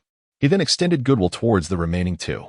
"As for the minor injuries you both have sustained, I bear a certain degree of responsibility for them." The 2 of them rolled their eyes in disbelief. Having sustained such severe blows to their heads, to be referred to as mere minor injuries was an understatement, particularly for Zhang Tai, whose mastery of the elephant armor technique rendered him impervious to blades and arrows, yet he still found himself in such a predicament. "Allow me to offer you some compensation. For the first level of the 9-tiered Demon Tower, I bestow upon you 12 free experience cards, where the passage of time is tenfold that of the outside world, accompanied by the effects of gravity, starlight, and moonlight to enhance your physique. Furthermore, Lin Pingji, I shall gift you the 6 Meridians sword technique, a profound martial art superior to your evil-repelling sword play, which at least spares you the need to harm yourself. These 2 fortuitous locations may provide you with opportunities. Within the Tomb of the Living Dead on Mount Zhongnan, there exists a plethora of advanced martial arts, which you may exchange for celestial coins upon completion of your training. Additionally, the Nameless Valley is home to numerous medicinal herbs and a peculiar serpent whose parts can also be traded for celestial coins. Zhang Tai, take this refining spirit technique. It will serve you greatly. The aged herbs and elixirs can be exchanged for celestial coins as well." As the 2 entered the first level of the 9-tiered Demon Tower, Mu Yun's lips curled into a slight smile, filled with anticipation. The physique-enhancing training at this level yields remarkable effects for individuals at the first tier. Despite Lin Pingji's current novice status, he possesses a formidable quality. His fervent obsession has imbued him with extraordinary willpower. Once he completes his training, he may soar to new heights, astonishing those around him. As for Zhang Tai, Mu Yun was eager to witness how his master, Imorenju, and the lingering remnant of his soul would fare against Zhang Tai, whose body was not only impervious, but whose spirit was exceptionally resilient. How could they extinguish his soul and transform him into a lifeless puppet? Moreover, those whom Mu Yun had casually dismissed provided him with a small surprise. Though they hailed from diverse worlds and exhibited no signs of cultivation, appearing utterly depleted by indulgence and weaker than the frailest of beings, they shared a commonality. They were all wayward scions of prominent local families. Under Jie's assessment, they bore a singular label, antagonists destined to be consumed by the protagonist's fortune, ultimately meeting their demise. Alas, it is disappointing to discover that among so many antagonistic roles, none possess a reversal system. What a letdown! Amidst the light-hearted banter, Mu Yun bestowed upon each of them a day tour experience card for the first level of the 9-tiered Demon Tower. While the potential for unexpected gains from these affluent individuals was a consideration, the greater motivation lay in his curiosity about how these antagonistic characters would fare if they suddenly possessed overwhelming power, capable of overshadowing the protagonists. Time swiftly passed, and upon their emergence from the first level of the tower a day later, Mu Yun found his anticipation heightened. The once dissipated antagonists now radiated vigor and strength. Their physical defenses were formidable enough to withstand ordinary bullets, and upon returning, they would undoubtedly be regarded as formidable martial artists. Meanwhile, Lin Pingji stood with sharp, piercing eyes, embodying the essence of a drawn sword. The 10 days of body refinement had elevated his prowess from that of a mediocre martial artist, allowing him to transcend through various tiers, ultimately achieving the level of a master while mastering the 6 Meridians divine sword and comprehending the essence of swordsmanship. It is noteworthy that in the world of the smiling, proud wanderer, only Feng Qingyang and Dongfang Bubi publicly reached the master level, while Ren Wuxing, Zhuoling Chan, Master Feng Zheng of Shaolin, and Cheng Shu of Wudong were merely at the pinnacle of the innate stage. Ren Wuxing, once a master, had fallen back due to the inherent dangers of his absorption technique. Now, Lin Pingji returned essentially invincible, with no pressure to seek revenge, as there was no need for such drastic measures, given the importance of the Lin family's lineage. Zhang Tai, having achieved the 9th level of body refinement and the 3rd level of qi cultivation, lacked suitable cultivation methods, relying solely on an abundance of spiritual energy to push through. Otherwise, he could have reached the 3rd level of qi cultivation. Chapter 46, a detour into the mortal realm in the world of the smiling, proud wanderer, Shaolinzi. Where have you been? It has been a day and a night. I have been so worried about you. Yuling Shan gazed at her husband with tearful eyes. And after merely a day apart, he seemed even more handsome, now exuding a delightful fragrance. Lin Pingji's gaze faltered momentarily, caught in a conflict of emotions. His hypocritical master, Yu Buqiuan, had been scheming to appropriate the family's ancestral evil-repelling sword manual from the very beginning, including taking him as a disciple and marrying his daughter to him for that ulterior motive. However, he had not played a part in the murder of those from the Fu Wei escort agency, thus he could not be considered an enemy. Moreover, his mother-in-law, Ning Zhangze, had genuinely treated him well, and Yuling Shan's innocent affection for him was sincere and devoid of ulterior motives. The former Lin Pingji was a weakling, twisted by despair in the face of adversity, while the current Lin Pingji had transformed into a strong individual, adopting a more open-minded perspective. Sister, I apologize for my previous indulgence in drink. I sought a place to enjoy the breeze and inadvertently fell asleep, he said, embracing Yuling Shan. Tomorrow, let us return to my ancestral home in Fujian. I wish to pay homage to my parents and the ancestors of the Lin family. Very well. I shall defer to your wishes. 3 days later, the Qiqing sect was left in utter disarray, with not a single soul remaining. The entire temple was utterly annihilated by a terrifying surge of sword energy, and the headmaster, Yu Songhai, vanished without a trace. 5 days later, the lofty peaks of the northern region's Mingtuo mountain were violently fragmented by the same sword energy. Zhang Tai, while others have departed. You linger here. Do you have some matter to attend to? Mu Yun gazed at the bubbling giant before him, noting that his visage bore no semblance to one merely 20 years of age. Well, I sense something amiss with my master. At times, his gaze upon me is rather peculiar, and he incessantly urges me to practice the elephant armor technique. Moreover, he insists that I consume certain bizarre elixirs, as if he is in a great hurry. This unnerves me somewhat. Now that I have perfected the elephant armor technique, I cannot shake the feeling that something ominous is on the horizon. Zhang Tai appeared conflicted, hesitating to depart. What do you propose I do? Shall I accompany you back? Mu Yun replied cheerfully. Is that permissible? Zhang Tai's eyes lit up with anticipation, for he had realized that this seemingly youthful child was, in fact, the leader of their group. Mu Yun pondered seriously and concluded that there was still some danger involved. Zhang Tai's return relied on the power of the system for interdimensional travel, whereas his own journey would be unsupported by such means. How about this? You could establish a spiritual contract with my summoned beast, and once you return, summon it forth to perform a reverse summoning on my behalf. Perhaps this way, I could traverse safely. Mu Yun summoned the spirit of the cat girl, Xiao Yu, to express her thoughts. It seemed like a feasible endeavor worth exploring. Xiao Yu, the cat spirit, confirmed there were no objections, as the entire process bore minimal risk. At most, it would result in a failed summoning. But there would be no danger to life. An hour later, the trio, 2 humans and 1 cat, found themselves in a secluded valley. Meow, it truly worked, Xiao Yu exclaimed, brimming with excitement. However, a moment of confusion struck her. Wait, something feels amiss. Why am I unable to transform into my cat girl form? Furthermore, my chakra is undergoing a transformation. This world is terrifying. It is forcibly altering my energy. Panic began to set in as a powerful aura emanated from her being. Break the illusions. Open.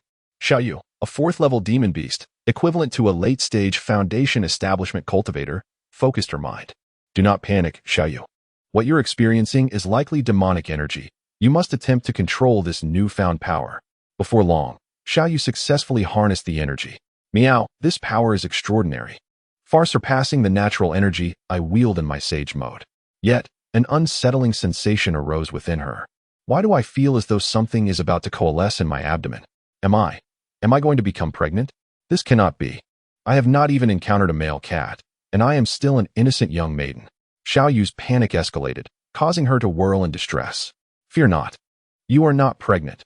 Rather, you are on the verge of forming a demon core, indicating your imminent advancement. Mu Yun furrowed her brows, pondering a grave issue. Xiao Yu, quickly test whether your ninjutsu can still be employed. After a brief moment, she observed the cat shadow clone, spiraling sphere, Chidori, lightning release armor. And the dark arts are still functional. However, the flying thunder god technique, heavenly sending technique, and Kamui are no longer accessible. The rigidity of this space renders them ineffective.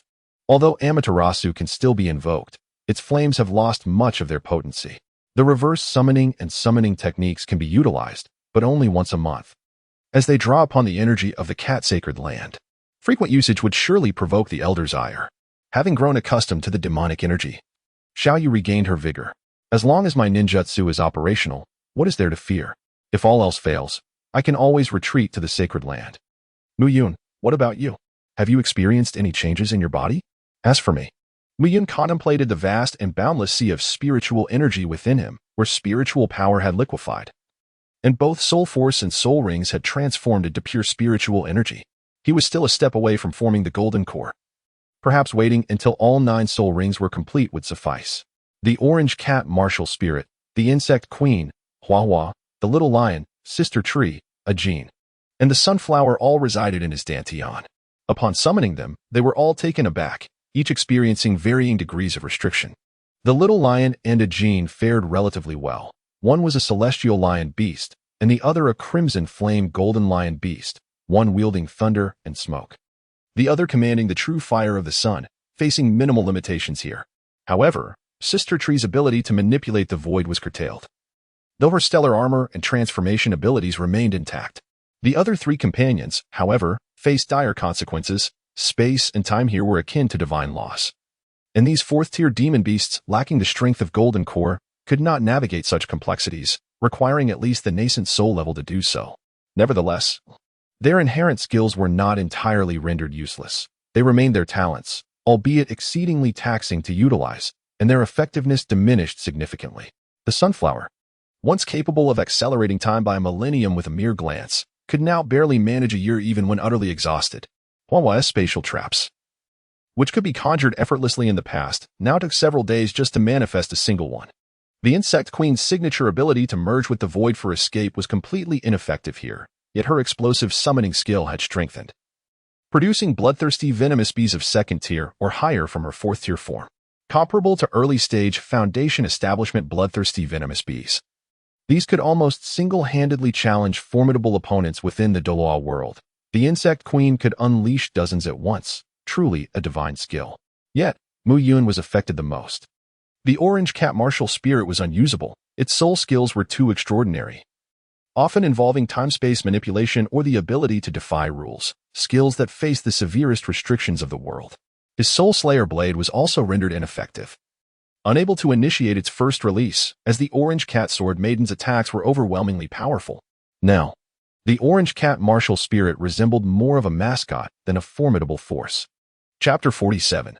First encounter with Han. The old demon physique, the void sword body, and the broken illusion spiritual I remained usable.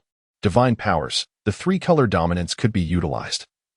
But the ability from the meatball fruit, being derived from the orange cat martial spirit, was unusable.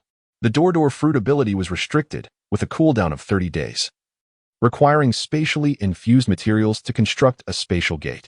The breaking path and binding path abilities were functional, as was the void sword domain. Soul skills, those derived from the orange cat martial spirit, could not be used, but others were applicable, transforming into spell-like powers. Array and spiritual patterns, originally from the cultivation world, all could be utilized. Martial techniques and spells, these were all self-comprehended by the host and remained usable. Treasures, the spiritual treasure general store, beehive, and true solar fire could still be employed. In summary, anything related to the orange cat martial spirit was fundamentally prohibited. Even the most adeptly wielded demon blade, Thousand Edges, due to its fusion with the Soul Slayer blade, was categorized as a weapon exclusive to the orange cat sword maiden. Mian gently massaged his tightly furrowed brow. In the realm of cultivation, combat primarily relies on one's cultivation level, techniques, magical treasures, and talismans. The issue of cultivation is not particularly daunting. Despite being merely at the late stage of foundation establishment, the quality and quantity of my spiritual energy are astonishing, rivaling even those of nascent soul cultivators. In terms of means, the true prowess of a nascent soul cultivator lies in their ability to command domains and manipulate the forces of the heavens, both of which my void sword domain can achieve. What I currently lack are talismans and magical treasures, the spiritual tools crafted by a gene, while meeting quality standards, are overly simplistic in function, rendering them somewhat inadequate in the authentic world of cultivation. Zhang Tai, I am considering opening a general store in a cultivation marketplace. Would you be interested in accompanying me on this venture? Mian pondered deeply before extending an invitation to Zhang Tai. But what about my master, Imoren? Zhang replied, scratching his head in confusion. Ah, him, Mu Yun chuckled, a man of ill intent, ruthless and narrow-minded, destined to meet a grim fate. There's no need to concern ourselves with him. Let him amuse himself here. Mu Yun held a profound disdain for this Imoren residence. Despite his remarkable talents, he insisted on adhering to the Qingmu technique, expending considerable time in the pursuit of suitable companions, only to invest vast resources in their cultivation, ultimately resorting to sinister methods to seize their bodies. In the myriad paths of cultivation, he had chosen the most time-consuming, resource-draining, and foolish approach. Were he to venture beyond his confines and familiarize himself with the foundational knowledge of the cultivation world, he would swiftly realize the absurdity of employing the Qingmu technique as a criterion for determining one's eligibility for cultivation. There exist other roots beyond the wood spirit root. Zhang Tai possessed a root, albeit not of the wood variety. It was sheer folly to cling to a singular thread of fate, especially as his lifespan waned and he encountered the formidable Han Lao. Such a fate was well-deserved. Nonetheless, having been nurtured by my teacher over the years, I harbored no desire for his demise, nor did I wish to bring about his end. It would be far wiser to maintain a safe distance and sever all ties. Zhang Tai appeared to have reached an understanding, his demeanor lightening as he resolved to evade the dual dilemmas. However, before departing, I felt compelled to meet my friend Han Li, for I sensed my teacher harbored ill intentions towards him, and I must offer a warning. Very well, go ahead. I shall meander about here. Mu Yun indeed found intrigue in Han Li's small green vial, a celestial treasure known as the Zhang Tian Ping, of exceedingly high rank. Yet, the depths of its contents were equally profound. Caution is the mother of safety. Perhaps it was best to refrain from entangling oneself. Those who sought to covet Han Li seldom met with favorable outcomes. It was wise to tread lightly around the allure of the protagonist's halo. Mu Yun wandered through the library of the Qixin sect and discovered 74 sword techniques, all named the Blinking Sword technique. Upon examination, he realized that this was a rudimentary form of illusionary swordplay that exploited various light sources and visual misperceptions to gain the upper hand over unsuspecting foes. It proved effective only against those caught off guard. Against opponents endowed with spiritual awareness or keen perception, it held little efficacy. As for other martial arts, only the Demon Silver Hand and the Luo Yin Step were of note, yet they paled in comparison when faced with cultivators, as even the most basic fireball technique could obliterate all. Subsequently, he entered the treasury of the Qixin sect, where he found several useful materials for refining tools. Mu Yun shamelessly collected them, reasoning that these items were of no use to mortals and would merely go to waste if left behind. Finally, he returned to the valley, where Zhang Tai had long since returned, accompanied by an unremarkable-looking youth.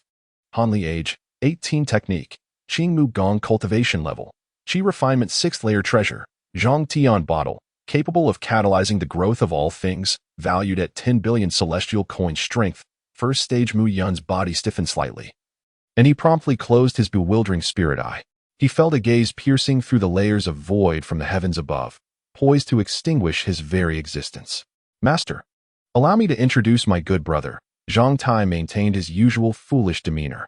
Greetings, I am Han Li, and I wish to inquire about a few matters. Han Li politely offered a bow, demonstrating no disrespect towards Mu Yun despite his youth. Indeed, as expected of the crafty Han, a model of survival, always so cautious. Mu Yun secretly admired him.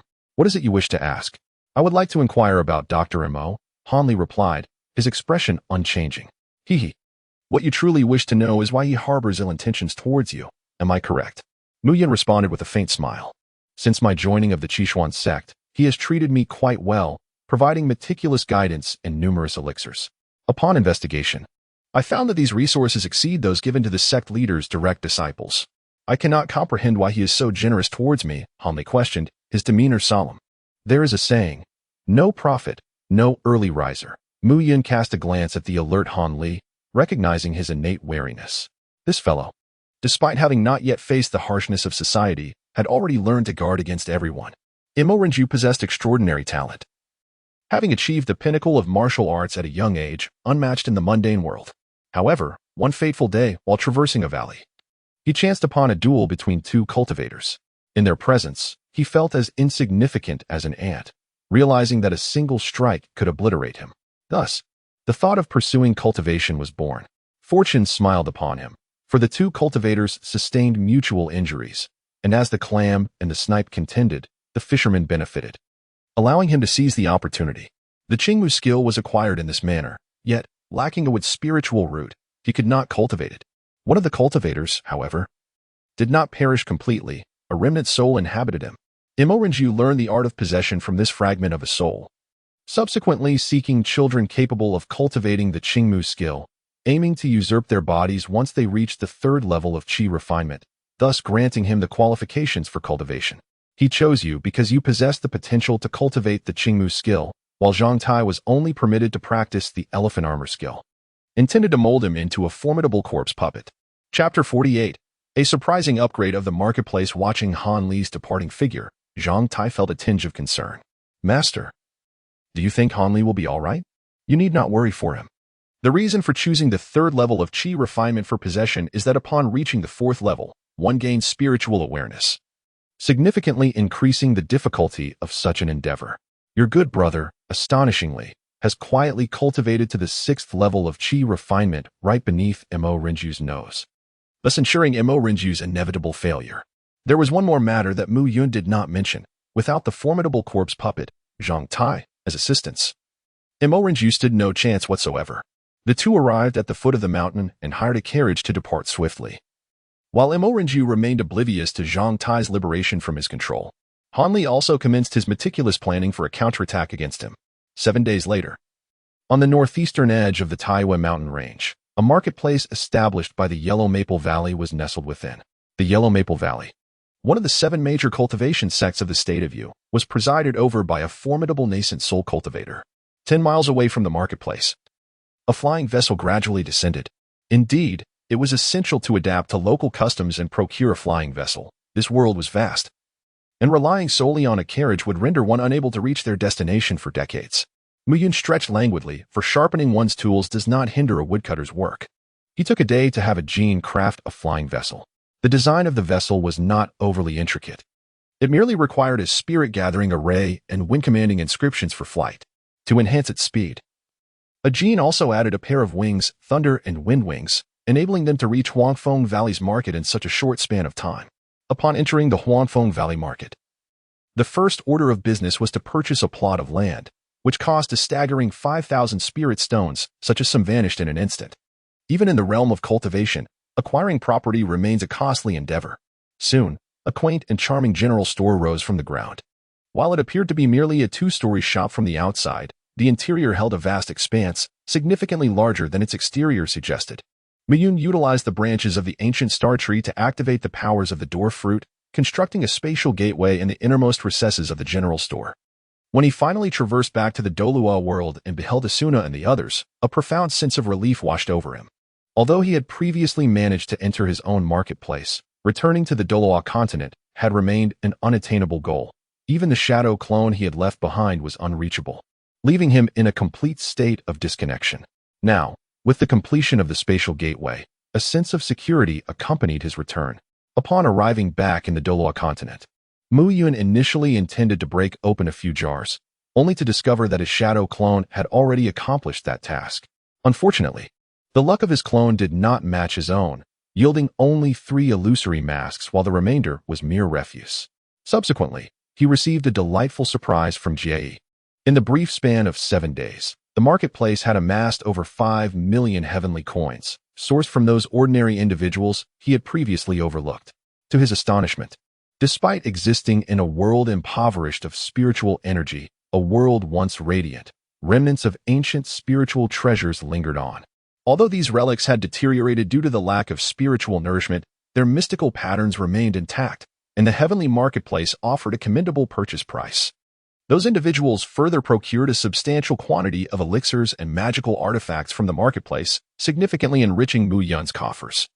This wave of substantial transactions propelled the heavenly marketplace's level to an impressive 4. Mu Yun pondered for a moment and immediately reached a decision. He accessed the celestial marketplace. For with wealth comes the desire to indulge. First, he expended 10,000 celestial coins to purchase the formula for the Foundation Establishment pill, followed by an expenditure of 5,000 celestial coins for 10 sets of Foundation Establishment materials. This choice was deliberate. Although the Foundation Establishment pill is a first-tier elixir, it enjoys immense popularity and is easily sold at a lucrative price, each pill fetching over 1,000 spirit stones. The complexity of its refinement is indeed considerable, even surpassing that of certain second-tier elixirs, yet it posed no challenge for Asuna. Subsequently, he procured a sword blueprint from the celestial marketplace, detailing the crafting method for the stellar divine wood sword, comprising a set of 108 blades, with the requisite materials being relatively straightforward, necessitating only wood attribute spiritual materials aged over 10,000 years. Mu Yun believed that this set of spiritual treasures, when paired with the grand array of the heavenly stars, would exhibit formidable power. The most crucial factor, however, was its affordability. It was not merely the inexpensive method of forging the celestial wood sword that intrigued him, but rather the savings on materials. The components for those potent spiritual treasures often exceeded 1 million celestial coins, a figure that could easily induce trepidation. It was upon examining these sword schematics of true spiritual treasures that Mu Yun realized the authentic nature of such artifacts. The so-called treasures previously forged by a gene were laughably crude. While they had achieved the requisite hardness to be classified as spiritual treasures, they were, in fact, of little utility. He decided to have a gene reclaim those completed treasures, melting them down to salvage the materials, a task he was quite adept at, thus avoiding any wastage. Subsequently, Mu Yun procured the crafting methods for 7 spiritual implements: the Solar Divine Needle, the 6 Yang Divine Fire Mirror, the Thunder Fire Bomb, the Celestial Spinel Sand, the Vast Sea Bottle, the Celestial Pearl, and the Soul Binding Bell, alongside the corresponding 4th-tier spiritual materials, expending a total of 4 million celestial coins in one fell swoop. While he felt a pang of regret at such an expense, he acknowledged that necessary expenditures must be made, especially in the perilous realm of cultivation where countless instances of the weak overcoming the strong abound. A powerful talisman or a dangerous one-time use artifact could potentially turn the tide in an instant, leading to a miraculous reversal of fate. Thus, it was prudent to be thoroughly armed for safety. Next, he planned to bring Asuna into the realm of cultivation, entrusting her with the crafting of Foundation Establishment pills while assigning a gene the task of forging spiritual treasures. The delight of an avaricious capitalist, relishing in the exploitation of subordinates. However, during the process of traversing into the cultivation realm, an unforeseen incident occurred. Zhu Zhuqing had evidently uncovered some treasure in the jar shop, unbeknownst to Mu Yun, and had stealthily accompanied Ning Rongrong to follow him and Asuna into the realm of cultivation. I wonder, my clever and mischievous sister, are your parents aware of your antics? Mu Yun gazed silently at the two enchanting beauties who had just materialized before him. Hee. I am merely curious about what mischief you have been up to while remaining incognito these past few days. Zhu Zhuqing, brimming with curiosity, scanned her surroundings with unabashed enthusiasm, while Ning Rongrong, her cheeks flushed with a hint of embarrassment, averted her gaze. Alas, you ought to first assess the remaining soul skills at your disposal. Truly, it is lamentable. With your already modest strength, if it were to be further diminished, I shudder to think what might be left. Mu Yun let out a sigh, observing the two with a hint of schadenfreude. Moments later, he noted a shift in energy, while other aspects remained largely unchanged. Soul skills were still accessible. The most significant transformation appears to be a remarkable enhancement in physical prowess, Zhu Zhiqing remarked as she bounded about. I, too, have experienced a considerable improvement in my physical capabilities. My soul skills remain at my disposal, and those small towers have become even more formidable than in the Douluo realm. Seemingly infused with energy, Ning Rongrong joyfully proclaimed. Mu Yun's eyes widened in disbelief. This is impossible. It is utterly unfair. Why am I the only one who has been weakened? Zhu Zhiqing, is it not the case that your spatial soul skills and surgical fruit abilities have not been restricted? In Chapter 49, after the two ladies showcased their prowess, an odd expression crossed Mu Yun's face. Their soul skills were indeed intact, as were their surgical fruit abilities. Yet the results were dishearteningly pitiful. Take the surgical fruit ability as an example. In the Douluo world, once activated, it would shatter everything within its domain. Here, however, what can be sliced depends primarily on the sharpness of the user's weapon, bearing little correlation to the ability of the fruit itself. Zhu Zhuqing's 10 blades cat claws are hardly even a magical artifact. In this context, they might struggle to even scratch the surface of iron. Ning Rongrong fared somewhat better, as her abilities were inherently supportive and thus less susceptible to weakening. However, the soul-guiding devices crafted by a gene, which could injure title Douluo in the Douluo world, here possess power equivalent to merely a strike from a late-stage chi-refining practitioner, completely unworthy of the named treasure. It is no wonder there are no restrictions placed upon you. With such diminished power, you pose no threat whatsoever, rendering any limitations utterly redundant. Mu Yun suddenly harbored a suspicion. The limitations of this world were not confined to spatio-temporal soul techniques, but rather pertained to the divine powers capable of disrupting the very fabric of time and space. Mu Yun, Rongrong, and I have ventured out for a stroll. We have yet to explore this alternate realm. Ever since they realized that they were no longer in the Douluo continent, but in a different world known as the cultivation realm, the two young ladies could hardly contain their curiosity. Outside lies the Huanfeng Valley Market. Do exercise caution. For the cultivators in the cultivation realm surpass our soul masters from Douluo continent by a considerable margin. Be careful, just take care. Observing them heedlessly dash out, Mu Yun understood that further words would be futile, unless one personally experienced the harsh realities of the cultivation world. No amount of explanation would suffice. Now, he found himself faced with an urgent matter. His magical artifacts were woefully inadequate and required immediate upgrading. Others wielded artifacts that unleashed attacks with the potency of the Golden Core stage, while his own merely delivered strikes equivalent to the Chi refinement stage. Such a disparity was simply unacceptable. If it were only himself, it would be manageable. Even in the cultivation realm, he possessed the means for self-defense. However, with Zhu Zhuqing and Ning Rongrong accompanying him, and their penchant for wandering about, the issue of safety became a pressing concern. Moreover, this matter could only be addressed by himself, as a gene was currently engrossed in researching the methods for refining spiritual treasures and was unable to assist. Mu Yun, left with no choice, returned to his System S market, spending his funds to procure several schematics and corresponding materials for crafting magical artifacts from the Celestial Mall. He then entered the second level of the 9-layered Demon Tower and initiated 100-fold speed for his crafting endeavors. For 3 days and nights, Mu Yun emerged from the tower, utterly exhausted, as he had never felt such fatigue in his life.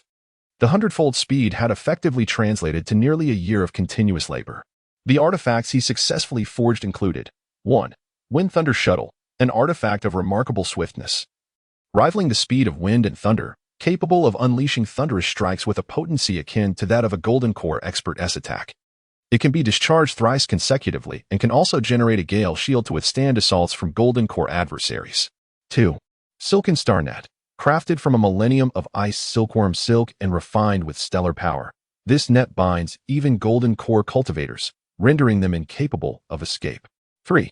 Thunder Roar Cannon. This device can unleash successive lightning strikes comparable to that of a peak foundation establishment practitioner, and can also accumulate energy to deliver cannon fire equivalent to a golden core's might. 4. Soul Nurturing Jade Tablet. This tablet nourishes and protects the soul, serving as a bulwark against spiritual attacks. 5. Guardian Jade Tablet, capable of negating 3 attacks from golden core entities. 6. Teleportation Jade Tablet. In times of peril, shattering this tablet will instantly transport the user back to the system's market. He forged more than a dozen sets of these 6 artifacts in one breath, particularly the teleportation and guardian jade tablets, of which he crafted over 100, accounting for the extensive time invested. As he stretched, his weary eyes suddenly widened in surprise. After rubbing them vigorously, he confirmed it was no mere illusion. Before him stood a colossal luminous gate in the once empty square, surrounded by a throng of over 20 individuals, most of whom were unfamiliar to him. Master, this luminous gate is a teleportation portal that appeared abruptly on the day you secluded yourself for crafting. Its original form was that of a teleportation array, though it has inexplicably transformed into a door and manifested at this location. As Muyun approached, he discovered that the doorframe bore 2 buttons, one inscribed with Douluo World, charging a fee of 1,000 celestial coins per person for transportation, the other labeled Mortal Cultivation World, demanding a fee of 10,000 celestial coins per individual. It was astonishing that this was a paid service. Ultimately, who would reap the profits? Naturally, it would be us. In just 3 days, this transportation portal has generated over 200,000 celestial coins, exclaimed Jie with excitement. So much wealth. Could it be that they all ventured into the mortal cultivation world? Were they truly so reckless as to enter the realm of cultivation without even knowing if they possessed a spiritual root? Muyun felt somewhat speechless as he recalled the pitiful appearance of these individuals when they first arrived, their essence depleted by indulgence. Had the tempering of the first layer of the 9-tiered demon tower inflated their egos? If so, they were sorely mistaken. In the realm of cultivation, even a mere fireball talisman could extinguish their lives. Not everyone possesses the fortitude of Zhang Tai, and the effects of tempering are not universally beneficial. In truth, the majority of them had ventured into the Douluo world, with only Lin Pingji and his wife traveling to the mortal cultivation world. This revelation from Jie left Mu Yun utterly bewildered. With over 200 individuals having crossed over into the Douluo world, each costing 20,000 heavenly coins, was it not akin to turning the realm into a sieve? The chaos was already palpable, with the canister shop, summoners, and the heavenly arena adding to the pandemonium. Now, with an influx of over 200 outsiders, the situation had spiraled into complete disorder. Moreover, there were new developments in Douluo continent.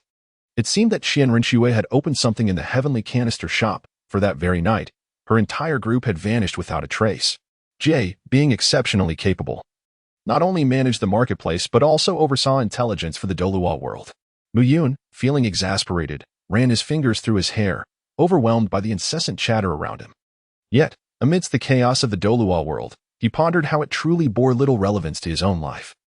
Perhaps there was a slight connection. But what of it? Let it be chaotic. After all, he was merely 8 years old, still a child. Such matters were best left to the Spirit Hall and the 2 great empires to grapple with. By the way, where did all these people come from? Over 200 of them? Could the efficiency of the message in a bottle be so remarkable? Muyun inquired excitedly. Having resolved the perilous issues associated with the drift bottle by incorporating a deceleration feature and a luck-locking mechanism, ensuring it would no longer cause harm, Ji promptly shook her head, stating, "Not quite. Our drift bottle has struck a rather extraordinary individual. He's a system owner, possessing a summoning system. Since his appearance, the drift bottle has acquired a new functionality. Anyone chosen by the bottle can additionally invite 2 friends to enter the market, resulting in a sudden influx of people." Upon Ji's explanation, Muyun understood that they had indeed benefited from this turn of events. "Ji, please list this protective talisman and the teleportation talisman for sale. After all, they are our clientele. We must not allow them to perish easily. Let us set the price at 1,000 heavenly coins. After all, those who can afford to utilize the teleportation portal are wealthy, and such life-preserving items are bound to attract their interest." Muyun quietly commended himself, realizing that his decision to price the item at 10,000 heavenly coins was indeed a testament to his benevolence. In the mortal realm of cultivation, within the Huanfeng Valley marketplace, a stunningly alluring woman suddenly blocked Zhu Zhuqing's path. "Hey, halt right there. I laid eyes on that blazing feline claw first. Put it down. Zhu Zhuqing cast a fleeting glance at her, unfazed, and nonchalantly secured the claw, her expression devoid of emotion. Enough of this. If you seek a quarrel, just say so. You and your companions have been tailing me all day. Did you think I wouldn't notice? Since you've noticed, come with us for a while. Our leader has taken quite an interest in both of you. 6 figures encircled them from all directions, causing the onlookers to scatter in alarm. They were from the Black Tiger gang, and it seemed these 2 young women were in for trouble. The brother of the gang's leader, who was known for his insatiable desires, and with their beauty, the 2 ladies were likely doomed. The leader of the Black Tiger gang was a foundational stage cultivator and a formidable body-refining practitioner, capable of challenging opponents beyond his level. His 4 strongest subordinates were peak chi refining experts, making his influence the most formidable in the marketplace, second only to Huangfeng Valley and Wambao Pavilion. Even the foundational stage steward stationed at Huangfeng Valley would turn a blind eye to the gang's activities. What should we do, Shiqing? Ning Rongrong inquired, her brow furrowed. Aware that Mu Yun was not present at the general goods store and wishing to avoid conflict. We shall fight first and see later. Look at their demeanor. Even if we show signs of retreat, they won't let us go. Zhu Zhuqing, filled with determination, sensed the malice directed at her, recognizing that a confrontation was inevitable. Having resolved to engage, Ning Rongrong wasted no time and invoked her skills. The 9-treasure glazed tile produces brilliance, known for its power. The 9-treasure glazed tile produces brilliance, renowned for its speed. The 9-treasure glazed tile produces brilliance, famed for its soul. The 9-treasure glazed tile produces brilliance, esteemed for its defense. The 9-treasure glazed tile produces brilliance, celebrated for its prowess. In an instant, Zhu Zhuqing experienced a 50% enhancement in her 5 attributes. Now, let the battle commence. Zhu Zhuqing, exhilarated, licked her enticing red lips and revealed her 10 razor-sharp claws, vanishing from her original position, targeting the leader. She aimed to incapacitate him first. Incredibly swift, the leader momentarily froze, clearly taken aback by Zhu Zhuqing's velocity. Yet, he quickly regained his composure. A hint of disdain clouding his features. What a foolish girl. Despite being a 7th-layer chi refiner, she resorts to martial techniques. Speed is of little value to a cultivator. He produced a talisman, channeling his spiritual sense to lock onto Zhu Zhuqing, although his eyes struggled to keep pace. His spiritual awareness did not falter. With a subtle shake and a sharp command, he unleashed, swift. A fireball materialized from thin air, hurtling toward Zhu Zhuqing. Observe the observation haki. Anticipating the fiery assault, Zhu Zhuqing hastily retreated. However, the fireball had already locked onto her, relentlessly pursuing her every evasion like a malignant parasite. With no other option, she braced herself and met the impact with her armament haki. Boom. The initial strike sent her hurtling away. At this moment, the others closed in for the kill. Suddenly, Zhu Zhuqing exclaimed, "Room." A luminous white membrane emanated from her, expanding in all directions and enveloping her assailants in an instant. Shadow clone of the underworld. Underworld Shadow Strike.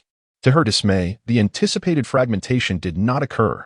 Sparks flew from her opponents, indicating they possessed protective artifacts. Zhu Zhuqing's expression darkened as she realized her most formidable attack failed to breach their defenses. Her speed advantage was also countered by their use of spiritual awareness and talismans. Zhuqing, retreat quickly. Ning Rongrong raised her arm, unleashing a purple lightning dragon. This is bad. It's a lightning technique. Prepare for defense. The members of the Black Tiger gang were thoroughly intimidated by the lightning dragon, hastily employing their strongest defensive measures. With a resounding crash, amidst the swirling dust, they emerged. Disheveled and covered in soot, their hair frizzed. Damn it, this lightning technique was merely a fade. It only appeared fearsome, its power comparable to a basic fireball talisman. Those 2 girls have taken the opportunity to flee. Flee? Those 2 novice cultivators will not escape. The leader of the Black Tiger gang produced a bamboo tube, releasing a spirit bee upon opening. I have sprinkled tracking powder on them. As long as we follow this spirit bee, we will locate them. Could they have already returned to that grocery store? One remarked. I've heard from the boss that the grocery store is quite peculiar. It appears small from the outside but possesses a vast interior, even larger than the treasure pavilion. Furthermore, it seems to be fortified with arrays and restrictions. The boss, a foundation building expert, was easily repelled by a mere chi refining practitioner. Rest assured, they will not escape. This time, to capture those 2, we have more than just us. The boss is personally involved and has even summoned 2 foundation building experts. 3 foundation-building practitioners against 2 chi-refining novices. Do they truly believe they can flee? The boss is exceptionally indulgent towards his lecherous brother. To catch women for him, he has invested such substantial resources. You fool, can't you see? That brother means nothing to the boss. He does not care what women he desires. The boss's true objective lies within that grocery store. Just 2 days ago, that store listed 100 foundation-building pills, all of superior quality. To produce over 100 high-grade foundation-building pills at once is a feat that even the Huangfeng Valley struggles to achieve. Who could resist such temptation? Had there not been something amiss with that grocery store, the boss would have stormed in long ago. At this moment, Zhu Zhiqing and Ning Rongrong wore grim expressions as they gazed at the nearby general store, yet found themselves unable to advance any further. Among the 3 formidable foundation establishment cultivators before them, one was unexpectedly a formation master. The 2 had barely set foot in this place when they became ensnared. Had it not been for Ning Rongrong's timely summoning of the replica Haotian Tower, they would surely have been captured. What a remarkable artifact, and of such exceptional quality. It is indeed curious for a novice to possess such treasures. Chapter 51. The Thunder Roar Cannon strikes. What should we do? Zhiqing? Should we call for help? Ning Rongrong inquired with a worried expression. Not yet. I have just acquired a powerful soul skill that I have yet to use. It will serve perfectly as a test against them. If it proves ineffective, then we shall call for assistance, Zhu Zhiqing replied, her eagerness palpable. True to her cat spirit's bold nature. Very well. I too possess a skill that I have not yet tried. I wish to test it as well. The 2 young beauties exchanged glances, and simultaneously, a colossal figure materialized behind them. The formidable entity behind Ning Rongrong was a woman cloaked in a pristine white mantle. Her face obscured. 6 pointed snowflakes gracefully descended around her, swiftly creating an icy realm. In her hands, she held a white pagoda that emanated an exceedingly frigid aura. Snow fruit. Tower of Snow. Snow Maiden, ice and snow-cold heaven. The enormous Snow Maiden gently exhaled a breath of icy air, causing the white pagoda to spin rapidly before it surged toward the 3 foundation establishment cultivators. Conversely, the formidable being behind Zhu Zhiqing was a black cat demon, crackling with arcs of black lightning. 4th soul ring, Shadow Thunder Cat Demon. Meow. With a sharp cry from the cat demon, its entire body became enveloped in a layer of thunderous armor, leaping forth with vigor. The eyes of the 3 opponents narrowed simultaneously. Brother Hu, what is the meaning of this? Could it be that the woman is like you, also a beast master? The one in the cloak does not appear to be human either. This technique seems less like sorcery and more akin to divine skill. Enough with the idle chatter. Brother Hu, deal with the cat demon. Brother Lu, confront the snow tower. I will control the formation and seize them as they expend their powers.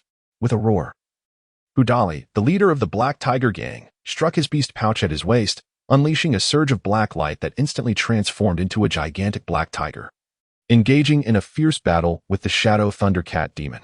Meanwhile, the other Foundation establishment cultivator, surnamed Lu, produced a small flag, giving it a gentle shake. A wisp of mist emerged, rapidly coalescing into a clawing dragon that struck the massive snow tower with great force. The remaining Foundation establishment cultivator formed hand seals, causing chains of formation to rise from the ground, ensnaring Ning Rongrong and Zhu Zhiqing. In haste, Ning Rongrong activated the replica Haotian Tower, casting a protective barrier around them. However, as their energy waned, the barrier quickly became unstable and illusory. Exchanging a glance, the 2 girls shouted in unison, "Help! We cannot withstand this any longer." The Foundation building expert, who wielded the formation with a cold smile, regarded the little girl, merely a Navi child unaware of the world. Even now, her cries for help were futile. Not only were they trapped within the formation, rendering her pleas inaudible, but who would dare to intervene in their affairs to rescue her? Just as his words faded, a youthful voice echoed in his ear. Why should they not dare? They are but mere ants of the Foundation building realm, foolishly believing themselves to be significant. What insolence! The words of the formation master were cut short as he gradually lowered his gaze, only to witness a delicate hand crackling with lightning emerging from her chest, delivering a devastating blow to his heart. Ah, truly remarkable for a formation master. The defenses of your corporeal form are astonishingly feeble. With a mischievous grin, Mu Yin leapt out from behind him, playfully exchanging glances with Zhu Zhiqing and Rongrong, saying, "My brilliant elder sister and dear Rongrong, I trust you now comprehend the formidable nature of the immortal cultivation world." The sudden turn of events caused the expressions of the 2 Foundation establishment experts to shift dramatically. From the moment Mu Yun appeared to the demise of the Array Master, Merely a second or two had elapsed. By the time they sensed something amiss, it was already too late. You reckless youth. Do you have any idea of the gravity of your actions? Roared Hudali, the leader of the Black Tiger gang, his voice laced with fury. This array master was not just a nameless rogue. He had been hired at great expense from the Wanbao Pavilion, reputed to have ancestral ties to a golden core elder of the pavilion. Now, having met an untimely and mysterious end, the wrath of a golden core expert was a force he could scarcely withstand. Muyun shook his hand and retrieved a handkerchief to wipe away the non-existent bloodstains on his hands. What are you clamoring about? You shall be next. As soon as the words left his lips, the leader of the Black Tiger gang, Hudali, suddenly felt a chill at the nape of his neck. Without turning his head, he swiftly swung his enchanted blade backward. His reflexes were commendable, but alas, it was futile. Muyun appeared behind him, wielding a uniquely designed weapon that a modern individual would recognize, a Gatling gun. This multi-barreled, rotating firearm, with its 6 barrels arranged in a circle, unleashed a torrent of fire, exceeding 200 rounds per minute, with an endless supply of energy and relentless shooting. Thunder War cannon commenced fire. The deafening sound echoed as hundreds of thunderous bullets, comparable in power to foundational realm attacks, rained down upon Hudali. All forms of defensive artifacts, talismans, magical defenses, and physical protections were instantaneously obliterated. Muyun, attempting to appear formidable, exhaled a plume of smoke from the muzzle of his thunderous cannon. You, how dare you kill me? I am a member of the Beast Master sect. My master is. Approaching the lifeless body of the mighty Hudali, Muyun kicked him lightly and said, Hey, at least finish your sentence before you succumb to death. Who is your master? Speak clearly. If he happens to be a great cultivator of the nascent soul stage, I might just be a tad intimidated. As Muyun spoke, he began to examine the corpse. Discovering a beast-taming manual and a spirit beast compendium within the storage pouch, accompanied by an array of various materials for refinement and alchemy, as well as tens of thousands of spirit stones. The spirit beast pouch, however, was utterly empty, indicating he possessed only a single tamed beast. At the moment of Hudali's demise, the Black Tiger perished alongside him, its spiritual energy dissipating and being voraciously consumed by the Een Thundercat demon, which has now ascended to the initial stage of the second level of Foundation establishment. Oh dear, stop trying to show off. There is still an enemy at large. And he's about to escape. Zhu Zhiqing exclaimed, her anxiety palpable. Muyun narrowed his eyes slightly, a hint of a smile playing on his lips as he murmured. Since we are here, while death may be evaded, the consequences of life are inescapable. Some remnants must surely remain. He raised his arm once more, directing the Thunder Roar cannon towards the Lu clan cultivator. A low hum resonated through the air as the void trembled, an immense surge of energy converging from all directions. A circular aura manifested at the cannon's mouth, and from it emerged a thunderous dragon, its claws poised to strike the Lu cultivator. The distant Lu cultivator's expression changed dramatically. Disregarding the ongoing battle of the Azure Dragon and the banner controlling it, he desperately fled on his flying vessel, calling out, Ancestor, save me, with a fierce roar. The Thunder Dragon swiftly closed the distance, poised to incinerate him. In an instant, a figure appeared behind him. Friend, have mercy. A colossal golden bell phantom intervened, shielding the Thunder Dragon. With a resounding crash, the shockwave from the collision sent the newcomer's sleeve billowing, propelling the Lu cultivator backward at great speed. The golden bell phantom shattered under the impact, while the Thunder Dragon merely became somewhat ethereal.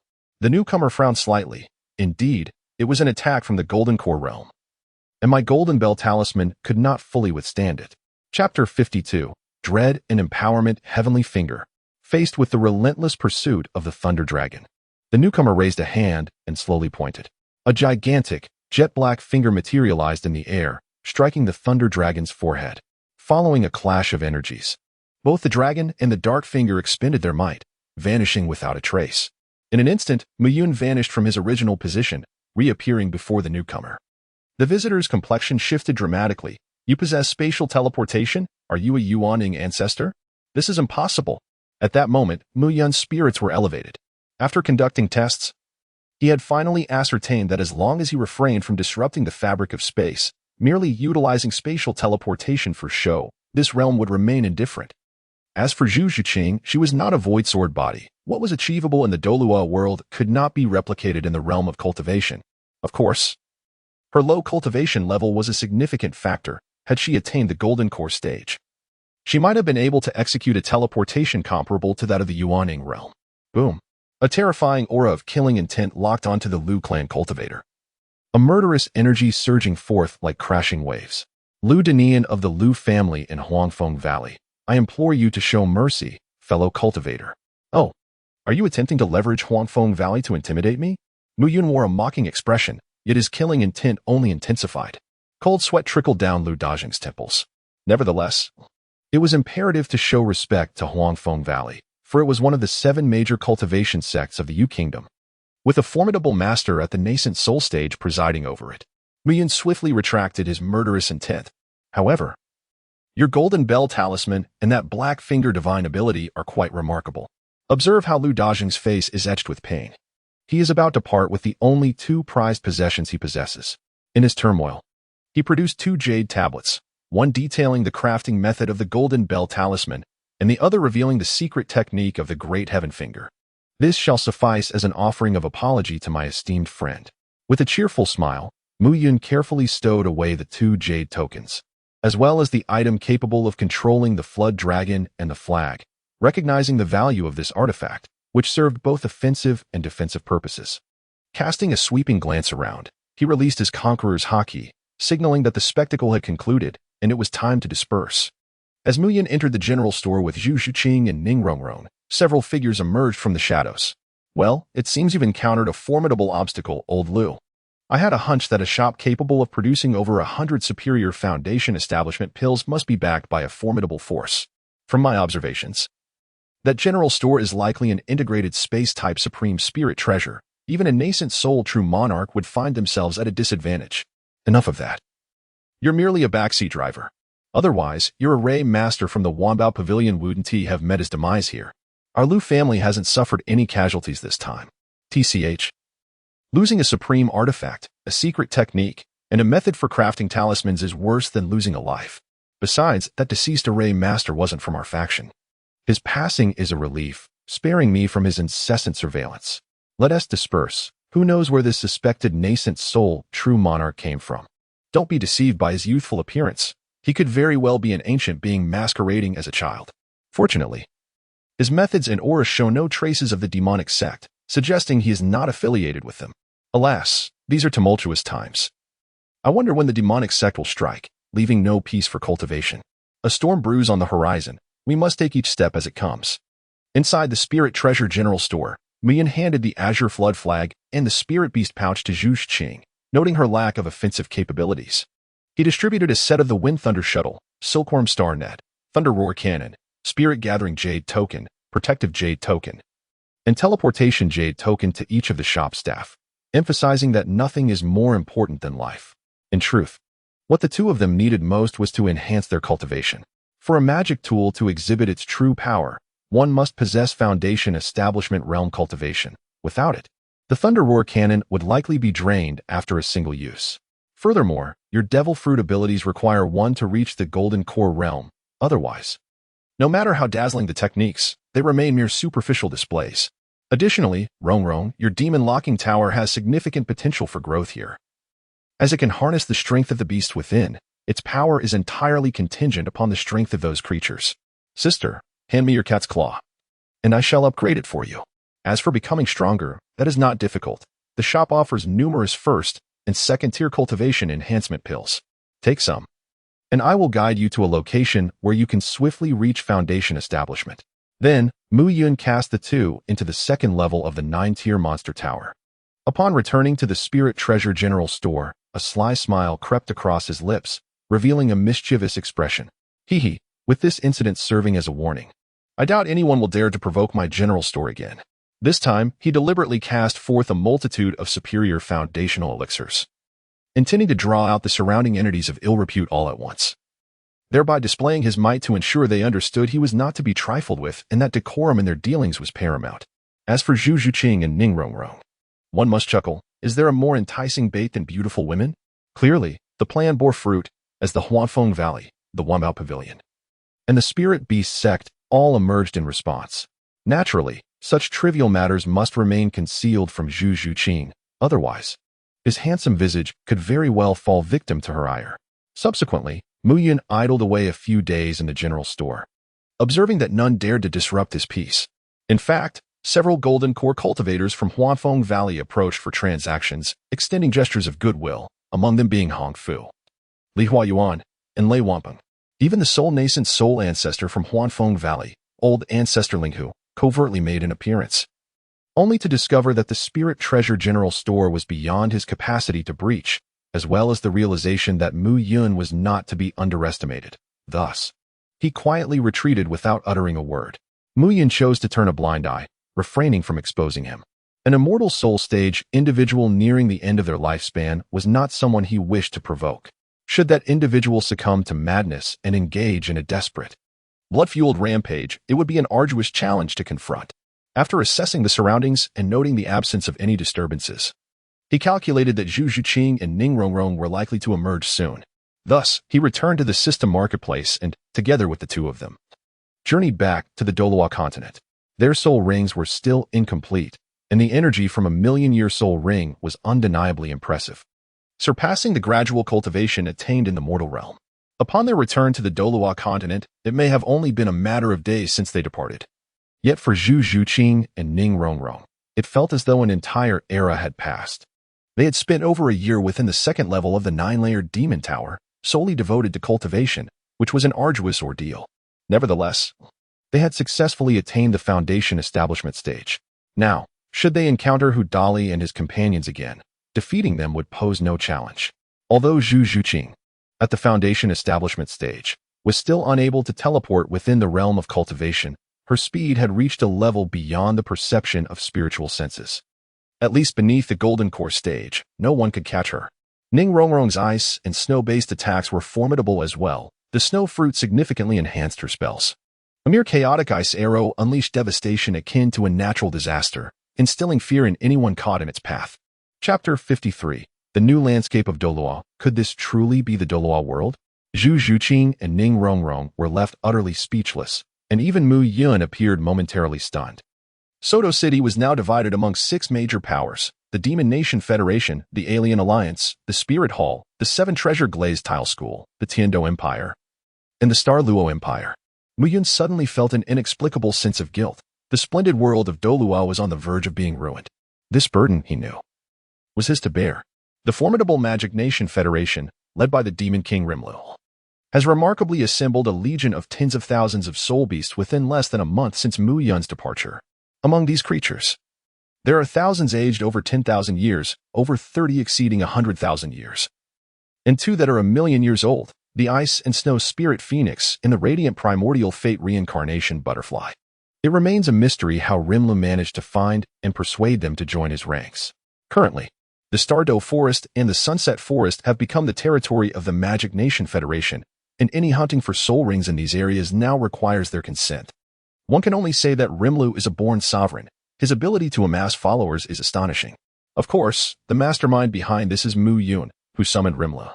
The second major force is the Alien Alliance, which has grown to 1,000 members, all of whom have come through Mu Yun's system marketplace. Despite their seemingly mediocre standings in their respective realms, where they are often outmatched by the protagonist group, upon arriving here, they have all flourished. Being able to stand against the protagonists indicates their strong fortunes. These individuals possess luck and wealth. With the addition of the Multiverse Jar Shop, many have experienced rapid ascension after just a couple of attempts. Even the formidable Qian Daolu finds it challenging to contend with over 20 of them. They have unlocked various fruits: frost fruit, magma fruit, thunder fruit, sparkling fruit, and soul fruit, proclaiming themselves as the 5 marshals of the Alien Alliance. Their initial foray easily overwhelmed several titled Douluo from the Spirit Hall. Had it not been for the sudden return of Qian Renxue and her group, the Spirit Hall might have been utterly vanquished. Currently, the Spirit Hall is under the leadership of Qian Renxue, who has ascended to a second-tier powerhouse. Alongside her, she commands formidable figures such as Carp, Mihawk, Ace, as well as Whitebeard Edward, the Immortal Bird Marco, Diamond Jaws, and Swordmaster Bista, all of whom are also second-tier powerhouses. Faced with such a splendid lineup, Bibi Dong has no choice but to concede, and Qian Daolu has expressed his full support, making the transition of power within the Spirit Hall inevitable. In comparison, the 7 Treasure Glazed Tile School is somewhat lacking. It primarily relies on the exquisite treasures left by Ning Rongrong, which include a towering battle fortress capable of accommodating all its members while possessing formidable defensive, offensive, and flight capabilities, allowing for a safe relocation to Soto City. The current strong figures of the Seven Treasure Glazed Tile School include Sword Douluo, Bone Douluo, and the sect leader Ning Ziyuan, all second-tier powerhouses. After pooling the sect's resources to break open jars, even with poor luck, they could manage to produce several second-tier powerhouses. The remaining forces, the Tiando Empire and the Xingluo Empire, are in a precarious state. Qian Renshua no longer needs to masquerade as Xue Qinghe upon her departure. She took with her a group of elite members, leaving the Tiando Empire reliant on a few academies and the royal family for support. The Xingluo Empire is even worse off, having suffered breaches in its palace, seemingly at the hands of the Alien Alliance. It is not uncommon for those from other worlds to act recklessly, and raiding a palace for jar-breaking is entirely within their nature. Currently, the Xingluo royal family and some noble factions have fled to Soto City, including Mu Yun's former family. Mu Yun, I am somewhat concerned about the Seven Treasure Glazed Tile School. I should return and check on them. Ning Rongrong departed in haste. Her current strength being such that few below the third rank could pose a threat to her, thus her safety was not a concern. Third brother. The family has relocated to Soto City. Let us return and see how they fare, she suggested. Zhu Zhuqing, too, felt a twinge of worry. After all, these individuals had fled from their old stronghold, and the fate of their well-being remained uncertain. Family? I bear the surname Mu, not Jill. That is your family. Not mine, Mu Yun retorted through gritted teeth, a bitter tone lacing his words. Are you not concerned for our father, mother, and eldest sister's safety? What is there to worry about? Our father is notoriously fearful of death. Do you truly believe he would stand his ground against formidable foes? He would likely be the first to flee with the family, he scoffed. As for the others, their survival is of no concern to me. And I suspect the elders would escape even faster than father. Impatiently, Mu Yun waved his hand. If you're truly concerned, you should hasten on your way. I have no time to deal with that group. Once Zhu Zhuqing had stormed off in a huff, Mu Yun narrowed his eyes. The formidable observation hockey silently enveloped the entirety of Soto City. Upon detecting the Demon Country Federation, he could not help but be astonished.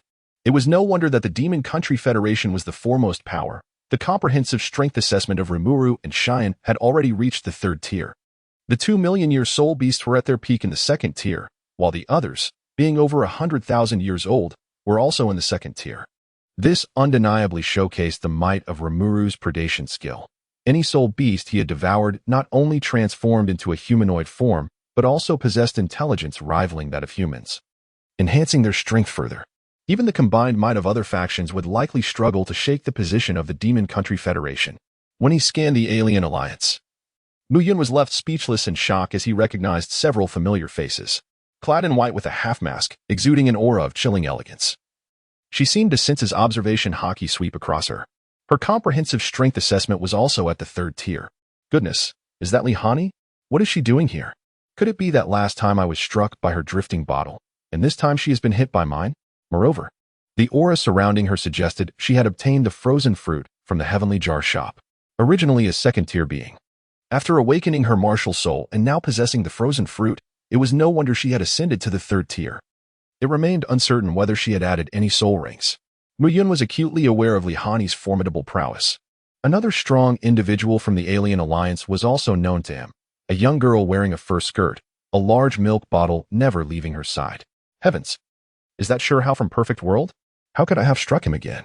The little one lay sleeping on a soft bed, enveloped in crackling thunder, evidently having been struck by the thunder fruit as well, also boasting strength at the third tier. Another figure caught his eye, a handsome individual clad in a vibrant red wedding robe, romantically entwined with a similarly adorned beauty beneath the blooming flowers. Is that not Lin Pingji? Was it not said he had entered the mortal realm of cultivation? How has he found his way into the Douluo world? Perhaps he could not thrive there and opted to seek a new locale? Nevertheless, this fellow was quite fortunate, having obtained the shining fruit, elevating his comprehensive strength to the peak of the second tier. Beside him was likely his wife, Yu Lingchan, who was quite lovely. The couple was undoubtedly interesting. Having been married for nearly a month, yet still donning bright red wedding robes, could they possess some peculiar penchant? Chapter 54. Puppet Master System. The fourth strong individual of the Alien Alliance, Lushan Identity, Transmigrator World of Origin, Fantasy Three Kingdoms possessing system, Call Friends system possessing Demon Fruit. Magma Fruit comprehensive strength, peak of the second tier innate skill, great summoning technique, currently able to summon Zhuge Liang. Jia Yun, Guan Yu, Zhang Fei, Huang Zhong, Mu Yun finally uncovered the source of the surging customer influx in the market, which was attributed to this individual's system of summoning companions. Upon recognizing this person's identity as a time traveler, along with their magma fruit and grand summoning spell, he couldn't help but think of a certain name, Emperor Guangwu of Han, Lucio. Could it be that this fellow's magma fruit ability enables him to rain magma from the heavens? However, the last individual truly left Mu Yun in a state of bewilderment. Imo Rinchu, hailing from the realm of mortal cultivation, possesses the puppeteer system and wields the devil fruit known as the Soul Fruit. Among his undead puppets are Li Tianyu, peak of second stage, Zhang Xiamu, peak of second stage, and Luo Tianyang, peak of second stage, culminating in a comprehensive power level of peak second stage. Is this not the esteemed Dr. Imo? How has he not fallen to the hands of the old demon Han, but instead found himself in the world of Douluo, equipped with a system? Could it be that he was also struck by my drifting bottle? Moreover, there seems to be something amiss with those three undead puppets. Mu Yun activated the Breaking Illusion Spirit Eye, scrutinizing the information of the three corpse puppets, and was instantly filled with rage. This damn scoundrel, these three corpse puppets are none other than extraordinary beings. While I may overlook your ruthless fabrication of corpse puppets, meddling with my esteemed clients and causing me losses is absolutely intolerable. In an instant, Mu Yun vanished from his original position, only to reappear before Imo Rinju. Who is it? Imo Rinju, possessing keen perceptiveness, immediately released a cloud of toxic powder the moment Mu Yun manifested. Simultaneously, a black circular ring summoned three corpse puppets that lunged forward. The Soul Fruit and the Soul Locking Ring. Humph. Combining the powers of the Devil Fruit with a demonic artifact, such a combination reveals a commendable intellect and potential. However, you have encroached upon my interests, and that is simply intolerable. Mu Yun let out a cold snort and gently struck out with his palm, causing the cloud of poisonous mist to immediately reverse course and be forcefully directed back into Imo Rinju's body. The three corpse puppets simultaneously ceased their movements, black mist emanating from their forms as it returned to Imo Rinju, gazing into the hollow eyes and rigid bodies of the puppets. Mu Yun coldly tossed the soul lock ring forward. Will you not release their souls for me? Do not compel me to take your life. Enduring the torment of the poisonous mist, Imo Rinju grasped the soul lock ring and gave it a shake, summoning three ethereal souls to float out. He looked at the child before him with a begrudging expression, asking, "Who are you?" After his attempt to seize Han Li's body had failed, he had believed his demise was imminent. To his astonishment, he was struck by a drifting bottle and found himself in a market, subsequently traversing a portal into the Douluo world. What followed could only be described as a series of fortunate events. First, he awakened the puppet master system. Then he smashed a jar to obtain the soul fruit, ultimately crafting three formidable corpse puppets. His interest in the foreigners stemmed from their prior experience within the first layer of the 9-tier demon tower, where they had tempered their bodies, an ideal material for crafting puppets in his eyes. His greatest envy, however, lay in Shurehao's corporeal form. That diminutive body possessed an astonishing strength. He had initially intended to create several more puppets before quietly targeting Shuhao, only to be unexpectedly vanquished by a child who had appeared from nowhere. Humph, you need not know who I am. I can only reveal that the void market belongs to me. Your presence here, is solely due to my influence. At that moment, the three revived corpse puppets, though still very weak, spoke gratefully. We thank the master for saving our lives. They then cast Imo Rinju a gaze filled with profound hatred mingled with fear. Mu Yun waved his hand and said, "You may leave, but be cautious in the future." The fact that these three had ascended to the pinnacle of the second tier indicated that they were blessed with fortune and wealth, ensuring they would continue to amass considerable riches. As for Imo Rinju, he too was a potential asset, hailing from the world of cultivation, where resources were abundant and superior. Remember, do not apply the methods of the cultivation world in Douluo. If you wish to refine a corpse puppet, return to your own realm to do so. After issuing this warning, Mu Yun turned and departed. Once Imo Rinju had resolved his poisoning, he collapsed onto his bed, fatigued, astonished that he had survived. He had initially thought he had struck the biggest iron plate and was certain he would meet his demise, only to discover that it had ended with a mere warning before the departure of his adversaries. Nevertheless, after regaining some strength, he promptly left the Douluo world. There was no other option. He had committed a grave transgression by refining an outsider into a corpse puppet. It was inevitable that these three would spread word of his actions, leading to a collective assault against him. Without his corpse puppets, he would stand no chance against them. Remaining would be tantamount to awaiting death. Indeed, shortly after Mo Rinju's departure, a dozen individuals stormed into his room, all second-tier outsiders. Damn it. That ruthless fellow managed to escape. After leaving the Outsider Alliance, Muyun wandered aimlessly through the streets. Despite the dark sky and the gentle drizzle, the rain dared not approach him, as if he resided in another realm entirely. The dim streetlights illuminated his path when, suddenly, he paused. The light rain had transformed into icy petals, crystalline and ethereal, swirling toward him. Truly the most beautiful sword technique, moonlit blossoms and morning flowers. Sister Hani. It has been a long time. A figure clad in white, wearing a half-mask, emerged slowly from the shadows. Muyun, my dear little brother, it is indeed you. Might you explain to me what is going on with that drifting bottle of yours? Seeing the fierce expression on Lihani's face, Muyun could not help but feel a pang of guilt. She was the rightful owner of the genuine drifting bottle system, while he had merely been a sneaky opportunist, now caught red-handed, making it difficult to defend himself. Before he could concoct a plausible excuse, Lihani suddenly swung her sword, the terrifying intent of her blade transforming into an indomitable wave of petals, crashing toward him. Muyun, that drifting bottle of yours has caused me quite a bit of pain. I have scars to prove it. Faced with the furious Lihani, Muyun felt a wave of dizziness. It turned out her anger stemmed from having been struck on the head, not from her system being pilfered. Ah, Sister Hani, please allow me to defend myself. Muyun unsheathed the demonic blade, Qianruan, and with a single stroke, summoned a myriad of plum blossoms. The cat-like flurry of petals danced chaotically. The young lad not only appropriated my drifting bottle system but also altered the essence of my swordsmanship. The moonlit evening and morning blossoms. Lihani's gaze turned piercing as an overwhelming chill descended from the heavens. Frozen fruits, the Ice Age. Goodness, sister, are you serious? Muyun drove the tip of his blade into the ground. The Void Sword Domain, activate. Chapter 55. The World's Ascendancy and the Bestowal of Merits. Sister Hani, I knew you would truly strike me. Muyun playfully grinned, adopting a cute demeanor. You little rascal. A smile grazed the corners of Lihani's lips, reminiscent of a plum blossom defiantly blooming in the harsh winter, causing the world to pale in comparison. In less than 2 months, you have grown formidable to the point that even I can scarcely comprehend your prowess.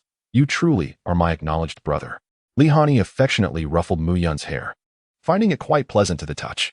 Though she hadn't exerted her full strength in their previous exchanges, the cunning little fellow before her maneuvered with such ease. It was evident that she hadn't employed her martial soul or soul skills, and having been in this realm for several days, she was fully aware of the unique characteristics of the Douluo world, where martial souls and soul rings played a pivotal role. Moreover, she had awakened her own martial soul, understanding its immense amplification of strength. Sister Hani, have you added soul rings to your martial soul? Do you require my assistance in hunting for soul rings? Muyun inquired with a cheerful smile. Lihani gently shook her head. I am a sword immortal, devoted to the sword, sincere in my pursuit. My heart shall harbor only the sword, devoid of all else. It is only through such dedication that I can refine my sword heart and embark upon the path of the sword, while soul rings indeed confer various soul skills. As the sword immortal Lihani, I shall grasp any skills I need and create my own sword techniques. My sword requires no external force. My sword, my path, is the ultimate strength. In that moment, Lihani radiated an aura of brilliance in Muyun's eyes, as if a great path faintly appeared beneath her feet.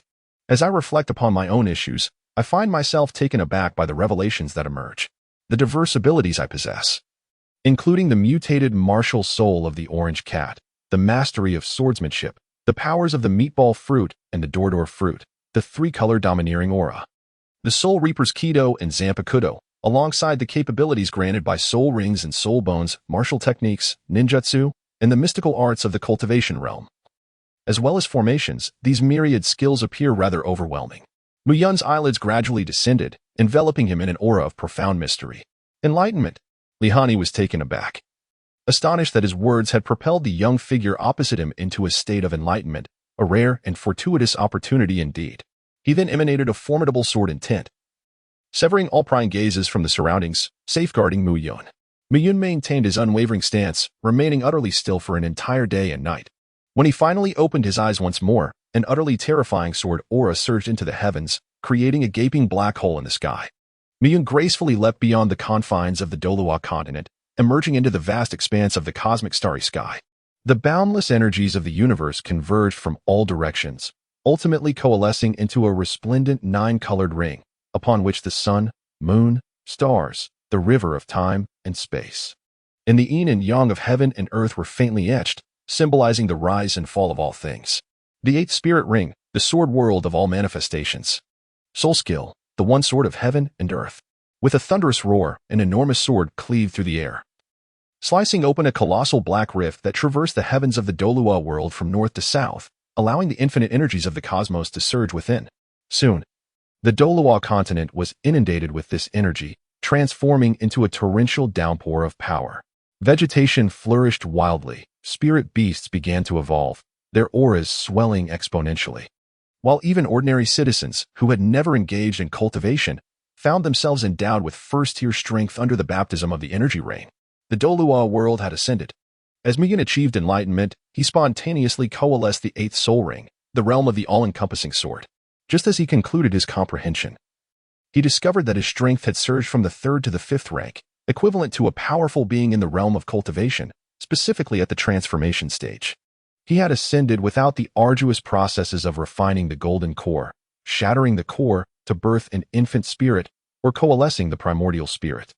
In a single leap toward the heavens, before he could revel in his newfound power, a vast torrent of golden energy descended from above and infused his being. Due to the host's actions, the world had ascended, granting the host a divine gift of celestial merit energy. The effects of this merit energy were wondrous, prompting the system to present a selection of choices. 1. It could be infused into the system, facilitating a further upgrade. Post-upgrade, the marketplace would expand tenfold, and all buildings within would enhance their functionalities, randomly acquiring an additional feature from another system. 2. It could be infused into the host's martial soul, directly evolving it to the divine level. 3. It could be utilized for the host's own benefit, forming the host's ninth soul ring. 4. It could be employed to forge fifth-rank celestial artifacts. 5. It could be used to concoct fifth-rank celestial pills. 6. It could serve to enhance the host's innate talents. 7. It could elevate the host's comprehension. 8. It could be wielded to reverse life and death. Gazing at the multitude of options, Muyun couldn't help but marvel at the merit energy, truly a panacea capable of accomplishing anything. Muyun took a moment to reflect. Despite the seemingly overwhelming influx of merit energy, it amounted to merely 4 fragments. After careful consideration, he resolved to allocate it towards enhancing his innate attributes, elevating his comprehension, solidifying the ninth soul ring, and upgrading the system. The reason he refrained from utilizing it to augment the orange cat's martial spirit was that, although he was unaware of the true nature of a divine-level martial spirit, he instinctively felt that, given the orange cat's already extraordinary prowess, a divine-level spirit would hardly be remarkable. As he commenced the utilization of the merit energy, Miyun sensed a profound metamorphosis within his body, mind, and soul. While the system began its upgrade, the most exhilarating revelation for Muyun was that the ninth soul ring, the golden ring of merit, did not possess an inherent soul skill. Its sole function was to condense merit energy. The notion that such a rare and elusive treasure as merit energy could be generated automatically felt akin to transforming a solitary feast into a perpetual banquet. Yet, just as his spirit soared, an unexpected system notification plunged him into a state of confusion. Ding! The system detected that Lin Pingji had awakened the cross-dressing master system, thus granting the host an opportunity to benefit from the cross-dressing master. What on earth? Wasn't that rascal Lin Pingji supposed to be without his manhood? Why on earth would he transform into a cross-dressing master? Furthermore, his awakening of the cross-dressing master system had nothing to do with Muyun. Why would he selfishly seize this opportunity? Muyun, in a fit of exasperation, found that all his good spirits had been utterly shattered. What exactly is this cross-dressing system? Will I need to undertake tasks, and how will it affect me? The host will possess a boutique specializing in women's clothing, within which garments imbued with special effects will automatically materialize. By selling these outfits, the host will receive corresponding rewards based on the task requirements. If it's merely about selling clothes, then it's not too problematic, Muyun sighed in relief. However, there is a minor additional task. The host must don women's attire for at least 10 minutes each day. What did you say? I am a man, unequivocally so. And I absolutely refuse to wear women as clothing. I want to do it, and what can you do about it? Alas, dear host, I must convey some unwelcome news. It is advisable for you to willingly fulfill this supplementary task. Otherwise, the system will randomly and automatically dress you at any given moment. Such a scenario could prove to be quite embarrassing. Chapter 56. The Hall of Reincarnation. A remarkably handsome young man, amidst the bustling and vibrant streets, suddenly transformed into a cross-dressing figure, clad in lace-trimmed lingerie. Upon contemplating the potentially mortifying scenarios that could unfold, Muyun felt an overwhelming urge to immediately deliver a fatal blow to Lin Pingxi. Alas, if transformation is inevitable, it is better to take the initiative. For this allows one to dictate the time, place, and style of attire. Muyun took out a mask of the thousand illusions and placed it upon his face, instantly feeling a profound sense of relief, akin to certain occasions where one, by merely concealing their visage, could face the world unabashedly, even in utter vulnerability. Transformation. Amidst a blend of shame and a hint of excitement, Muyun spun around, striking an ostentatious pose, relishing the moment in solitude, for no one was present to witness. The sailor uniform, emblematic of the moon's power to vanquish, possessed the ability to absorb lunar energy. Indeed, the embarrassment was palpable. Muyun cast a glance at her exposed navel and thighs, dabbing at the impending trickle of blood from her nose. 10 minutes, it would be fine.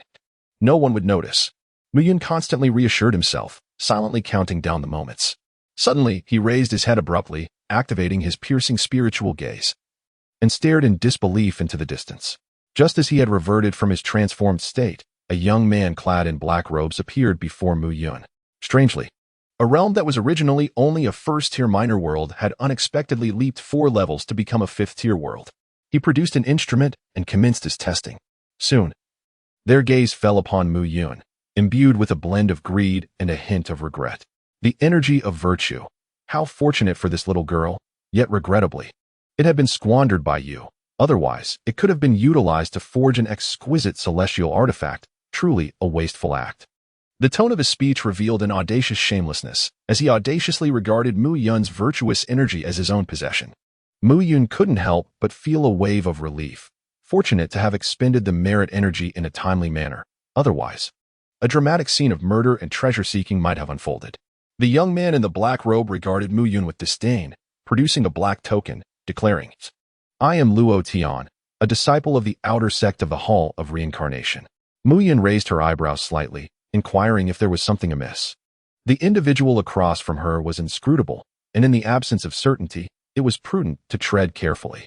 "You possess the strength of the 5th tier, which grants you the minimum qualification to become a disciple of the Reincarnation Hall." And then, Muyun's disdain for this individual grew increasingly palpable. The way he regarded him was akin to observing a mere insect, igniting within Muyun an overwhelming desire to deliver a couple of sharp slaps. The young man in the black robe gently waved the token in his hand, unleashing a beam of dark light that instantly struck Muyun's shoulder, leaving behind an imprint resembling a palace. "What have you done to me?" Muyun's countenance darkened as he realized that, despite the opponent's movements being far from swift, he was utterly unable to evade them. Furthermore, the nature of this entity eluded him, as even the capabilities of the fleshball fruit proved ineffective against it. This was a unique assessment mark of the Reincarnation Hall. The bearer must undergo 3 reincarnation trials set by the Hall to officially become a servant disciple. "Who desires to become a disciple of your Reincarnation Hall?" he exclaimed in frustration. "Get rid of this ghastly mark at once. I have no interest in being a mere servant disciple, let alone a core disciple." Enraged, Muyun could no longer hold back and launched an attack. And the young man in the black robe's expression turned icy as he effortlessly swatted Muyun away, sending him crashing violently into a meteorite.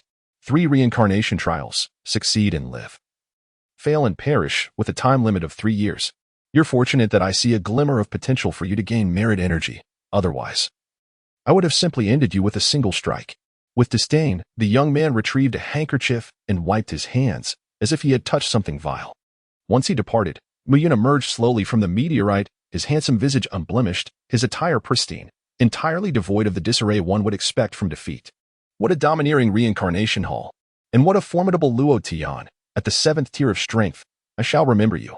Although he was 2 levels above Muyun, the latter felt confident that he could handle Luo Tian. Even if he could not defeat him, escape should pose no issue. Yet, that token from the reincarnation hall was exceedingly perilous, as was that mysterious mark, which instilled in him a sense of foreboding, as if someone could scrutinize him at any moment. Ding! The reincarnation system has been detected. Let the exploitation begin. Mu Yun was filled with anticipation. For understanding oneself and one's adversary is the key to triumph. Yet, he found himself utterly ignorant of the terrifying force known as the reincarnation hall, as well as the enigmatic reincarnation mark, which rendered him hesitant to act. Soon, whispers regarding the reincarnation hall began to circulate.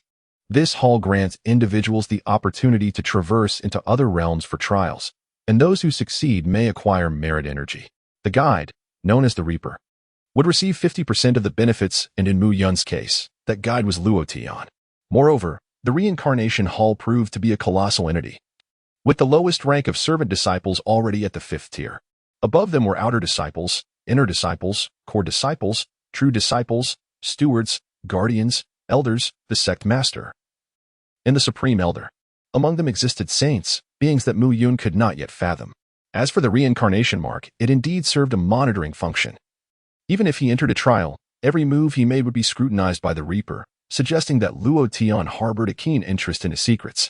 System. Is there any way to resolve this? I do not wish to be under constant surveillance, Mu Yun inquired, visibly perturbed. Ding. Solutions are indeed available. One only needs a reincarnation token with higher authority than his, came the reply. But I do not even possess a reincarnation token. How can I attain a higher authority than him? Mu Yun questioned in confusion. The reincarnation hall's tokens come in 2 varieties. The standard token, which requires passing 3 rounds of reincarnation trials and traveling to the headquarters of the reincarnation hall to obtain, and the internal token, granted by elders to family disciples for trials, serving as a form of privilege. The system had just secured the qualification to issue internal tokens, though it was wise to limit their distribution to avoid detection. With such an internal token in hand, would Luo Tian still be able to monitor Mu Yun's every action? Mu Yun cautiously inquired, for this was the matter that weighed most heavily on his mind. Naturally, it was out of the question. As an outer sect disciple, how could he dare to monitor the movements of the elder's family members? It was likely that the moment they discovered he possessed an internal token, they would flee as far as possible. Very well, procure me an internal token.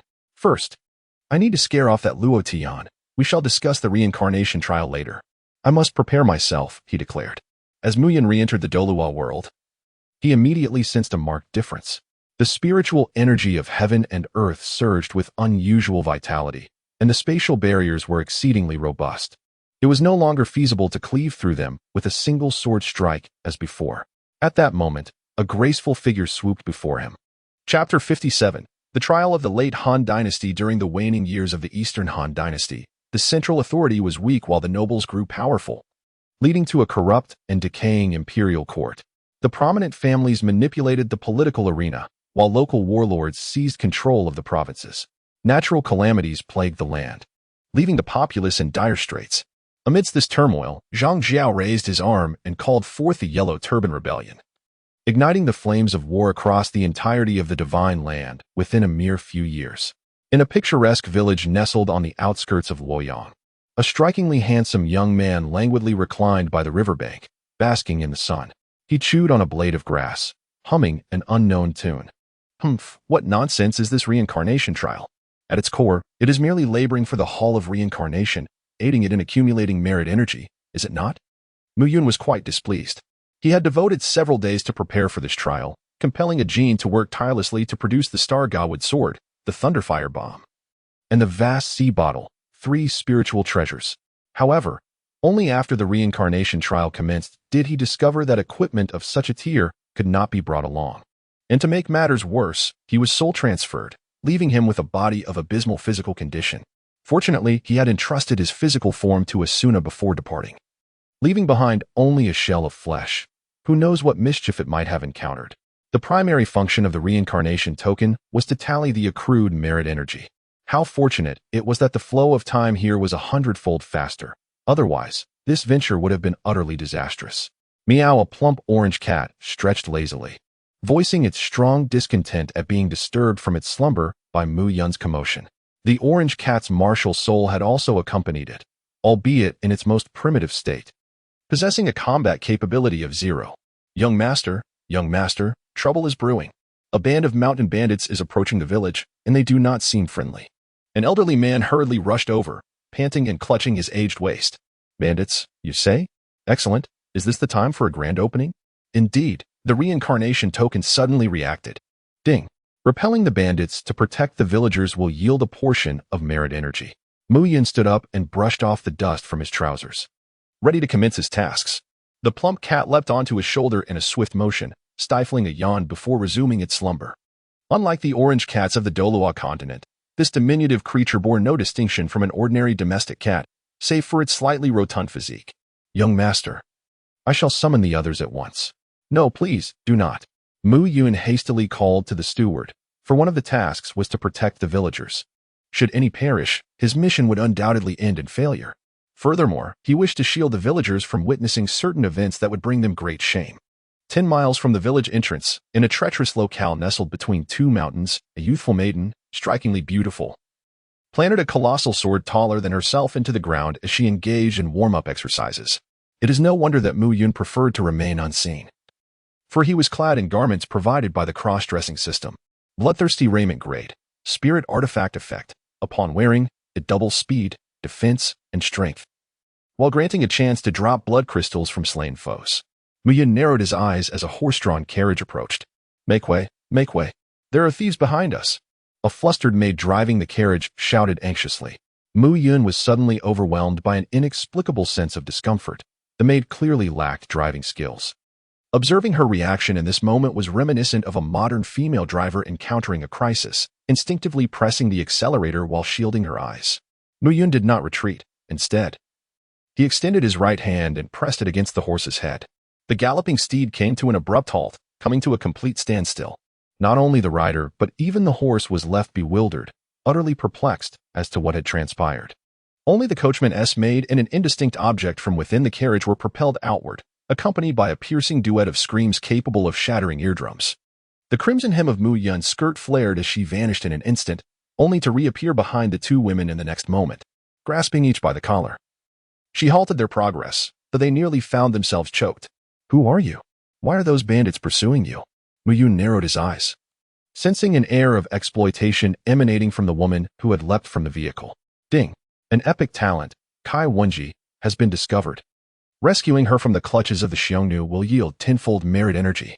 Mu Yun was startled by the notification sound of the reincarnation token, as he realized that this woman was none other than the renowned literary prodigy, Kai Wenji, an epic figure of historical significance. What constitutes an epic figure, you may wonder? It refers to those individuals capable of altering the course of history. Indeed, Kai Wenji was famously captured by the left noble king of the Xiongnu and bore him 2 children, thereby potentially enhancing their lineage with intelligence. This was a matter of great concern. We must intervene, for an astute Xiongnu is not a favorable ally. In no time, a massive cloud of dust began to rise, heralding the approach of at least 3,000 cavalrymen, fierce and battle-hardened. Your influence is quite formidable, Mu Yun remarked as he cast a glance at Kai Wenji.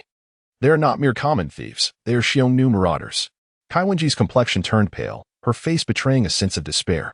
Mu Yun drew his colossal sword, slinging it over his shoulder, murmuring to himself, 3,000 men, not bad, though the merit energy is somewhat lacking. It amounts to merely a fraction of what that woman Kai Wenji possesses.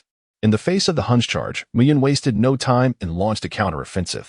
After all, he could not comprehend their speech, so there was no point in wasting breath. With his crimson battle skirt billowing, Mu Yun transformed into a crimson cloud, surging into the ranks of the Huns. His sword moved with the swiftness of lightning, effortlessly cleaving through foes as if they were mere vegetables, causing numerous Huns to fall, their heads rolling in every direction. Eventually, when only a handful remained, the Huns were finally struck with terror, fleeing in disarray, uttering words that Mu Yun could not understand. Mu Yun initially contemplated pursuing them to eliminate them entirely, but ultimately abandoned that notion, primarily due to the presence of Kai Wenji. This girl is indeed a significant source of merit, and it would be unwise to let her slip away. It is imperative to extract from her at least 10 or 8 times to reap substantial rewards. Furthermore, the fleeing Xiongnu serve as excellent bait. Should they gather their companions to return and bestow merit, it would be delightful. Why exhaust oneself traversing the world when one could acquire merit energy from the comfort of home? Initially, Mu Yun was left with nothing but ashes after the Huns set fire to everything. He then flashed a grin at Kai Wenji and presented her with 2 choices, to remain in the village or to leave on her own. Without hesitation, Kai Wenji opted for the first option. In the midst of chaos, two frail women embarking on a journey would be tantamount to seeking death. The retainers who had previously safeguarded her had either perished or fled, and she knew she lacked the capability to locate them. Relying solely on the hope that the survivors would convey the news to her father, enabling him to send someone for her. As Muyan anticipated, the Huns continued to attack in waves, employing a strategy of relentless aggression. Each mission included the charge to protect Kai Wenji, and within a mere month, he amassed a staggering 1,500 units of merit energy. This girl was undeniably a veritable source of merit. Unfortunately, after a month, the arrival of a new contingent marked the end of this fortunate streak. Chapter 58, The Four Enigmatic Women, The Allure After a Month. The world around them finally took notice. Muyan gazed up at the sky, having completed 2 consecutive tasks without receiving the expected merit energy. It seemed unlikely that he could continue to exploit Kai Wenji's potential in this manner. Just then, the steward hurried over. "Young master, 3 more groups are approaching the village from different directions." Muyan was momentarily taken aback. What was happening? The reincarnation token had not issued any tasks. Were they not only withholding rewards but also prohibiting the use of the reincarnation token? What were the banners of these 3 teams? One team bore the insignia of Jin, consisting of approximately 300 individuals who, by their attire, appeared to be servants of a certain family. Another team displayed the emblem of Rin, with around 200 members, likely soldiers of the government. The last group, lacking any banner, comprised merely a few dozen people, all of whom were practitioners, somewhat resembling individuals from the martial world. Muyan's fingers gently tapped the table in a rhythmic manner. Since the reincarnation token showed no response, it was likely that these 3 individuals bore no ill intentions. At least not towards Kai Wenji. Rather than overthinking, it would be best to inquire directly. After a month of interaction, Kai Wenji had completely shed her fear of Muyan. In fact, upon discovering his identity as a crossdresser, she began to regard him as a male confidant, nearly exasperating him in the process. Kai. As Muyan opened his mouth, he immediately gave himself a slap on the forehead. Realizing with dismay that he had immersed himself too deeply into the role of a cross-dressing persona. If this continued, he feared he might genuinely stray from his original path. Lin Pingzhi's troublesome system was indeed toxic. What's wrong? Is something amiss, Mumu? Kai Wenji inquired, her delicate fingers having left the guqin, her tone casual yet concerned. Alas, it seemed that this character was now inescapable. A bittersweet smile crept onto Mu Yun's lips as he recounted the circumstances surrounding the 3 teams. Jin, Rin, and other figures from the martial world. Kai Wenji pondered briefly before suddenly becoming animated. I understand now. I know who they are. However, her excitement quickly gave way to a sense of melancholy, tears welling in her eyes. I never anticipated that the family I had hoped for, along with my father, would remain inactive. It appears they have forsaken me. Yet, my dear sisters have not abandoned me. She then proceeded to elucidate to Mu Yun. Jin must refer to Jinmi, a member of the Jin family from Zhongshan. Not only is she extraordinarily talented, but she is also adept in strategy, rivaling even the most cunning of men. Alas, had she not been born a woman, she would surely have emerged as an exceptional military strategist. Ren undoubtedly signifies my dear sister Ren Chang. While her name may not be widely recognized, her other name, Diao Chan, is renowned in Luoyang.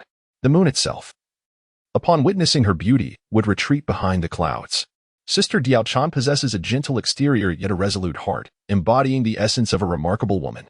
Lastly, the leader of the martial figures must be Sister Gua, whose true name is Guinu Wang. Coming from a family of officials, she is fierce in spirit, harboring a deep-seated animosity towards evil, and possesses remarkable martial skills, having carved a significant name for herself in the martial realm. Mu Yun cast a peculiar glance at Kai Wenji, astonished by the breadth of her connections. Indeed, this young lady possesses an impressive network. For these 3 women are all formidable figures capable of stirring the very winds of fate. Diao Chan, through her beauty and cunning, orchestrated the demise of the greatest scourge of the realm, Dong Zhuo, an accomplishment that eluded the 18 warlords. Jinmi, with her renowned ode to the goddess of the Luo River, has immortalized her beauty for millennia. Queen Gua, destined to be the future empress of Chao Pai, is unparalleled in skill, wit, and strategy. Ultimately, it seems that Jinmi fell victim to her machinations. With these 3 relentless individuals, alongside Kai Wenji, perhaps there lies a possibility. Mu Yun's lips curled into a mischievous smile as he glanced upwards at the sky. Did you not forbid me from exploiting loopholes for merit? Well, allow me to lay a grand trap for you. As the three teams entered the village, upon meeting Kaiwenji, they discovered that she had not been captured and brought to this place, but rather saved and brought here, which finally eased their apprehensions. Mu Yun ushered the four women into the reception room, contemplating his words before speaking. What are your thoughts on the current state of the world? The four exchanged glances. And it was Jeanmi who first broke the silence. The Yellow Turban rebels are destined to destroy without creating. Though they currently boast great momentum, they ultimately lack sustainability and will surely meet a dismal end. Kaiwenji then delicately parted her lips to add, the Han dynasty is not faring much better.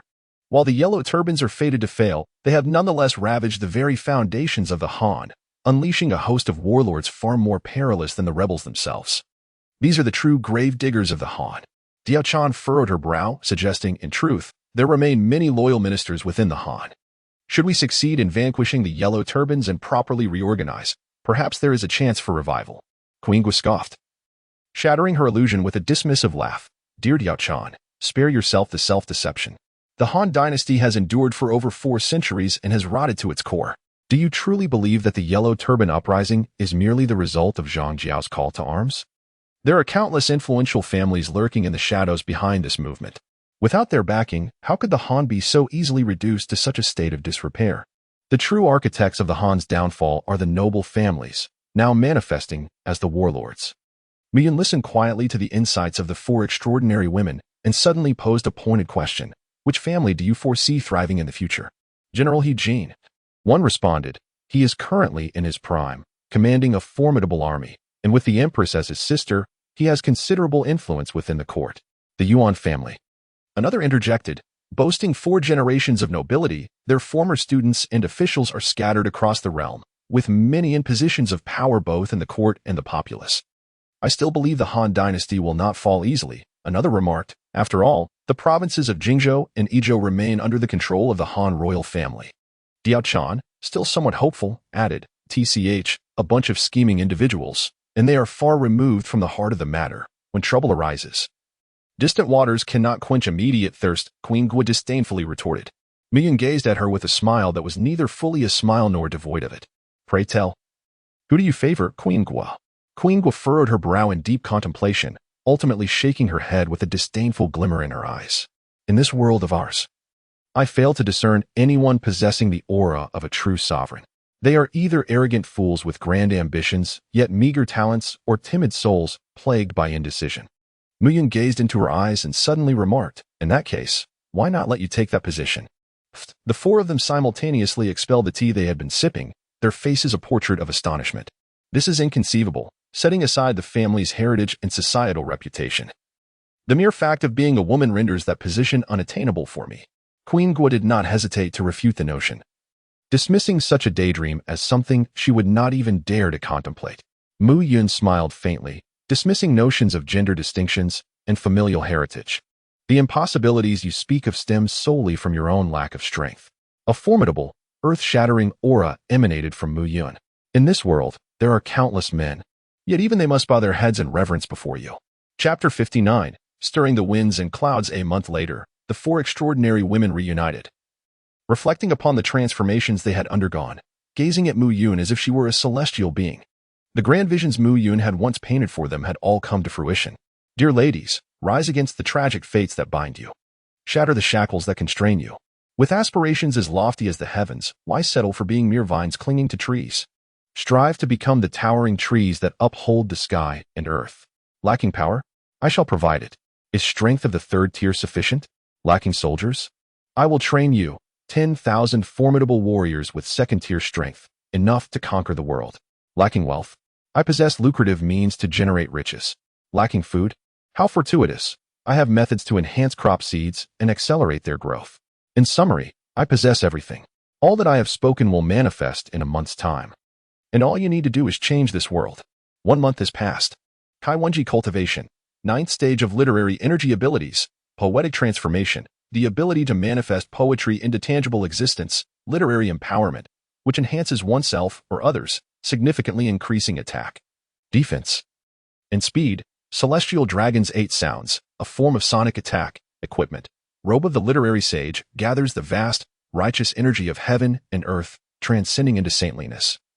Ancient Chain of the Celestial Dragon, a treasured instrument, which amplifies musical attacks tenfold overall strength, early 4th stage Diao-Chan cultivation, pinnacle of martial general's abilities, flowing light star fall. A speed that surpasses the limits of mortals. Courage of the Overlord, comparable to the valor of the Western Chu Overlord, elemental divine arrow, capable of firing enchanted arrows with tremendous destructive power, equipment, Valkyrie armor, upon wearing. Strength is multiplied, and it can withstand attacks from peak 3rd stage. Overlord Spear possesses a divine ability that increases attack power tenfold.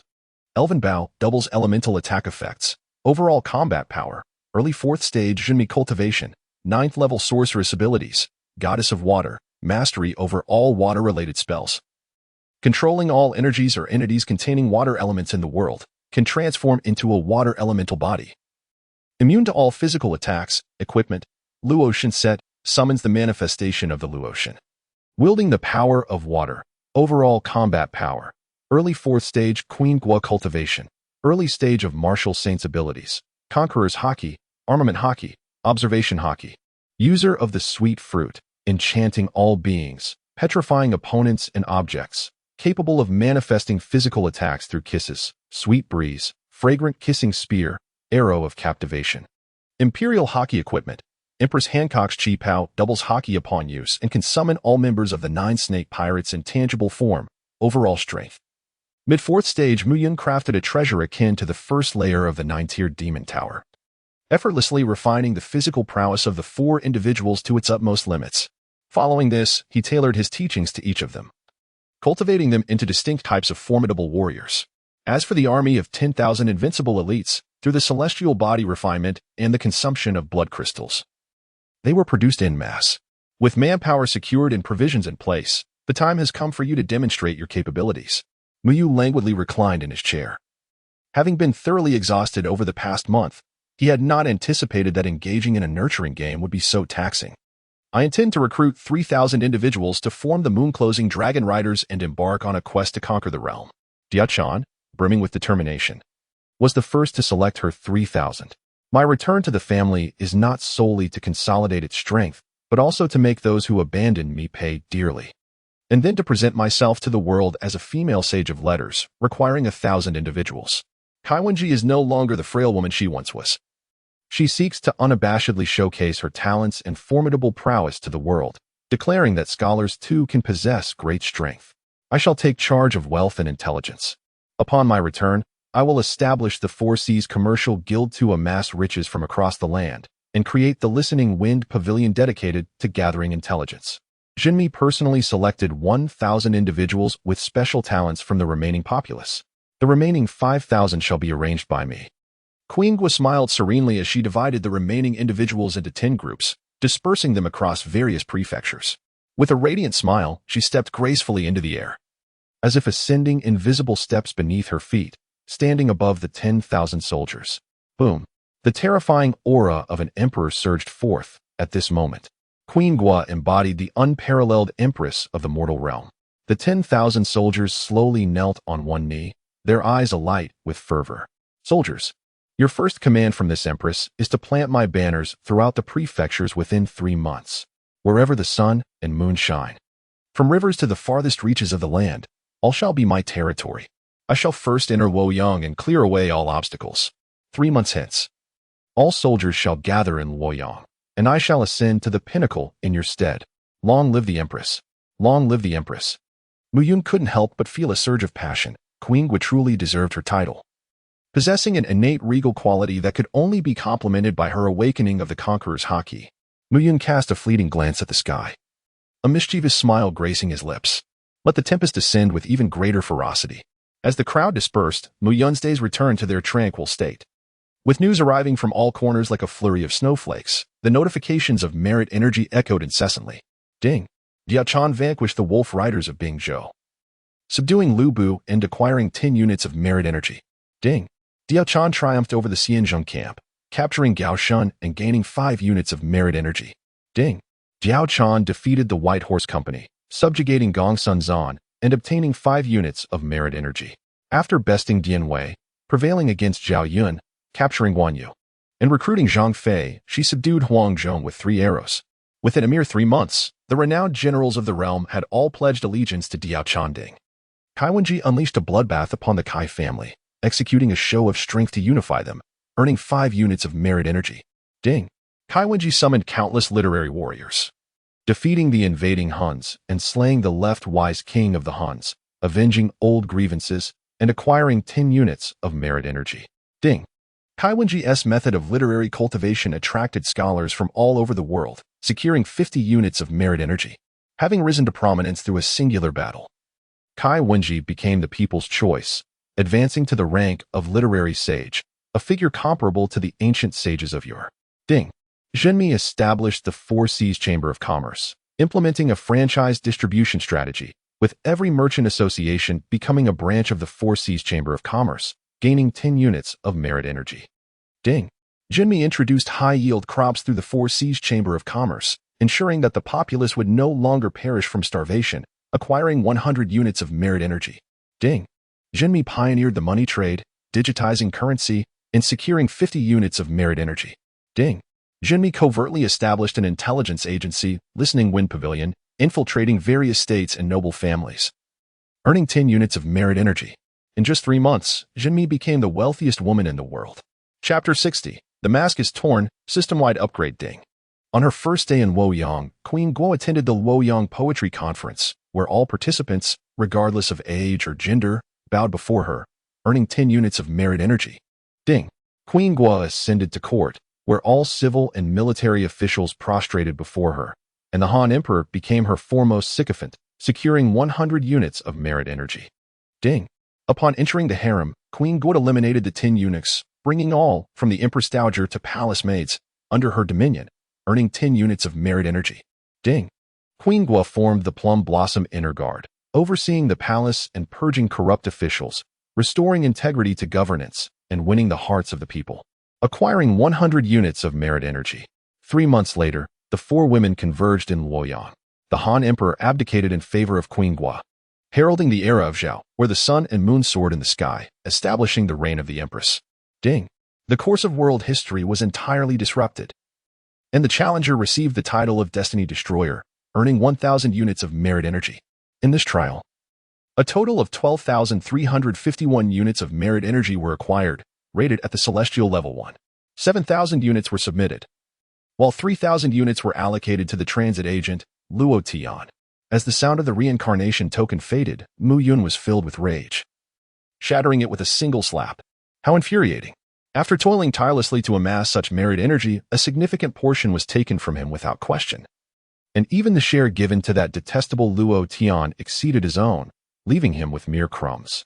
Truly, they have overstepped their bounds, treating me like mere clay in their hands. System, cease your silence. It is time for you to make amends. Half of the merit energy is yours. Understood? The previously dormant profiteering system sprang back to life, revealing its opportunistic nature. How much merit energy do you require to level up? Mu Yin inquired. 100 units of merit energy will elevate you by 1 level, 1,000 units will raise you by 2 levels, and 5,000 units will advance you by 3 levels. Very well, then I shall ascend by 3 levels. The remainder will be used for my own enhancement. I suspect this will severely offend the reincarnation hall, so I must tread carefully to avoid their retribution. During the system upgrade, Mu Yun utilized the merit energy to elevate his cultivation to the pinnacle of the 7th tier. He could not directly surpass the 8th tier, as one must comprehend at least one principle to achieve that level. It cannot be attained solely through energy. The remaining merit energy was wholly invested in enhancing his comprehension. Mu Yun age, 8 cultivation level, peak of the 7th stage life level, human immortal physique, void sword body, illusory spirit eye comprehension, extraordinary level fortune, epic level. Ding! The system upgrade has been completed. This upgrade is a level 4 enhancement. With the following changes, the system marketplace has expanded 1,000-fold from its previous capacity. All recorded system functions have been enhanced. The drifting bottle system now includes a group chat feature, where all individuals struck by the drifting bottle will appear in the chat group. The group leader may issue task bounties or engage in exchanges. The craftsman system is now connected to the official website of the Celestial Craftsman, allowing for the publication or acceptance of crafting tasks on the site. The Celestial Summoning System enables users to summon beings by expending celestial coins or virtuous energy, provided they possess sufficient funds, even summoning 9th-tier powerhouses is possible. The Celestial Arena system allows the host to act as the organizer of the arena. The Celestial Tavern system connects to higher-level supply channels. Introducing 5 new Celestial wines: Flame Essence Wine, Bodhi Wine, Nirvana Mirror Wine, 10,000 Swords Illusion Wine, and 9 Rebirth Soul Cleansing Wine. The Celestial Mall system has opened a trading area for virtuous treasures. The Celestial Jar Store system has officially joined, allowing the host to establish a genuine Celestial Jar Store across the myriad realms. The teleportation portal has expanded its dimensions beyond the Douluo world and Mortal Cultivation world, now including Youngsong world, Perfect world, Slime Otherworld, Sword Art Online world, Hunter world, Pirate world, Laughing Proud Wanderer world, Ninja Cat world, and Three Kingdoms world. The friend invitation system has been upgraded, allowing the host to invite up to 3 companions while traversing other realms. The Puppet Master system has been upgraded, and a new establishment, Puppet Pavilion, has been added to the system marketplace, which offers not only the buying and selling of puppets, but also the opportunity to take on apprentices. The cross-dressing master system has been upgraded, freeing the host from the obligation to wear female attire, while granting access to a community of cross-dressers for exchanging insights or trading various enchanting garments. Ding! The system has detected the awakening of the makeup system in Lin Pingxi's wife, Yu Lingshan, completing the advantageous acquisition. The system marketplace has introduced a makeup store, allowing the host to temporarily gain various abilities through makeup artistry. Cross-dressing? Makeup? What are Lin Pingxi and his wife up to?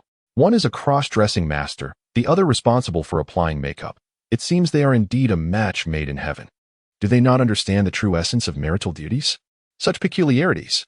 Mu Yun was taken aback by this sudden announcement. The 9th-tier Demon Tower had unveiled a new 10th level, the Realm of Comprehension. The reincarnation system had been upgraded, allowing the host to issue reincarnation tokens at will, which possessed the capability of 3 reincarnation trials. This was quite advantageous. It provided a means to acquire merit energy. While being exploited was unpleasant, exploiting others posed no issues. However, the immediate priority was to prepare for the impending danger. Although that fellow, Luo Tian, was merely at the 7th tier during their last encounter, Mu Yun felt confident in handling him now. Nevertheless, it would be prudent to make some preparations just in case.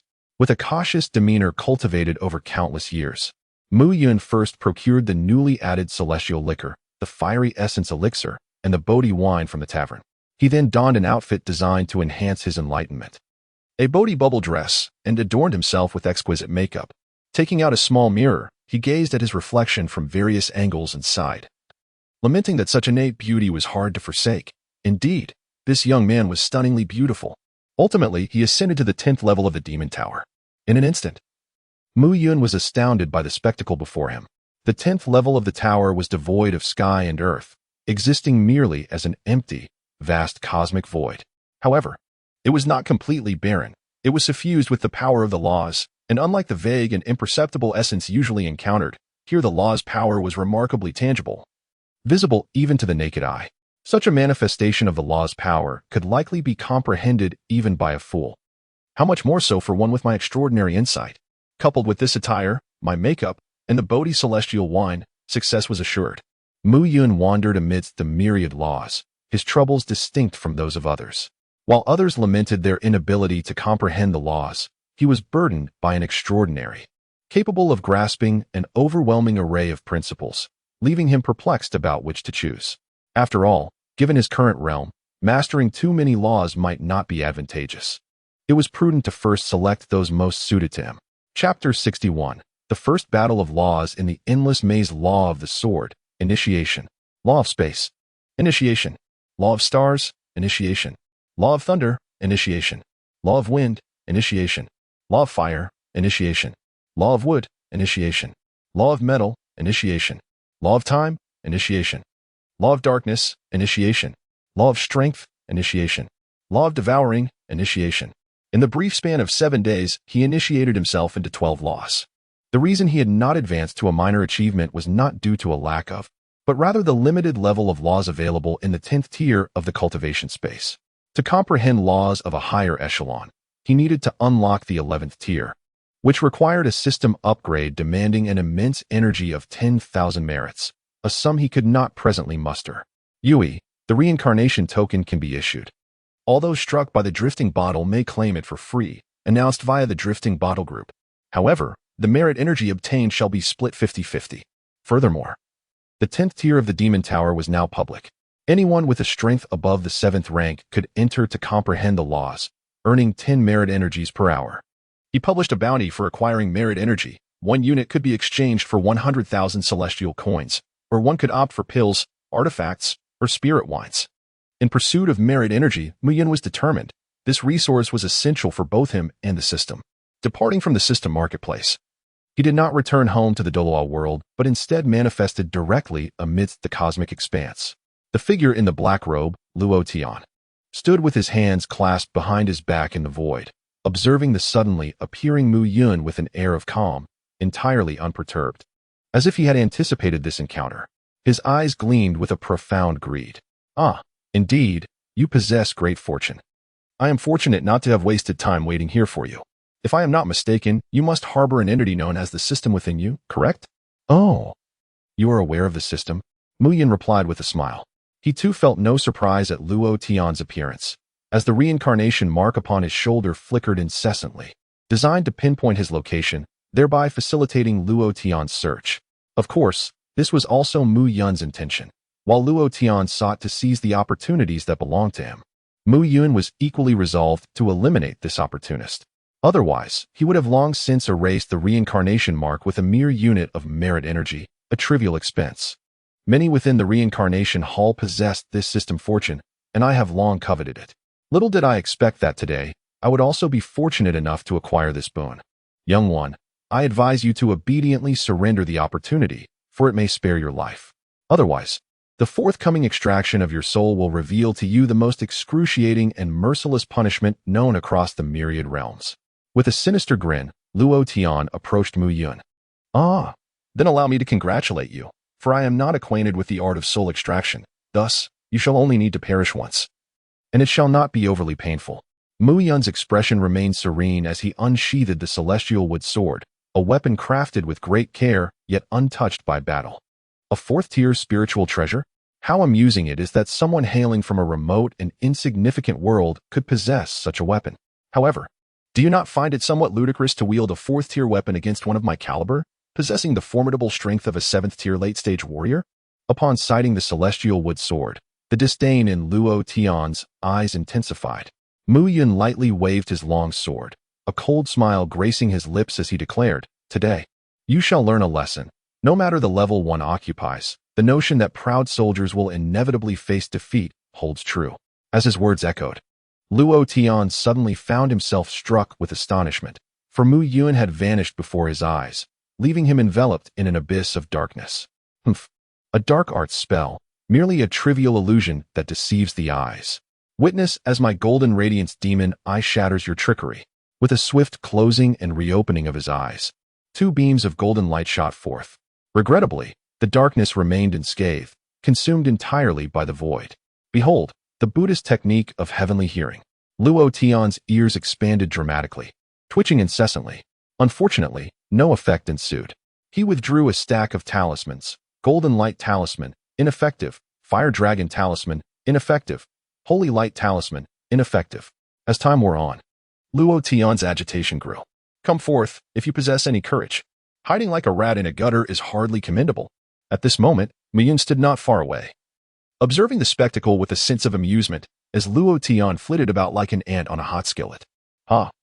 It seems that Luo Tian is indeed merely a 7th-tier being. Otherwise, he would have discerned by now that my realm of darkness embodies a far superior manifestation of the dark principles. To penetrate the domain of these laws, one must wield the power of the laws themselves, for any force beneath them is utterly incapable of breaching such barriers. Let us try this once more. I hope you possess some hidden trump cards, allowing you to endure a little longer and avoid being easily outmaneuvered. A wicked smile crept upon Mu Yun's lips as he snapped his fingers. Suddenly, before Luo Tian, who was shrouded in darkness, a luminous portal appeared, followed by a second, a third, and an endless array of portals. What are you scheming, boy? What trickery is this? Luo Tian retreated, distancing himself from the portals. Who would dare to enter such bizarre and sudden gates? He was no fool. At that moment, a soft, shadowy paw emerged from the darkness, gently tapping his back. Without feeling any force, Luo Tian was propelled into the portal as if shot from a cannon. Hee. This is my newly developed and upgraded divine ability, Endless Maze. You shall assist me in testing it thoroughly. Luo Tian's expression darkened as he entered the portal, which revealed not a void of darkness, but a vast, square space. At the center of this space stood another portal, before which stood a woman draped in a gown of starlight, her eyes adorned with layers of golden scales. Challenger, are you prepared? Only by defeating me can you advance to the next level. What nonsense is this? A mere fifth-tier, transformed beast dares to call itself this one in my presence? Die! Luo Tian, brimming with suppressed rage, unleashed a sword strike, sending forth a massive flame sword aura. What of a fifth-tier, transformed beast? Had it feasted upon his family's rice? Such brutishness. Resorting to violence right away. With a flick of her finger, the woman commanded, let him witness the might of the fifth-tier bloodthirsty poison bees.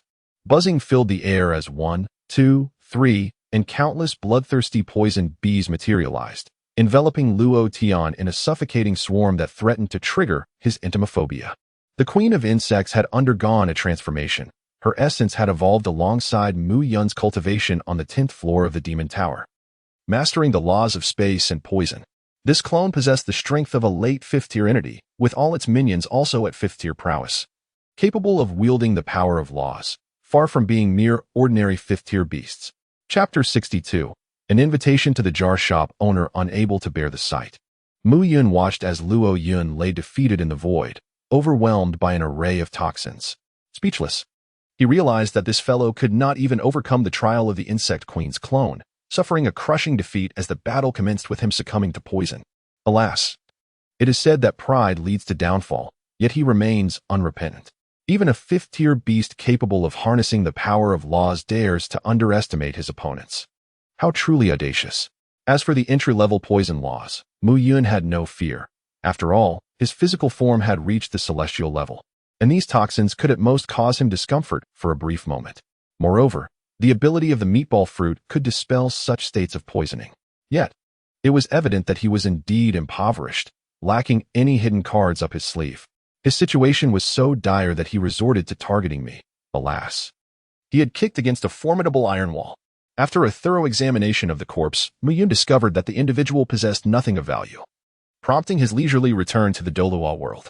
Shortly after his departure, a black token gradually emerged from the lifeless body of Luo Yun, the reincarnation token. One of the token's functions entails transporting a fragment of the user's lingering soul, along with accumulated merit energy, back to the Hall of Reincarnation upon the user's demise. Suddenly, a spatial rift materialized before the reincarnation token, which then plunged into it, disappearing from sight as the rift sealed itself once more. Moments later, Mu Yun's figure reappeared. Heh, little one, I too possess the ability to pinpoint coordinates. With your return, the spatial coordinates of the Hall of Reincarnation are now revealed, allowing me to sneak in and discover the formidable systems awaiting my favor.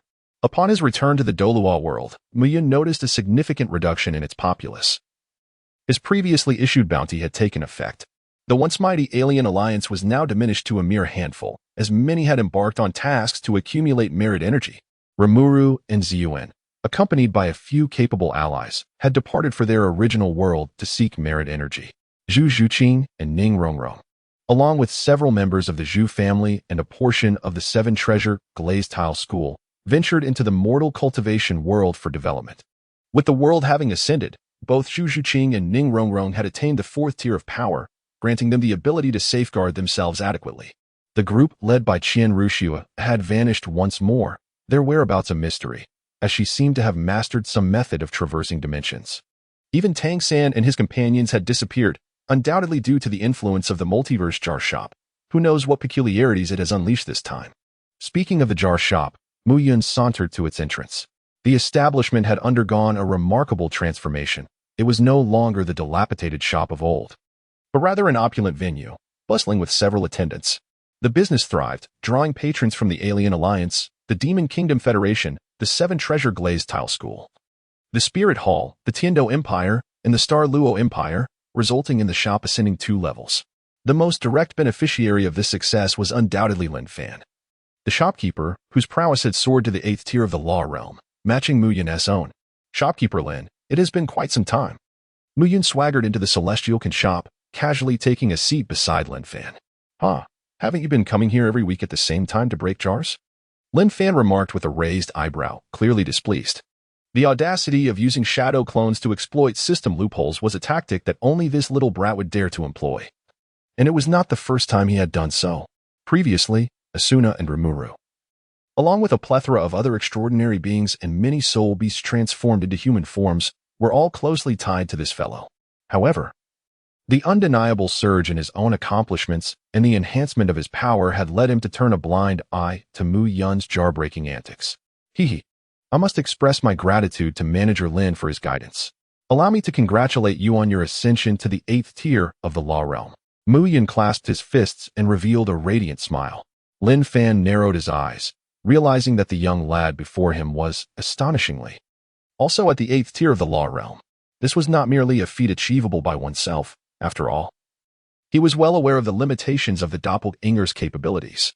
Moreover, what truly astounded him was that his invincible methods, which were unparalleled in the jar shop, proved utterly ineffective against this youthful contender. Mu Yun's smile grew increasingly radiant, for his suspicions had indeed been confirmed. There exists a hierarchy of power among systems. His own system now stood at level 4, while the multiverse jar shop was merely at level 3, rendering it powerless against him. By the way, I have come to present you with this item. Mu Yun produced a reincarnation token and handed it over. It was not an extraordinary item, merely a means to enter the reincarnation trial and earn some merit energy. Are you interested in joining me? Lin Fan pondered for a moment, and suddenly his eyes sparkled with realization, exclaiming, So that's it. I wondered why business had declined lately. Many of our regular clients, those extraordinary individuals who never fail to appear weekly, have been absent this time. They must be laboring to earn merit energy for you, right? Not quite, my dear brother. I merely posted a bounty task. It's a win-win situation for all. Humph. The malevolent capitalist, a vampire exploiting the working class. Lin Fan indignantly stowed the reincarnation token away, feeling quite pleased. Merit energy is indeed a precious resource, capable of achieving anything, a universal remedy. After toiling for 2 months selling jars, he had only managed to obtain 10 portions of merit energy. Furthermore, it wouldn't affect the jar shop's business. He could simply create an external avatar to manage the store, which conveniently allows for the opening of a branch, truly a perfect solution. It's settled then. Tomorrow, you, me, and Asuna shall embark together. After leaving the jar shop, Mu Yun refrained from wandering aimlessly and headed straight home. Asuna, I'm back. Will you accompany me to the reincarnation trial tomorrow? Upon his return, Mu Yun exclaimed, startling Asuna awake from her slumber. Observing Asuna's dark, panda-like eyes, Mu Yun could not help but feel speechless. Asuna, you have truly overexerted yourself. There's no helping it. The business at the grocery store and the alchemy shop in the mortal cultivation world has been booming, and I've been overwhelmed. Asuna rubbed her panda eyes and replied, There's no end to business, and one must not wear oneself out. Your brother is certainly not that nefarious capitalist. I've made a decision. I shall recruit a group of alchemists and then grant you a long vacation. Let us travel together. With a swift gesture, Mu Yun took the reins on behalf of Asuna. Asuna, however, wore a peculiar expression. Travel? A holiday? Was this a serious proposition? The last time she allowed herself a respite was to visit the systems market, where she crafted all the elixirs in the vast pill pavilion. The previous outing led her to the mortal realm of cultivation, where she was once again immersed in alchemy. Goodness, she had activated 100-fold time flow, nearly exhausting herself in the process. This time, Chapter 63, The Anomalous World of the White Serpent in the Enchanting Scenery of Westlake during March. The spring rain fell like fine wine, and the willows danced like wisps of smoke. It was the Song Dynasty, in Hangzhou, by the shores of Westlake. At the Bowen Hall, next door, there was a quaint little shop, the Celestial Jar Store. Hey, my dear brother Lin, someone jested. Why are you in such a frenzied rush to pack your belongings? Mu Yun looked at Lin Fan with a mischievous smile, while Asuna stood beside him, covering her mouth and stifling laughter. What else could they do but flee? By Suzhen and Xiao Qing, those two mischievous girls had deceived him. It was one thing to pilfer from the government treasury to help Su Xian open a pharmacy. But now they had even used that same treasury fund to smash jars in his presence. Now that the truth had come to light, and Su Xian had already been apprehended, he certainly wished to avoid being implicated. Of course, he must run away. And you, are you not going to escape? Don't think I am unaware. The bar you two operate has seen frequent visits from Bai Sujin and Shaoqing. The money they spent must have also come from that treasury fund. Do not presume that this matter will go unnoticed. The officials in this realm are not as inept as one might imagine. They possess a certain degree of competence. A look of trepidation crossed Lin Fan's face.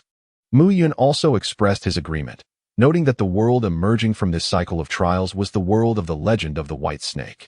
Initially, he presumed it to be a mundane realm where the three of them, 2 8th-tier powerhouses and 1 7th-tier, could traverse with ease. However, he was taken aback to discover the existence of a demon suppression department here, which even a millennium-old serpent demon like Bai Sujin regarded with trepidation. Bai Sujin's cultivation level was that of a demon immortal, surpassing the 9th tier, comparable to a human immortal. It was evident from Su Xian's imprisonment and subsequent punishment that even such a fiercely protective demon as Bai Sujin dared not challenge the authority of the demon suppression department, highlighting its formidable power. To be candid, Brother Lin, Mu Yun said with a grin, we have long since prepared for this, and moreover, we fled the moment Su Xian's predicament was revealed. Everything you see in this bar is mere sleight of hand. We are but phantoms. By the heavens, you lack martial virtue, departing without a word. Lin Fan retorted angrily, pointing at the mischievous boy before him. Ah, indeed, the demon suppression department is drawing near. You should make haste. The current Heavenly Jar shop is merely at Tier 1 and may not withstand the power of the department's leader. The waters in this world run deep. We shall await you in Gusu. With that, Mu Yun and Asuna transformed into azure smoke and vanished without a trace. As for Lin Fan, he held no concerns. An 8th-tier law master with myriad skills could easily make his escape. Outside Gusu City, at Hanshan Temple, under the cloak of night, a carriage sped along the official road. Young master, miss, ahead lies Hanshan Temple. The day has grown late. And even if we rush to Gusu, the city gates will not open until morning. It would be prudent to rest at Hanshan Temple tonight and proceed at dawn. The driver spoke vacantly, his eyes somewhat glazed. Very well, let us rest at Hanshan Temple. I have heard it is a renowned scenic spot. As the carriage curtains were drawn, Mu Yun appeared contemplative. There is something amiss with that driver, Asuna cautioned. He was fine when we departed from Hangzhou, but problems arose once we left the city. Indeed, malevolent energy permeates this realm, and the various prefectures likely possess protective formations so that ordinary folk can live without being afflicted by these sinister forces.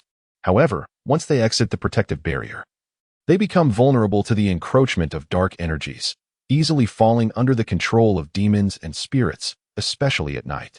And this driver, Asuna's expression reflected concern.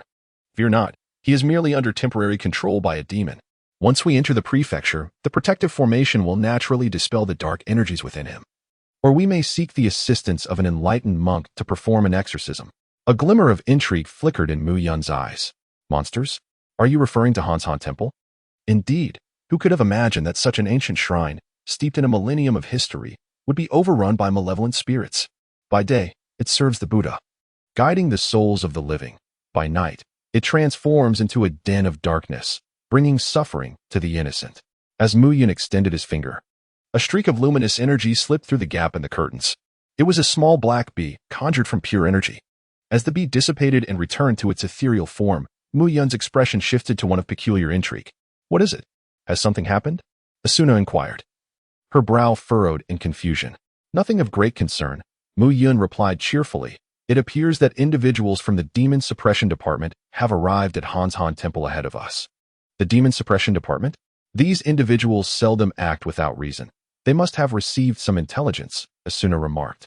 Unfortunately, the information they possess seems to be somewhat flawed. They have only dispatched an 8th-rank 100-man, 2 7th-rank flag-bearers, and a dozen or so 5th-rank constables. However, Hanshan Temple is home to a 9th-rank black bear spirit, along with an 8th-rank bear demon and 7 7th-rank wild boar spirits. Not to mention various other formidable entities. It seems the Demon Suppression Department is in for a rather unfortunate encounter this time. Mu Yun smiled, his face brimming with schadenfreude. What shall we do? Shall we lend them a hand, or simply pretend we did not see? Asuna furrowed her brow. Her impression of the Demon Suppression Division far from favorable. On the very day she arrived in this realm, she had witnessed their personnel besieged by monstrous entities in the wilderness. In an act of goodwill, she intervened to assist them, only to be met with ingratitude. Once rescued, they immediately turned on her, accusing her of being a monster, despite her being a beautiful and benevolent elf. We must help. There's someone familiar among those officials, Li Gongfu. Su Xian's brother-in-law, who has even visited our bar for a drink, Mu Yun sighed. Ah, him. Originally just a first-tier ordinary official. He later opened a canister at Manager Lin's place, and, after indulging in our spirit wine, his strength soared to the 5th tier, becoming the head of the official team. Yet he is not even part of the Demon Suppression Division. Does he dare to involve himself in such a campaign against the monsters? Is he seeking peril? Asuna skeptically pouted. It's likely a summons from the Demon Suppression Division. Not just him. Even a mere head of officials would not dare to defy orders from the provincial authorities. Perhaps it is related to Su Xian. He may be seeking to achieve merit to secure Su Xian's safety. Let us hasten. Those Demon Suppression fellows are quite audacious, charging in without reconnaissance. If we delay further, Li Gongfu may find himself in grave danger. With a gentle flick of his finger, Mu Yun unleashed a beam of azure light from the carriage, which alighted upon the horse. The once ordinary steed let out a thunderous neigh, its hooves striking the ground with newfound vigor, propelling the carriage forward at an astonishing tenfold speed towards Hanshan Temple. Boom! A multitude of fiery crows tore through the night sky, instantly transforming the ancient edifice of Hanshan Temple into a raging inferno. The Demon Suppression Division's standard weaponry. The Flame Crows, a type of crossbow capable of unleashing a barrage of fiery arrows, was formidable indeed, renowned for its unparalleled capacity for destruction. Chapter 64. The Quest for Treasure. Behold. Demons. I am Zhao Junjie, a captain of the Demon Suppression Division, come to extinguish your existence. You would do well to emerge swiftly and meet your fate. A commanding voice echoed through the night, heralding the arrival of Captain Lin Junjie of the Demon Suppression Division, who stood poised in the air, wielding a long blade wreathed in flames, projecting an imposing aura as he unleashed a colossal flame blade towards the depths of Hanshan Temple. With a fierce roar, a crimson cloud surged forth from the temple's inner sanctum, extinguishing the flame blade upon contact. From within, a colossal black bear emerged, garbed in a resplendent red kasaya adorned with golden threads, its grandiosity somewhat mismatched with its brutish visage. Casting a glance at the fiery chaos enveloping the temple, the bear flicked its kasaya, and the flames were immediately quelled, revealing the garment to be an extraordinary treasure. Demon Suppression Division? Old Bear has no quarrel with you. Yet you dare to trespass upon my domain today, courting death? The black bear growled, its gaze cold and contemptuous. Zhao Junjie's expression soured. How could this be a 9th-tier demon beast? The intelligence was utterly erroneous, leaving him to wonder what those tasked with gathering information were doing. This was nothing short of a travesty. Moreover, the kasaya worn by the black bear was evidently a Buddhist artifact of great merit. How could he possibly contend with a beast bearing such a treasure? If I were to say this is all a misunderstanding and that I harbor no ill will towards you, would you believe me? Zhao Junjie forced a grim smile, his voice trembling. Guess what? The black bear brandished an enormous staff. My word, an offensive Buddhist treasure as well. Zhao Junjie exclaimed, hastily turning to flee like a streak of light. Stop right there. You've defiled my temple. Prepare to pay with your life. The black bear transformed into a crimson cloud, pursuing him with incredible speed. Run. Captain Zhao fled, and the remaining 2 small flags followed suit without hesitation.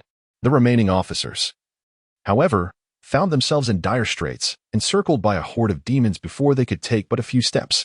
It's over. We're doomed. Farewell until the next life, Han. I can no longer assist you. In despair, Li Gongfu unsheathed his dagger, ready to fight the demons to the bitter end, when suddenly, a carriage burst into the fray, sending 2 small demons flying. Clang, clang, clang. I have made my grand entrance, brotherly. I hope I am not too late. Mu Yun, in a playful manner, leaped from the carriage, casting a series of exaggerated expressions towards Li Gongfu. Ah, little boss, what brings you here? Li Gongfu rubbed his eyes, finding it difficult to believe his vision. Alas, do not even mention it. I find myself entangled due to your family, Su Xian. Our families are so closely situated, and as one who conducts business at my doorstep, when he finds himself in trouble, it is inevitable that I, as his neighbor, would also face repercussions. Thus, before I could be ensnared in this predicament, I, along with my sister, hastily gathered our belongings and made our escape. On the delicate visage of Mu Yun, an air of melancholy lingered, causing Li Gongfu to feel as though his family had inadvertently implicated her, leading to her flourishing business being jeopardized, forcing her to abandon her home and flee. The underlying truth, however, lay in the fact that in this realm, Bai Suzhen and Su Xian were indeed grand harbingers of fortune. Without proximity to them, where would the merit energy emanate from? Let us not dwell on this for too long. Hasten into the carriage, and I shall whisk you away. What of my brethren, then? As Li Gongfu's words trailed off, he found himself silenced, for all his companions had already squeezed into the carriage, leaving him stranded outside. The carriage was crammed to the brim, and even Asuna was compelled to disembark. Li Gongfu was tasked with driving the carriage alongside the coachman, while Mu Yun and Asuna leapt atop the roof. Observing the relentless pursuit of the monstrous beasts behind them, Mu Yun grinned and declared, "Asuna, I entrust these fellows to you. I shall confront that formidable creature." Subsequently, Mu Yun conjured an illusory doppelganger while his true self stealthily departed. I cannot allow you to escape. Two treasures of Buddhist merit. The energy contained within is worth far more than the laborious profits from selling spirit liquor. Soon, Mu Yun encountered the Black Bear Spirit and Zhao Junjie, the captain of the Demon Suppression Division. There was no avoiding them. One donned a resplendent kasaya, while the other commanded a tempest of fiery crows, both conspicuous against the dark night sky, making it nearly impossible not to notice them. "Oh, well done. It seems you haven't been slain yet, albeit under relentless assault." Mu Yun discovered that although the captain of the Demon Suppression Division was somewhat dim-witted, he still possessed certain hidden advantages. The 9th-tier demon beast, the Black Bear Spirit, wielded an offensive treasure of virtuous merit, yet was utterly incapable of breaching his defenses, merely tossing him about like a mere ball in the air.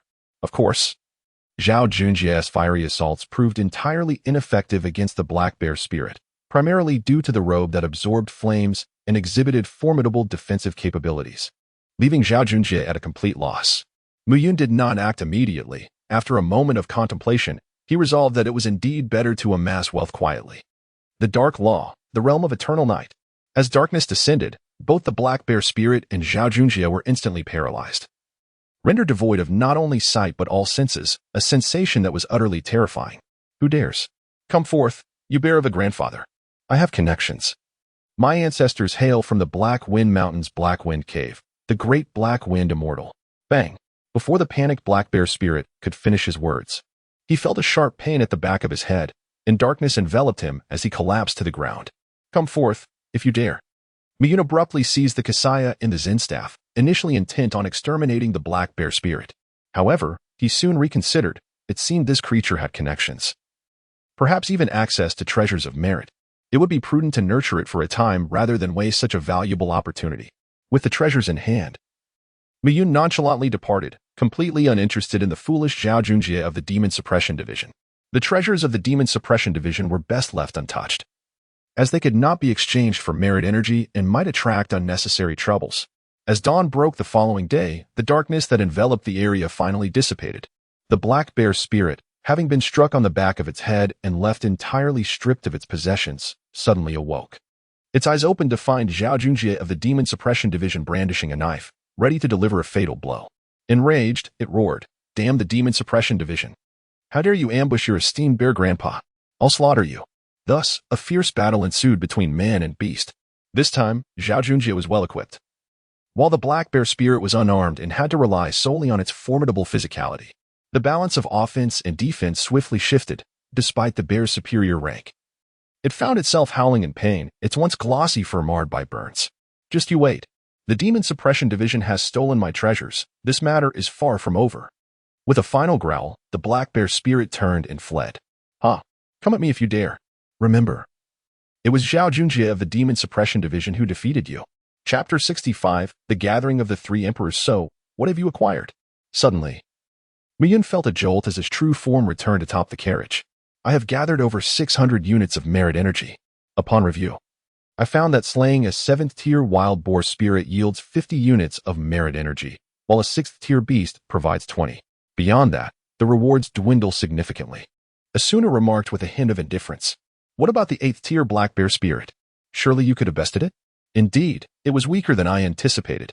Though it was an 8th-tier being, it failed to unleash any significant rule-based attacks. I cannot fathom why it refrained from doing so. Nonetheless, its physical form was impressively resilient. My wind-based attacks could not inflict fatal wounds, and ultimately, it escaped." Asuna expressed her frustration. That bear was essentially a tank. It seemed impervious to harm.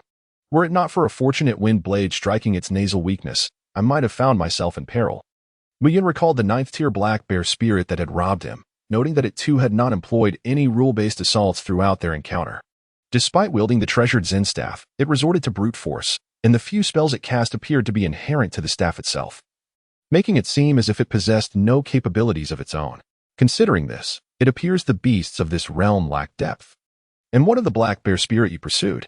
You didn't allow it to escape, did you? Impossible. When I take action, failure is not an option. With two substantial treasures of merit at stake, of course, I secured them. The black bear, however, remains alive. I opt to play the long game and reel in a bigger catch. Having successfully entered the enchanting city of Suzhou, I followed the esteemed Li Gongfu back to his residence, for after all, he is a savior of my life. It would hardly be inappropriate to join him for a meal, would it? Sister Su Xian, Su Jiaorong, possesses remarkable culinary skills, and I had previously enjoyed her hospitality during my time in Hangzhou. Ah, what brings you two siblings to Suzhou? Su Jiaorong exclaimed, her face lighting up at the sight of her acquaintances, Muyun and Asuna. Having recently relocated, she found herself amidst unfamiliar surroundings, with few companions to converse with. Well, as the saying goes, trees may die if not moved, yet people thrive with change. We are in the business of hospitality. So it matters not where we open a bar, Muyun remarked with an air of wisdom beyond her years. I pondered the well-being of Manager Lin. His quirky jar shop was quite intriguing and always seemed to yield peculiar treasures.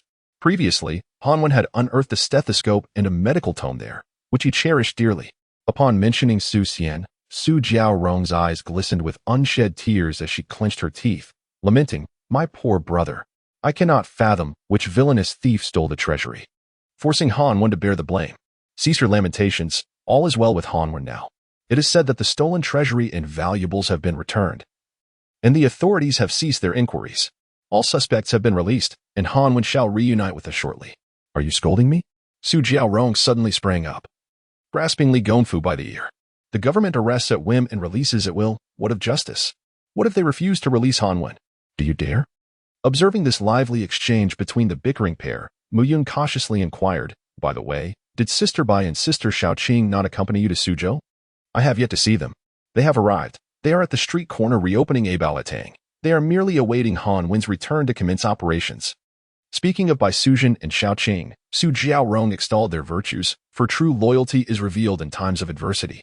They stood steadfast by Su Xian's side during his tribulations, successfully maintaining the family business, embodying the ideal of a devoted wife in any era. That sounds splendid. Once we finish our meal, let us take a stroll nearby and seek out a venue to reclaim our former glory by opening a bar, Muyun suggested. At your tender age, why choose the path of bar ownership? Yet, I must admit, your establishment serves exquisite spirits. After indulging just twice, my aches have vanished, and I feel rejuvenated, as if years have been shed. Indeed, operating a bar will inevitably lead to encounters with a diverse array of individuals. Li Gongfu, you must look after Xiao Yun and Nana, ensuring they are not taken advantage of. With solemnity, Su Jiaorong addressed Li Gongfu. However, she remained oblivious to the peculiar expression on his face. He had witnessed the harrowing night when they were pursued by hundreds of terrifying demon beasts. The enchanting young lady named Asuna had displayed remarkable prowess, vanquishing the formidable seven-tiered wild boars with an array of elemental spells, leaving a trail of devastation among the lesser beasts, who met a tragic fate. Even the 8th-tier black bear was forced to retreat in the face of her ferocity. How could he be expected to protect her? After indulging in a lavish feast, Asuna and Muyun began to meander about, soon arriving at the Baoa Hall, which remained closed for business. To Muyun's surprise, a few street urchins had gathered nearby, casting furtive glances toward the Baoa Hall. Was it possible that this establishment had already caught their attention even before its grand opening? Muyun was not one to meddle unnecessarily. Once he set his sights on something, he pursued it with determination, especially considering the formidable presence of a great white serpent as his protector, imposing and fearsome. Ultimately, Muyun secured a prime location directly across from the Baoa Hall, investing a considerable sum to acquire a quaint two-story establishment. This vantage point offered a panoramic view, perfect for indulging in gossip and observing the unfolding drama. After he hung the sign for Immortal's Drunken Tavern, it wasn't long before Muyun noticed the street ruffians who had previously fixated on Baoa Hall redirecting their attention towards his newly established tavern. Bewildered by this turn of events, he promptly dispatched a multitude of diligent bloodthirsty wasps, his reconnaissance agents, for knowledge is power. Understanding both friend and foe is essential to triumph in any conflict. Soon enough, Muyin uncovered the origins of these intruders. They belonged to the Three Sovereigns Ancestor Society, a grassroots guild that had existed for centuries, initially established to benefit the citizens of the city through acts of virtue and kindness. However, as with many noble initiatives that endure over time, it had succumbed to corruption. The society had transformed into a monopolistic entity in the pharmaceutical industry, thriving on the principle that those who aligned with them prospered, while those who opposed them faced ruin. They not only suppressed rivals and eliminated dissenters, but also monopolized the raw materials for medicine, often substituting inferior products that led to fatal consequences for patients. The reason Mu Yun found himself in their crosshairs was his foray into the liquor business.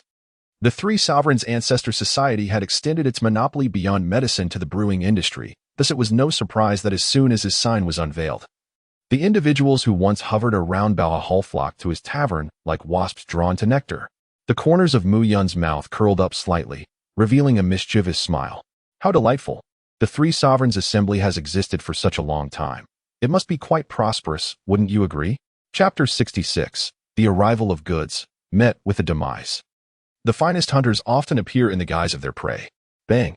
The door was kicked open, and several ruffians swaggered in, demanding liquor. Bring me wine. I wish to indulge. Asuna furrowed her brow and approached them. Esteemed guest, our establishment has not yet officially opened for business. I care not. Oh. The young lady here is quite charming. Come, join me for a drink or two. I have plenty of money. Why not accompany me from now on? I promise you a life of luxury and indulgence. Muyu's gaze was frigid as he spoke with a hint of disdain. Asuna, expel them from here. Just ensure they remain alive. Oh, and that leg that kicked down our door, do sever that finger of his. With a series of anguished shrieks, a tempestuous wind swept them away, leaving their fate to the whims of fortune. Whether they would meet their demise was uncertain, but broken limbs seemed inevitable. Asuna, this establishment is rather fragile. Please reinforce it with some magical wards.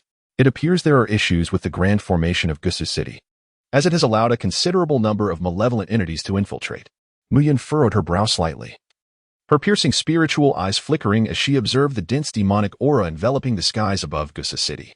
Such a phenomenon should have been impossible. Gusu City is a vast metropolis, not only fortified by a high-level array, but also under the vigilant watch of the Demon Suppression Division, which boasts 5 captains with 9th-tier capabilities. The presence of so many malevolent entities infiltrating unnoticed is perplexing. Among these creatures, 3 possess strength comparable to that of Shaoqing. Bai Suzhen, having attained enlightenment under the guidance of the Bodhisattva Guanyin, harbors a barely discernible demonic essence, while Shaoqing conceals her own aura through her magical prowess. The question remains as to how the other formidable demons managed to infiltrate, which adds an intriguing layer to this mystery.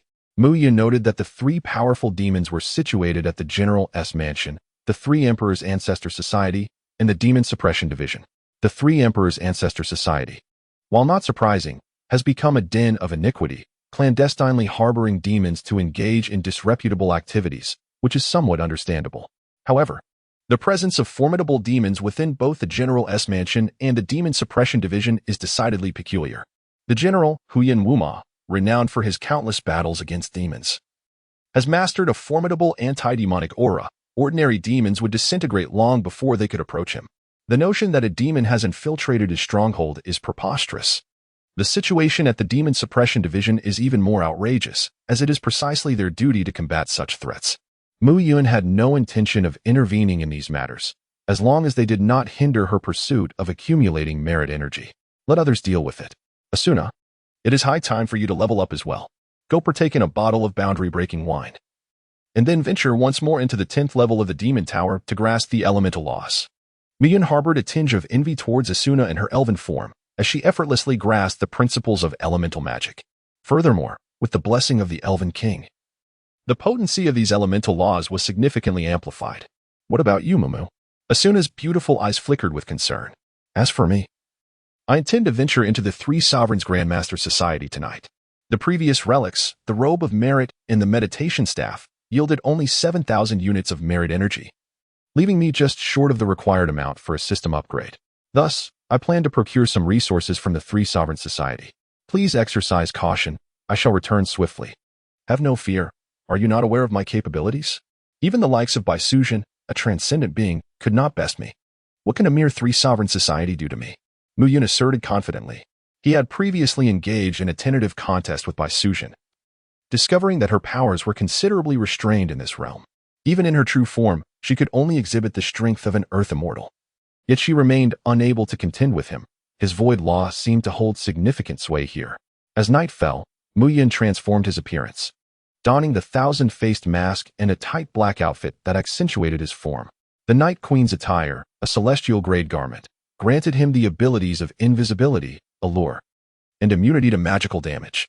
Once again, the cross-dressing sensation emerged, with the outfit possessing formidable effects, albeit accompanied by a slight sense of embarrassment. Had Asuna not been present, Mu Yun would have felt a touch of shyness in wearing it.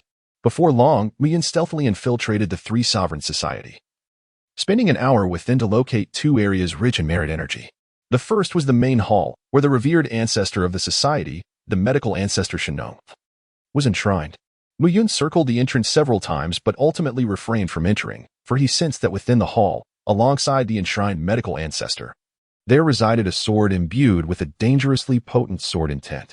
Mu Yun suddenly recalled that the legendary Three Sovereigns Ancestor Society seemed to have some connection with El Dongbin. This terrifying sword intent was likely left behind by El Dongbin himself, and he could not afford to provoke such ominous fate. Subsequently, he stealthily entered the bedroom of Zhang Den, the leader of the Three Sovereigns Ancestor Society. Upon noticing a painting of 8 steeds hanging on the wall, Mu Yun was aware that there was a concealed compartment behind it. However, he refrained from lifting the painting to access the hidden space, for he knew that a magical formation was laid there. Although not particularly formidable, it would undoubtedly produce a thunderous sound upon activation. Being a civilized individual, he was there to procure goods, not to engage in violence or treasure hunting. Mu Yun pondered for a moment, then raised his hand to sketch a miniature door. Subsequently reaching inside and retrieving a parcel, he chuckled softly. The ability of the door fruit utilized in such a manner was rather clever, unobtrusive, and unnoticed. Mu Yun unwrapped the parcel, revealing a peachwood sword, a ceremonial sword strung with copper coins, a talisman, a golden bell, and a small golden chime. Each item was a remarkable magical artifact, more than adequate to confront the malevolent beings lurking beneath the realm of human immortals. Mu Yun held little fascination for the artifacts themselves. Rather, his interest lay in the profound merit energy contained within them. Each piece surpassed the merit energy embodied in the Black Bear Spirit's robe and staff. Without a moment's hesitation, Mu Yun extracted the profound energy of merit contained within, successfully transferring a staggering 30,000 units of merit energy to the system. A bountiful harvest indeed. After completing the extraction, Mu Yun carefully wrapped the 5 treasured artifacts and returned them to their place. Although these 5 treasures remained usable, their efficacy would likely be significantly diminished. Having accomplished all this, Mu Yun circled back to the grand hall of the Three Sovereigns Ancestors, feeling a tinge of reluctance. How could one leave a treasure trove empty-handed? It was imperative to make an attempt, after all. Mu Yun stealthily entered the grand hall, and the moment he crossed its threshold, the flickering candle flames within danced violently. Goodness, could it be? I have yet to do anything. Sensing the imminent danger, Mu Yun swiftly retreated, only to behold a radiant sword aura of pure yang cleaving towards him. Without uttering a word, Mu Yun swiftly leapt into a spatial rift that materialized behind him, only to find himself outside the city of Gusu in the next moment. Just when he believed he was safe, his countenance shifted dramatically. The stellar divine wood sword instantly materialized in his grasp as he turned and struck. The sword of heaven and earth. Boom. Chapter 67. Devouring Sword Intent. The Demon Suppression Division emerges. To his astonishment, the entity had actually pursued him through the spatial rift. Mu Yun was sent flying several hundred meters. Casting a glance at his charred right hand, where he could even detect the aroma of roasted meat, as if a sprinkle of cumin would suffice to serve it on a platter. The pure yang sword radiance, the perfection of the fire principle, the mastery of the sword principle, truly, the legacy of El Dongbin left behind an indomitable sword intent. Chirp! The sword radiance soared into the heavens, transforming into a fiery phoenix. Goodness, the sword intent taking form, and a single strike would have sufficed. Yet it seems this ordeal is far from over, an endless cycle of life and death. Chirp! The fiery phoenix flapped its wings, scattering countless fiery feathers. The vast sea bottle. Mu Yun hastily summoned the vast sea bottle, conjuring a curtain of water. The 8th binding of the path, void barrier. A wall of emptiness materialized before him, and he swiftly exchanged his sword for the demonic blade, Thousand Blades. Awaken, Thousand Blades. Release. Feline sword mistress of the orange cat. True solar fire, the law of flames. The colossal demonic blade, Thousand Blades, shattered into countless fiery petals, surging forth in a tempest of flames. In this confrontation of fire against fire, though my laws may not be as formidable as yours, I wield true solar fire. It should withstand the onslaught, should it not? Muya narrowed his eyes, gazing at the soaring fire phoenix in the sky. As long as this creature was present, he would withstand the assault and counter with his own. Suddenly, a luminous portal materialized behind him, silently drawing him in. In the next moment, several chains emerged from the void behind the fire phoenix. The dark law, the devouring law, the demon sealing chains. Caught off guard, the fire phoenix was swiftly ensnared.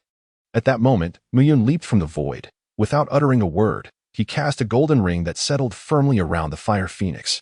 The eighth soul ring. The world of infinite swords. Rather than merely a soul ring, it was a divine sword technique bestowed by the heavens. What of the sword intent of the immortals? Ultimately, it is but a drifting weed, destined to become the nourishment for my technique. The fire phoenix struggled for over an hour, but ultimately, it succumbed. Consumed by the world of infinite swords. In the celestial realm, amidst a convivial gathering with the flower fairy, Eldongbin suddenly furrowed his brow. Then began to calculate with his fingers. What's the matter, pure Yangzhenren? The flower fairy inquired, puzzled. It's nothing. Just a trace of sword intent I left in the mortal realm has been refined by someone. It's not a significant issue, Eldongbin replied nonchalantly. The incident concerning the three sovereigns was merely a minor episode during his mortal tribulations, severed from his fate upon returning to the celestial realm and becoming one of the eight immortals. His only concern was that once the sword intent's energy was depleted, it should return, but he did not expect it to be refined by someone. He had hoped to see who would dare to refine the sword intent of pure Yangzhenren, but upon calculation, he discovered the heavenly secrets of that realm were in disarray, yielding no results. At that moment, Mu Yun had quietly returned to the immortals' drunken pavilion. The previous commotion had been rather loud, likely attracting unnecessary trouble. Indeed, he was not mistaken. Shortly after his departure, several high-ranking members of the Demon Suppression Division in the Suzhou region arrived at the scene. The lingering aura confirmed a battle of Earth Immortal caliber had taken place. Such battles were rare in the Suzhou region. Could it be that a demon immortal had emerged from the 10,000 Great Mountains? It seemed unlikely, as our Demon Suppression Division had an agreement with the 10,000 Great Mountains. Any existence of demon immortals stepping into the Song territory must give us prior notice and refrain from utilizing powers above the immortal level. This aura bears a resemblance to the sword intent left by pure Yangzhenren at the Three Sovereigns Association. Indeed, it does resemble it. If it is genuine, then I am quite curious about the opposing party. To survive under that sword intent is no trivial feat. Instead of speculating wildly, let us go directly to the Three Sovereigns Association and ascertain the truth. In the Grand Hall of the Three Sovereigns sect, Zhang Dan, the leader of the sect, gazed at the vacated spot where the pure Yang sword intent was once housed, overwhelmed by despair. This formidable weapon was undeniably the sect's greatest asset, with its presence. Not only did malevolent creatures refrain from mischief, but even local officials, military generals, in the Demon Suppression Division afforded the Three Sovereigns sect a modicum of respect. In the past, when grievances arose leading to complaints to the authorities, upon hearing it was the Three Sovereigns sect involved, matters were often downplayed. Now, with the weapon gone, would they still regard the sect with such deference? What troubled him further was the 9-tier demon he had secretly nurtured, without the deterrent of the pure Yang sword intent.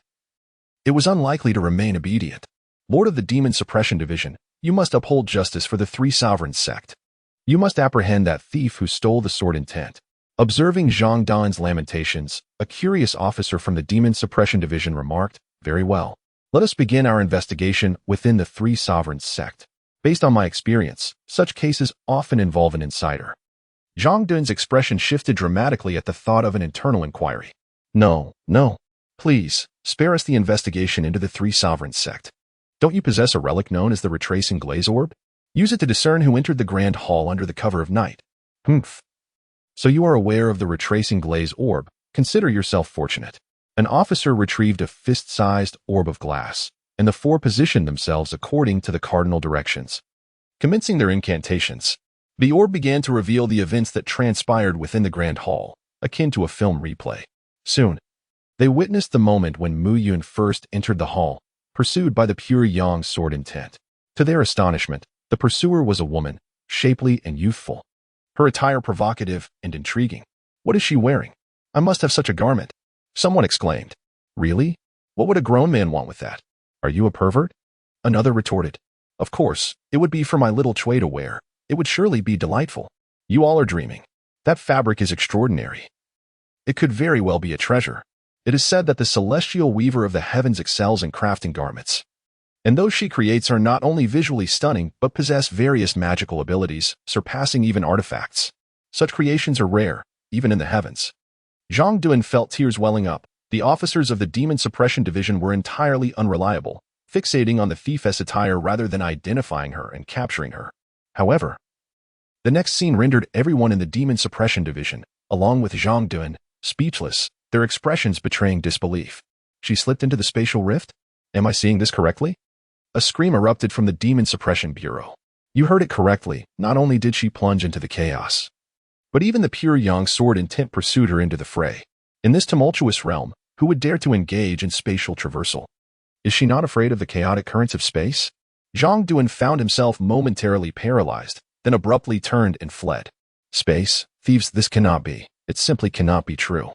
He hurried back to his chamber, opened a concealed compartment, and retrieved a package. Upon opening it, he discovered 5 treasures still intact, which relieved him immensely. These artifacts were the fruits of his painstaking efforts over the years, accumulated from the 3 Sovereigns' Assembly, and they constituted the foundation of his standing. Without sufficient strength, he could be unceremoniously ousted from his position as leader at any moment. This matter should be reported. A celestial adept skilled in spatial traversal is beyond our capacity to handle. I concur. I oppose, came a dissenting voice. That individual has not committed any egregious acts. Is it truly necessary to disturb the bureau chief over such trivialities? I too dissent. The bureau chief is exceedingly busy, currently pursuing the earthbound demon, Faceless, as well as the equally formidable, Thousand-Faced. They are quite preoccupied. I also oppose. I do not wish to incur the chief's wrath. With a vote of 3-2, it was decided that this incident would not be reported for the time being. They resolved to exercise caution and conduct discreet investigations instead. As the 5 notable officers of the Demon Suppression Bureau dispersed, Mu Yun remained unaware that he had narrowly evaded a significant predicament due to the appearance of a cross-dressing individual, with no matching gender, physique, age, or appearance. It would indeed be a miracle for the Bureau to identify Mu Yun, now that he had amassed sufficient merit energy. Mu Yun eagerly upgraded his system and subsequently entered the 11th level of the Demon Tower, attaining a preliminary understanding of the laws within and elevating his strength by a tier. Mu Yun age, 8 cultivation level, initial stage of 9th rank life level, human immortal physique, void sword body, breaking illusions spirit eye comprehension, heavenly level fortune, mythical level understanding of laws, mastery of stellar laws, initial mastery of thunder laws, initial mastery of wind laws, initial mastery of wood laws, initial mastery of time laws, initial mastery of force laws, grand mastery of sword laws, grand mastery of space laws, grand mastery of fire laws, grand mastery of metal laws, grand mastery of darkness laws, grand mastery of devouring laws. Remarkable. 6 major laws reaching grand mastery, truly. The pure yang sword intent of El Dombin is an extraordinary treasure. Mu Yun, exhilarated, licked his lips as he discovered a shortcut to swiftly elevate his mastery of the laws. Truly. The devouring ability bestowed by the dark demon evil god tiger allowed him to effortlessly usurp the fruits of others' endeavors.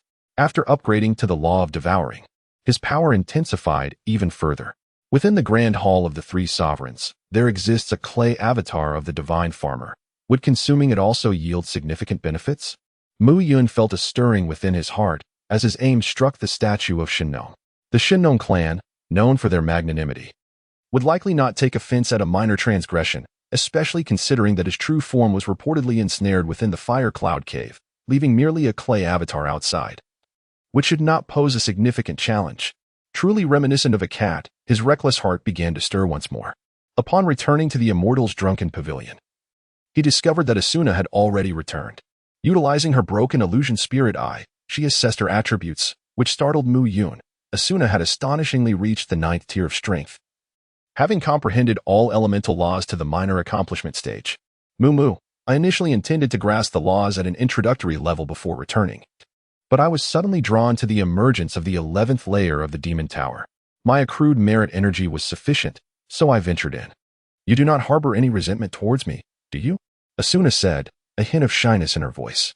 While Muyun could enter the Demon Tower without any cost, Asuna required an expenditure of merit energy to gain entry. How could I possibly resent you? This realm still harbors numerous formidable foes. Your strength is undoubtedly a boon. Besides, it is but a trifling sum. I have recently acquired a substantial fortune, amassing tens of thousands of merit energy during the gathering of the three sovereigns. Muyun, brimming with self-satisfaction, exuded an air of arrogance. Suddenly, Asuna's expression turned peculiar as she struggled to suppress her laughter. What is the matter? Your expression inexplicably makes me feel uneasy, Muyun remarked, his eyes filled with confusion. Asuna produced a piece of paper, stifling her laughter as she handed it to Muyun. Since you stealthily ventured into the Three Sovereigns Ancestor Society last night and returned with considerable gains, this person must be you, right? Muyun unfolded the paper and instantly felt a thunderous shock in his mind. This is it. I'm done for. My little secret has been uncovered by the very person I least wanted to discover it. The paper read, Bounty Notice, Black Silk Female Thief. Last seen infiltrating the Three Sovereigns Ancestor Association to pilfer the essence of pure Yang Sword. Capable of spatial traversal. If spotted, report to the Demon Suppression Division for a generous reward. Accompanying this was an image of a striking figure in women's attire from last night's escapade at the Three Sovereigns Ancestor Association. To call it a mere illustration would be an understatement. It resembled an exact photograph, particularly the alluring Queen Night Stalker outfit, which accentuated every curve provocatively. Hee Mumu, your marvelous boutique has unveiled a new item. I've never seen this exquisite women's attire before. Asuna exclaimed with a gleeful smile. Her beautiful eyes fixed upon Muyun, seemingly anticipating something. Humph, those pests from the Demon Suppression Division are truly bothersome. I merely took a stroll through the Three Sovereigns Ancestor Association. What business is it of theirs? Why must they meddle in my affairs? And as for that Three Sovereigns Ancestor Association, what nonsense about stealing the essence of pure Yang Sword? I was the one being hunted down, mind you. Although, in the end, it did fall into my possession. Yet, being wronged is still being wronged. I shall not let this matter rest. I must pay them another visit. Muyun concocted an excuse to embark on a second venture to pilfer treasures. As if out of nowhere, Asuna chimed in, her eyes sparkling with excitement. Will you still be donning that exquisite feminine attire? Do take me along, please. Muyun's face flushed with a vibrant hue. And it was needless to say that she would certainly don the attire. The attributes of invisibility, allure, and immunity to magical damage were nothing short of a rogue's divine armor. How could she possibly resist wearing it? As for you, it's best to refrain. Those from the Demon Suppression Division are exceptionally astute. Your striking beauty would draw attention. Even with a disguise, you would be easily targeted. Moreover, your lack of proficiency in spatial traversal poses a risk. Should you find yourself cornered, escape would be impossible. It is far safer for me to act alone. Muyun unhesitatingly rejected Asuna's hopeful gaze, jesting that donning women's attire, especially the alluring outfit of the Dark Queen, would tarnish his illustrious image. Very well. When do you plan to depart? Asuna said with resignation. While she was proficient in cultivation, alchemy, and combat, she was utterly inept at spatial traversal.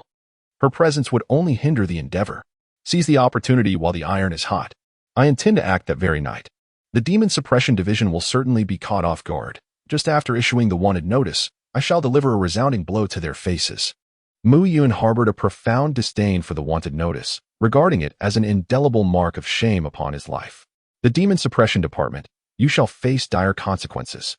Chapter 69, The Earth Sovereign. Shinon, the resonant clang of copper gongs shattered the tranquility of Gusa City as an array of torches formed a serpentine procession, illuminating a substantial portion of the town. Black-clad female bandit, you find yourself encircled. The Tri-Emperor Ancestor Society has meticulously laid a net to ensnare you. Fortuitously, the venerable ancestor provided an early warning. Otherwise, your schemes would have succeeded once more. The agents of the Demon Suppression Department are swiftly approaching. Should you fall into their clutches, you will find yourself inescapably trapped between life and death. Within the grand hall of the Tri-Emperor Ancestor Society, Muyun gazed helplessly at an elderly man with a white beard before him. Might I inquire, esteemed ancestor, is this truly necessary? I have yet to commit any transgressions. Yet you have manifested your divine presence.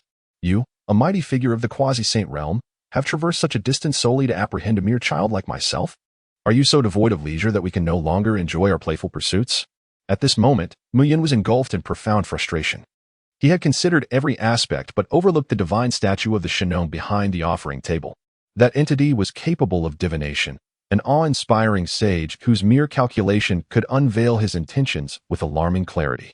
Just as he was about to pilfer a modicum of merit, he found himself ensnared, his concealment spell shattered, leaving his true form exposed.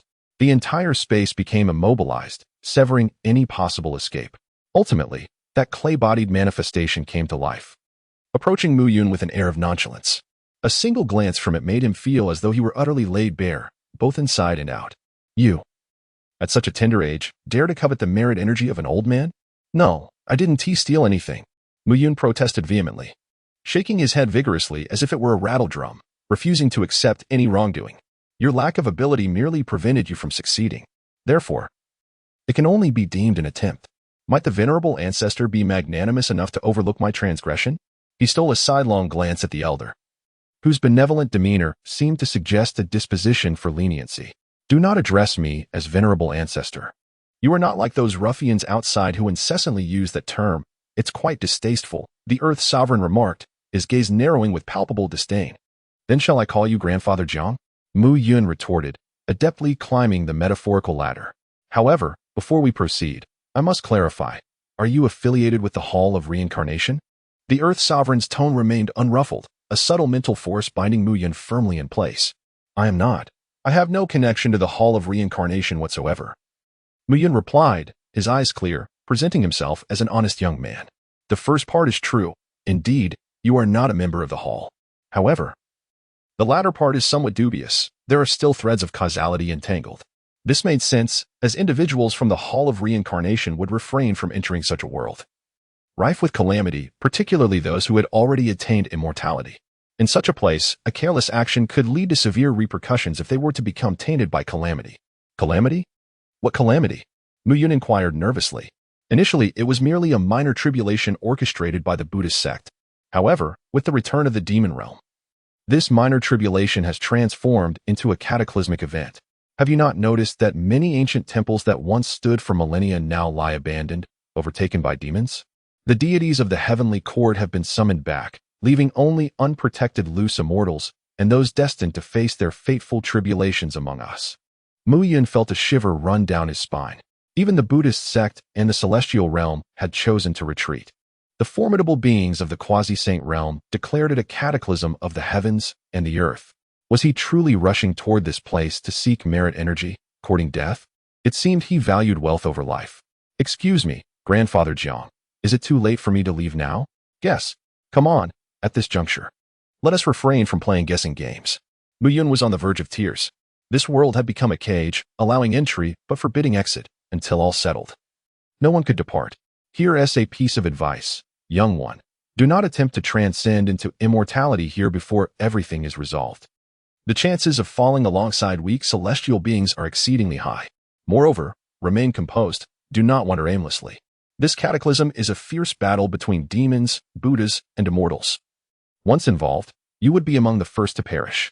I came here to see which fool would dare to traverse space, oblivious to the attention of the demon realm's powerful beings.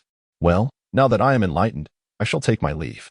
As for this merit energy, consider it a gift. I have no desire for bloodstained merits. The divine farmer tossed a substantial amount of golden light to Mu Yun, who immediately transferred it to the system. Astonishingly, the merit energy amounted to a staggering 150,000. What a windfall. Moments later, Mu Yun and the divine farmer exchanged incredulous glances. Grandfather Jiang, you keep talking but remain unmoving. Why don't you leave? The divine farmer's expression darkened, gritting his teeth as he replied, I cannot return. The connection with my true form has been severed, likely due to some unforeseen events. Mu Yun's expression was peculiar as he muttered softly. Could it be that I have been abandoned?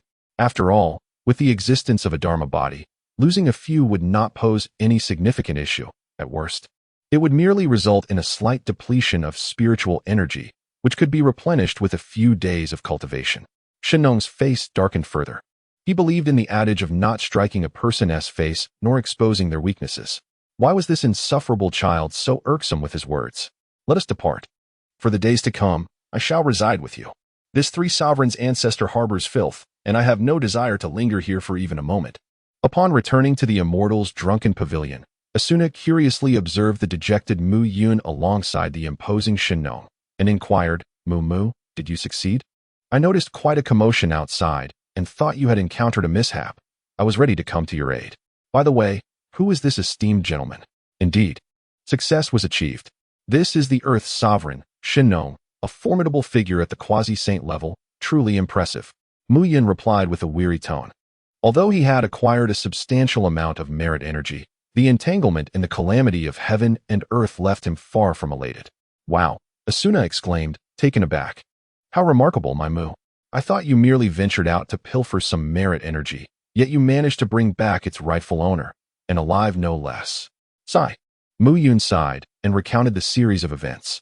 Initially, I had hoped to stir up the winds of change here, much like I did in the world of the Three Kingdoms, to alter history and amass a substantial amount of merit energy. However, it seems that such aspirations are no longer feasible. What shall we do next?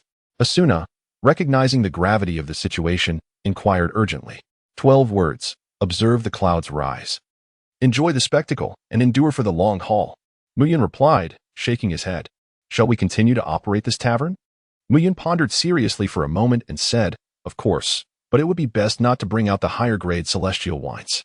Additionally, you could concoct some magical potions for exorcism, healing, and ailments, blending them into the wine discreetly to quietly accumulate some merit energy. Magical potions? What are those? Shin Nong's gaze fell upon Asuna. Chapter 70. The Earth Sovereign Takes a Disciple, System Level 6. Young girl, what species are you? What are magical potions? What connection do they have with the demon realm? Why are your ears pointed? The natural aura surrounding you is quite dense. Are elves merely trees that have come to life? Asuna was flustered by the barrage of questions. No matter where she hid, this old man could effortlessly find her. Ultimately, she sought refuge within her herbal garden ring, yet Shin Nong followed her in without a hitch. Ah, this ring of yours is quite impressive. It can even regulate the flow of time, and it contains both spiritual springs and fertile soil. Come, let me see what herbs you have cultivated. Shin Nong, with an air of familiarity, strolled around the herbal garden, noting its commendable upkeep. However, he remarked, the grade of the herbs you are cultivating is rather low. Given that you have reached the realm of laws, why are you still growing second and third tier herbs? No matter how well they are tended, their low grade renders them ineffective. Grandpa Jiang, while Asuna's ring possesses excellent functions, its inherent tier is too low. The laws within the space are incomplete, making it impossible to cultivate high-tier herbs, came a voice from Mu Yun, who had popped out. Shin Nong cast a knowing glance at the little trickster. Of course, the laws within a storage ring are incomplete. If they were complete, it would be a Qianquan ring. The space within a Qianquan ring is akin to a small world, a treasure that even celestial beings rarely possess. If you wish for me to help upgrade your little girlfriend's ring, just say so. Mu Yun leaped with joy, urging Asuna to express her gratitude to Grandpa Jiang, as he was about to upgrade her ring into a cosmic ring. Blushing with embarrassment, Asuna performed a respectful bow. Thanking Grandpa Jiang, Shin Nong rolled his eyes, somewhat irritated, and retorted, when did I say I would upgrade your ring? Moreover, even if I were to upgrade it, I'd need materials, and I currently have none for forging. I have them. Just tell me what materials you need, and I'll procure them at once. Mu Yun raised his hand eagerly. Where will you find them? Absent this cataclysm, I could have collected those materials with relative ease, but now, it's quite challenging. Shin Nong shook his head repeatedly. Do not concern yourself with where I shall acquire the materials, just provide me with a list of what is required. And then it will be up to me, Mu Yun stated confidently. Shin Nong casually mentioned dozens of material names. Moments later, Mu Yun conjured a vast array of materials from thin air. Grandpa Jiang, are these what you need? Shin Nong's expression became peculiar. He was genuinely astonished that Mu Yun had managed to gather them. While these forging materials were not exceedingly rare, they were not typically accessible to anyone but immortals, let alone a mere child who was not even an immortal. It seemed this young fellow harbored some secrets. At that moment, Mu Yun felt a pang of regret. These forging materials had cost him a staggering 50,000 merit points. Fortunately, he had just acquired 150,000 merit points from Shin Nong, or he would have faced immediate bankruptcy. It was now time for Shin Nong to demonstrate his true prowess, as all the materials had been prepared according to his specifications. To delay further would be somewhat unfair to the child. Before long, Asuna's ring was upgraded to the cosmic ring, which indeed contained a universe within. What was once merely a herb garden had transformed into a miniature world, its area expanded by an unfathomable magnitude. The laws within were complete. The spiritual spring had become an immortal spring, the spiritual earth transformed into immortal soil, and the flow rate of time had escalated to 1,000-fold. Now, it was not merely feasible to cultivate high-tier spiritual herbs, but even the peaches of immortality from the Queen Mother of the West could be grown without difficulty. Mu Yun's eyes sparkled with excitement. The value of this 50,000 merit energy was undoubtedly remarkable. This object was truly a divine artifact. The world of Douluo appeared to be dwarfed by the small realm within the Qianquan ring. The strength of a quasi-saint was indeed terrifying, as they could effortlessly create a small world. Subsequently, the divine farmer crafted the remaining materials into an alchemical cauldron. This cauldron was modeled after the Shenong Ding, sufficient for your needs up to the great Luo Golden Immortal stage. Little girl, I present this alchemical cauldron to you. With a gentle expression, the divine farmer handed the cauldron to Asuna. Stunned, Asuna repeatedly shook her head, exclaiming, "No, no, no, this alchemical cauldron is far too precious. I cannot accept it."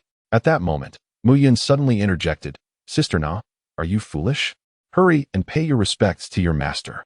Dazed, Asuna looked towards the divine farmer and noticed a sturdy chair had somehow appeared, where he sat with a warm smile directed at her.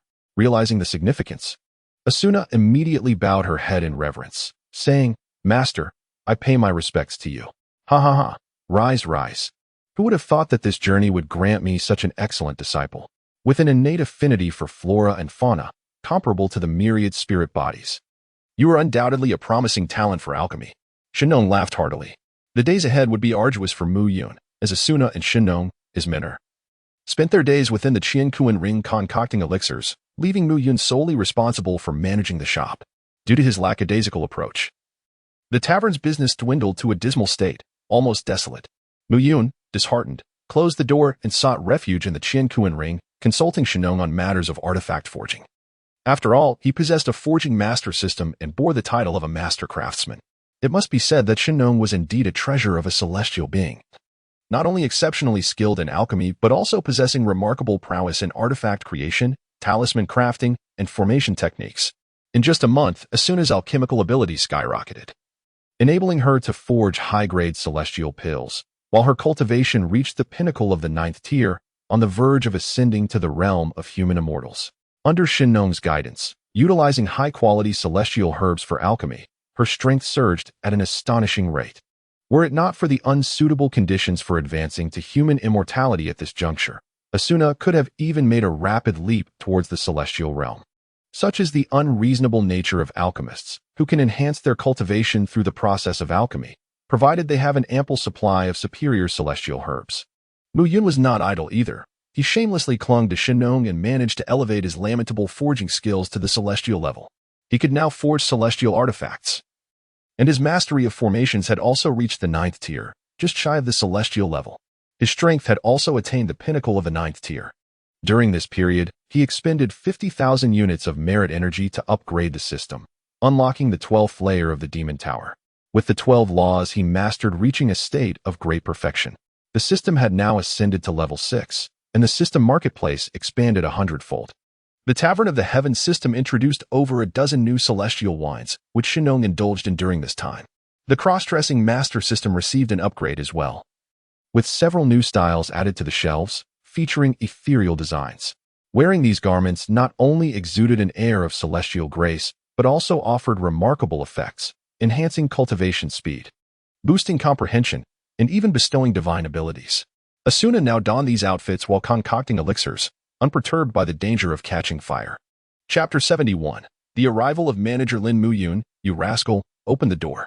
Don't hide away. I know you are home." Mu Yun, hesitating, finally approached the door and rubbed his sleepy eyes. After a month of seclusion, opening the door felt like stepping into a different world. "Oh, is that you, little brother?" he called out. "Who are you calling little brother?" The visitor retorted with a glare. "Ah, Lin Gu, you've finally arrived. What took you so long? I've been open for a month, albeit with hardly any customers." "How can you say that? You vanished without a word, leaving me to face the Demon Suppression Division alone." Almost landing myself in a dire situation, Lin Fan said, casually grabbing a bottle of wine from the counter and taking a hearty swig. Delicious. Wait, is this a new brew? I've never tasted this before. Come on, Lin Ge, don't jest. Those few thousand households from the Demon Suppression Division in Hangzhou could never pose a threat to you. Mu Yun vigorously shook his head in disbelief. Although Lin Fan was merely at the 8th tier of the law realm, he was the proprietor of the jar shop. Who could fathom the myriad peculiar abilities and artifacts he possessed? Whether he could engage in combat was uncertain, but he certainly excelled at evasion. Brother Lin, you are a wielder of the Thunder Fruit ability. In this world, there is no hockey to arm oneself with when you transform into lightning. Who could possibly hinder your escape? Do not even mention it. My luck has been rather unfortunate. Just as I was leaving, a celestial-level figure from the Demon Suppression Division appeared, a marquis in pursuit of a certain beast. When the creature eluded him, he vented his frustration upon me, hounding me relentlessly for an entire month. Had he not fortuitously discovered a lead on the beast and departed, I would still be trapped in Hangzhou. And let me offer you a word of caution. Never attempt spatial traversals outside the state capital. I sought to save time by taking a shortcut and used a portal in the wilderness, only to emerge in the presence of a minotaur wielding fearsome axes. The mystical tortoise shield I had previously summoned was shattered in an instant. Had it not been for his lackluster speed, my fate would have been sealed. Noticing Lin Fan's lingering trepidation, Mu Yun quietly mused, "Your luck is truly abysmal, encountering a magical beast on your very first use of a spatial tool. I have traversed several times without incident. What was the Minotaur's strength?" Lin Fan pondered. "I'm uncertain, but I sensed it was stronger than that marquis from the Demon Suppression Division. Perhaps it was at the Earth Immortal level." At that moment, a voice unexpectedly resonated behind him. "Incorrect. The Minotaur you encountered is likely a demon general from the Bull Demon clan, equivalent to a human celestial in strength. The reason you perceived it as formidable is due to the pervasive demonic energy in the wild, which amplifies the power of magical beasts while suppressing that of humans. Is that so? You startled me. May I inquire as to the identity of this esteemed elder?" Lin Fan, momentarily taken aback, stepped aside. "Oh, I am Asuna's master." "Surnamed Jiang," Mu Yun replied, refraining from disclosing his true identity as a figure of great renown, for it might instill fear. Greetings, Elder Jiang. By the way, your shop has been established. Why is it not yet open?" Mu Yun, demonstrating his generosity, briefly mentioned the impending calamity of the world. However, Lin Fan remained indifferent.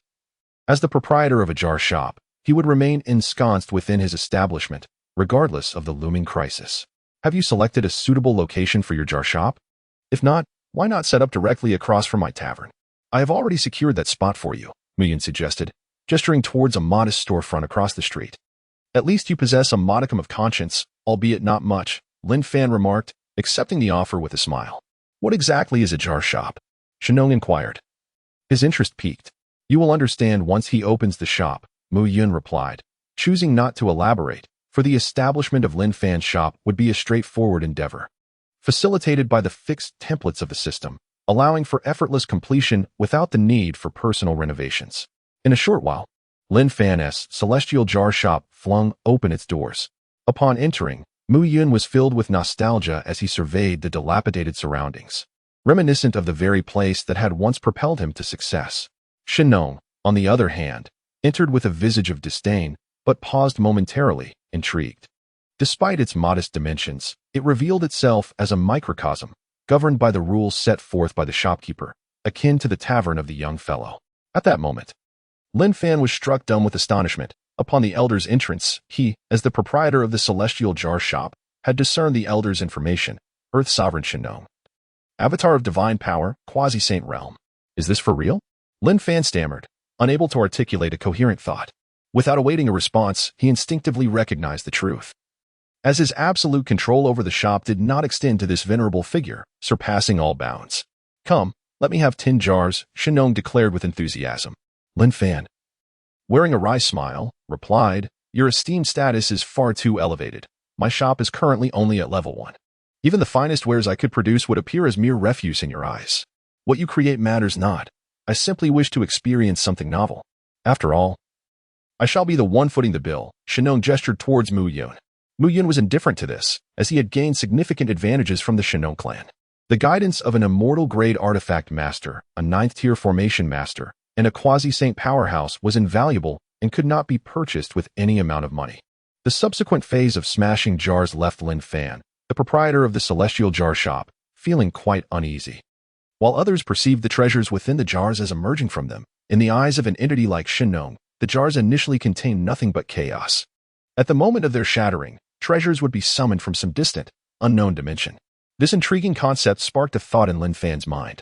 Upon his return, he too would craft a similar scheme, establishing rules, endowing spirit artifacts, and ultimately forging primary and secondary magical treasures to distribute. Shinnong, at this moment, resembled a child who had just acquired a new toy, joyfully returning to the tavern. Only then did Lin Fan manage to calm the anxious heart that had been lodged in his throat. He sensed an ominous force warning him that should Shinnong continue his probing, it would pose a threat to the true master of the celestial jar shop. Should that occur, he would face immediate annihilation, severing any potential danger. Shinnong was also aware of this, which prompted him to halt his exploration and avoid a direct confrontation with that formidable entity. "Oh, dear brother, could you kindly convey to the ancestor that he must refrain from smashing jars here again? It is far too perilous. I cannot bear it." Chapter 72. Black Eating Black. This incident served as a wake-up call for Mu Yun. The system, while providing various conveniences to its host, also harbored certain dangers, potentially abandoning its host for self-preservation. He resolved to impose restrictions on the drifting bottle.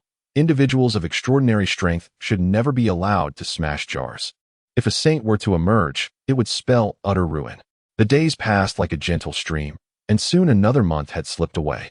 One day, news spread throughout the streets and alleys of Gusa City. Su Xian had employed his remarkable medical skills to save the wife of the prefect, leading the prefect to appoint him as the new leader of the Three Emperors Ancestor Society. Upon hearing this news, Mu Yun shyly touched his nose, realizing that he had a connection to this matter. The two greatest assets of the Three Emperors Ancestor Society, the pure yang sword and tint, had been claimed by him, and the Earth Emperor's incarnation had been taken away by him as well. Stripped of its weapons, the society's prefect would no longer indulge it, particularly given their long-standing grievances. The prefect was using Su Xian as a pawn to seize power. Zhang Din, the president of the Three Emperors Ancestor Society, was unwilling to accept defeat and proposed a treasure contest for the position of leader. In his view, Su Xian, a destitute doctor, possessed no treasures and was destined to lose. Mu Yun recalled the 5 treasures from Zhang Din's bedroom, which he had extracted the merits from. Devoid of the energy of virtue, they were but 5 artifacts lacking even the status of celestial items.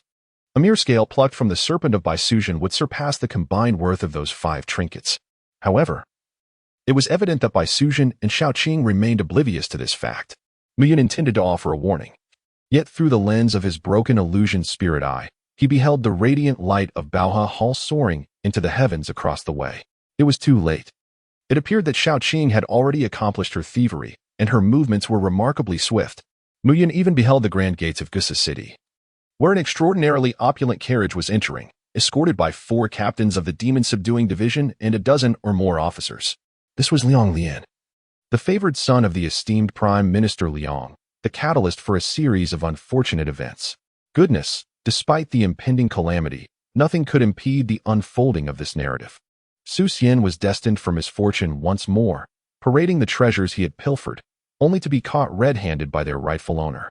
As if the previous theft of treasury silver that landed Su Xian in prison was not enough, he now faced an even graver predicament. Stealing from the Prime Minister's residence was far more serious than his prior transgressions. It seemed that whenever Qing, his companion, chose to act, calamity befell Su Xian. Just the thought of the 4 treasures Qing had successfully retrieved sent shivers down his spine. The fire god pearl, capable of making water boil without fire. The sheep-fat jade clean bottle, able to make withered wood bloom. The divine melody painting, depicting a woman so lifelike she could produce celestial music. The time 8 trigrams furnace, which releases fragrant sandalwood incense according to the hour. The heart of Mu Yun, consumed by greed, began to stir with restless ambition. These are celestial treasures, albeit their functionality may be lacking, serving merely to deceive the unworldly mortals. However, the moral energy they harbor is indeed a valuable asset, significantly surpassing the 5 magical artifacts possessed by Zhang Din in terms of virtue. Perhaps it would be prudent to undertake another venture, a clandestine operation, after all. The repercussions would be minimal. Yet, one must consider the formidable presence of Baisujian, an individual not to be trifled with, endowed with great strength, sharp intuition, and the ability to foresee events. With his large eyes darting about, Miyun suddenly had a brilliant idea and swiftly made his way back to the tavern. Asuna, prepare some exquisite wine for me. Tonight, we shall celebrate Su Xian's ascension as the head of the Three Sovereigns and Ancestors Association. What kind of wine do you need? Spirit wine or mortal wine? Of course, it must be celestial wine, and the strongest variety at that. We are not the stingy sort, Mu Yun declared with flamboyant exuberance. Asuna's expression turned slightly peculiar. She couldn't shake off the feeling that Mu Yun was up to no good. After all, he had often mooched off meals in the past, always bringing along mortal wine, justifying it by saying Su Xian was merely a mortal and could not handle wines of higher quality. Why then? Was he so generous this time, directly offering celestial wine? There had to be some hidden agenda. As the sun dipped below the horizon, Su Xian's home was alive with merriment.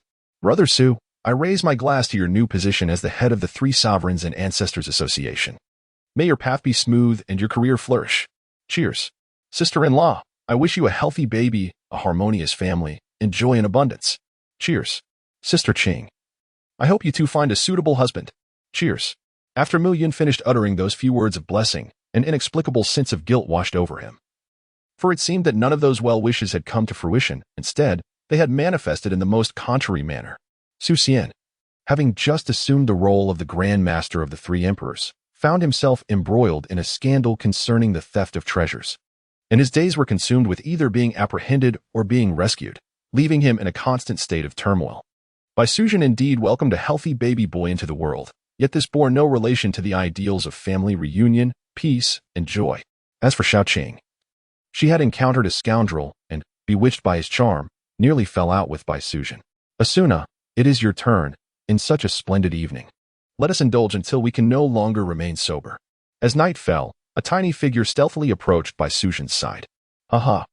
It is no surprise that our renowned wine deity, the drunken immortal, could even intoxicate a being of Bai Suzhen's formidable cultivation. As for Xiaoqing, one drink was sufficient to render Su Xian utterly inebriated. It seems I must also seize the time wisely. With agile movements, Mu Yun swiftly arrived at Baotang. Although Xiaoqing had concealed the precious item exceptionally well, beneath the gaze of Mu Yun's broken illusion spirit eye, the resplendent golden light of merit shone like a beacon in the night, making it exceedingly easy to locate. Just as he was about to depart to seize the energy of merit, the previously inebriated Su Xian suddenly swayed and rose unsteadily, dazedly making his way toward the latrine. However, after taking only a few steps, he stumbled and fell to the ground. As he reached out to touch, he felt something cool, slippery, soft, and alive. What could it be? Upon sitting up, his vision gradually focused, revealing a colossal serpent's head mere inches away, its forked tongue inadvertently brushing against him. Su Xian was left in a state of sheer terror. Mu Yun departed swiftly and returned just as quickly, for such matters were second nature to him. In an instant, 100,000 units of merit energy were credited to his account. Has Bai Suzhen revealed her true form? Has Su Xian been frightened to death? Have I inadvertently caused a calamity? Mu Yun was utterly bewildered by the scene before him. Today was not the Dragon Boat Festival, nor was this wine the famed Realgar wine. The unfolding of such a plot was decidedly ill-timed. Mu Yun roused the inebriated Bai Suzhen from her stupor and, with an innocent expression, pointed to Su Xian, saying, Sister-in-law, well, your husband has been scared to death by you. After a few moments of stunned silence, Bai Suzhen suddenly erupted. What did you say? My husband is dead. Who is responsible for this? Wait, don't panic. Mu Yun swiftly recounted the entire sequence of events. It was the wine. Had I not drunk it, I would not have revealed my true form, and my husband would not have met such a fate. It is all my fault, all my fault. Observing Bai Suzhen weeping inconsolably, filled with self-reproach, Mu Yun felt a modicum of responsibility for the situation. Well, Brother Su is likely not entirely gone. There may still be hope. Chapter 73. The Black and White Impermanence to bring her husband back to life. There are only two paths, to journey to the Yaoqi and beseech the Queen Mother for an elixir of immortality, or to seek a drop of the divine nectar from the pure bottle at the hands of Guanyin Bodhisattva. However, the ominous energy pervades the atmosphere, and the routes to various blessed lands and sanctuaries have been sealed off. I cannot pass. Bai Suzhen lamented helplessly. After a moment of contemplation, Mu Yun appeared deeply conflicted. Ultimately, with a pained heart, he exchanged 1,000 units of merit energy in the celestial marketplace for an elixir, a life-rejuvenating pill capable of resurrecting the dead. As long as the soul had not strayed too far and the body had not turned to ash, a person could indeed be revived. This elixir was exceedingly precious. Before Mu Yun could finish his words, Bai Sujin snatched the life-rejuvenating pill from his grasp. This was a high-grade elixir, rare even in the heavenly realm, said to be crafted solely by the Supreme Lord. Her husband was saved. Upon consuming the elixir, the once lifeless Su Xian was enveloped in a radiant aura. His spirit revitalized. Yet, being merely immortal, he could not refine the energy of the elixir himself.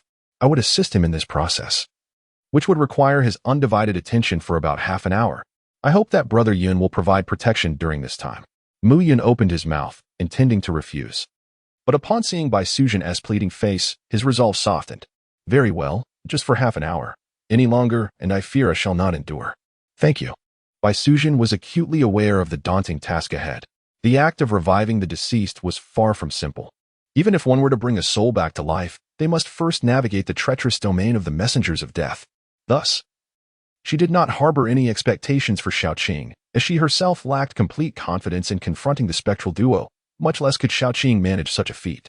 As for Mu Yun, he was but a mortal, grasping at straws in a desperate attempt, though he had not ascended to immortality.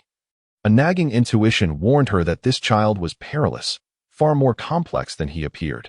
While Bai Sujin painstakingly endeavored to resurrect Su Xian, Mu Yun sighed and stepped out of the room with his hands clasped behind his back. What a predicament this is. I merely sought to procure some goods, and yet I find myself embroiled in such troubling affairs. Those are the messengers of death, celestial beings of the ghostly realm, who once dared to ensnare even the Monkey King himself. Can I truly contend with such forces? Suddenly, the winds howled, and a chilling breeze swept through the air. They have arrived. A glimmer of insight flickered in Mu Yun's eyes as the previously tranquil void surged with unexpected turbulence. From the heavens descended two figures, wreathed in black smoke, one garbed in ebony, the other in alabaster. They donned lofty hats, wielding mournful staves and soul-binding chains, their tongues extending unnaturally long. The affairs of the netherworld demand attention. All idle spectators shall withdraw. The visage of the black-faced specter, Yi Wuchang, darkened as he exhaled a breath of chilling aura, sending echoes of ghostly wails reverberating through the courtyard. One could only marvel. Indeed, they were beings of the underworld. Whether their power was formidable remained uncertain. Yet the atmosphere thickened palpably, far more unsettling than any portrayal in television dramas. Mu Yun rubbed the goosebumps on her arms, completely disregarding the chilling wind that could afflict an ordinary person for an entire month. Little brother, I'm in a hurry. Could you kindly clear the way? The white impermanence's form flickered, its voice echoing from all directions. I have already stated, this path is impassable. With a sudden snap of his fingers, Mu Yun enveloped the world in darkness, rendering both himself and the nearby house invisible. Portals of light materialized out of thin air.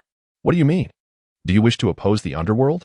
Heijia and Baijia stood back to back, on guard against ambushes, while simultaneously expanding their respective domains of law. Heijia commanded the soul-striking domain, wherein his mournful staff could inevitably strike, forcibly extricating souls from their corporeal vessels. Baijia wielded the soul-locking domain, within which his soul-locking chains would assuredly ensnare the opponent's spirit. Goodness, your domains are truly perilous. I'm fortunate to have acted first, otherwise I would have certainly suffered a grave loss, Mu Yun remarked with a smile, wiping away non-existent cold sweat from his brow. A friendly reminder, my domain is merely a game. Only by traversing these portals of light can one escape my realm. Mu Yun, filled with enthusiasm, eagerly began to indulge in the unfolding spectacle. The unfinished test from the last time was now being continued. The messengers of death were far more formidable than that fellow from the wheel of reincarnation. It was highly probable that they would breach through, yet time, alas, was not on their side. Half an hour would surely prove insufficient. Subsequently, Mu Yun observed as the messengers of death entered different portals of light, which then extinguished rapidly, one after another. Mu Yun was initially taken aback, followed by a gentle slap of his small hand against his forehead, realizing his oversight. In the endless labyrinth, the traps he had meticulously crafted were mere phantoms, lacking any tangible form. Confronted by the likes of the black and white impermanents, beings that countered souls with such ease, he found himself utterly defenseless. Alas, he had uncovered a vulnerability.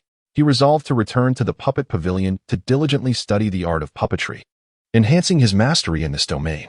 As for the present moment, he had no choice but to take matters into his own hands. As Mu Yun's figure swayed, He instantaneously entered a chamber within the endless labyrinth. The scene before him unfolded as an arena, and just as he arrived, Bai Wuchang charged in as well. Without uttering a word, he transformed the soul-binding chains in his grasp into a sinuous serpent, lunging towards Mu Yun with ferocity. Mu Yun instantaneously vanished from his original position, and in the next moment, he materialized behind Bai Wuchang, striking down with his sword. Clang! Several soul-binding chains suddenly emerged behind Bai Wuchang, intercepting the blade in Mu Yun's hand. The treasure of merit, instinctively protecting its master? Mu Yun furrowed her brows slightly, her figure suddenly accelerating. The Aurora transformation. In an instant, the sky was filled with Mu Yun's silhouettes, and the sword radiance struck towards Bai Wuchang from all directions. The cacophony of clashes rang out like rain beating against banana leaves, with sparks flying in all directions. Mu Yun suddenly felt a warning in his heart, and swiftly departed from his original position, narrowly evading a soul-binding chain that had stealthily launched a surprise attack. The realm of soul-binding is infallible. It is, after all, governed by the laws of causality. What a remarkable treasure! In Mu Yun's eyes, besides trepidation, there flickered a glimmer of excitement. Ah, it appears the true form has arrived. No wonder it surpasses those previous trivial toys by such a margin. This little fellow possesses rather peculiar tactics. Despite lacking the cultivation of a human immortal, it wields the power of an earth immortal. Alas, within the confines of my soul-locking domain, as long as your realm does not ascend to the Tai Golden Immortal, the soul-entangling chains shall surely ensnare you. First comes the fruit, then the cause. The law of cause and effect ranks among the top 10 grand laws, and there is no evading it. Bai Wuchang smiled charmingly, his long tongue adding an unsettling touch to his demeanor. Suddenly, Mu Yun raised her brow and vanished once more, evading yet another ambush. Subsequently, she eluded the second, third, and fourth attempts. Bai Wuchang gradually lost his amusement. Once could be deemed a coincidence, twice an accident, thrice mere luck, but after dozens of instances, it became an inevitability. Precognition, do you truly possess the ability of foresight? Moreover, relying solely on such foresight cannot evade the binding of one of the 10 great laws, the law of cause and effect. Unless, of course, you have also mastered a certain principle of one of the 10 great laws. Chapter 74, The 10 Great Laws, Robbery. What exactly are the 10 great laws? As Mu Yun leisurely evaded while filled with curiosity, he inquired, armed with the supreme foresight of the observation haki, which granted him a 3-second premonition and mastery over the laws of space. He felt fundamentally secure. Chaos, time, space, devouring, causality, creation, destruction, life and death, yin and yang. The 5 elements, these are the 10 laws universally acknowledged in the realm of cultivation. Is there no law of strength? Mu Yun found this somewhat surprising. Excluding strength and the sword path, as they could either be the weakest, easily defeated by anyone, or the strongest, capable of cleaving through chaos. Bai Wuchang answered every question with a smile. Suddenly, a cold glint flashed in her eyes, and she exclaimed, I've caught you. Dozens of soul-binding chains emerged from all directions, sealing the space and encasing Mu Yun in a sphere. Did you really think I would be so accommodating, answering all your questions? It was merely a ruse to lull you into complacency, you little rascal. What are the laws of space? This time, you cannot escape. Bai Wuchang laughed triumphantly. Yet, just as she reveled in her victory, a voice suddenly emanated from within the iron sphere. Such a trivial trick to deceive the heavens. Do you think I would fall for it? Now, guess who truly cannot escape? The intertwining soul-binding chains abruptly unraveled, revealing Mu Yun's diminutive form, while the chains, surprisingly docile, danced around him as if deeply reliant on his presence. What have you done to my soul-binding chains? Why are they no longer under my control? Bai Wuchang exclaimed in shock. Her power was largely derived from those chains. Despite being a celestial ghost at the heavenly level, without her soul-binding chains, she might struggle even against earthly immortals. Oh, my apologies, it seems little Graspro has taken quite a liking to me, hence his betrayal. Mu Yun replied with a cheerful grin. That is impossible. The soul-binding chains bear not only my mark, but also the seal of the underworld. They could never betray it. Bai Wuchang declared emphatically. Oh, are you referring to this? Mu Yun raised her chubby little hand, upon which floated 2 black marks, one belonging to the white impermanence and the other to the netherworld. As she clenched her tiny fist, the marks shattered with a resounding crash. The white impermanence felt a sudden sharp pain in his head, letting out a muffled groan as he could no longer sense the soul-binding chains. Ah, my soul-binding chains. Alas, they are now mine. Yun beamed with delight, for he had obtained a treasure of merit from the underworld. This artifact not only contained a vast reservoir of merit energy, but also embodied the principles of causality and the soul's laws. Indeed, these are invaluable assets. He had not anticipated that the soul skill of the master of all artifacts would prove so formidable, capable of controlling even treasures of such high caliber as the merit celestial treasure. Initially, he presumed it would merely exert a slight influence, but to his astonishment, the entity had outright betrayed him. Little grasp, Caesar. Bai Wuchang found himself ensnared without resistance, bound tightly by the soul-grasping chains, resembling a dumpling. How amusing it was to discover that even the soul domain was an innate divine skill of the soul-grasping chains. After all, you are a celestial being of the heavenly immortal realm. Are you truly rendered powerless in the absence of the soul-grasping chains? Mu Yun cast a disdainful glance at her opponent, initially expecting a formidable adversary, only to discover that without their weapon, they were utterly inconsequential. Bai Wuchang felt an overwhelming sense of frustration.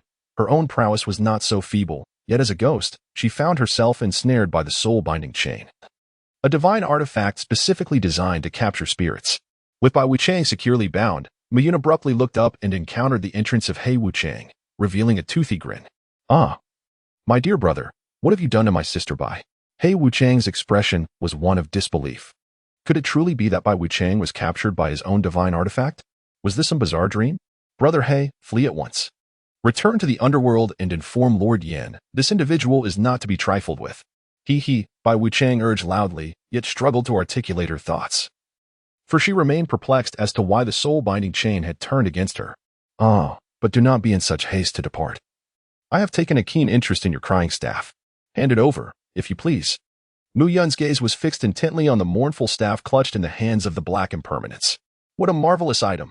I shall retrieve it later and have a Jin dismantle it, subsequently bestowing the Demon Blade, Qianren, with a new level. It is imperative to acquire a celestial artifact, otherwise, I am left weaponless. The starry divine wood sword has scarcely seen use before it is rendered obsolete. Alas, wielding a fourth-tier weapon against an immortal is nothing short of disgraceful. I would rather rely on my bare hands to deliver a more formidable blow." At this moment, Black Impermanence's expression darkened further. It was not that he wished to flee, but escape was impossible. The space was sealed, and even the messages sent for assistance vanished without a trace. "Do not presume that this ghostly immortal fears you." With a flick of his wrist, he cast the mournful staff aloft, chanting incantations with fervor. "Expand, expand, expand." Before long, the staff in the sky swelled to the size of a small mountain. "Ah, it can grow larger. The materials must be netherstone and nether meteorite. Quite an extravagant expenditure."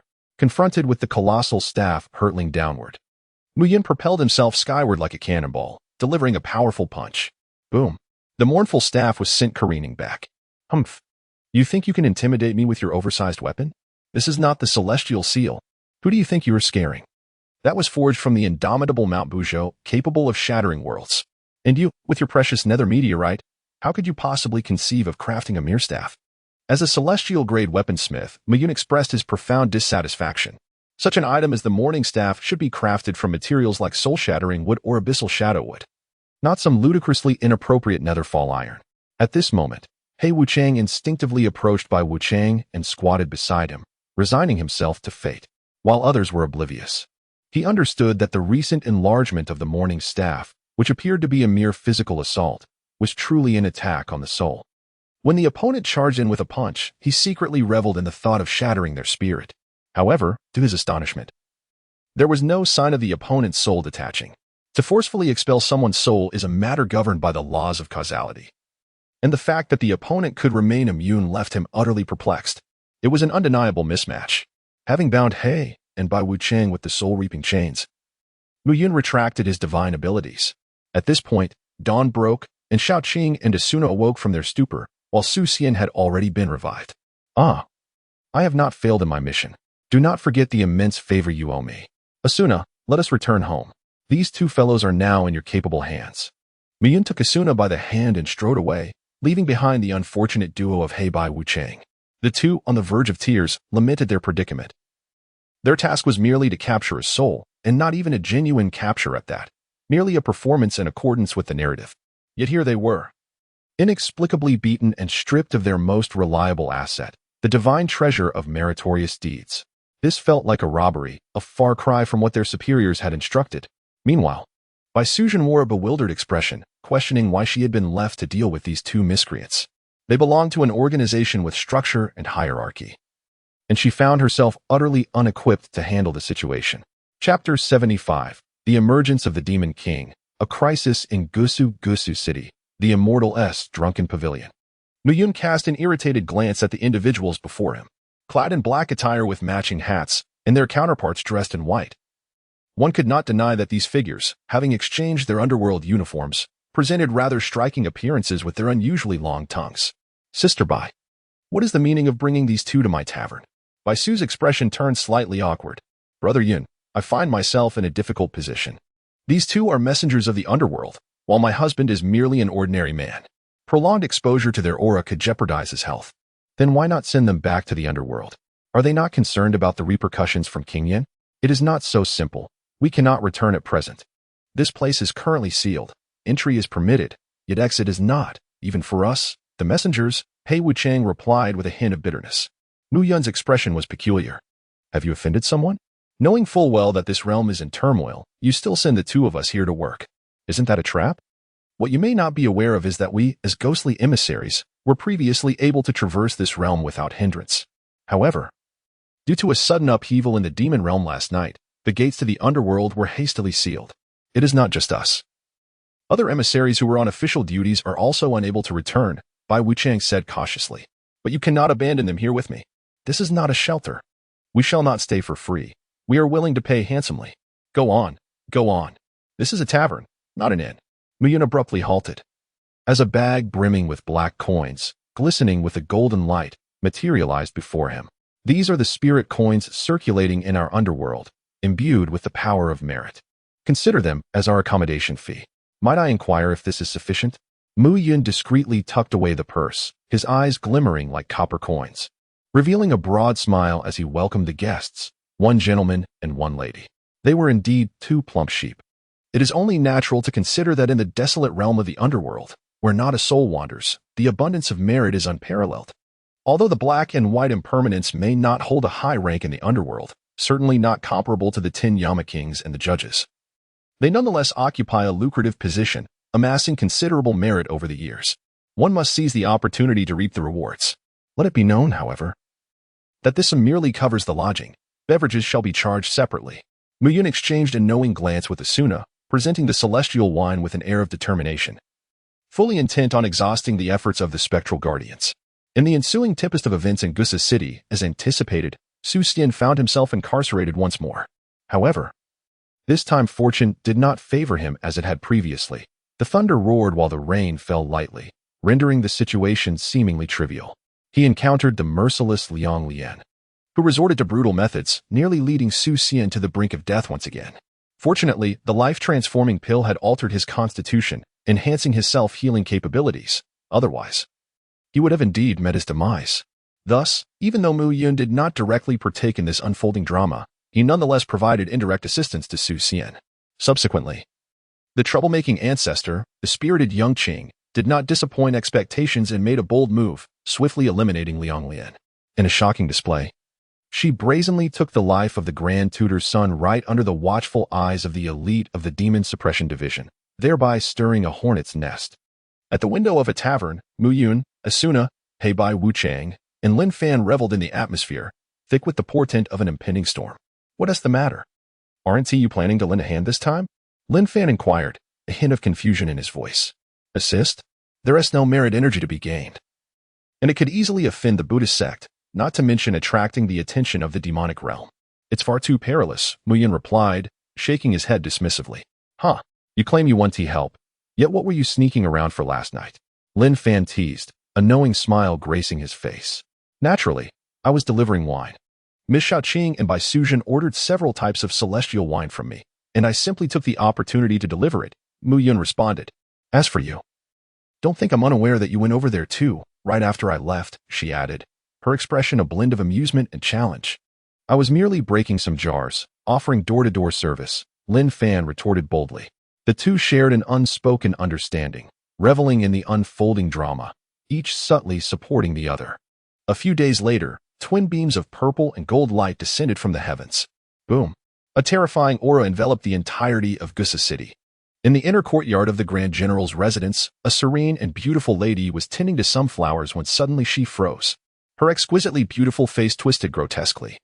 And then her skin fell away, revealing a hideously bloodied visage. Crash! The teapot shattered, and the maidservant, who was serving tea, screamed, "A monster!" The esteemed wife of the Grand General turned out to be a demon, a blood demon known as Faceless, a formidable demon lord from the Netherworld, possessing power comparable to that of a golden immortal. In the demon suppression department, the demon slayer Zhao Wuji remarked, "You truly are relentless, following me here." With a mere flick of her hand, countless blood-red branches spread throughout the garden, piercing through all the maidservants and servants, draining their blood at an alarming rate until they became mere desiccated corpses.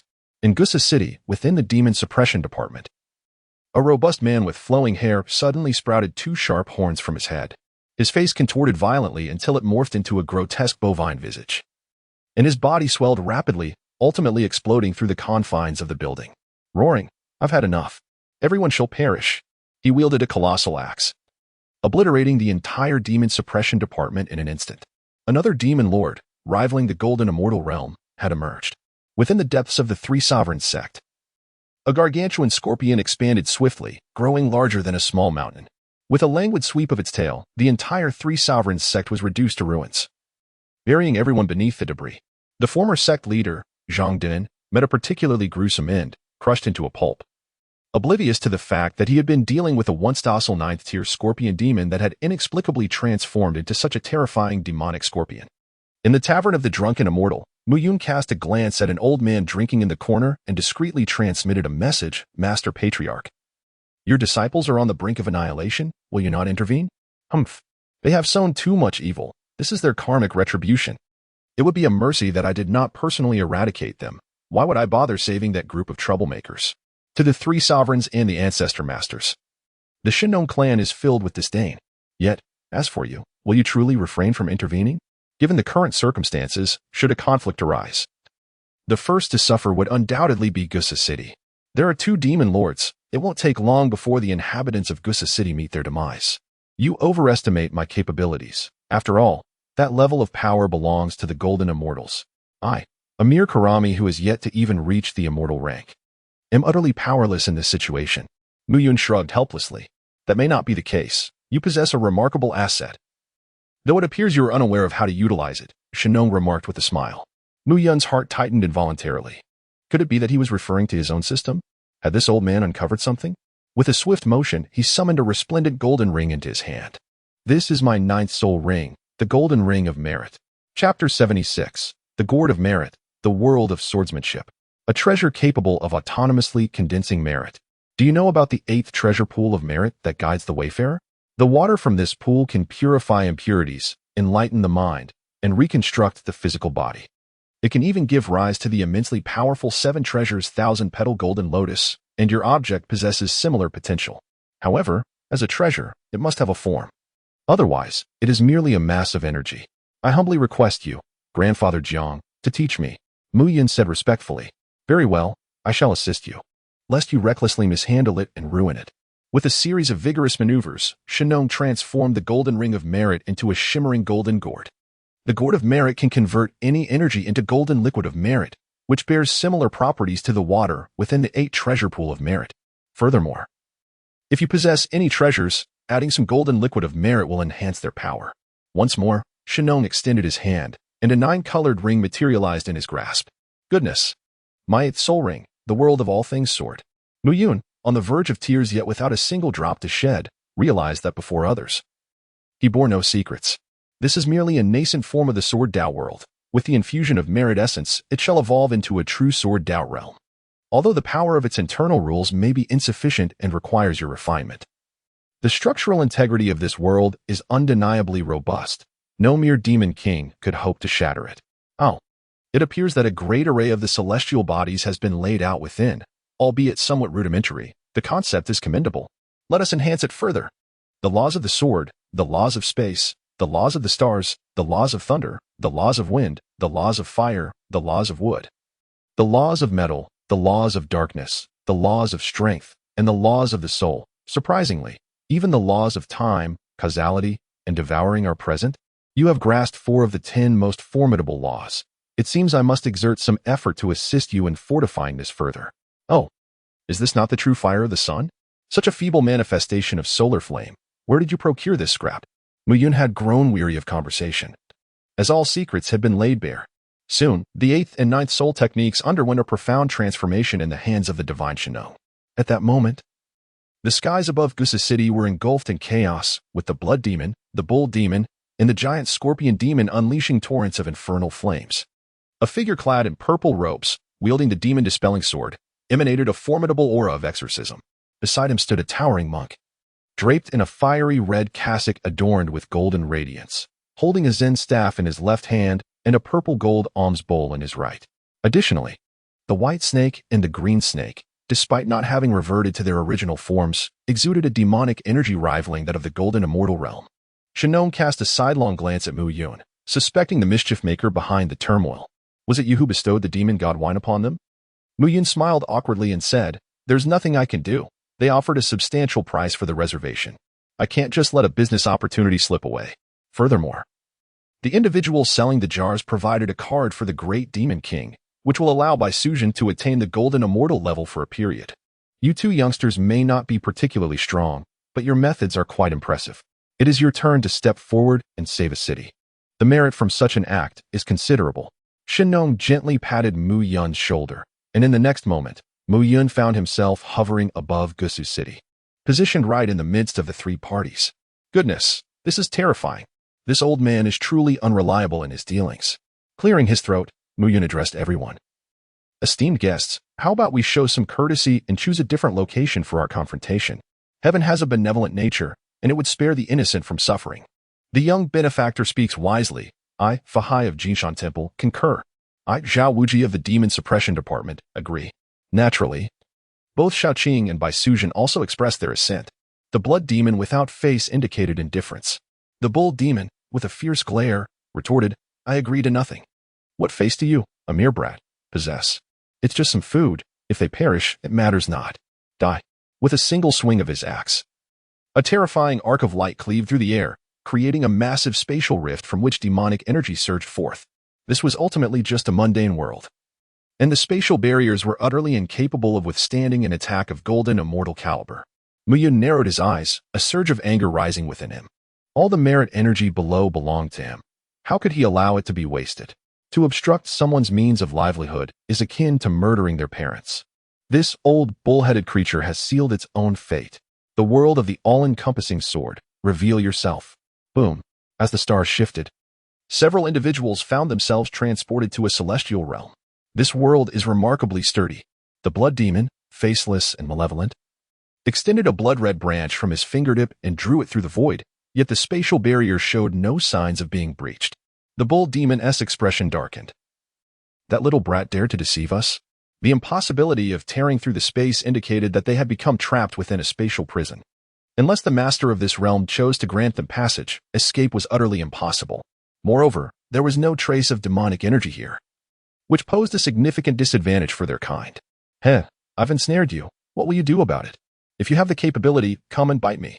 Mu Yun provocatively taunted his opponent. Roar. Die for me. The bull demon charged forward with overwhelming ferocity. Mu Yun cast a glance at the crimson-hued bull demon, when suddenly a portal of light materialized before him, catching the bull demon off guard as it charged headlong into it. Very well, my friends. This bull shall be entrusted to me. The remainder shall be yours to contend with. With that, Mu Yun stepped into the portal, which then vanished. What an odd little creature. I had always sensed its enigmatic nature, yet I never anticipated its involvement in such a formidable battle, taking on a pivotal role no less. Bai Sujin turned her gaze towards Fahai and Zhao Wuji, stating, "Let us first eradicate the demonic faction before addressing our own discord." Fahai and Zhao Wuji exchanged glances, silently agreeing, "It is settled." Great might of the heavenly dragon, supreme law incantation. A radiant golden light enveloped Fahai, transforming him into a figure reminiscent of a true Buddha. He possessed a secret method to temporarily enter the golden immortal realm. Boundless heaven and earth, invoking the law of the universe, I summoned the celestial demon exterminator. Zhao Wuji's back manifested the visage of a celestial deity, elevating his power to the golden immortal level. With their combined might unleashed, they surged towards the faceless blood demon, intent on confronting the mightiest foe. Meanwhile, Shaoqing and Bai Suzhen charged towards the colossal scorpion. Once a demon king, the scorpion had suffered injuries that diminished its realm, subsequently becoming tainted by demonic energy, thus transforming into a peak-level demonic general. It was by no means an ordinary opponent, its strength rivaling that of a demon king in the golden immortal realm. As the two battles unfolded, the bull demon snorted heavily, its eyes growing increasingly crimson, glaring menacingly at Mu Yun. Its chest heaved ominously, gathering a terrifying aura as if it were preparing to unleash a formidable attack. As a practitioner of the art of survival, Mu Yun dared not approach the formidable bull demon in such a state. He slowly unsheathed the magical blade, Qianren, which had now been upgraded to an immortal artifact. Let me first test this technique, the law of power, the law of the sword of heaven and earth. Chapter 77, Star Sandstorm, Annihilating Soul Sword, Demon Descends. The bull demon's face illuminated with demonic runes, and waves of dark energy surged around him. Suddenly, he charged forth, shattering the sword's radiance with sheer force. Boom! The bull demon stomped upon the void, the black demonic runes beneath his feet expanding rapidly. And then he unleashed a punch, transforming his dark energy into a colossal demonic bull that struck Mu Yun with lightning speed, reducing even his weapon to mere dust. Roar! Pathetic child, with such a trivial immortal artifact, you cannot even breach this king's demonic body's defenses. Casting a glance at the arrogant bull demon, Mu Yun calmly beckoned with his finger, causing countless shards of blades to rise into the air. The magic blade Qianren transformed to dust. The blade fragments morphed into an infinite expanse of star sand. The upgraded version of Qianren shattered even more thoroughly, no longer merely thousands of fragments, but billions of cosmic star sands. Star Sandstorm, Tornado of Cutting. A massive dragon-shaped whirlwind, shimmering with resplendent starlight, enveloped the bull demon, encompassing the laws of gold, wind, stars, and space. Let us see if your demonic body can withstand this. During this period, Mu Yun has not merely been an idle observer, but has also developed numerous practical applications infused with the essence of the loss. He has even garnered the approval of the Earth Sovereign. It is precisely due to the awareness of Mu Yun's combat prowess that the Earth Sovereign permitted his involvement in this battle. Otherwise, a mere child, uninitiated into the celestial ranks, would be easily vanquished by a mere glance from the Demon King. Ah, how detestable the human race is. This king shall not spare you. Amidst the tempest, the bull demon, in addition to his agonizing cries, roared with unrestrained fury. Mu Yun activated the Eye of Breaking Illusions, and the scene within the whirlwind weighed heavily upon his heart. Before him lay the bull demon, whose defenses had been shattered by the star sand tempest. Its flesh and blood were stripped away, leaving only a stark skeleton. Yet, upon this skeletal form were inscribed intricate black demonic runes, impervious to the ravages of the star sandstorm. Moreover, as time progressed and the tempest began to wane, a remarkable phenomenon unfolded. The flesh and blood of the bull demon began to revive upon its indomitable bones. Is this the essence of the demonic? With a mere wave of his hand, Mu Yun summoned an endless cascade of starry sand, which coalesced into the form of the thousand-bladed demonic sword. At this moment, the bull demon restored itself at an astonishingly visible pace, as though the prior obliteration of flesh and blood had been but an illusion. With a smile gracing his lips, Mu Yun deceived others but could not deceive himself.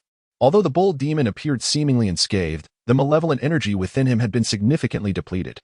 Were this in the outside world, he would have access to boundless dark energy for replenishment, enabling a swift recovery. Alas, this was his own territory, devoid of such replenishment. Human brat, I am a member of the illustrious Bull Demon King-S clan from the Thunderclap Mountain. I advise you to tread carefully. My lord commands countless demon kings, beings bold enough to challenge even the celestial court. The bull demon was acutely aware of his precarious state, bellowing with a faude of bravado. Do not frighten me. I am not one to provoke trouble lightly. Yet, when trouble arises, I do not shy away from it. Either I refrain from action, or I commit fully. The bull demon king of Thunderclap Mountain, do you think I will allow such troublesome matters to linger and vex me? You have already sealed your fate. Mu Yun's eyes narrowed slightly, transforming him into a celestial sword, reaching for the heavens above and firmly grounded upon the earth below, capable of cleaving through stars, extinguishing the sun and moon, and vanquishing gods and demons alike. No. Please, you cannot kill me. The king will avenge me. The ox demon, sensing the approach of death, struggled desperately.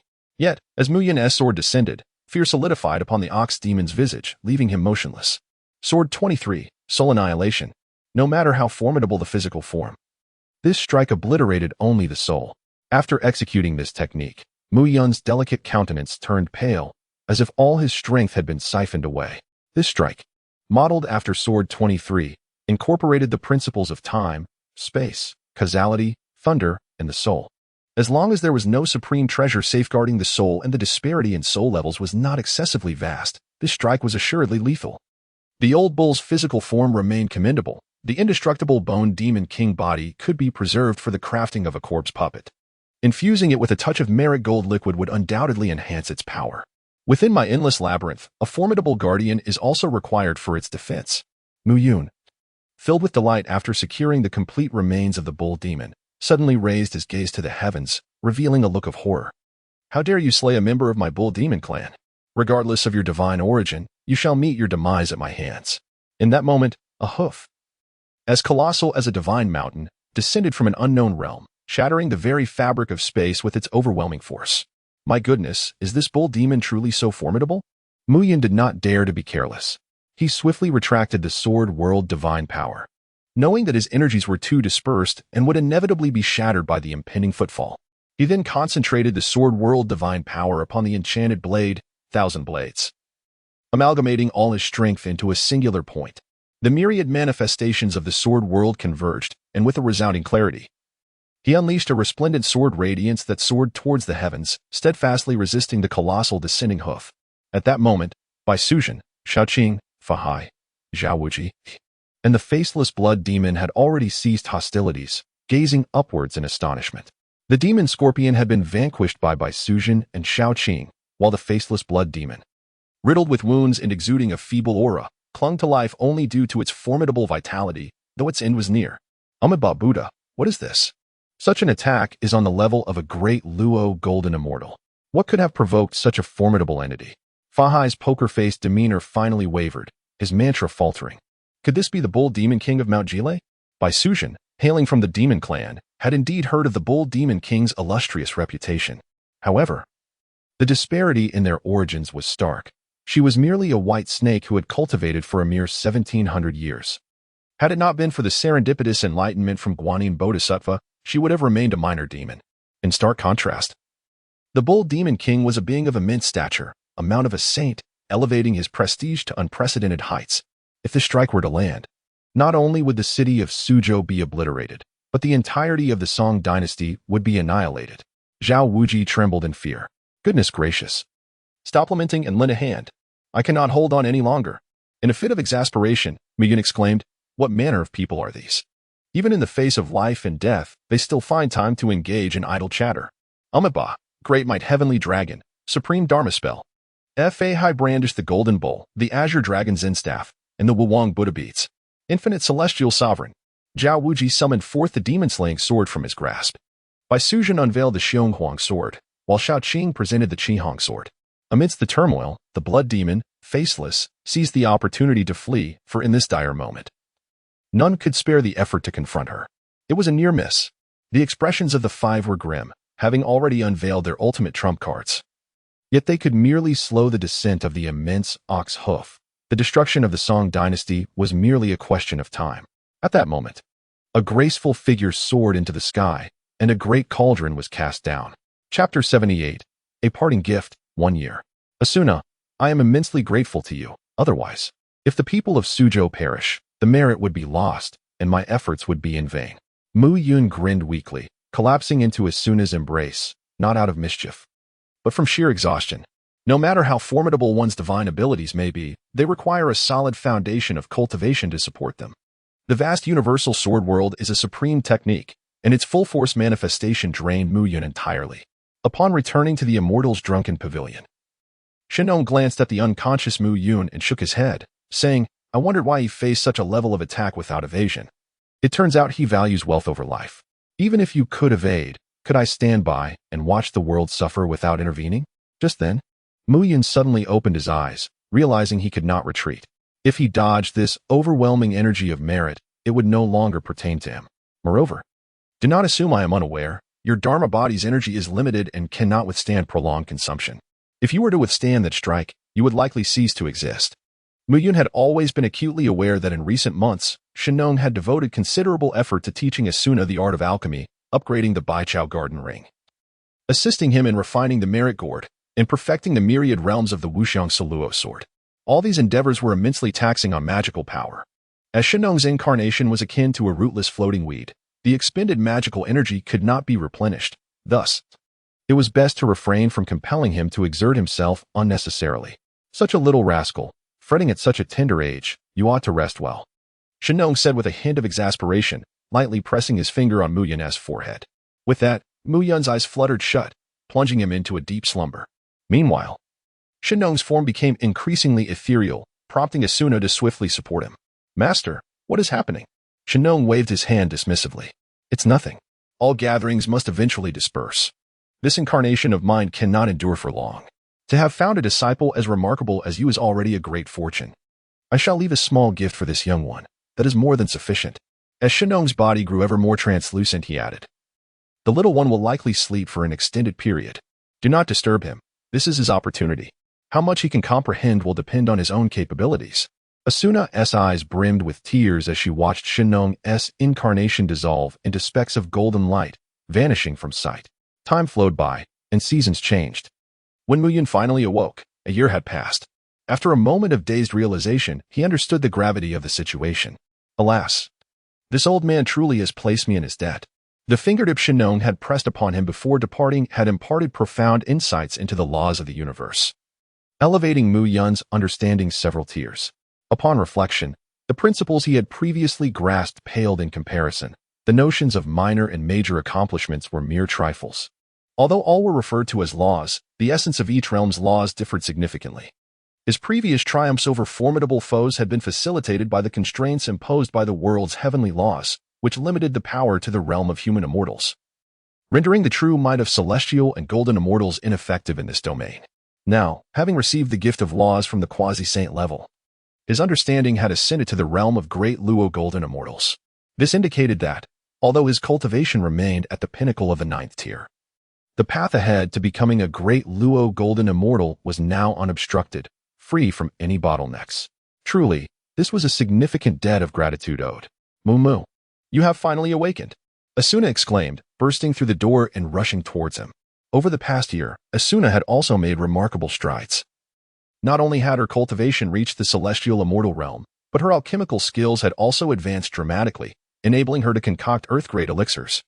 The quality of elixirs is categorized into heaven, earth, profound, and yellow, with the holy tier reserved for quasi-saints and saints. Earth-grade elixirs were already quite formidable, typically achievable only by Tai golden immortals. Celestial immortal realm? Isnt it said that one cannot break through to the level of immortals, or else it would be perilous. Mu Yun was momentarily taken aback and inquired with a hint of confusion. Oh, the great calamity has passed. No. It would be more accurate to say that the demonic tribulation has departed from this realm. It is said to have relocated to the Spirit Mountain and the Heavenly Court. The situation reportedly was quite dire. Even the Buddha Tathagata was forced into reincarnation, and the Jade Emperor's Lingshao Palace was overturned. Asuna chimed in with a sense of curiosity, indicating that she had been quite well informed over the past year.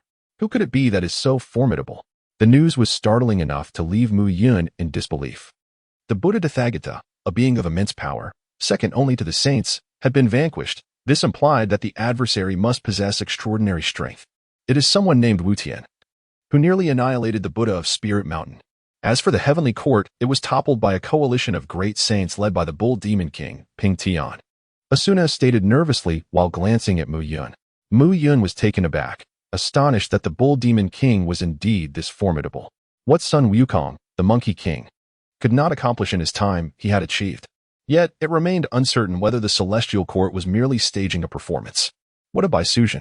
As you had foretold, Su Sten was imprisoned by Fa Hai in Jinshan Temple, prompting Bai Sujin and Shao Qing to embark on a rescue mission. However, Bai Sujin gave birth by Westlake. Her power significantly diminished, leading to a loss of control over her divine abilities, resulting in the inundation of Jinshan Temple. I had intervened at a critical moment, saving the citizens along the shores of the West Lake and garnering a substantial amount of merit, although the monks at Jinshan Temple could not be rescued in time. Now, Bai Suzhen is confined within the Leifeng Pagoda, while Su Xian spends his days at Jinshan Temple, ringing the wooden fish in front of ancient Buddhist relics. Their son, Su Shilin, is being raised by Li Gongfu and Su Jiao. I have visited him and even held him.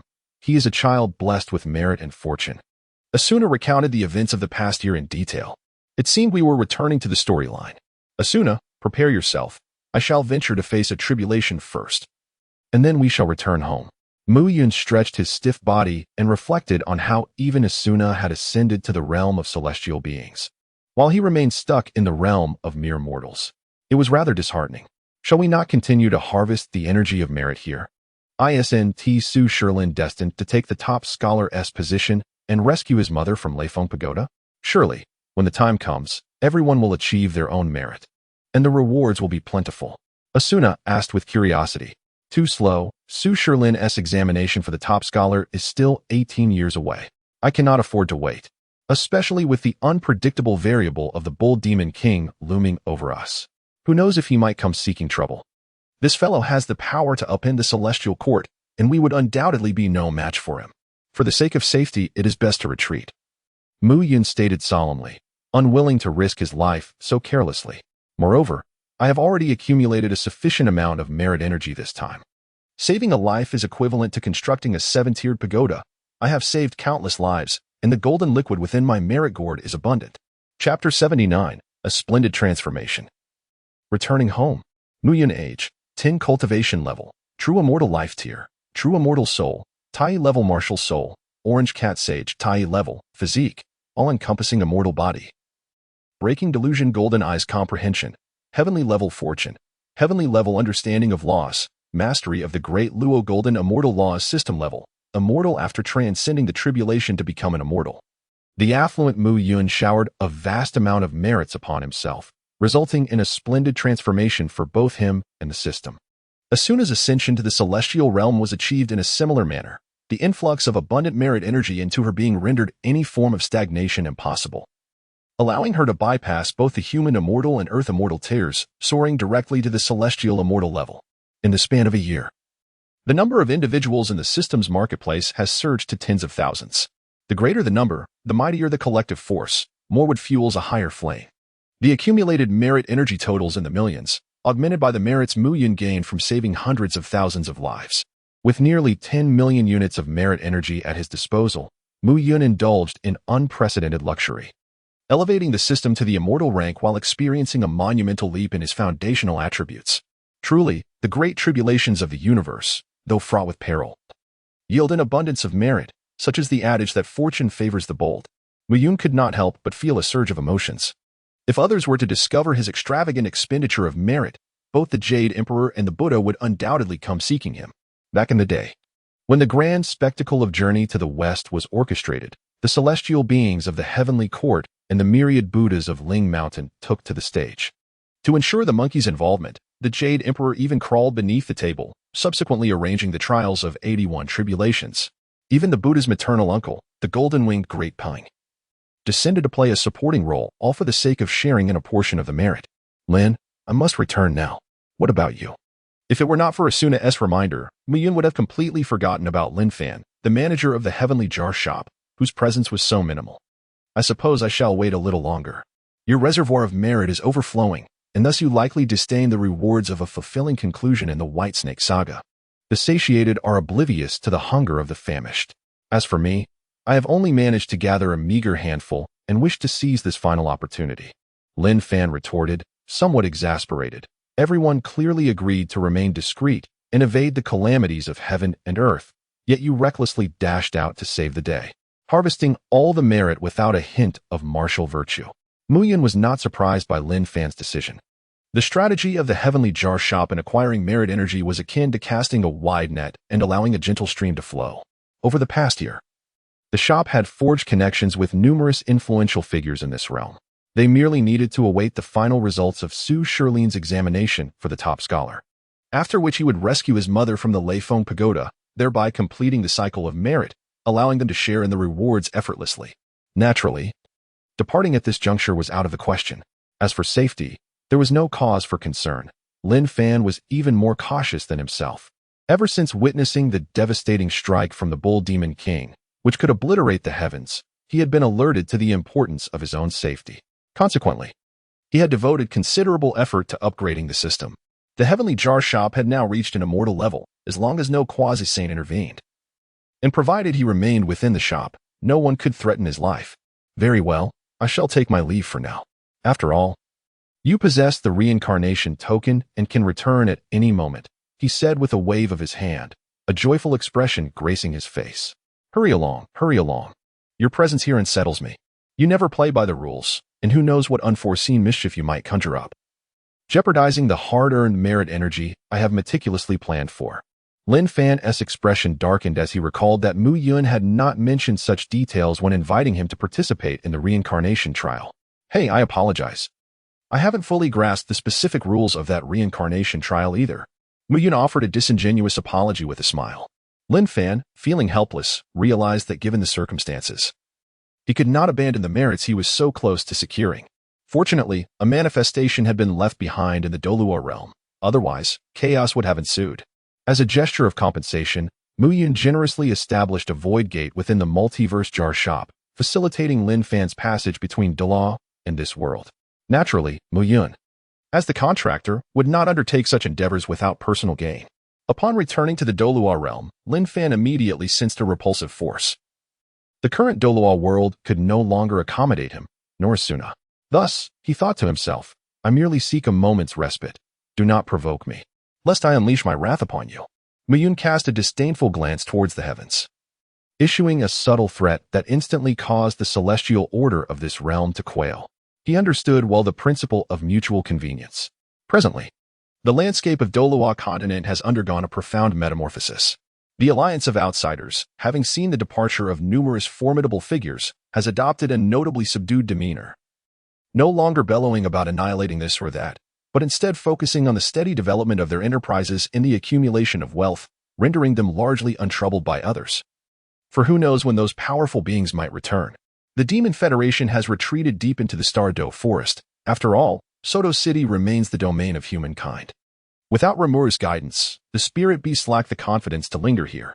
The main forces of the Seven Treasures Glazed Tile School have been dispatched to the mortal cultivation world for development, leaving only a modest foothold here, which they maintain with a sense of decorum. At present, the most tumultuous element of the Douluo continent is the discord between the Spirit Hall and Tang San. The Spirit Hall has grown exceedingly powerful. Qianren Xue has attained the rank of a 5th-level expert and commands a substantial contingent of 5th-level warriors. However, perhaps due to the protagonist's aura, Tang San has unexpectedly reached 6th-level prowess and has evolved the soul guiding devices, leading forth a formidable team to contest the Spirit Hall, resulting in a fierce and unyielding conflict. Mu Yun's consciousness has now effortlessly enveloped the entire Douluo continent. Suddenly, he let out a sigh. Alas, this time of departure leaves him uncertain of when he shall return. Some matters, after all, must eventually be resolved. Mu Yun's figure flickered and vanished from his original spot, only to reappear in a dilapidated courtyard. Mother, I have returned. A woman, clad in simple cloth, was diligently scrubbing clothes in a large wooden basin. Suddenly, her body stiffened, and she turned around with overwhelming excitement. Yuner, is that you? You have finally come back to see us. Seeing his mother's reddened hands, Mu Yun felt a pang of sorrow. Mother, you were once a formidable warrior. How did it come to this? What on earth is father doing? How could he bear to let you wash clothes in this freezing weather? His mother wore a bitter expression. The world has changed. Once, the warrior was a powerful figure. Now, he is nothing. Do not blame your father. He is no longer the head of the family. Those elders have gained tremendous strength through the opening of the jars, becoming third-tier warriors. Your father has been ousted. Chapter 80. Settling old and new accounts. They can open the jars, so why can't you? Mu Yun inquired, perplexed. It is all because of your father's foolishness, carelessly relinquishing control over the family's finances. Those elders secretly misappropriated the funds to open the jars, transforming wealth into strength. By the time we realized what had happened, it was too late, Mu Yun's mother replied, her anger igniting. Mu Qingtong, known as Mu Yun's mother, was once a fiery character in her youth. However, fate led her to fall in love with the indecisive Zhu Yilong, who was Mu Yun's father, and as a result, her sharp edges were softened. What about the second sister? What is she doing? Is it merely a few third-tier calamus? Zhu Xing has not been just a third tier for over a year. She even returned specifically to see you all. Did she accomplish nothing? Mu Yan asked, her expression peculiar. This cannot entirely be blamed on Qingqing. Your father is overly concerned with appearances and did not disclose the actual situation to her. Moreover, at that time, those elders were not as outrageous. It was only after Qingqing left that the elders revealed their true colors. Mu Qingtong explained helplessly, desiring to maintain his pride. He suffers in silence. Indecisiveness leads to calamity. He perpetually fears both the wolf and the tiger, allowing his role as the family head to deteriorate to such a state. Which is quite lamentable. Where has he gone now? Mian asked through gritted teeth. Sigh. Where else could he go but to drown his sorrows in drink? He has always resorted to this whenever faced with discontent over the years, Mu Qingtong lamented. You are here washing clothes in this bitter cold, while he is off drinking. Truly remarkable. Mu Yun felt a surge of irritation, swiftly pinpointing the location of her adversary. With a flick of her delicate hand, Zhu Yilong vanished into thin air, leaving those around utterly oblivious. Where's the elder sister? Surely she isn't still entangled with that fool, Davis? Mu Yun furrowed her brow. No, Davis has fallen from grace, and thus the engagement has been annulled. The Douluo royal family is now under the authority of Dai Mubai. Zhu Yun departed with Qingqing a year ago, and their whereabouts remain a mystery. Concern flickered in Mu Qingmei's eyes. Rest assured, they are safe. I have a strong inkling of where they have ventured. Mu Yun offered a moment of consolation to his mother, casting a displeased glance at his father, who had tumbled from the void, as intoxicated as a puddle of muck. With a snap of his fingers, he commanded, awake. In an instant, Zhu Yilong shivered into consciousness, exclaiming, Oh, what a rare visitor. Is that you, Ayun? Have you finally decided to return? Zhu Yilong effortlessly slipped into character, even adopting the demeanor of the family patriarch. Continue the charade. Why don't you? Throughout your life. The only audience for your pretense as the family head has been me and my elder sisters. To the others, who has ever genuinely acknowledged your status? They merely perceive you as a puppet. And now, you are not even a puppet of a patriarch. What is there left to pretend? Mu Yun remarked with an air of irritation. Confronted with the truth, Zhu Yilong plopped down onto the ground, feigning a pitiful countenance that stirred deep sympathy in Mu Yun's mother. Ah, my wise and formidable mother. This is merely his usual tactic, is it not? He often adopts a victim's guise to elicit your compassion. You have been entirely ensnared by him throughout your life. Mu Yun wore a look of exasperation. Every time his mother lost her temper, Zhu Yilong would don that pitiful expression, causing her anger to dissipate instantly, compelling her to console him. An infallible tactic. Come with me, he urged. There is no need to linger in this dismal place. You can stay with me, where there is ample space. There is nothing left for you to pack. Let us depart directly. Without waiting for Zhu Yilong's consent, Mu Yun waved his hand, causing both Zhu Yilong and Mu Qingmei to vanish from the scene. He was well aware of his father's character. His incessant hesitance was reminiscent of the monk Tang Xing, which was exceedingly bothersome. Thus, he took the initiative to make decisions on his father's behalf. Once he had sent his parents away, Mu Yun's expression began to darken gradually. These rascals had yet to settle old scores, and now they had added new grievances. Very well, perhaps it was time to address them all at once. Mu Yun raised his hand lightly, and chains flew forth. Causality chains, bind them for me. In an instant, every elder of the Zhu family felt a constriction in their bodies, regardless of their locations, even at the ends of the earth. They could not escape the grasp of the causality chains. They seemed to be ensnared by invisible bonds, dragged into the void, and then appeared before Mu Yun, kneeling in a considerable throng. What is happening? Where am I? Was I not just in the Douluo royal family, drafting the succession protocol for the new monarch? How did I suddenly arrive here? I was on my way to the Martial Soul Hall, having already glimpsed the Martial Soul City. How did I abruptly return to this place? Who are you? Are you the one behind this? At last, an elderly man with a white beard caught sight of Mu Yun, who was nonchalantly observing the scene, and immediately strode over with an air of indignation. Oh, the Grand Elder seems to have quite the forgetful nature. It has only been a few years since we last met, and you have already forgotten me? Back in the day, you certainly had your designs on me, proposing to expel me from the family and seize all my assets. Unfortunately, my methods of concealing wealth are quite adept, and you found nothing. Subsequently, you dispatched many to capture me, but alas, I had anticipated your every move, leaving your men empty-handed. So, have you recalled now? Mu Yun flicked his little finger, and the elder was sent flying as if struck by a ferocious beast. Crashing against the wall, his bones likely shattered in numerous places. Mu Yun, it is you.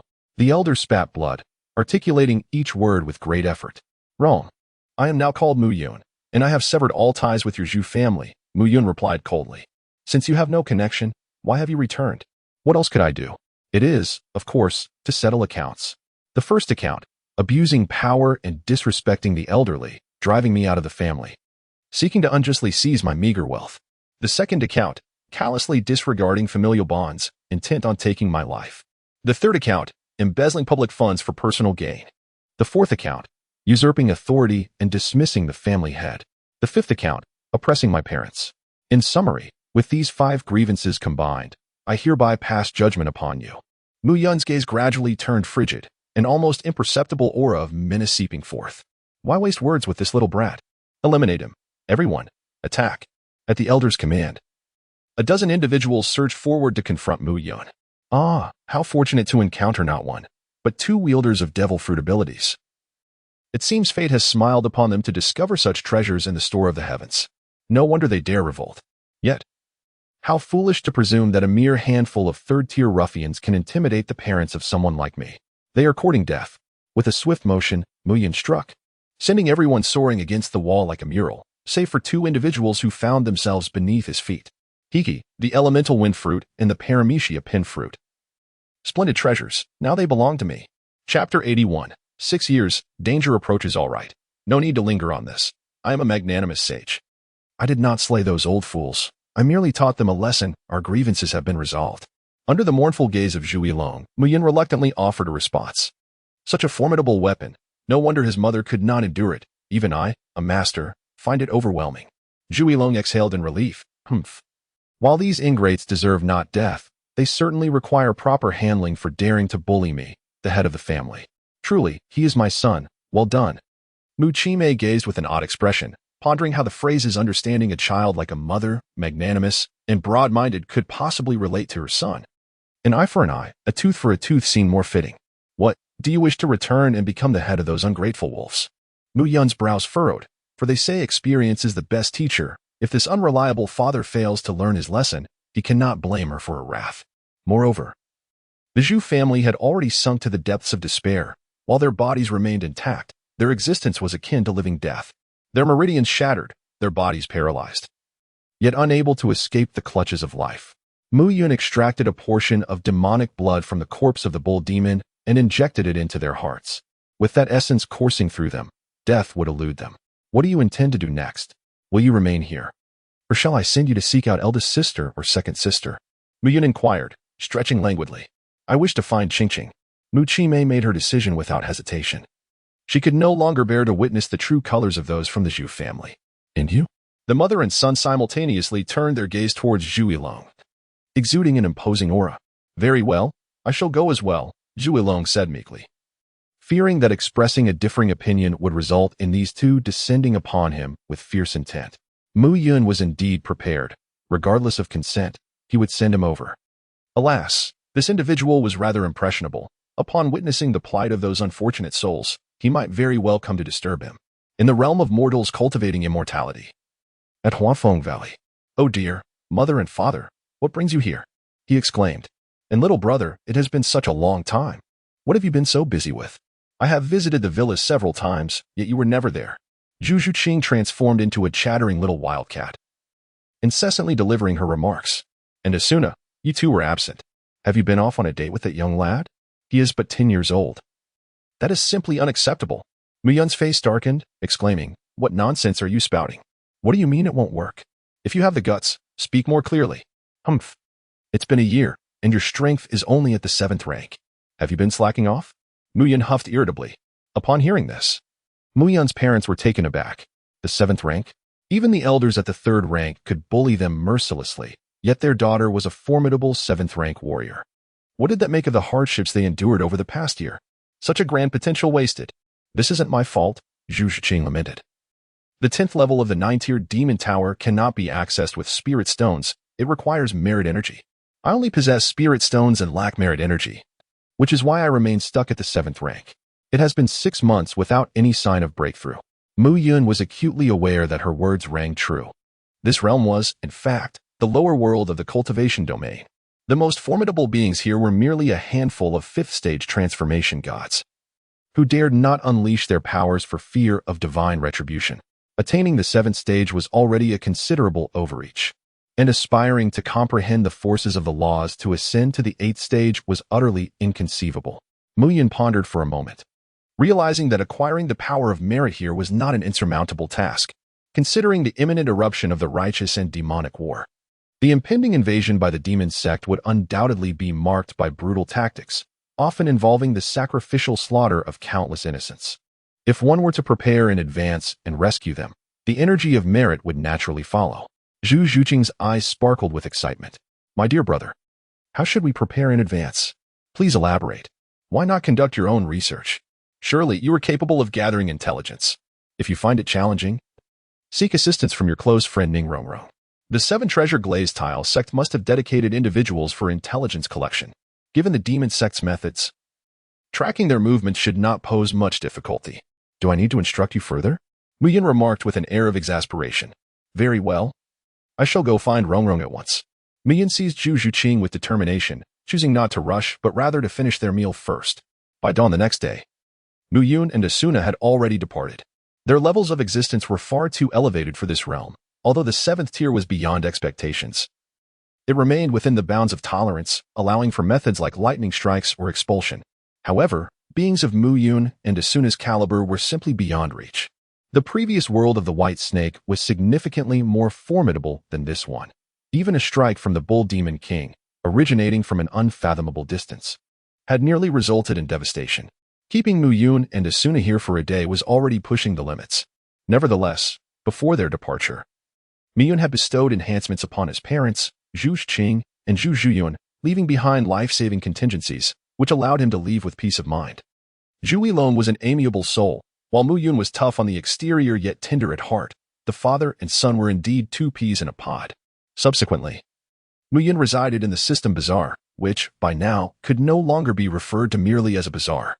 It had expanded outward from its center, evolving into a grand metropolis, with the unknown lurking beyond, shrouded in black mist, an area that even Mu Yun dared not venture into, sensing an overwhelming terror within.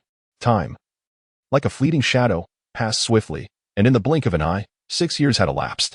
The System Bazaar now boasted a permanent population exceeding 1 million, officially transforming into Yunqing, with Mu Yun as its lord. On one particular day, Xiao Jie burst into the lord's mansion, startling the leisurely Mu Yun. After all, he had been fortunate enough to acquire both the lazy merit system and the dream world all-encompassing system. The former required no effort. His merits had soared effortlessly over the past 6 years. The liquid merit in his gourd now resembling a vast lake, even yielding several treasures of merit. The latter allowed him to experience anything within his dreams, what he ate, what he accomplished, and what he encountered. Though these experiences were mere illusions, the skills he learned and the principles he grasped remained tangible and persisted upon waking. Thus, despite Mu Yun's 6 years of idleness, his strength had not stagnated.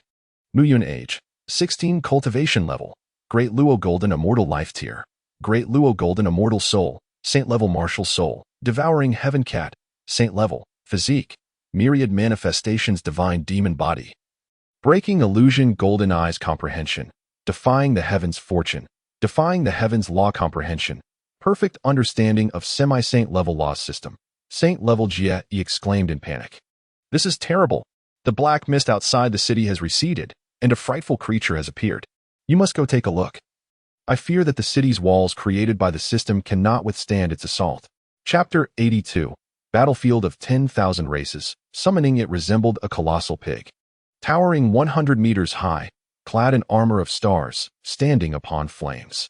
Its tusks bore the formidable force of destruction laws. No wonder you warned that our city walls could not withstand its onslaught. Mu Yun's expression grew grave as he stepped away from the city walls, his form swaying slightly as he approached the pig before him. With a cold demeanor, he inquired, "What are you? What brings you to this place?" Upon hearing Mu Yun's question, the pig's expression suddenly transformed, displaying an inexplicable array of emotions as it emitted a thunderous roar. Though it was clearly not human speech, Mu Yun found himself inexplicably able to comprehend it. "Young one, you dare to question my presence here? Are you not aware of where you stand?" Just as Mu Yun was left in a state of bewilderment, the system's notification chimed in, albeit belatedly. Ding! The system has ascended to the sacred level. The battlefield of myriad races has been activated. The adversary is the god of destruction, who wields the principles of annihilation. Vanquishing this foe will grant you the path of destruction, while failure will result in the obliteration of the city and the end of all. What on earth? The system's ascension to the sacred level carries such dire consequences? Why did you not mention this sooner? Had I known, I would never have hastily elevated you to the sacred level. Mugen felt an overwhelming sorrow, for this embodiment of destruction seemed formidable indeed. Might we engage in a discourse? We are civilized beings. The incessant cycle of violence is quite deplorable. Would it not be more prudent for you to retreat, allowing us to coexist in harmony? With a fierce roar, the embodiment of destruction manifested a small black orb at the tip of its sharp fangs. Enveloped in dark lightning, an embodiment of annihilation. With a resounding crash, the black orb surged forth. Though its speed was unremarkable, it devoured all energy in its path. Akin to a black hole, growing increasingly potent. Behind lay the city. Should it veer off course, and this entity were to collide with the metropolis, it would likely leave nothing but utter desolation in its wake. How despicable! There is nothing noble or honorable about such actions. I, for one, hold you in utter disdain. With righteous indignation, Mugen pointed at the adversary. Just as the black orb drew near, a grand door materialized before him, through which the orb surged forth. Simultaneously, another door appeared behind the god of destruction, from which the orb emerged anew. Boom! To the astonishment etched across the god of destruction's face, his posterior vanished. Is this what you deem as honorable? Is this what you consider as forthright? Seizing the moment of your vulnerability, Mugen wielded the demon blade of 1,000 edges. As a colossal orange cat spirit manifested behind him, though it had been renamed the Devouring Sky Cat, its appearance remained unchanged, still that adorable orange feline, embodying both human and cat. At this juncture, the demon blade of 1,000 edges had steeped in the elixir of virtue for 6 years, its offensive prowess rivaling that of innate spiritual treasures, the realm of the 10,000 forms and eternal swords. In an instant, Mugen vanished from his original position. The opponent before him exuded an air of formidable defense, making it exceedingly challenging to inflict a fatal blow from a distance. However, having exploited a brief opening, an opportunity presented itself, one worth the risk. With a decisive strike, he unleashed the sword of heaven and earth. This attack, infused with the power of the universe, represented Mugen's most potent offensive maneuver, amalgamating all the principles he had come to comprehend. Crack! The colossal fangs of the destructive demon were severed. Roar! The destructive demon emitted a heart-wrenching cry, its face contorted in disbelief as it collapsed to the ground. Mugen smiled faintly, elegantly retracting his fangs, his eyes shimmering with a golden light. Your expression is quite intriguing. Are you pondering why I do not sever your head or pierce your heart, but instead choose to strike at your most formidable fangs? The answer is rather simple. These fangs represent both your greatest strength and your inherent weakness. For a being such as yourself, vital points can indeed be located anywhere. As a harbinger of destruction, your critical vulnerability lies in the very essence of annihilation. Your fangs, embodying both offense and defense, serve as the optimal location for housing that essence. Regrettably, after unleashing a formidable attack, your fangs will become brittle for a brief period, presenting the most opportune moment to claim your life. As for how I possess this knowledge, that remains a secret I cannot divulge. Mugen certainly could not reveal in public that it was the broken illusion golden eyes that discern the seemingly insurmountable weaknesses of the destruction deities. Heaven knows if other entities are lurking in the shadows, secretly observing this place. The work is done. Mugen tossed the fangs of the annihilating demon playfully. Indeed, they were treasures of great worth. Not only could they enhance the offensive prowess of the 1,000 blades of the demon sword, but they also served as sustenance for the cat. What does it mean to be a devourer cat? It means it consumes anything and everything. After the customary looting of corpses, he gathered all the valuable items and returned to the Lord's mansion. Ding! The next opening of the 10,000 Races battlefield is scheduled for 1 year from now. Please prepare diligently, host. This insufferable little darling has entangled me in such a troublesome affair. 1 year, what am I to do with that? Mugen gritted his teeth, murmuring incessantly as his mind raced to devise a solution. Ding! Xian Rinxue had completed a mythical level task, earning a divine summoning opportunity. Indeed, I can summon. Over the past few years, I have become so complacent that I had forgotten about this. Xian Rinxue has been quite diligent in her tasks. She must have accumulated a significant number of summoning chances. Mugen slapped his thigh and began to assess how many times he could summon. To his astonishment, he discovered he had the capability for 11 summons, 3 at the yellow level, 3 at the mysterious level, 2 at the earth level, 2 at the heavenly level, and 1 at the divine level. Let us test our fortune. May it break the stalemate. He initiated the summoning. Hisoka, hailing from the world of hunters. Strength assessed at second tier. To his surprise, it was this peculiar individual. Despite being merely second tier, he was indeed lacking. The yellow-level summoning likely reflected this caliber. Muyun was well aware of Hisoka's prowess, thus he felt no dismay. Hisoka possessed a remarkable innate talent, combat instinct. While one could nurture strength, combat instinct was a natural gift. One either had it, or one did not. Continuing the summoning. Robin, from the world of pirates, a user of the flower fruit. An archaeologist, strength assessed at first tier. This seemed even weaker, yet it was difficult to judge. Robin's capacity for learning was formidable. Should she grasp the powerful laws of nature, combined with the abilities of her fruit to sprout limbs from her enemies and unleash law-based attacks, she could indeed become formidable. Proceeding with the summoning. Orochimaru, from the world of Naruto, a scientist and biologist, whose greatest wish is immortality, strength assessed at second tier. Upon seeing this individual, Muyun felt a chill run down his spine. In comparison, Hisoka seemed almost normal. At least he would not manifest another version of himself from his mouth. Such a scene was utterly repulsive. Nonetheless, Orochimaru had significant potential. Perhaps he could extract something powerful from the flesh of the demon god. Provided his strength kept pace, second tier was decidedly weak. The mere aura emanating from that divine flesh could easily claim Orochimaru's life 100 times over. Continuing the summoning. Kenpachi, from the world of Bleach, a battle maniac. Strength assessed at 5th tier. Another combat enthusiast, weak in cultivation yet strong in battle prowess, stood in stark contrast to individuals like Bai and Hei, who possessed celestial cultivation yet lacked true combat strength. Continuing the summoning. Katsumatsu, from the world of Food Wars, a chef favored by the gods, strength assessed at 1st tier. Muyun narrowed his eyes slightly. To his astonishment, the advanced summoning had conjured a mere 1st-tier chef. Rather than disappointment, he felt a flicker of anticipation. The culinary prodigy. Xiaosong, though lacking in combat prowess, possessed the remarkable ability to prepare even the mightiest of beasts, all while harboring the coveted food cells within. These food cells, indeed a treasure, could elevate one's life essence through the consumption of exquisite cuisine. He resumed the summoning. Next came Di Shirtian. Hailing from the world of wind and cloud, whose true name was Su Fu, a renowned alchemist of the Qin dynasty, who had partaken of phoenix blood to achieve immortality. With a power assessment of 5th tier. This was intriguing. While not particularly strong, he had developed an array of formidable martial arts, which, though labeled as such, could be deemed as divine principles. With an extraordinary comprehension, Muyun eagerly anticipated what powerful techniques Di Shirtian might unveil through his understanding of these laws.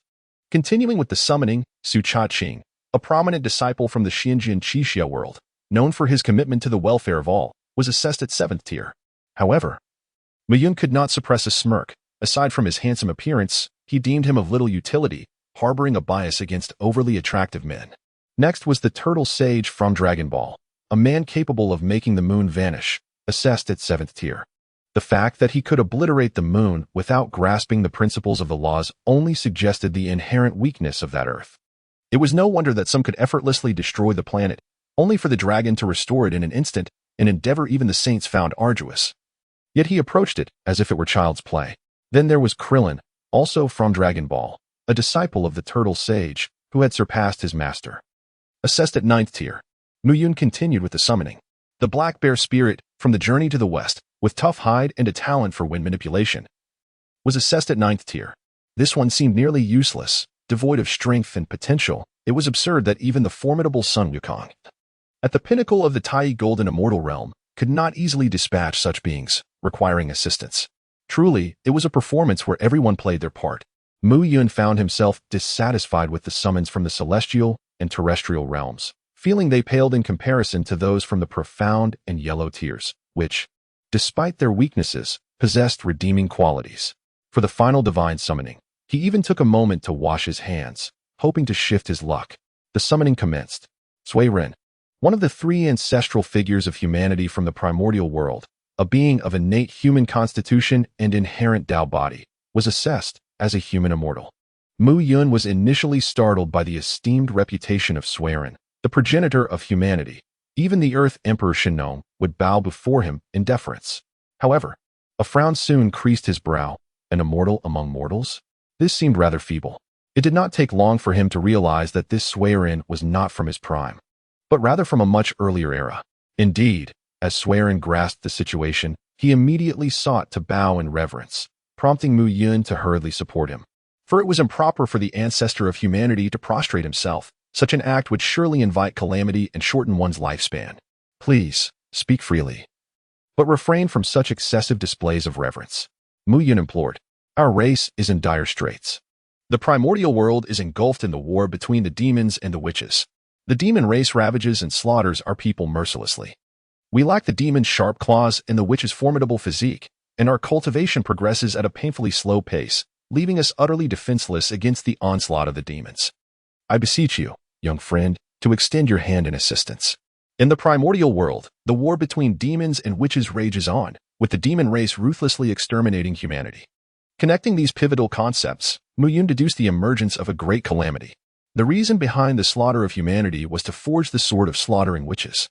As the blood of humanity could penetrate the formidable defenses of the witches' robust bodies, after a moment of contemplation, Mu Yun ultimately expressed his agreement. For it was evident that relying on summoning to confront the myriad races on the battlefield was utterly unrealistic. Even the highest level of divine summoning could only evoke individual immortals, which was wholly insufficient. It would be more prudent to take a risk. Amidst the great calamity of heaven and earth, with the chaotic aura of fate enveloping the primeval world, one might as well fish in troubled waters. In the primeval world, by the banks of the Shangshui River, a gathering place for the human race, the elders inquired, Sui Run, where have you gone? How did you suddenly vanish before our eyes? Two elderly figures rushed towards Sui Run, their faces etched with urgency. I have gone to seek reinforcements, Sui Run replied, his expression brimming with excitement. This time, Mu Yun had brought with him Zhu Zhuqing, Ning Rongrong, Li Hani, Shi Hao, Imo Rinju, Asuna, Rimuru, and Ziyuan. These individuals had not idled away the past 6 years. Their powers had surged dramatically. Zhu Zhuqing, at the golden immortal level, had comprehended the laws of speed, space, and darkness. Ning Rongrong, also at the golden immortal level, had grasped the laws of space, earth, and ice. Li Hani had ascended to the Tai golden immortal realm, mastering the laws of the sword, creation, and destruction. Shi Hao, with a supreme physique, was evenly matched against the demon race at the great Luo golden immortal level. Mo Renju, though at the human immortal level and relatively weaker, commanded a vast array of corpse puppets, excelling in construction. The layout and architecture of Yun City were primarily attributed to his craftsmanship. Asuna, at the great Luo golden immortal level, had mastered all elemental laws and was a skilled alchemist, her proficiency rivaling that of her master, Shino. Rimuru's cultivation method was exceedingly unconventional. After smashing a jar and encountering a dying golden dragon, he absorbed its essence and ascended to the Tai golden immortal realm, which also elevated his subordinates in an unreasonable manner. The batch of individuals summoned afterward were all promising talents, ready to be nurtured and showcased. Lastly, there were the soul rings and soul beasts, whose strength accompanied Mu Yun, naturally formidable in their own right. This time, Mu Yun had truly brought forth his entire force. With the inclusion of such powerful allies, the human race finally found its footing and gained some foundation to resist the demon race. Thank you all for your invaluable assistance, exclaimed Yu Chao, Sui Ren, and Zi in unison, bowing deeply in gratitude. Mu Yun gestured with his hand, his gaze sweeping across the surroundings. And he could not help but feel a twitch at the corners of his mouth. Is this truly the tribe of the human race during the primordial era? It is utterly dismal. The ragtag assembly of warriors scarcely numbers 1,000, let alone weapons. They are barely clothed in tattered rags, and their emaciated forms appear as if a gust of wind might topple them. On the brink of starvation, how could they possibly contend with the demon race? They couldn't even defeat a wild boar. Furthermore, there are no shelters. A torrential downpour would surely incapacitate a multitude, with no defensive walls. A single charge from the demon race would likely annihilate them all. They lack in clothing, sustenance, shelter, and transportation. None of these essentials are met. Well then, esteemed elders, may I take the liberty to assume command and issue orders from here on? Mu Yun politely greeted Sui Ren, Yu Chao, and Zi. The three venerable ancestors had accomplished a remarkable feat by seizing the fire seeds from the mouths of the demon race. A commendable achievement given their limited cultivation in the realm of human immortals. In Chapter 84, titled The City of Xianwang, Qianin's Sudden Attack, Imoren instructed, please devise a plan and mobilize your puppet construction team to expedite the building of the city and its dwellings. Xiaosong, You shall take charge of preparing the meals. Our conditions are dire, and we risk starvation if we do not eat soon.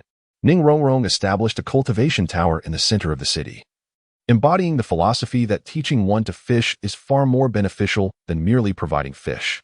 The human race of the primordial era must strive for self-improvement and cannot forever rely on us. Ajin, please set up a weapon forging workshop and recruit additional personnel. How can we engage in battle without weapons? Shall we confront the demon race armed only with wooden sticks and stones? Asuna and Sunflower were tasked with leading a team to cultivate the land. With Sunflower's presence, the crops would soon flourish. Once the city walls and houses were completed, I would return to inscribe the array patterns. The remaining individuals were directed to hunt, clearing the surrounding area of formidable demon beasts. As for the three ancestors, I kindly request your assistance in gathering the surviving members of the human race. If they remain too dispersed, they will be vulnerable to threats. With these commands issued, the human encampment quickly became bustling with activity. Within 7 days, a magnificent city rose from the ground, granting the human race their own stronghold. No longer subject to being driven away by wild beasts, Muyin unhesitatingly etched the intricate patterns of the Zhou Tian star array, the most formidable formation within his repertoire. Over the years, he had refined this grand array to an extraordinarily profound level, rivaling even the original Zhou Tian star array of the demon clan's heavenly court.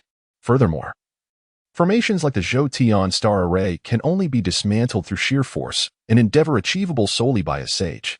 Mu Yun's version of the Zhou Tian star array connects with the celestial constellations above, drawing upon an inexhaustible source of energy, while simultaneously intertwining with the Earth's veins. Merging with the primordial land itself. Which sage, in their right mind, would dare to strike this place? A glance at the Western world reveals that in the past, a cataclysmic battle between Hong Jun and Luo Ho ravaged the Western Earth veins, resulting in a calamity that stirred the heavens and the earth. The two prominent saints, Zhuan and Jiayin, incessantly lamented this event, much to Hong Jun's chagrin. With the heavens and earth serving as a shield, the human city remained remarkably secure. Following the return of the three ancestral figures of humanity, the population within the city surged to 30,000, finally granting the settlement a semblance of stability. Every individual had sustenance, every household a dwelling, they cultivated fields, hunted for meat, and the human race began to flourish. With the emergence of cultivation towers and artifact workshops, humanity's strength experienced an explosive surge. In merely 3 months, the once struggling humans had developed the capacity to confront ordinary demons, forming small, fully armed squads capable of slaying their foes. The demon-slaying 5-piece set, comprising the demon shield, demon-slaying sword, demon-breaking arrow, demon-exterminating bow, and starry battle armor, could vanquish even celestial-level demons. Centered around the city, the surrounding demon population dwindled, either hunted or fleeing, while those slain were brought back. Their skins were stripped, bones dismantled, the flesh was consumable. Blood could be refined into medicine, pelts fashioned into garments, and bones, teeth, and claws utilized for crafting. Every part was a treasure. It was once demons that preyed upon humans. But now the roles had reversed. The humans hunted the demons, a true manifestation of karmic retribution. However, as the human race's influence expanded, it inevitably attracted the attention of the demon clan. In the demon court, the demon emperor, a monstrous creature resembling a duck with a crimson hue and 9 heads, emanated a terrifying and fierce aura. With a body akin to a monkey, a bird's head adorned with 2 horns, and a singular leg, he sat regally, exuding an overwhelming imperial presence. Dijun, the sovereign who unified the myriad races of the primordial world and commanded billions of demon soldiers, was the ancient heavenly court's master. We currently face our greatest adversary in the Witch Clan. There is no need to expend our forces on a mere human tribe, Dijun stated, shaking his head dismissively. My lord, to eradicate a trifling human tribe, there is no need to mobilize the entire army. I, Qinin, can handle it alone, a voice interjected. A divine creature, resembling a bee in size, adorned with a tail bearing a venomous stinger, transformed into an exquisite fairy clad in resplendent garments of myriad colors. In just 3 days, I shall eradicate the human race and return, ensuring that it will not impede the grand confrontation against the witch tribe, she declared. After a moment's contemplation, Emperor Jun consented. Then haste your journey and return swiftly. With your formidable prowess as one of the 10 great demon saints, I trust there shall be no unforeseen complications.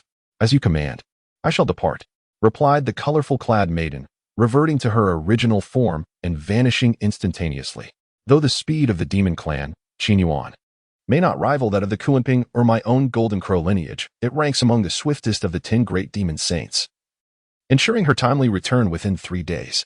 Having arranged this matter, Emperor Jun cast his gaze toward the distant witch tribe, his eyes betraying a sinister glint.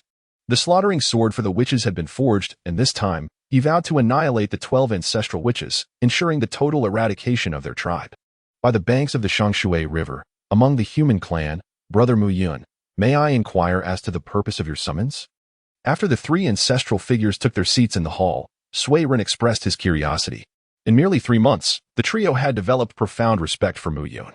The human race, once trembling before the demon tribe, now bore an undeniable transformation. Previously, they could only wait in fear for the demons to satiate their hunger before daring to move, reduced to mere sustenance for their adversaries. Yet now, upon sighting the demon clan, they surged forward with gleaming eyes, eager to engage, fearful of losing the opportunity to confront them. I believe it is time our city bore an official name, for this is the very root of our human race, Mu Yun said with a cheerful smile. Indeed. How did I not think of that? However, the 3 of us are not particularly skilled in naming. Such a task should rightfully fall to you, dear brother. Sui Ren acknowledged with a nod. Precisely, the entire city has been crafted by your own hands, and only you possess the rightful authority to bestow a name upon it. Added the Chao clan. You have rescued the human race and imparted the methods to empower us against the demon tribe. Your contributions are immeasurable. I believe you could be regarded as the progenitor of our people, exclaimed the Ze clan with fervor. Mu Yun was momentarily taken aback, as this unexpected turn of events caught him off guard. His primary aim was to bestow a name upon the city, the inaugural city of the human race. The significance of both its construction and nomenclature promised a substantial share of merit, which he could not afford to overlook. It was utterly unforeseen that the 3 ancestral figures of humanity would propose his inclusion among the revered progenitors of the human race. Such an opportunity was one that only a fool would decline, for humanity was destined to be the principal force in the realm of heaven and earth. Should he ascend to the status of a progenitor, the ensuing merits and fortunes would be immeasurable, far surpassing the mere act of naming a city. Thus, I leave the arrangements to you. As for the name of the city, let it be called City of Xianhuang. Chapter 85, The Demon Refining Cauldron and the Demon Slaying Monument in the first year of the human race's era, the 4 ancestors Sui Ren, Yu Chao, Ze, and Mu Yun led countless clansmen in their valiant resistance against the demon tribe, establishing the city of Xianhuang in solemn tribute to heaven and earth. After a stirring display of fervor from Sui Ren, Yu Chao, and Ze, their gazes collectively turned toward Mu Yun. Mian stood tall, chest out, and with a grand gesture, the sacrificial ceremony commenced. The demon refining cauldron, arise. A colossal cauldron began to ascend above the plaza's high platform. Following the rankings of the demon-slaying monument, offerings were sequentially cast into the cauldron. A magnificent stone tablet, shimmering with golden light, descended from the heavens. The first place. Sure Hao, with a demon-slaying score of 50-80, offered the earth-shaking divine bowl from the realm of the great Luo Golden Immortal. With a sweeping motion of his hand, a massive black bowl, obscuring the sun, soared into the air. As it neared the cauldron, it rapidly diminished in size, ultimately landing within. Sure Hao was no longer the innocent child who once clutched a bottle of beast milk. Having matured, his supreme bone had awakened, and he had brutally vanquished demon clans of the great Luo Golden Immortal realm with his fists. Soon, the earth-shaking divine bowl was refined, unleashing a colossal sphere of energy that divided into 6 parts, 2 large and 4 small. The 4 smaller orbs of energy were infused into Sui Ren, Wen Yao, Ze, and Mu Yun, while the larger orb was absorbed by Sure Hao. The final sphere of energy erupted in the air, transforming into a gentle spiritual rain that nourished the earth and sanctified every individual present in the Xianhuang city. Simultaneously, a translucent bone fragment soared from the cauldron and landed in Sure Hao's hand. The earth-shaking divine power, the innate ability of the earth-shaking divine bowl, could devastate mountains and cities, triggering earthquakes, tsunamis, and volcanic eruptions. Sure Hao smiled contentedly as he secured the bone fragment, fully satisfied with the outcome. Although a significant portion of energy was shared, it was indeed a worthwhile exchange. Refining a being like the earth-shaking divine bull from the great Luo Golden Immortal realm required considerable time and energy, far exceeding half of what was consumed, with the absorbed energy being quite unrefined and cumbersome to process later. In contrast, the demon refining cauldron provided pure spiritual energy, saving both time and effort without any side effects, while also granting him a formidable divine ability. Truly a most advantageous deal. In second place, Asuna, with a demon-slaying score of 40,060, offered the blazing flame phoenix from the great Luo golden immortal realm.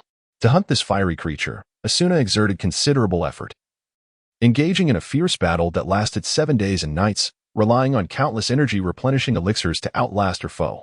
With the cauldron's blessing, Asuna not only received an abundance of pure spiritual energy but also acquired a fiery red feather.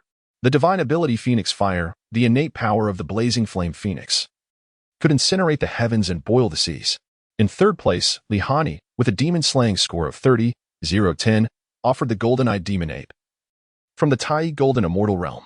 The cauldron bestowed upon Lihani a wealth of pure spiritual energy, enabling her to ascend directly to the great Luo golden immortal level. As she was already at the peak of the Tai golden immortal realm, she merely needed a final push to break through. Additionally, she received a golden eyeball. The divine ability of the Eye of Truth, the innate power of the golden-eyed demon ape, was akin to Mu Yun's Eye of Truth, capable of seeing through all deception. In fourth place, Rimuru, with a demon-slaying score of 20,080, offered the War Triad from the Tai golden immortal realm. The alchemy cauldron has bestowed its gifts, allowing Rimuru to ascend to the realm of the great Luo golden immortal, acquiring a string of wooden beads. The divine war shackles bind the combatants, and the war tree's innate divine ability ensures that once invoked, neither side can escape the battlefield. It is a battle to the death. It is due to this innate ability that Rimuru, fond of employing predatory skills, must eliminate it. Only with its demise can the shackles of this divine war be lifted. In fifth place, we have Zhu Zhiqing, who has amassed 5,000 points for slaying demons, offering the nine-tailed demon cat as a tribute, and has reached the golden immortal realm. As the alchemy cauldron grants its blessings, Zhu Zhiqing ascends to the Tai golden immortal realm while obtaining the divine ability of the Nine Tails. This ability, the Nine Tails, is the innate power of the nine-tailed demon cat, manifesting 9 tails behind her when activated. Each tail signifies a life. Moreover, she can voluntarily sever a tail, with each severance enhancing her cultivation by 10%. If all 9 tails are severed, her cultivation will surge by an entire realm within a short time, after which she will enter a cooling period and be unable to use this ability again for a year. In sixth place is Ning Rongrong, who has also acquired 5,000 points for slaying demons, offering the extreme ice snow swallow as her tribute, and has advanced to the golden immortal realm. The alchemy cauldron has granted her the Tai golden immortal status and the divine ability of the extreme ice snow domain. This ability, the extreme ice snow domain, is the innate power of the extreme ice snow swallow, capable of altering the environmental conditions within this snowy realm. The effects of ice-based laws are doubled, while the potency of other elemental laws is halved. Seventh is Robin, who has similarly garnered 5,000 points for slaying demons, offering the three-eyed crow as a tribute, and has reached the golden immortal realm. The alchemy cauldron has bestowed upon Robin a significant advancement, propelling him directly to the Xian immortal tier, where he receives a third eye that grants him the divine ability of the Annihilation Beam. The Annihilation Beam, the innate power of the three-eyed crow, is emitted from the third eye, projecting a beam infused with the essence of destruction. Mu Yun was momentarily taken aback. This was inconceivable. Although Robin possessed an extraordinary intellect and a wealth of knowledge, and despite his rapid advancement under meticulous guidance, he had merely reached the realm of a human immortal. How could he possibly vanquish a golden immortal three-eyed crow? However, upon observing Robin and as soon as Zhu Zhiqing joyfully engaged in lively conversation, it dawned on him that they had formed a team of close friends. With the assistance of these two, the defeat of a golden immortal three-eyed crow became readily comprehensible. Moreover, the synergy among the trio's skills seemed remarkably harmonious, one specializing in crowd control, another excelling in strong control, and the last focusing on damage output. Indeed, a formidable combination. The 8th rank, Hisoka, had accrued 4,078 points for slaying demons, offering the Void Demon Silkworm as a tribute, residing within the realm of celestial immortals. Mu Yun narrowed his eyes slightly, showcasing his extraordinary prowess by defeating a celestial being of the Void Realm, a testament to his innate talent for combat. His score approached that of Robin, who had vanquished the golden immortal three-eyed crow, indicating a remarkable accumulation of achievements. One cannot help but wonder how many demon clans Hisoka has dispatched in these 3 months. Mu Yun worries that should Hisoka become entranced by the thrill of battle, he may turn his wrath even upon the human race. The demon refining cauldron nourished Hisoka, elevating his cultivation to the celestial realm, bestowing upon him the mystical ability of void silkworm threads.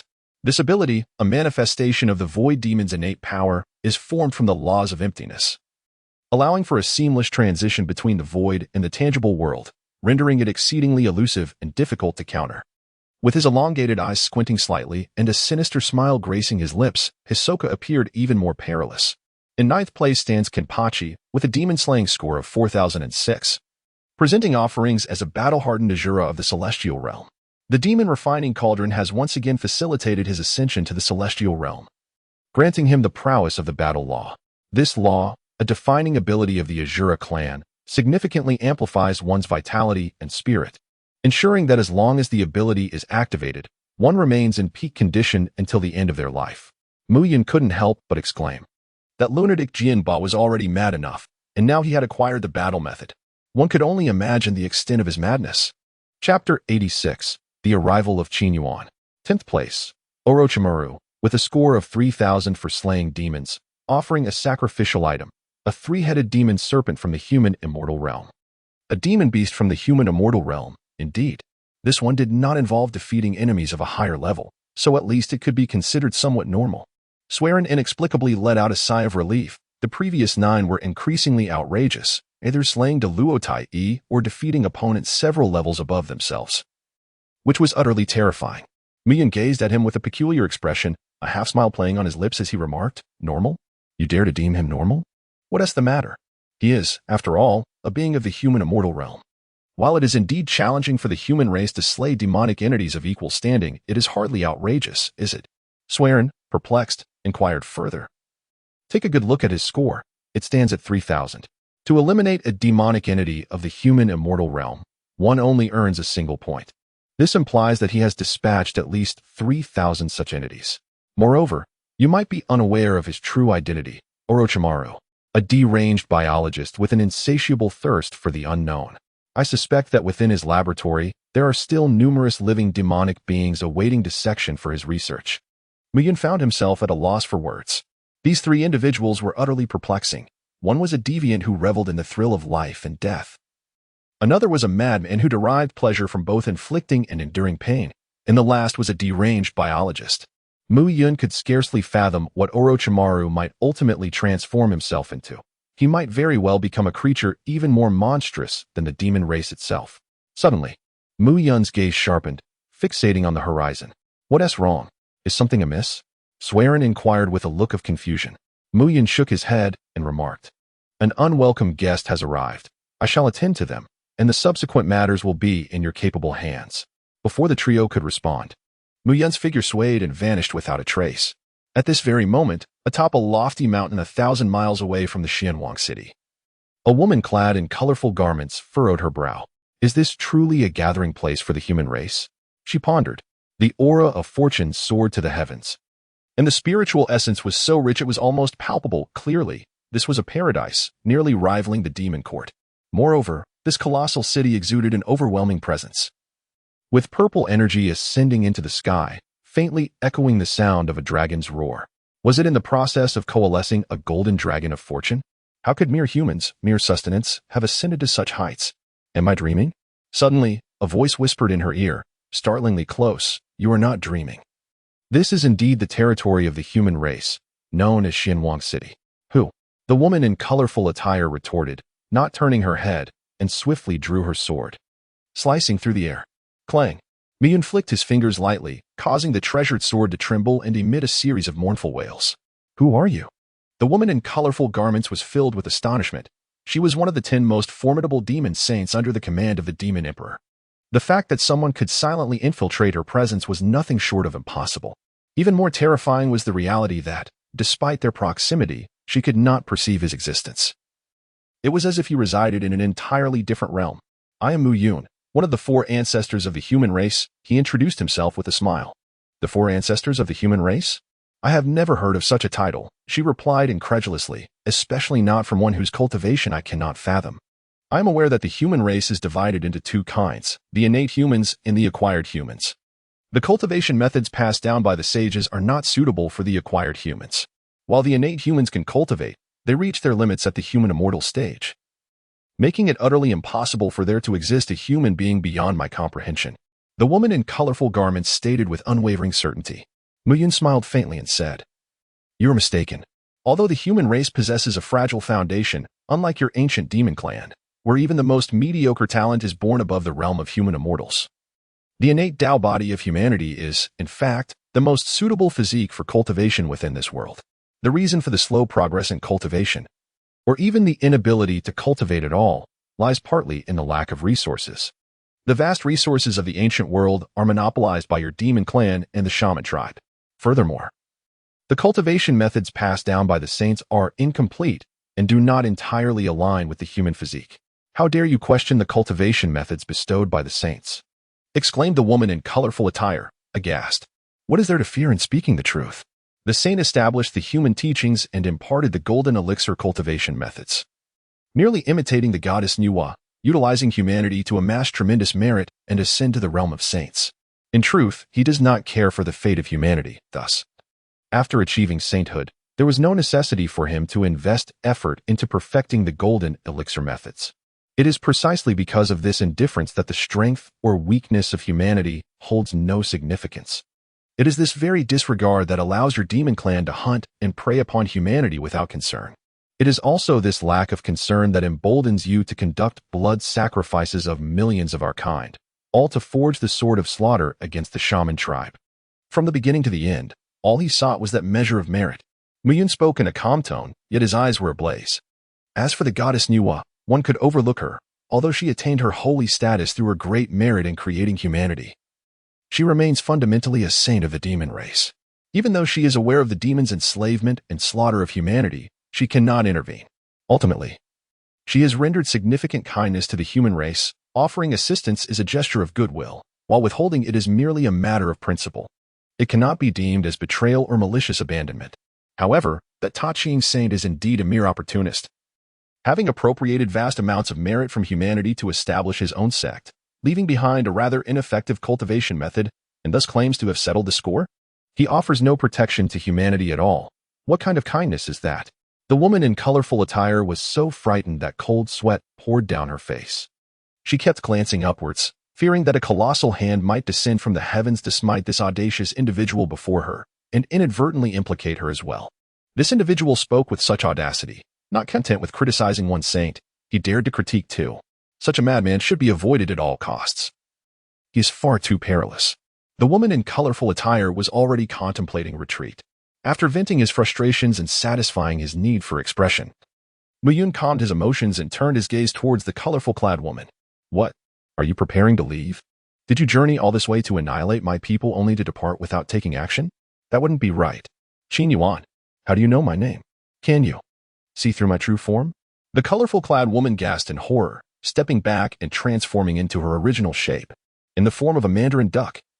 Resembling a bee in size, her tail bore a venomous stinger that emanated a menacing aura.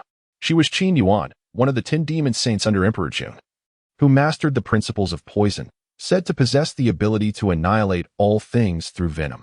Indeed, she was formidable, surpassing the typical rogue demons of the Douluo Golden Immortal realm significantly. Muyun clapped his hands with a smile, approaching Qin Yuan step by step. Don't come any closer. Qin Yuan retreated gradually, displaying a look of great fear. Muyun suddenly halted his steps, a smile dancing on his lips as he regarded the other party. Oh, so you are well versed in the 36 stratagems, particularly the stratagem of deceiving the heavens to cross the sea. However, do you truly believe that I am oblivious to the toxic trap you have stealthily set? Ah, I almost forgot to mention, I too possess a remarkable talent for crafting traps. Chapter 87. The Orange Cat Devours the Heavens. How did you manage that? Qin Yuan spoke, his words imbued with astonishment as he focused on the man across from him, or more precisely, on the small bee perched upon his shoulder. It was diminutive, and its strength seemed negligible, yet it effortlessly consumed the highly toxic substance it had laid, a poison potent enough to threaten all living things. Who below the sage would not be wary of such a lethal toxin? To think it was so easily devoured. Master, this little game is quite delightful. If I could indulge a bit more, I might even ascend to a higher tier. The bloodthirsty poison bee queen's eyes sparkled with eagerness as she fixated on the formidable hornet before them, yearning to leap forth and take a few bites immediately. Patience, my dear. After all, that individual is one of the 10 great demon saints of the demon court, undoubtedly possessing formidable abilities. With your petite stature, charging in would be tantamount to seeking death. Let us observe before making any rash decisions. Mu Yun intercepted the queen bee, gazing at her with eager anticipation. Suddenly, Qin Yuan trembled, his form rapidly swelling until he towered like a mountain. This must be the miraculous ability of size alteration. Nearly all demon tribes possess this skill to some extent, rendering it rather commonplace. Mu Yun shook his head, remaining motionless. Please continue your performance. Suddenly, Qin Yuan emitted a piercing cry, and the sky split open, revealing a vast black void as a colossal, sacred mountain gradually descended. Mu Yun's expression suddenly turned grave as he activated the bewildering golden eyes. The Qi Yuan, a fateful treasure, was forged from a fragment of the Kunlun Divine Mountain. Possessing power comparable to that of a postnatal spiritual treasure, Mu Yun soared into the skies without a moment's hesitation, venturing 1,000 miles away. The treasures and spiritual artifacts mentioned here are vastly different from those found in the celestial marketplace. Their potency is incomparable. It is the innate spiritual treasures wielded by sages that truly embody supreme power, while even the acquired spiritual treasures are already remarkably formidable. The reason Mu Yun took to the skies rather than teleporting away is that, at the moment the divine mountain descended, the very fabric of space became solidified, rendering the art of teleportation utterly ineffective. He couldn't help but recall the turning heaven seal, an artifact whose creation demanded little technical prowess. It was merely the result of formidable materials, a fragment of the unyielding mountain formed from Pengu's spine after his demise. It was indeed a force that could crush anyone. Impossible to evade or withstand. This object bore a remarkable similarity to the turning heaven seal. Mu Yun's eyes glimmered with envy, such a remarkable treasure. It is indeed fated to be mine. With a resounding thud, the divine mountain descended, flattening several towering peaks in the vicinity. The air resonated with a buzzing sound, accompanied by the frantic cries of countless swarms of bees and flocks of birds that erupted from within the sacred mountain. The number of these demonic creatures is truly astonishing. Akin to a nation of their own, each one is a kingdom unto themselves. Qin Yuan, you truly are a cunning strategist. These forces were originally intended to confront the witch clan, were they not? Yet now you deploy them here. Does Emperor Jun know of this? Should they suffer significant losses here, do you believe Emperor Jun will refrain from sending you to the demon-slaying platform? With a smile, Mu Yun remarked. Upon hearing this, Qin Yuan felt a chill creeping up her neck. The internal dynamics of the demon court were far from amicable. Di Jun's ability to unify the myriad races and establish the demon court relied on formidable strength and ruthless methods. Those who complied thrived, while those who defied met their demise. Those who were disobedient or made mistakes were sent to the demon execution platform, where they were executed and consumed. Although the demon soldiers under her command were hers, their fates were of little concern to others. However, they were intended to expend the stamina of the Wu clan within Di Jun's grand design. Should they suffer significant losses here, it would jeopardize Di Jun's plans. And given his tyrannical nature, her own life would be forfeit. Just as Qin Yuan found herself in a quandary, Mu Yun suddenly waved her hand. Since you cannot decide, allow me to assist you. A vast expanse of fiery clouds billowed forth, igniting any swarm or bird that came into contact with the sparks, swiftly transforming into a raging inferno. True Sunfire? Qin Yuan shrieked in horror. True Sunfire, also known as the Golden Crow's Flame, was a fire that only Di Jun and his brother, Dong Huang Tai, could wield. How could it possibly be controlled by a human? Moreover, she was intimately familiar with this flame. It was the very force that had compelled her to submit when Di Jun had invited her to join, rendering her tactics of demon sea warfare and poison utterly ineffective against its overwhelming might. At that moment, Qin Yuan realized the peril she was in. Her ranking among the 10 demon saints of the demon court was not derived from her cultivation or divine abilities, but rather from the treasure of the Kunlun demon kingdom and the countless demon soldiers at her command. With a swift motion, she raised her hand, and a colossal divine mountain soared into the air, hurtling towards Mu Yun. Mu Yun narrowed his eyes, sensing that he had been locked onto. This strike was inescapable, and the force of causality could only be endured. Come now, let me test your might. Just as Mu Yun prepared to withstand the impact of the divine mountain with his myriad forms of divine demon body, a charming orange cat suddenly appeared upon his shoulder. Meow. The feline's cry transformed Mu Yun's expression into one of inexplicable amusement. Observing the glimmer at the corner of the cat's mouth, he inquired, "Are you serious?" Meow. The orange cat responded. Very well, I entrust this to you, but do not overexert yourself. Meow. The little cat opened its mouth wide. And as the divine mountain approached within a certain distance, it suddenly began to shrink at an astonishing pace. By the time it reached the orange cat, it had diminished to the size of a dried fish, which the cat promptly devoured with a delightful awoo. Miyun wiped the cold sweat from his forehead. Was it truly consumed? That was a colossal mountain, not just any mountain, but a divine peak imbued with the essence of Tao. Indeed, it was worthy of the saint-level devouring cat. Its terror was palpable, and one could not help but fear the day it might swallow the entire primordial world in one gulp. On the other hand, Qin Yuan was utterly bewildered. What manner of creature was this? Could it truly devour something as magnificent as the Kunlun sacred mountain? He had spent a staggering 100,000 years refining just one of the peaks within the Kunlun mountain range, only to see it devoured. The sacred mountain was composed of the 9 heavens soil, rich with the patterns of heaven and earth. This substance, strictly speaking, had an owner. It was an integral part of the primordial world. It could be used for crafting or other purposes, as long as it remained within the realm. However, now it had been consumed, and it appeared that there was no chance of recovery. Consequently, a piece of the primordial world had been lost, albeit a minuscule fragment. Yet a gap had undeniably emerged. Having suffered such a hidden loss, how could the heavenly Tao simply let it go? Qin Yuan gazed up at the sky. It was a vast expanse of blue, unmarred by a single cloud, exuding an air of tranquility. Mu Yun fell into deep contemplation. At the moment when the orange cat devoured the Kunlun divine mountain, he sensed an enraged gaze emanating from beyond the 9 heavens. However, as his eyes swept over himself, he immediately withdrew his gaze, not uttering a single word, seemingly fearful of something, which was utterly abnormal. At that moment, beyond the 9 heavens, a shadowy figure stood amidst the endless turbulent winds, roaring in fury. Damn it! How could that wretched being exist in my realm? Not far from him, a derisive voice chimed in. Your realm? How grand of you to say. This is a world painstakingly crafted by Pangu, and what connection do you have to it? At best, you are merely a parasitic worm occupying a nest. Chapter 88. The Golden Dragon of Fortune, the Rise of Humanity. What of being a parasitic worm? Back in the day, 3,000 deities and demons besieged Pangu, only to be vanquished by him, their essences merging into the primordial world. All driven by the intent to scheme against Pangu, to occupy his domain. In the end, I am the sole victor. The shadowy figure boasted with an air of pride. Another voice resounded. Enough of your boasting. You may be fused with the heavenly Tao of this realm, possessing the strength of a great sage, yet you remain trapped here, unable to go anywhere. How is that any different from imprisonment? And you dare claim victory? Have you no shame?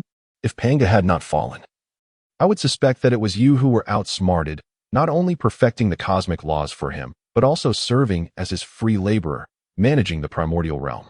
The shadowy figure fell silent. Oh, by the way, what was it that excited you earlier? Did something happen in the primordial realm that displeased you? Do share, amuse me. The figure's expression turned peculiar, a smirk dancing on his lips. That cat has appeared. Cat? Which cat? What cat? That cat which feeds on the sun, moon, and stars. Capable of swallowing heaven and earth, devouring all. What? The voice lost its composure. Swallowing heaven? Wasn't it already dead? Didn't it perish alongside the Holy King? Who knows? In any case, I dare not provoke it. Even though I am a rank above it, I cannot afford to confront it. I am but a manifestation of the heavenly Tao, and before it, I am merely a dish waiting to be served. Why not have the demon ancestor deal with it while it is still weak? Don't even think about it. I have no desire to invite disaster upon myself. That cat is not one to be trifled with. It commands the laws of time and space, making it utterly unpredictable. As for you, best of luck to you. Indeed. I hope it departs soon. The shadowy figure casually grasped a 5-colored stone, then cast it into the primordial realm, causing a divine mountain to rise from the Kunlun mountains. At this moment, Qin Yuan was quietly retreating, hoping to slip away while Mu Yun was lost in thought. Suddenly, chains emerged from the void, binding her tightly. Mu Yun lifted his head, revealing a radiant smile. As I have mentioned, I am quite adept at setting traps.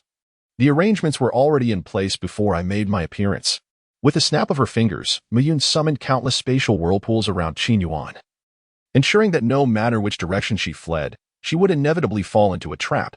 In truth, there was one detail Mu Yun had yet to disclose. The vast area within 100 miles had long been enveloped by her infinite labyrinthine powers, lying dormant yet ready to be unleashed at any moment.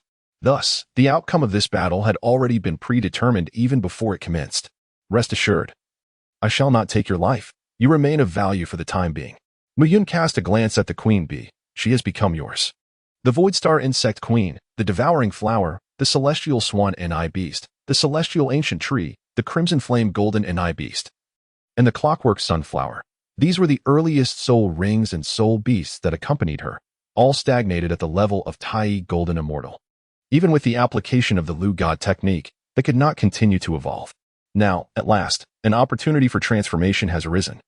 The Insect Queen senses that the bloodline of Qin Yuan will aid in her metamorphosis. Well then, the task is complete. I hope that next time, Emperor Jun will dispatch more monster saints, as the current number is simply insufficient. At this moment, Mu Yun was in high spirits, for he had discovered that the demon clan of the primordial world was not as formidable as he had imagined. They possessed evident weaknesses. Although their cultivation levels were significant, their combat abilities were rather mediocre, primarily relying on the treasures they wielded. Moreover, it seemed that the number of demon clans possessing powerful artifacts was limited, making it unlikely for them to surpass the strengthened human race. Upon returning to Xianwang City, the ceremony was nearing its conclusion. This ritual not only propelled the cultivation levels of all present human cultivators to remarkable heights, but also elevated Xianwang City itself to a new tier. The city walls had become taller and sturdier, the concentration of spiritual energy within the city had intensified, and a golden dragon of fortune had coalesced above, symbolizing the burgeoning rise of the human race. Currently, not accounting for the reinforcements brought by Mu Yun, several hundred individuals had advanced to the realm of human immortals. Among them, the Swearin, Yao Qi, and Zi clans made the most significant progress, as they were the three ancestral clans of humanity. Each ritual contributed to their share of spiritual energy, allowing their cultivation to surge from human immortals directly to great Luo golden immortals, albeit at the expense of true combat prowess. Young brother Mu Yun, is something amiss? Upon seeing Mu Yun's return, the three ancestral clans approached him with expressions of concern. Nothing much, just that one of the 10 demon saints, Qin Yuan, has appeared, and I have captured him, Mu Yun replied with ease. The three ancestors collectively gasped, their faces paling. This was dire news. Just as humanity had begun to show signs of resurgence, they were now targeted by the demon race. Were they to face another migration? With one demon saint present, who could foresee what might come next? Would it be the 10 demon saints and countless demon soldiers? The foundation of humanity was still too fragile to withstand such an assault. Swearin was the first to regain his composure. Do not frighten yourselves. The greatest enemy of the demon race at present is the Witch Clan. They hardly regard us as a threat, let alone the 10 demon saints and countless demon soldiers. That would be an overestimation of our significance. Cough cough. Mu Yun cleared his throat. Rest assured, as long as the likes of Di Jun and Dong Huang Tai do not personally arrive, even if millions of demon soldiers were to come, they would find us utterly unassailable. He refrained from making absolute statements. For Di Jun and the accompanying innate treasures, the He Tu and Luo Shu, along with Dong Huang Tai Yi's Chaos Bell and the 2 instruments lantern, were indeed primordial artifacts. The Chaos Bell, in particular, could imprison time, suppress space, and rebound any attacks from divine weapons, disregarding all forms of divine techniques, and spell damage while harnessing the powers of earth, water, fire, and wind. These 2 could be considered the strongest beings beneath the saints, and their combined might could even contend with a saint. Mu Yun was uncertain whether Xianwang City could withstand their onslaught, nor could he predict whether they would recklessly obliterate the ley lines, resulting in the city's destruction. After all, they were the unrestrained demon race, seemingly indifferent to the consequences of their actions. Otherwise, they would not have perished alongside the 12 ancestral witches, causing the collapse of the Unzao Mountain and nearly bringing ruin to the entire primordial world. Moreover, do you not perceive that the approach of the demon race to assault our Xianhuang City could be considered a fortuitous event? Mu Yun smiled and pointed towards the alchemical cauldron atop the elevated platform. Without these, the demon clan would continuously encroach upon us. How could our human race ever attain strength? These are invaluable resources for cultivation, far more efficient than merely sitting cross-legged to absorb the essence of heaven and earth. Just observe the 3 of you. A single sacrifice has elevated you to the status of a great Luo golden immortal. If you partake in a few more, you might just ascend to the realm of a quasi-saint.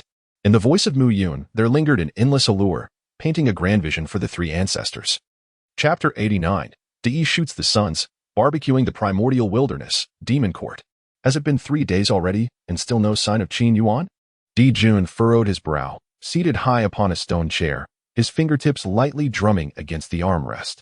Below him, the myriad demons remained eerily silent. Their calm demeanor failing to mask the boundless fury simmering beneath.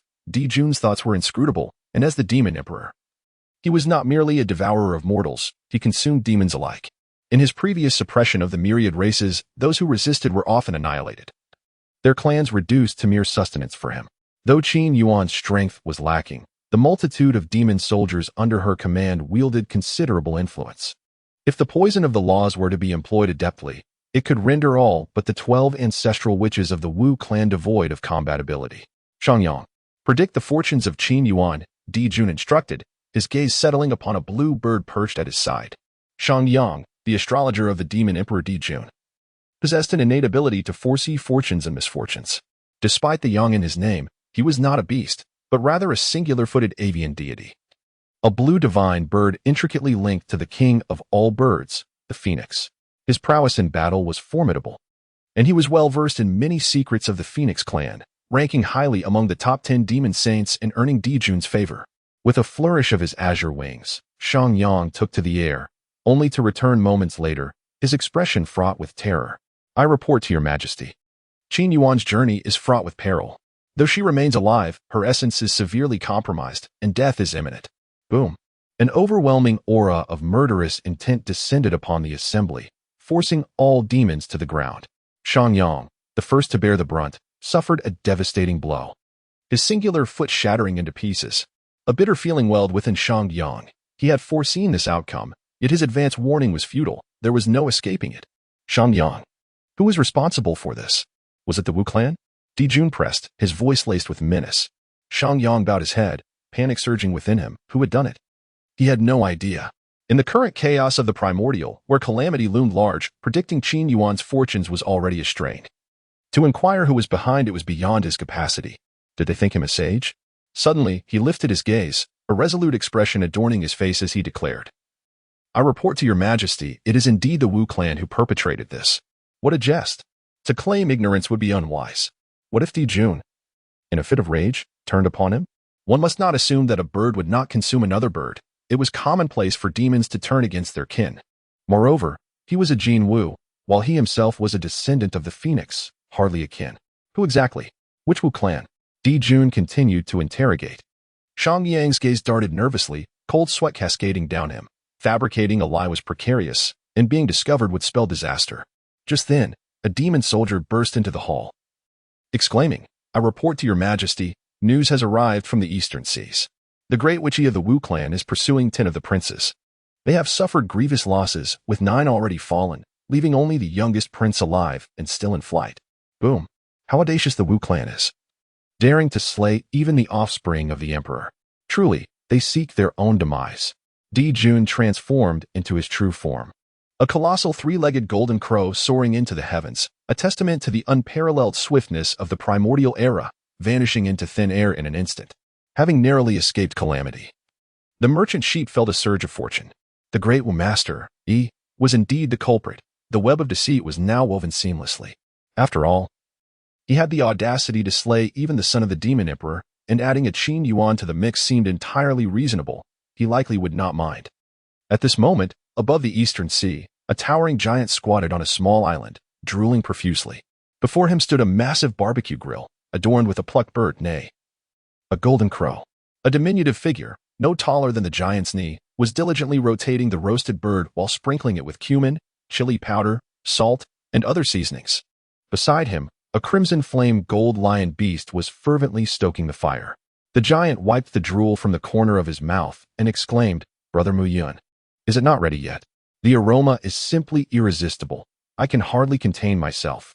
The smaller figure replied, Patience, it will be ready shortly. The fire resistance of this golden crow is astonishing. Even after extracting its primal fire essence, it remains a challenge to cook it thoroughly. Mu Yun grinned widely, intensifying his efforts. His spirits were exceptionally high, having whimsically strolled around the eastern sea, only to fortuitously witness the legendary archer, shooting the suns. Those were the golden crows, resplendent and invaluable. The ancient witch clan typically cultivated their physical forms without reliance on external forces.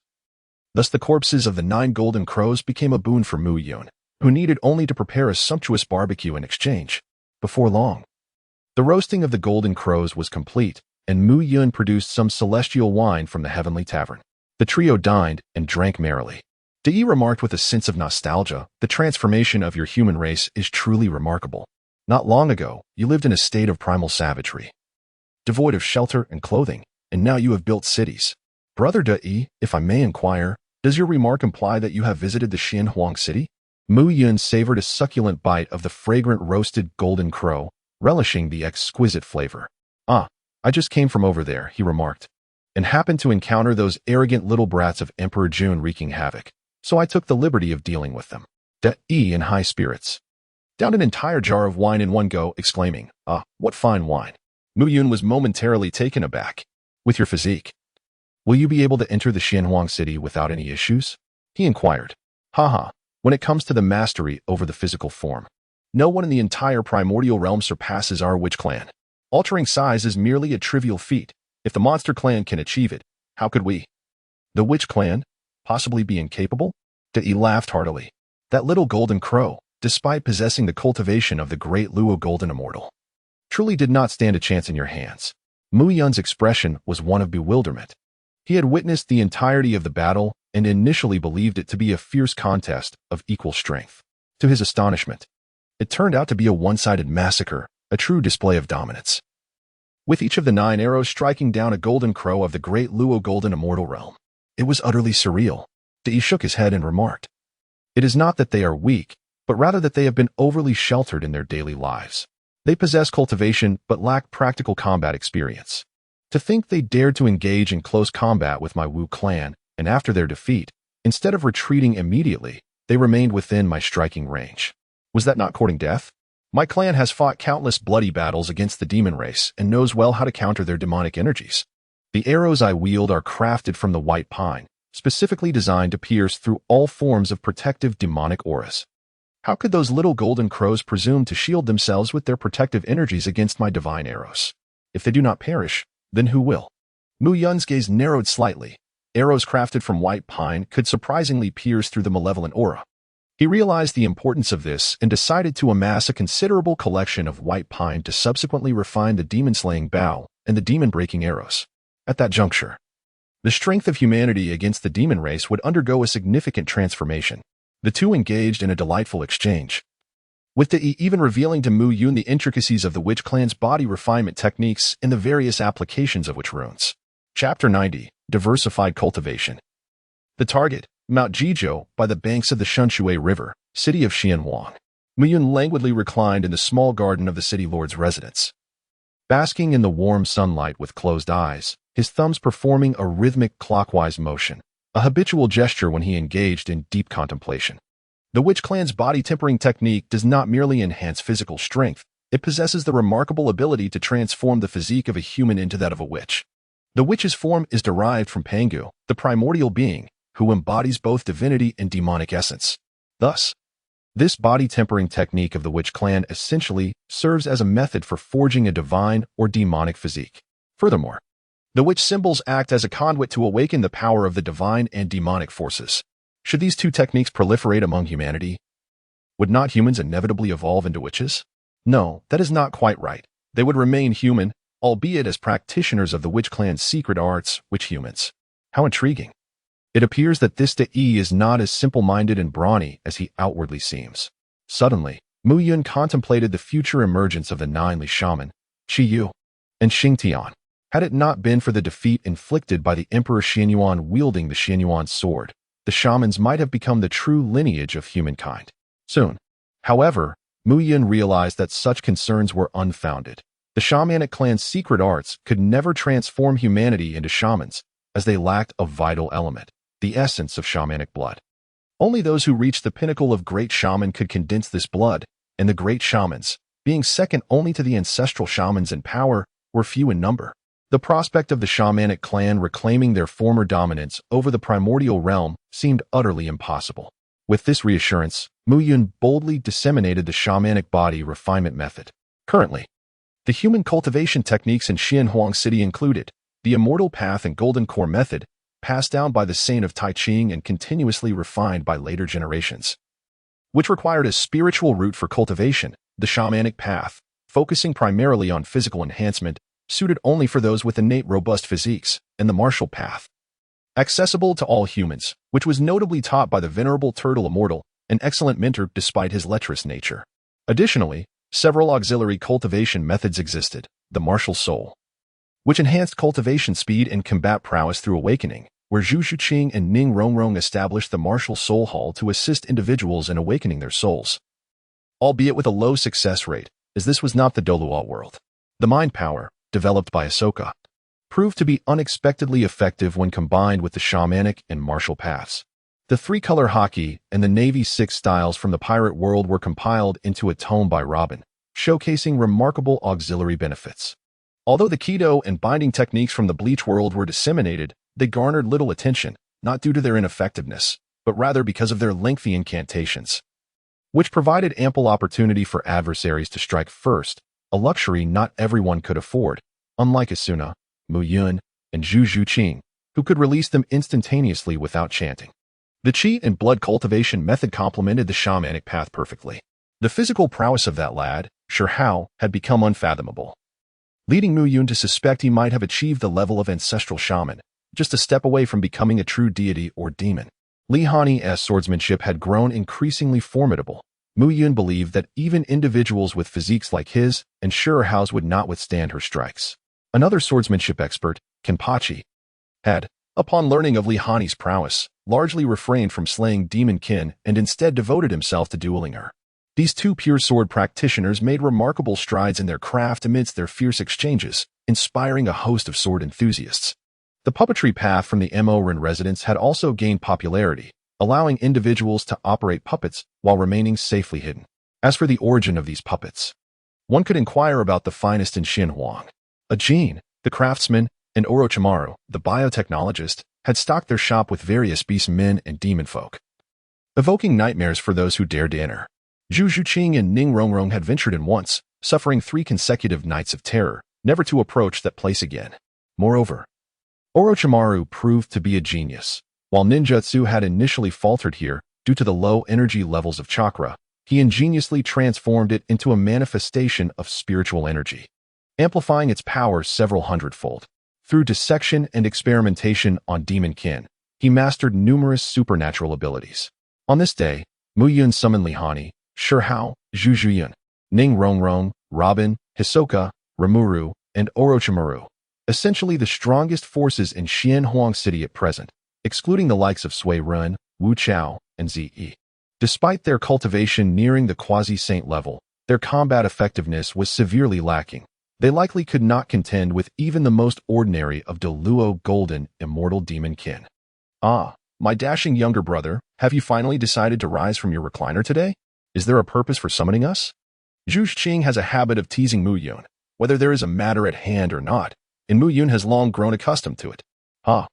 As a person as lazy as I am, to sacrifice my precious leisure time to gather you all, it must indeed be for something of great significance.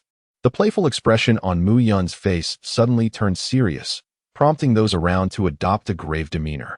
The cataclysm wrought by the Lich was drawing to a close, and the decisive battle among the Liches was about to commence. Must our human race also join the fray? Zhu Xuqing inquired, her eagerness palpable. Mu Yun cast her a disdainful glance, exclaiming, "Are you simply indulging in idle chatter? The outcome of this Lich catastrophe is already glaringly evident. Both sides are consumed by fervor, destined for mutual destruction. To intervene at this juncture would be akin to preparing oneself for a shared grave. What do you imply?" Zhu Xuqing inquired, her spirit somewhat deflated. "Of course, we must go, and we should arrive early to make arrangements. However, our intention is not to engage in battle. Rather, we seek to profit from the chaos." Mu Yun rubbed his hands together in excitement. Many individuals have gathered to witness this grand battle, primarily with the intent of capitalizing on the chaos. Presently, the majority of treasures in the primal world are concentrated within the hands of the witch and undead clans. When both sides meet their demise, those treasures will become unclaimed. Whoever seizes them first will claim ownership. Our objective is to seize the opportunity discreetly and amass wealth quietly. Furthermore, the flesh and blood of the ancestor witches and demon saints are also invaluable materials that must not be overlooked. Li Hani suddenly let out a light chuckle, remarking, "I must say, you have gathered everyone, yet you overlooked Sword 8. It is obvious that if that sword-wielding madman were to be brought along, he would undoubtedly plunge into the battlefield, seeking out formidable opponents, which would certainly jeopardize our plans. In that case, we might not only fail to secure the fish, but also attract unwanted trouble. Muyun shook his head, for he understood the temperament of Jianba all too well. His madness was unparalleled, thus he had no intention of bringing him along. Very well, in the coming days. You all should prepare earnestly. We shall embark 3 days hence. Our destination is Douluo Mountain. Chapter 91. The heist at Yangmei in the primordial wilderness, beyond the Northwest Sea, lies the desolate corner known as Douluo Mountain. This mountain, though unyielding and solitary, is perpetually shrouded in cold and snow, with harsh conditions prevailing year-round. However, it is rich in the essence of heaven and earth, making it an exceptional locale for cultivation. As Muyun narrowed his eyes, a glimmer of golden light flashed forth, revealing that numerous caverns had been established upon Mount Douluo, where many beings were diligently cultivating. He contemplated the imminent fate of those individuals,